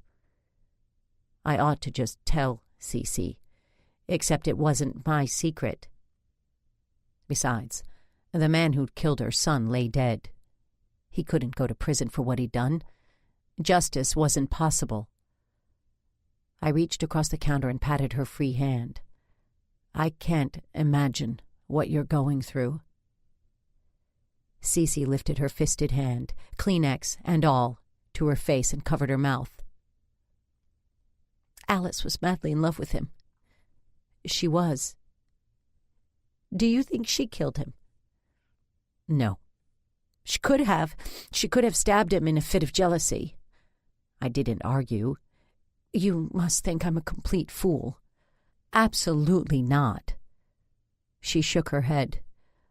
"Other women have lost their sons and they don't fall apart. Think of all the women who send sons to Vietnam. They're not sobbing in your kitchen."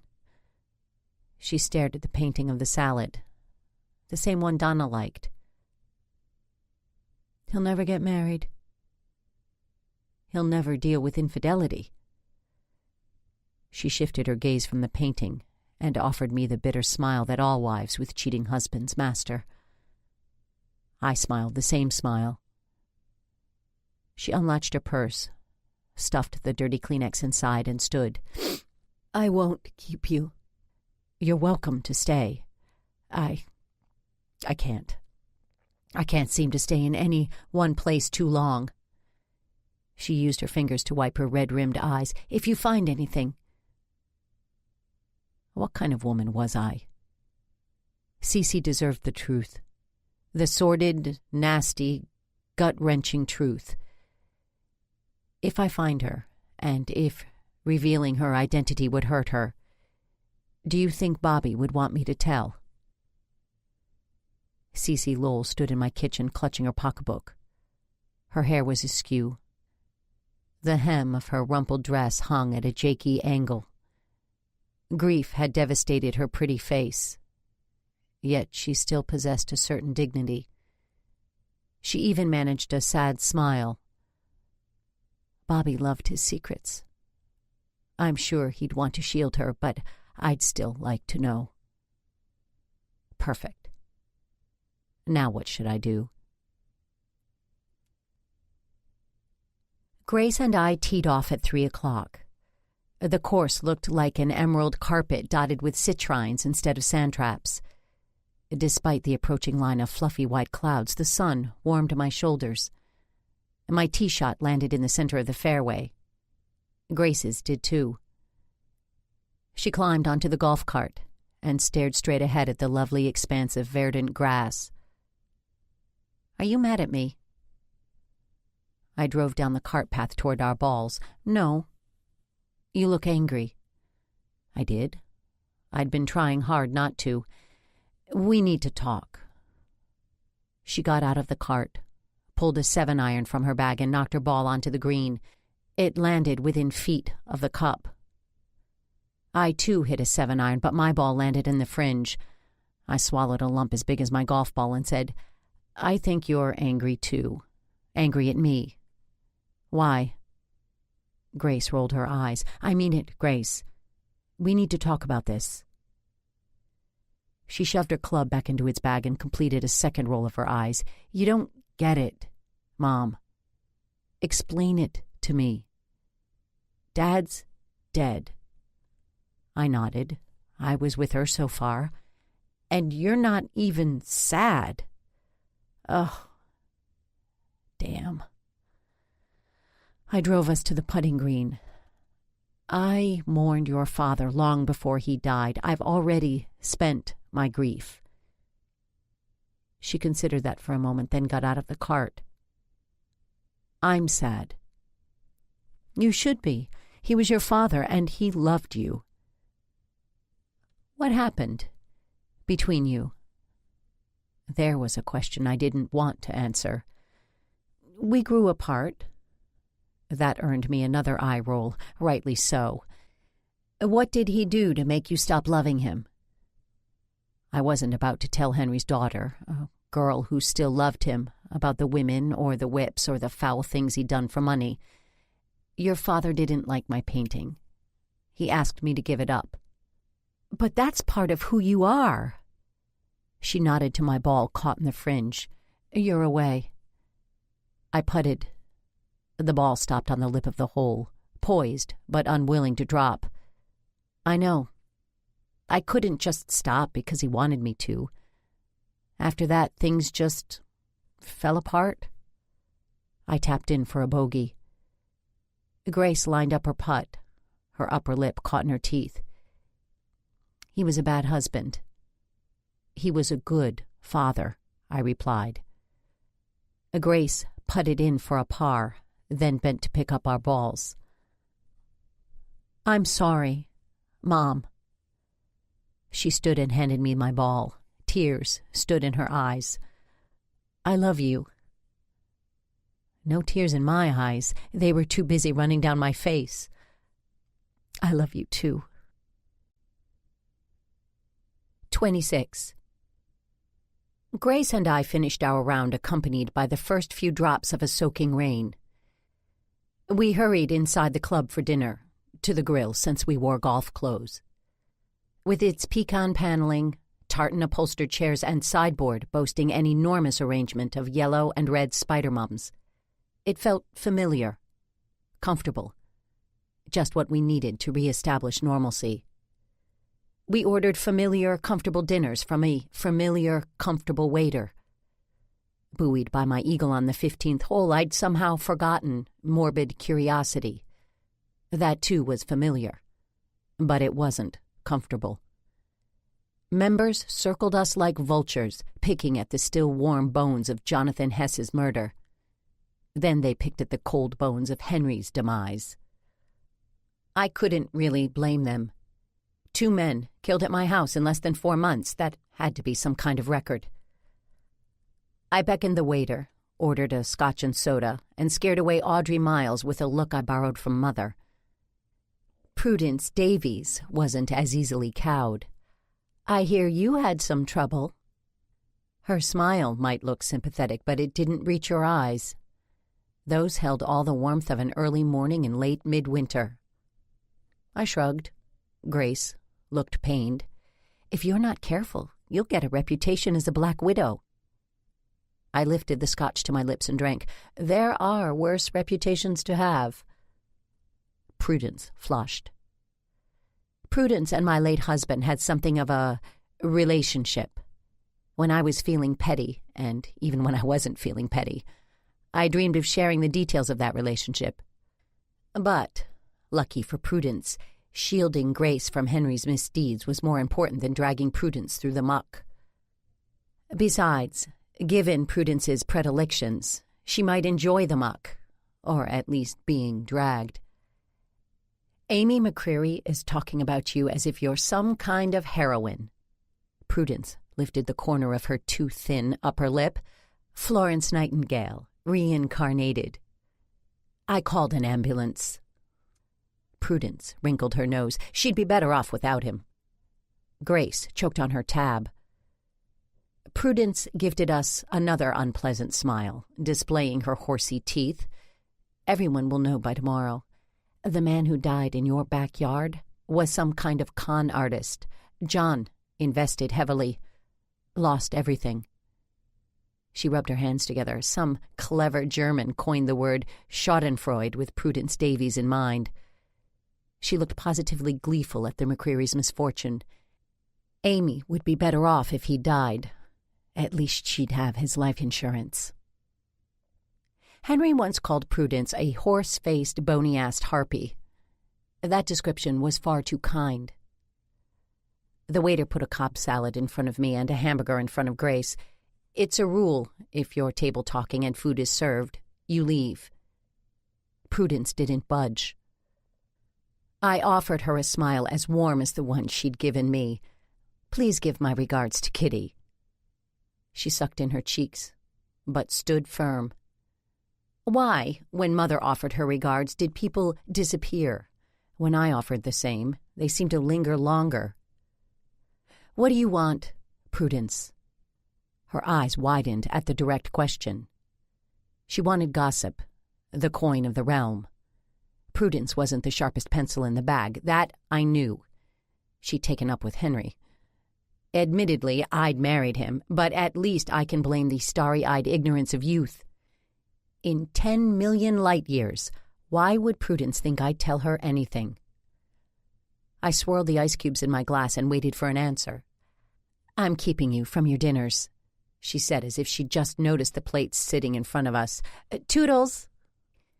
She tootled, taking her bony ass into the hallway. "She's a real bitch," said Grace. Good parenting demanded I respond with outrage. Children were supposed to respect their elders. I lifted my gaze to the ceiling. You got that right.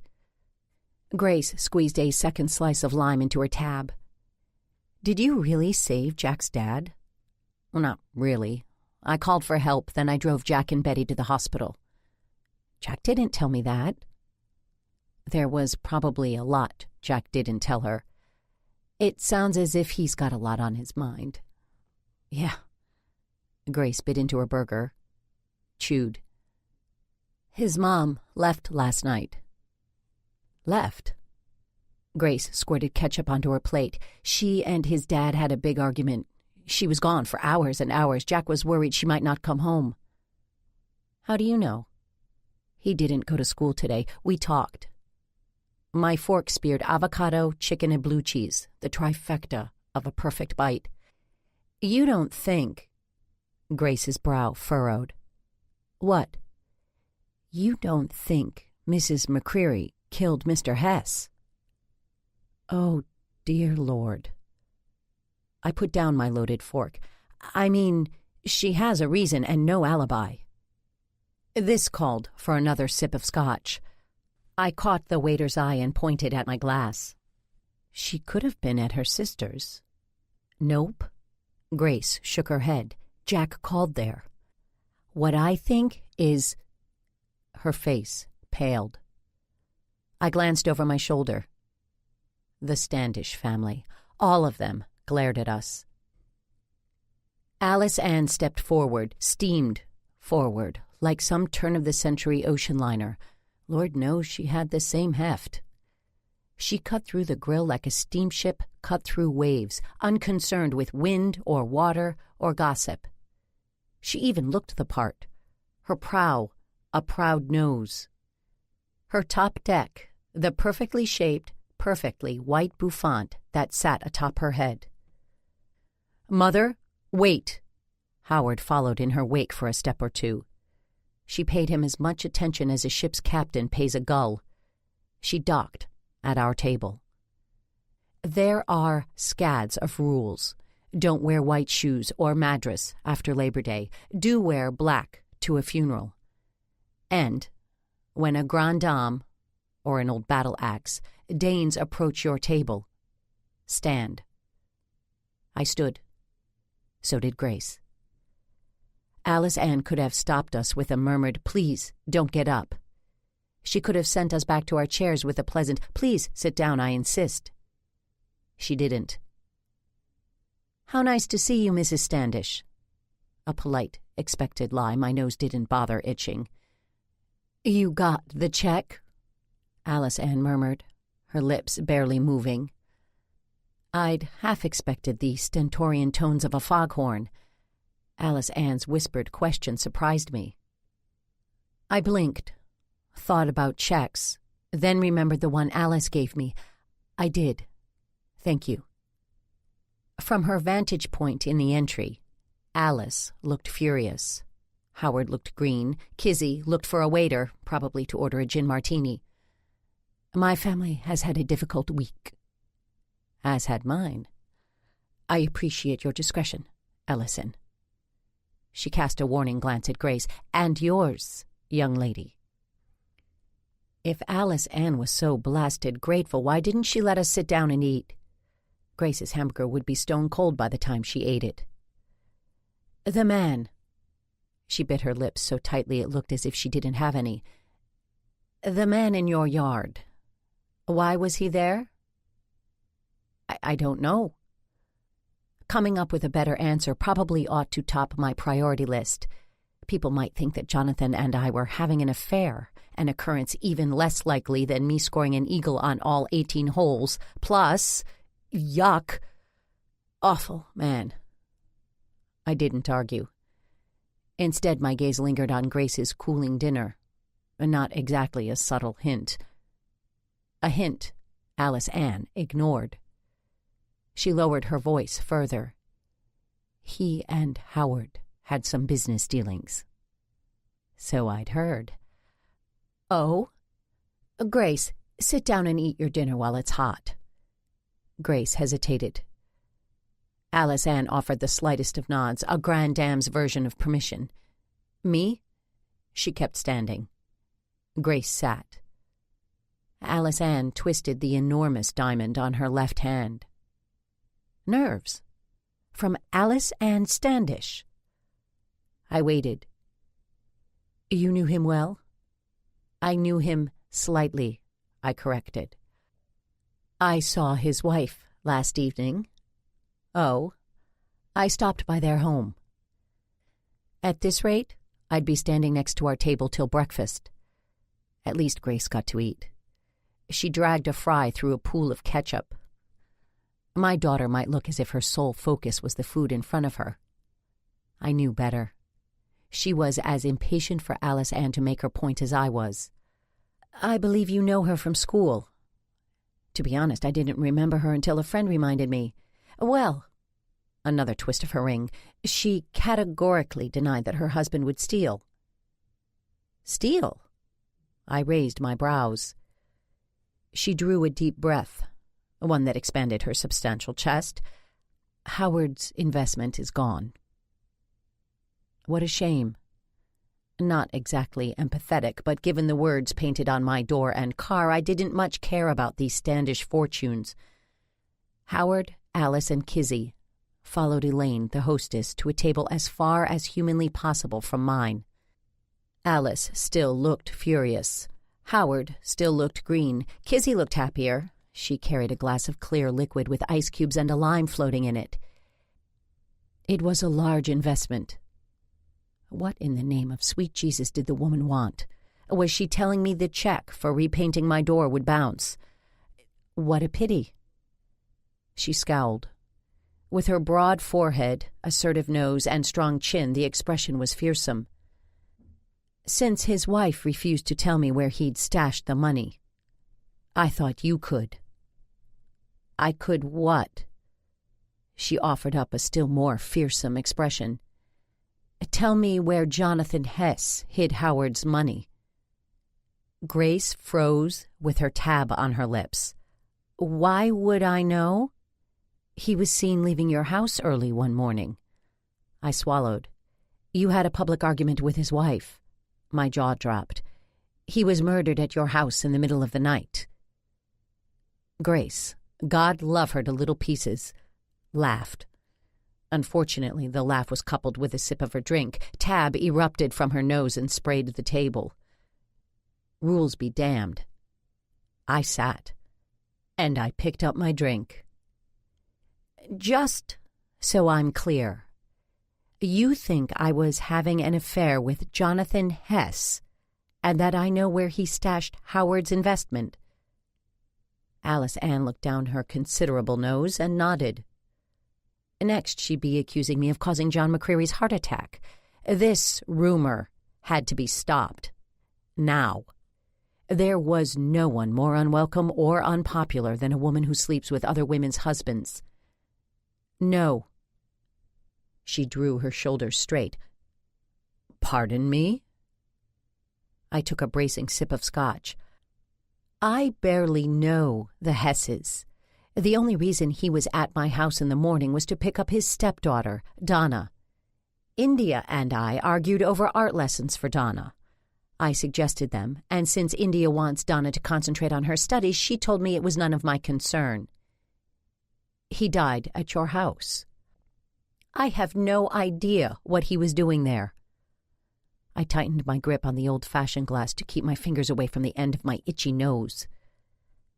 Alice Ann stared at me with narrowed eyes, taking my measure, waiting for me to break. "I don't believe you. Where there's smoke, there's fire." I glanced at Grace. She looked from me to Alice Ann and back again.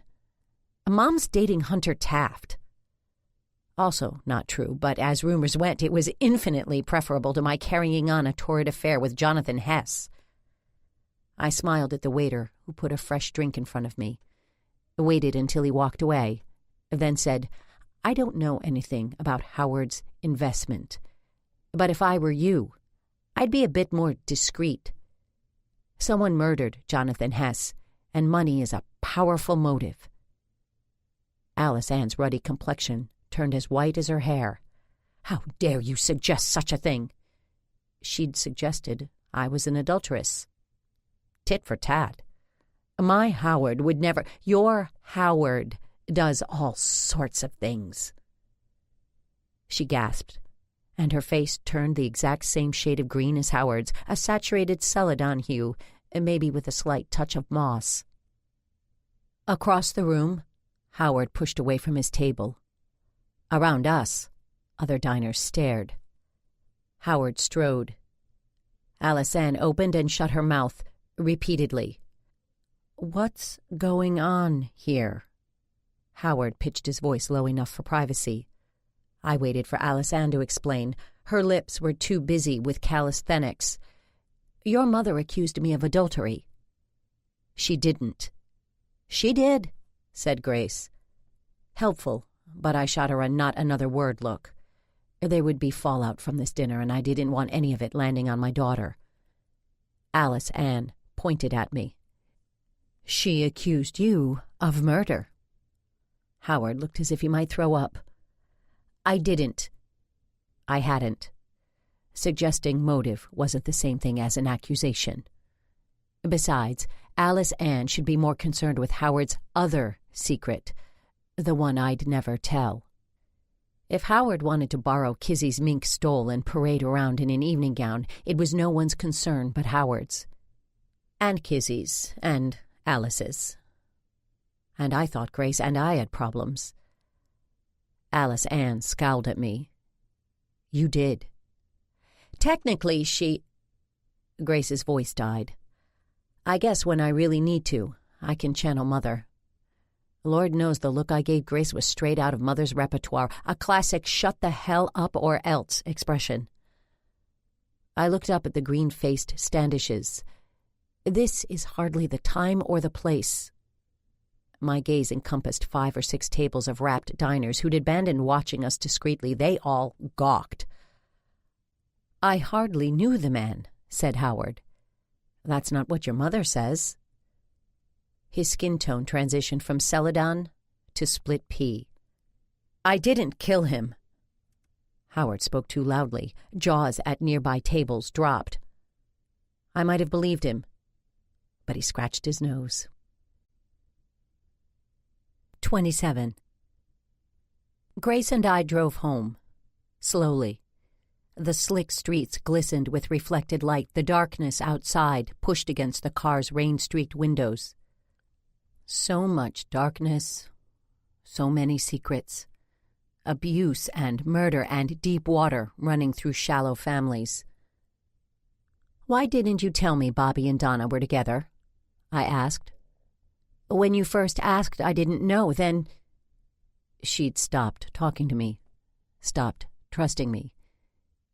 "Did you tell Donna what Bobby said? That he loved her?" "I did, but I think she appreciated hearing it from you. I mean, you were there." I couldn't argue with that. "Did Bobby know about her stepfather?" Grace stared out the window, but her chin bobbed. I slowed for a red light, stopped, thought. Amy's worries about John were just worries. Alice Standish, with her ribbons and paint, was nothing but an overwrought teenager. And Howard? He could hardly stand up to his daughter. There was no way he had the gumption to kill. "I know who killed Bobby." She whipped her head in my direction. "What?" "Jonathan Hess did it." "How do you know?" The light turned green, and I pushed the accelerator. Cece showed me a note. Donna was worried for Bobby. Grace crossed her arms over her chest and stared out the window. Poor Donna. If I were my mother, I'd point out that Donna left chaos in her wake. Poor Bobby. "What do you think happened?" "I think Hess lured Bobby under the bleachers with a note, then shot him." "I can't believe no one heard the gun." "Do you have any idea how loud it was in those stands? People were stomping and yelling and clapping. It's a wonder we're not all half deaf." "He could have shot you." We pondered that possibility for a block or two. Then I reached across the seat and took Grace's hand in mine. "He didn't shoot me." Grace squeezed my hand until the bones hurt. It felt fabulous. "So are you going to tell Detective Jones?" "If I tell Detective Jones, that Jonathan killed Bobby, he'll want to know why." I tilted my head and looked at the roof of the car as if an answer might be written there. It wasn't. I shifted my gaze to the road ahead. It was straight, the exact opposite of my thoughts. Those twisted and turned like a mountain road. If I shared my theory, my certainty, anarchy would investigate. No matter how discreet he was, everyone we knew would speculate as to why Jonathan Hess killed Bobby. Some vicious someone would guess why. Donna's secret would be known to all, and Grace would blame me. The bridge we'd rebuilt would crumble faster than a potato chip cookie. Jonathan was dead.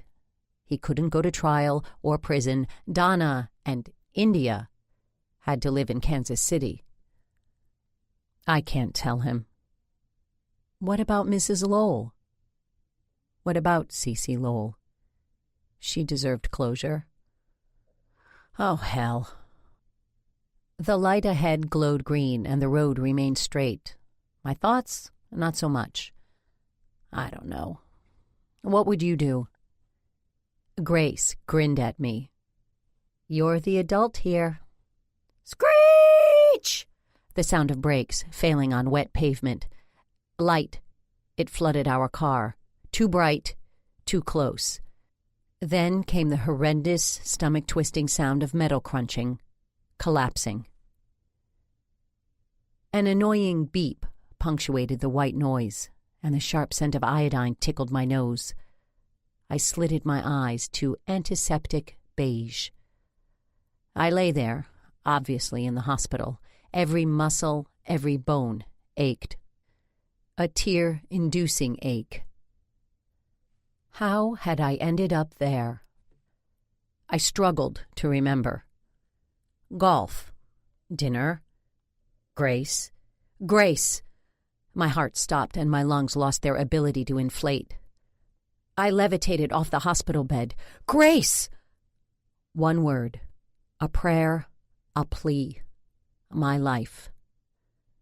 My gaze flew around the room. No Grace. Anarchy Jones sat in the armchair next to my bed. His elbows rested on his knees, and he wore a solemn expression. He was going to tell me. The traffic officer found my card in your wallet. He called. Grace? The question used the last of my oxygen. Complete and utter terror will do that for you. Empty your lungs, still your heart, create a buzzing in your ears louder than a chainsaw. Broken arm and a concussion.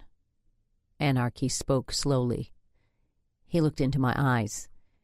She's going to be fine. Your parents are with her. My lungs filled, and I held the air inside, savoring the overlooked blessing of breathing. What happened? Someone blew through a red light and hit you? I have to see her. Nope. He shook his head. No? I raised my brows and wished I hadn't. Someone had whacked my forehead with a croquet mallet while I wasn't looking. I lifted my hand to my forehead and felt gauze. You hit your head on the steering wheel. He offered me a wry grin. You won't scar.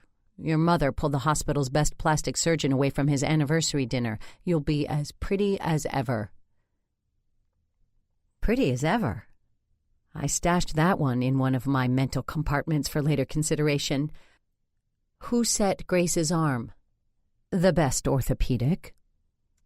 Anarchy didn't add, of course. He didn't have to. A mother, being the chairman of the hospital board, was quite handy. A neurologist is monitoring you both. Slowly, with every molecule in my body screaming its displeasure, I pushed myself to sitting. I have to see her. Just rest. He didn't understand. If I'd lost Grace... My heart stuttered again just thinking about it. Who hit us? I needed the name of the driver who could have stolen my daughter from me. He died, Ellison.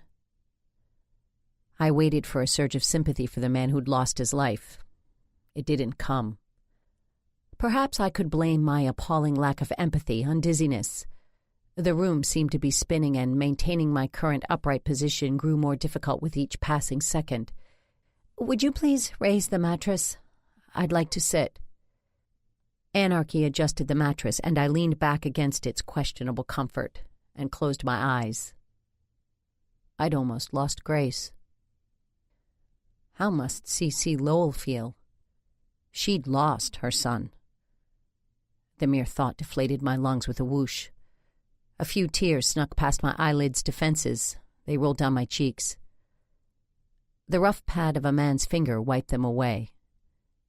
"It's going to be all right, Ellison." Anarchy's voice was as gentle as his fingers. "Grace will be fine." I wasn't crying for Grace. I was crying for C.C. Lowell and for Bobby. I opened my eyes. Anarchy still stared at me. His brown eyes looked as warm and delectable as the morning's first cup of coffee. I ought to tell him everything. Instead, I closed my eyes and asked, "When can I see Grace?" "In a few hours. Last I heard she was sleeping." "What time is it?" 3 a.m. 3 a.m, and he was sitting at my bedside. My abused heart skipped a beat. "Don't you have work tomorrow?" I heard his smile. "You're becoming my full-time job." "Is she awake?" A mother's stage whisper saved me from responding. I opened my eyes. She stood in the doorway. "Thank God you're all right." "How's Grace?" I asked. "She'll be fine." Mother crossed the room, stood next to my bed, raised her hand as if she meant to stroke my hair, but let it fall to her side. "Worrying about you is going to give me gray hair." This was a worry I hadn't caused. I could hardly be blamed for other people running traffic lights. Besides, Mother's hair was already snow-white. Monsieur Claude kept it teased in a perfect helmet. "So stop worrying." She smiled as if I told a joke. "I'll do that as soon as you stop worrying about Grace." She reached for my hand and squeezed until the bones hurt. It felt wonderful. She loosed my fingers. "You should sleep." "Thank you, Detective Jones, for sitting with her. You must be very tired." Subtle is not a word used to describe Mother. Anarchy's lips twitched. "Good night, Ellison. I'll stop by tomorrow." Mother scowled her disapproval of regular visits from police officers. "Have you found out who killed the man in Ellison's backyard?" Obviously, he should be hunting a killer, not visiting her daughter's hospital room. "Not yet." He glanced at me. "Trouble may have followed him from Connecticut." That was infinitely preferable to John McCreary being a murderer. It was even preferable to Howard Standish. Anarchy raised a brow. "We'd still like to know what he was doing there." Mother snorted. "I imagine he was looking for his no-count stepdaughter." Anarchy's fondue gaze hardened to chocolate chips that had been stored in the freezer. "She was still missing when Mr. Hess was shot. Maybe he thought Ellison was hiding her. Why would Ellison do that?" Mother stood straighter. Nice to have good posture when you've jumped down a rabbit hole. I moaned, a low, pitiful sound, and they both shifted their gazes to me. "I'm very tired. I'd like to sleep." "Of course you would, darling." Mother leaned over as if to kiss me, but stopped and wrinkled her nose. "We'll get you some shampoo in the morning." She directed a dragon gaze at Anarchy. Her meaning was crystal clear. She wanted Anarchy out of my room. Now. With a small wave and a smaller smile, he complied. "Why was Jonathan Hess at your house?" Mother asked. "I assume he was looking for Donna." Mother drew herself up to her full disapproving height. "People will think—" "I know." She planted her hands on her hips. "You can't let them. I know." "What are you going to do?" I didn't know. What had Grace said? "You're the adult here." Maybe I should act like it. 28. Whoever said things would be brighter in the morning didn't wake up in the hospital. The light, far too bright, wasn't doing my aching head any favors. I oozed out of the hospital bed, limped to the bathroom, and squinted in the mirror. Blood caked my hair. A bandage traversed my forehead. A bruise the exact color of nightshade blossomed on my cheek. The rest of my skin looked gray, and that was just my head. No wonder Mother wrinkled her nose rather than kiss me. I couldn't go to Grace's room looking like a cast member from Night of the Living Dead.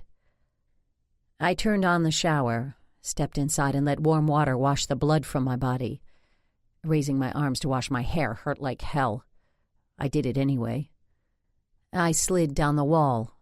There's no rule I knew of against sitting while you shower, and if there was, well, the shower police could give me a ticket. After a few minutes of sitting, I climbed out of the tiny stall and dried off with a towel only slightly larger than a postage stamp. I glanced at the blood-stained hospital gown. I wasn't putting that back on. There had to be something in the room I could wear. I opened the door and froze. Hunter froze too. We stared at each other. Hunter, suave, debonair, and a walking lesson in sartorial perfection. Me, wet, bruised, and naked. My muzzy brain made the connection between thought and action. I stepped back into the bathroom and slammed the door. "What are you doing here?" My tone mirrored an outraged screech owl. "Aggie thought you might want clothes." The last word sounded strangled. "I brought a bag." Did he expect me to open the door and thank him? "Leave it," screeched the owl. I waited for the sound of the door opening and closing. Then I cracked my own door. A small suitcase sat on the floor. The room was empty. Hunter Taft had seen me naked. At least he hadn't yawned. He looked stunned. Probably he'd never seen so many bruises on one body before. I dashed, a relative term given my aching body, into the hospital room, grabbed the bag, and retreated to the bathroom. Aggie had packed me a toothbrush and a tube of toothpaste, God bless her. She'd also packed clean underwear, a silk nightgown, peignoir, and slippers. I dug into the bag, desperate for real clothes. There weren't any. Just a brush, a bag of makeup, deodorant. Damn it. I donned the nightgown, slipped my arms into the robe, and jammed my feet into the slippers. I didn't have time to worry about my lack of actual clothes. I had to see Grace. I scuffed my way to the nurse's station and asked for Grace's room number. One of the nurses, probably out of school for all of 5 minutes, had the temerity to suggest I should be in bed. I gave her my best Frances Walford, "Don't you dare cross me" look. The girl paled. "Room 413. I thanked her and shuffled to the elevator. It would have been too easy, too convenient for Grace and me to have rooms on the same floor. Instead, I had to wander an entire hospital in night clothes. At least I wore shell-pink Dior and not a standard-issue gown that gaped in the back. I rode the elevator to the 4th floor, stepped out, and leaned against the wall. Since when did riding an elevator make me tired? I waited till my legs felt strong enough to put together a string of steps, then walked down the hall. I paused again when I reached Grace's door. There was no need for her to see me looking as if I might pass out from the effort of walking. I closed my eyes and borrowed uprightness from the wall. A voice from inside the room snuck into the hallway. "Of course we came. Donna insisted. India Hess was visiting my daughter. You've been a good friend to her." Donna murmured something I didn't catch. "Still, I know this must be a very difficult time for you. Thank you for coming and for the flowers. They're lovely." Grace's voice sounded strong and polite. The latter would make her grandmother ecstatically happy. It was Grace's strength that pleased me. She didn't sound as if she was suffering. I pushed away from the wall, but a wave of dizziness washed over me. I leaned again. 1 more minute, and I'd go in. "These are for your mother." She'll love them. She's really into flowers and gardening. I thought so. That zebra plant in your living room is gorgeous and so hard to grow. I've never had one I didn't kill. And her hostas are fabulous. Were fabulous. My hostas were now compost, and the blame for that lay clearly with India's husband. I pushed away again, slower this time, then crossed the threshold into Grace's hospital room. Mom! Oh my God, you should sit. That sounded like an excellent idea. Donna vacated the chair next to Grace's bed, and I collapsed into it. Should I call for help? I'll be fine. Just let me sit for a moment. Let me push the button for the nurse. Don't. I just need a moment's rest. That, and I needed to see with my own 2 eyes that Grace was whole. Her face was bruised. Her arm was in a cast, but her skin was the color of skin, whereas mine looked like wet newspaper. We'll let you 2 visit. India pulled on Donna's elbow. Let's go, dear. Call me, Grace said. She even minded talking into a phone with her unbroken arm. Donna nodded. Okay. The girl looked subdued. I would have expected dancing munchkin happiness. The monster was dead. But Donna looked as if... She looked as if her best friend had nearly died in a car crash. Thank you for coming, I said. Let us know if you need anything, said India. Kind of her to offer, given what she had on her plate. They disappeared into the hallway, and I leaned back in the chair and drank in the sight of Grace. You're all right. She lifted her arm and made a scrunchy face. I will be. What about you? You don't look as if you... She looks as if she should be in bed. Hunter stood in the doorway, looking far better than any man had a right to. I went back to your room and you were gone. I figured I'd find you here. Hi, Mr. Taft. Grace sounded almost chipper. Call me Hunter. Grace grinned. Oh, dear Lord. It was there, burning in my daughter's eyes, the light of a matchmaking flame. I'd seen that exact expression often enough in Mother's eyes.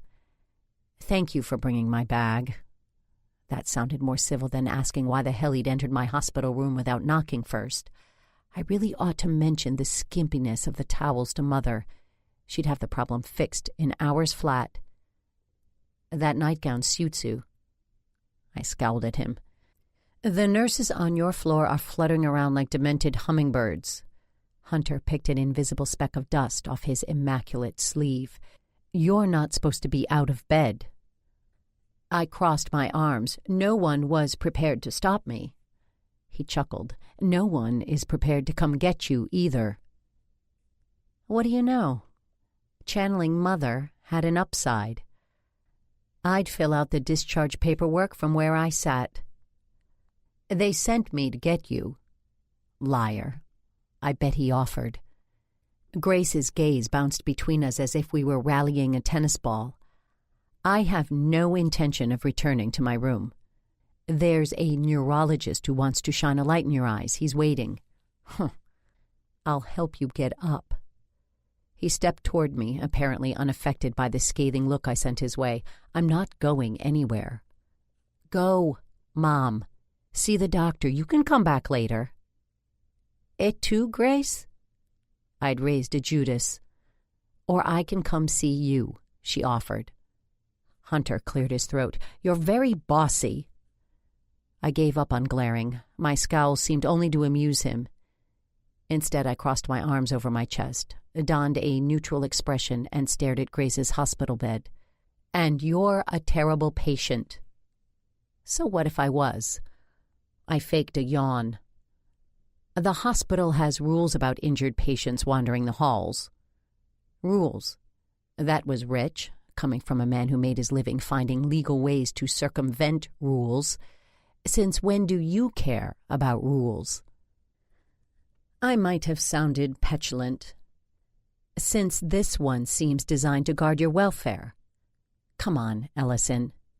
He held out his hand. "You look as if you need to lie down," said the teenage Judas. Grudgingly, I took Hunter's hand. He pulled me to my feet. "There's a chair waiting in the corridor." A chair. I got rest stops? Then it dawned on me. Hunter had a wheelchair waiting in the hall. I'm walking to my room. Fine. You walk out of Grace's room on your own and we'll forget the chair. I bent, kissed my sweet Judas on her forehead, stroked her hair, and ignored the sudden tilt of the room. I made it to the end of Grace's bed. 3 lousy steps, then I grabbed the bottom of her mattress for balance. Hunter didn't smirk. If anything, he looked concerned. "Ellison, you've got to let someone help you." No, I didn't. I took 3 more steps before my knees gave out. Hunter caught me, his arms circling me, warm and strong. "Get in the chair, Mom, please." Worry pitched Grace's voice too high. Fine, I'd ride in his damned chair. For Grace, but I wouldn't like it.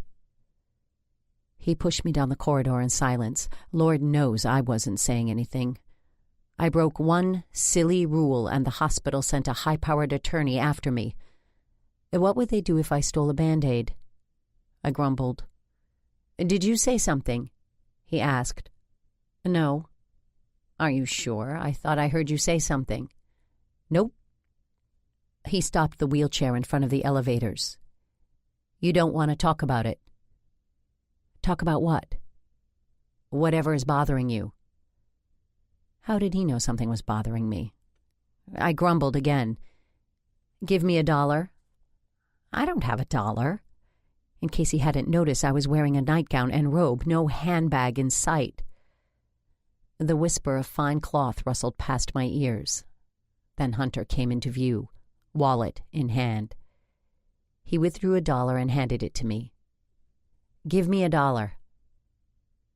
I gave him the bill. Had he lost his mind or forgotten that I was the one with the head injury? "Perfect. I'm officially your lawyer. Anything you say to me is privileged." The elevator doors opened. "What makes you think I want to tell anyone anything?" Rather than push me inside, he crouched next to the wheelchair and looked into my eyes. "Because I know you. You're stuck in a hospital, so you can't paint your problems away. Something is eating you. Tell me about it. I can help." "I need coffee." Hunter stared at me for a few more seconds, then resumed his post at the back of my chair. He pushed me into the elevator, leaned past me, and pushed the G button instead of 3. "Where are we going?" I asked. "Coffee shop." He's not all bad. He pushed me past India and Donna, both eating slices of coconut cream pie. We nodded, the uncomfortable nods of people who've already said goodbye and don't want to begin another conversation. Hunter, bless him, never slowed. He wheeled me to a corner table, ordered 2 coffees, folded his hands together, and waited. I glanced around the near-empty coffee shop. No one could hear us. "Privileged." "Yes." "Jonathan Hess killed Bobby Lowell," I whispered. He wore his lawyer's expression, which meant no reaction. "If I tell Anar—" A scowl flitted across Hunter's face. "Detective Jones. He'll want to know why." Everything Donna's been through could become common knowledge. She's been through enough. The waitress delivered our coffee, and I lifted a steaming cup to my lips. "At the time of the murder, you told him everything?" I nodded. A mistake. The movement of my chin conjured an ice pick in my brain. "Don't tell him. Hess is past justice. Hunter Taft, problem solver. Doesn't Cece deserve to know who killed her son? Tell Cece. And if she ruins Donna—" I glanced across the coffee shop at the girl whose life I might destroy. then she ruins Donna. You can't claim problems that aren't yours. He took a sip of his coffee. I bet Cece keeps it quiet. After all, Bobby loved the girl. He did. Problem solved. Hunter leaned back in his chair and exhaled. I thought you knew who killed Jonathan Hess. Holy damn! I put my cup down on the table with enough force to slosh coffee over its rim. I did know. 29. Hunter's lips moved, but I didn't hear a word he said. The buzzing in my ears left no room for other sounds. Ellison? Ellison! Ellie! Every diner in the shop turned and gawped at us, including India and Donna. I blinked. Hunter leaned forward and lowered his voice. You know? I nodded. Not a mysterious assassin from the East Coast? If only. Life was never that simple or neat, at least not in my experience. Who? Privileged. Hunter answered with a curt nod of his chiseled chin. I too leaned forward. It was, You're supposed to be in your room. Anarchy Jones frowned at me, as if not following the nurse's directions was akin to murder. Rules are rules. Break a small one and the path to perdition opens at your feet. Hunter reached across the table and claimed my hand. Anarchy's expression darkened further. I pulled against Hunter's grasp, but he held firm. My muscles hurt too much to fight him. If he wanted to hold my hand, let him. Mother charged up to the table. Well, why not? When you've just figured out who murdered the man in your backyard, the more the merrier. She ignored both men, her sights set on me alone. Ellison, Walford, Russell, what are you doing here? Dr. Parker gave up waiting for you. He's a busy... She noticed my hand in Hunter's, and the thundercloud on her face gave way to bright sunshine. Hunter, how nice to see you. A smirk from Hunter, a scowl from Anarchy, and a better-than-Christmas morning grin from Mother. I stared across the shop at Donna and India, and my stomach churned. Mother, as long as you're here, why don't you see me back to my room? Her gaze lingered on the table, on Hunter's and my hands. Don't be silly, dear. As long as I'm here, I want pie. Pie? Mother? The woman ate grapefruit for breakfast every day. Pie was an anathema. Hunter let go of my hand, stood, and pulled out a chair for her. She sat. The matchmaking gleam in her eyes didn't burn. It blazed. Oh, dear Lord. I looked up at Anarchy. Please, join us. Why not? It was rude to leave him standing. Mother's lips thinned, but she recovered quickly. Isn't that India Hess and her daughter? Her stage whisper was loud enough to fill a coliseum. Both India and Donna looked up from their pie. They came to see Grace. My voice sounded as if I'd been sniffing helium. I drew a breath. They brought her flowers. That, at least, sounded passably normal. The whole town is talking about her late husband. He was some kind of con artist. Anarchy turned in his chair. What have you heard, Mrs. Walford? For the first time ever, Mother favored Anarchy with a smile. He scammed any number of people, smart people. Her gaze shifted from Anarchy to me. Ellison found him pushy. Anarchy's brows rose. Oh? I'd also found him dead. It hardly matters. Now my voice sounded gritty, dry, brittle. What kind of pie, Francis? Hunter, bless him, waved at the waitress. Coconut cream? Ellison, pie? How about you, Detective Jones? I couldn't eat a bite. Truer words were never spoken. My stomach pirouetted like Pavlova, and those few sips of coffees threatened a grand jeté. I stared across the room at India and Donna. What was I going to do? Ellison! The mother's voice was so sharp that everyone in the restaurant swiveled to look at us, including India Hess. From across the room, our gazes caught. She paled. She'd complimented Grace on my hostas. The hostas in the front yard were long since cut and covered with mulch. They shared earth with impatiens. No one would ever guess a perennial boarder lurked beneath the riding annuals. India had been to my house once. At night. In the living room at the front of the house. She'd never seen my backyard, so how did she know I had fabulous hostas? There was no one on earth with more reason to kill Jonathan Hess. If someone hurt Grace the way her husband had hurt Donna, I'd be a murderess too. I dropped my gaze to the table. Is murder ever justified? Anarchy's eyes narrowed. Never.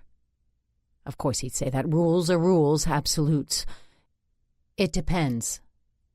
Hunter caught the tip of his chin between his thumb and index finger and pondered. For Hunter, rules were fungible and could be molded to suit his purposes. Mother rolled her eyes. Why would you ask such a thing? Her meaning was also clear. Stop worrying about abstract ideas and snag Hunter Taft. Hunter. My voice was hardly more than a whisper. He looked at me expectantly. You know that $1 you gave me? He nodded. I have a friend who might need it. His gaze traveled to India and Donna's table, and his face took on a lawyerly look that was frighteningly similar to Anarchy's cop look. No nonsense. All business. Wheels turning. I can't make you any promises on the results. Ellison, what are you talking about? A mother's displeasure with me manifested itself in flared nostrils and an even straighter spine. I think we'd better track down that neurologist. Anarchy pinned me with his gaze. What do you know, Ellison? No nonsense. All business. Wheels turning. Rules are rules. Rules are bendable. Rules are secondary to finding a husband. If I discounted Mother's opinion, I was still left with 2 impossible choices. Take Donna's mother away from her, or let a murderess walk free. Everyone at the table stared at me. India stared at me. Even Donna stared at me. Waiting. My skin prickled, and the adrenaline coursing through me dried my mouth and thickened my tongue. Did I believe in rules as absolutes? Murder was wrong. India committed murder. India had to face justice. Those absolutes didn't take into account a teenage girl who'd already suffered far too much. I reached for the tiny glass full of crushed ice and water next to my coffee cup and sipped. The ice hit me in the nose. Anarchy Jones could find Jonathan Hess's murderer without my help. That was an absolute I could believe in. I smiled round the table. The only thing I know is that I've changed my mind. I do want pie. Despite cajoling, threatening, and tears, the neurologist decided to keep me in the hospital for observation. Maybe he was just scared of Mother. She decided I needed a few days' rest. There's no place less restful than a hospital. I was lying in bed with a sketch pad and a bad attitude when India Hess knocked on the open door of my room. "How are you feeling?" she asked. I picked at the bandage circling my wrist, the one I'd worn since Bobby's murder. "Fine. Thank you." With that, we ran out of conversation. She fiddled with the handle of her purse. I put the pad down on my lap. "What are you working on?" Her voice was new penny bright. I turned the pad and showed her a drawing of blooming hostas. "Oh." The words slipped through her lips like a whoosh of air. She sat in the ugly armchair next to the bed. I fingered the nurse's call button. We both stared at the institutional beige walls. It was easier than looking at each other. "You know?" she asked. "I know." "What are you going to do?" The skin on India's face looked stretched, too tight, hardly up to the task of covering her skull. I don't know. She folded her hands in her lap. I should turn myself in. What about Donna? She's the reason I haven't. India shifted her gaze to the ceiling. I got home that afternoon and I was so furious. Jonathan was nowhere to be found. She patted the dark circles beneath her eyes. I went through his drawers and I found... She shuddered. I should have confronted him when he got home, but he was so angry. He scared me. He said you were hiding Donna, and then he left. She lowered her gaze and looked directly at me. I followed him to your house, and he deserved it. The words struggled to escape my lips. I swallowed them. When we first met, I thought he was interested in my money. I told him that everything was held in trusts. She shook her head. Donna and I get a generous allowance, but major expenditures must be approved by a trustee. Despite the house and the cars, marrying me wouldn't make him a rich man. He kept calling. I thought he wanted me.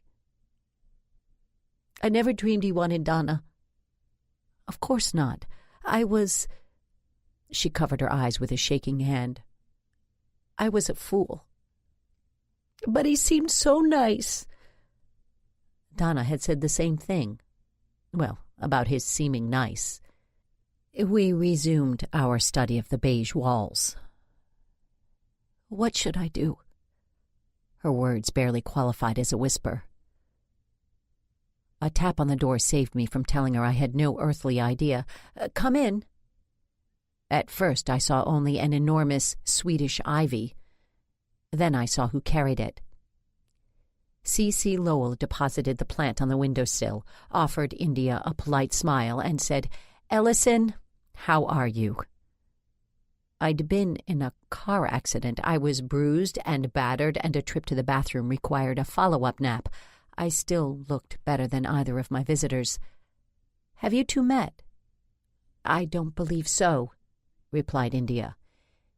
"India, this is C.C. Lowell."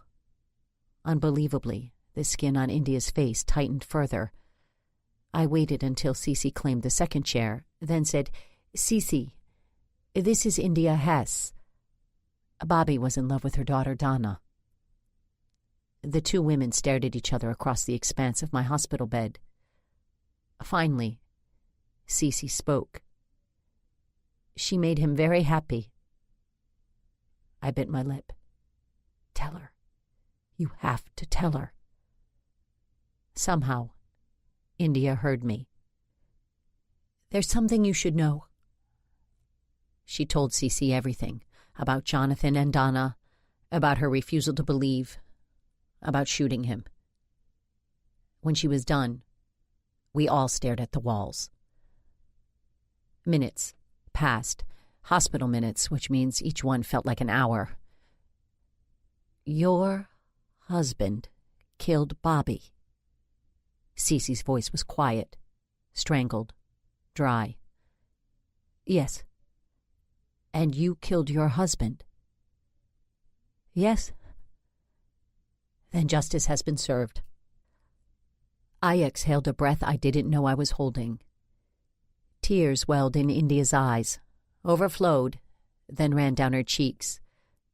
Thank you. I'd like to meet Donna. Now tears ran down Cece's cheeks as well. I might have brushed some wetness from my own face as well. They stayed for a few more minutes, but we had too much to say to actually talk. I breathed a sigh of relief when they left. A moment later, Mother and Grace walked in. Grace grinned. You look better. That thing I was worried about, it took care of itself. So you don't have to lie to Detective Jones.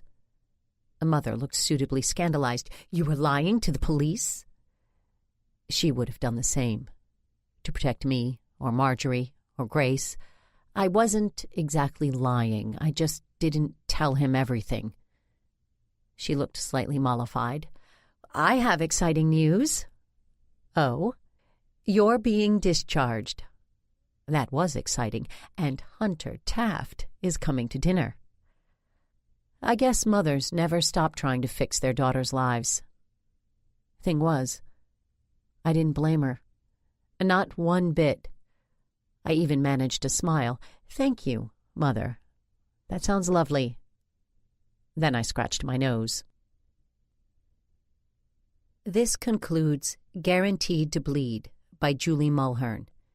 Narrated by Callie Bollier. Copyright 2015 by Julie Mulhern. This unabridged audiobook is published by arrangement with Julie Mulhern, care of Inklings Literary Management, LLC, and was produced in the year 2016 by Tantor Media Incorporated, a division of Recorded Books, which holds the copyright thereto. Please visit tantor.com for more information on our growing library of unabridged audiobooks and to take advantage of special offers.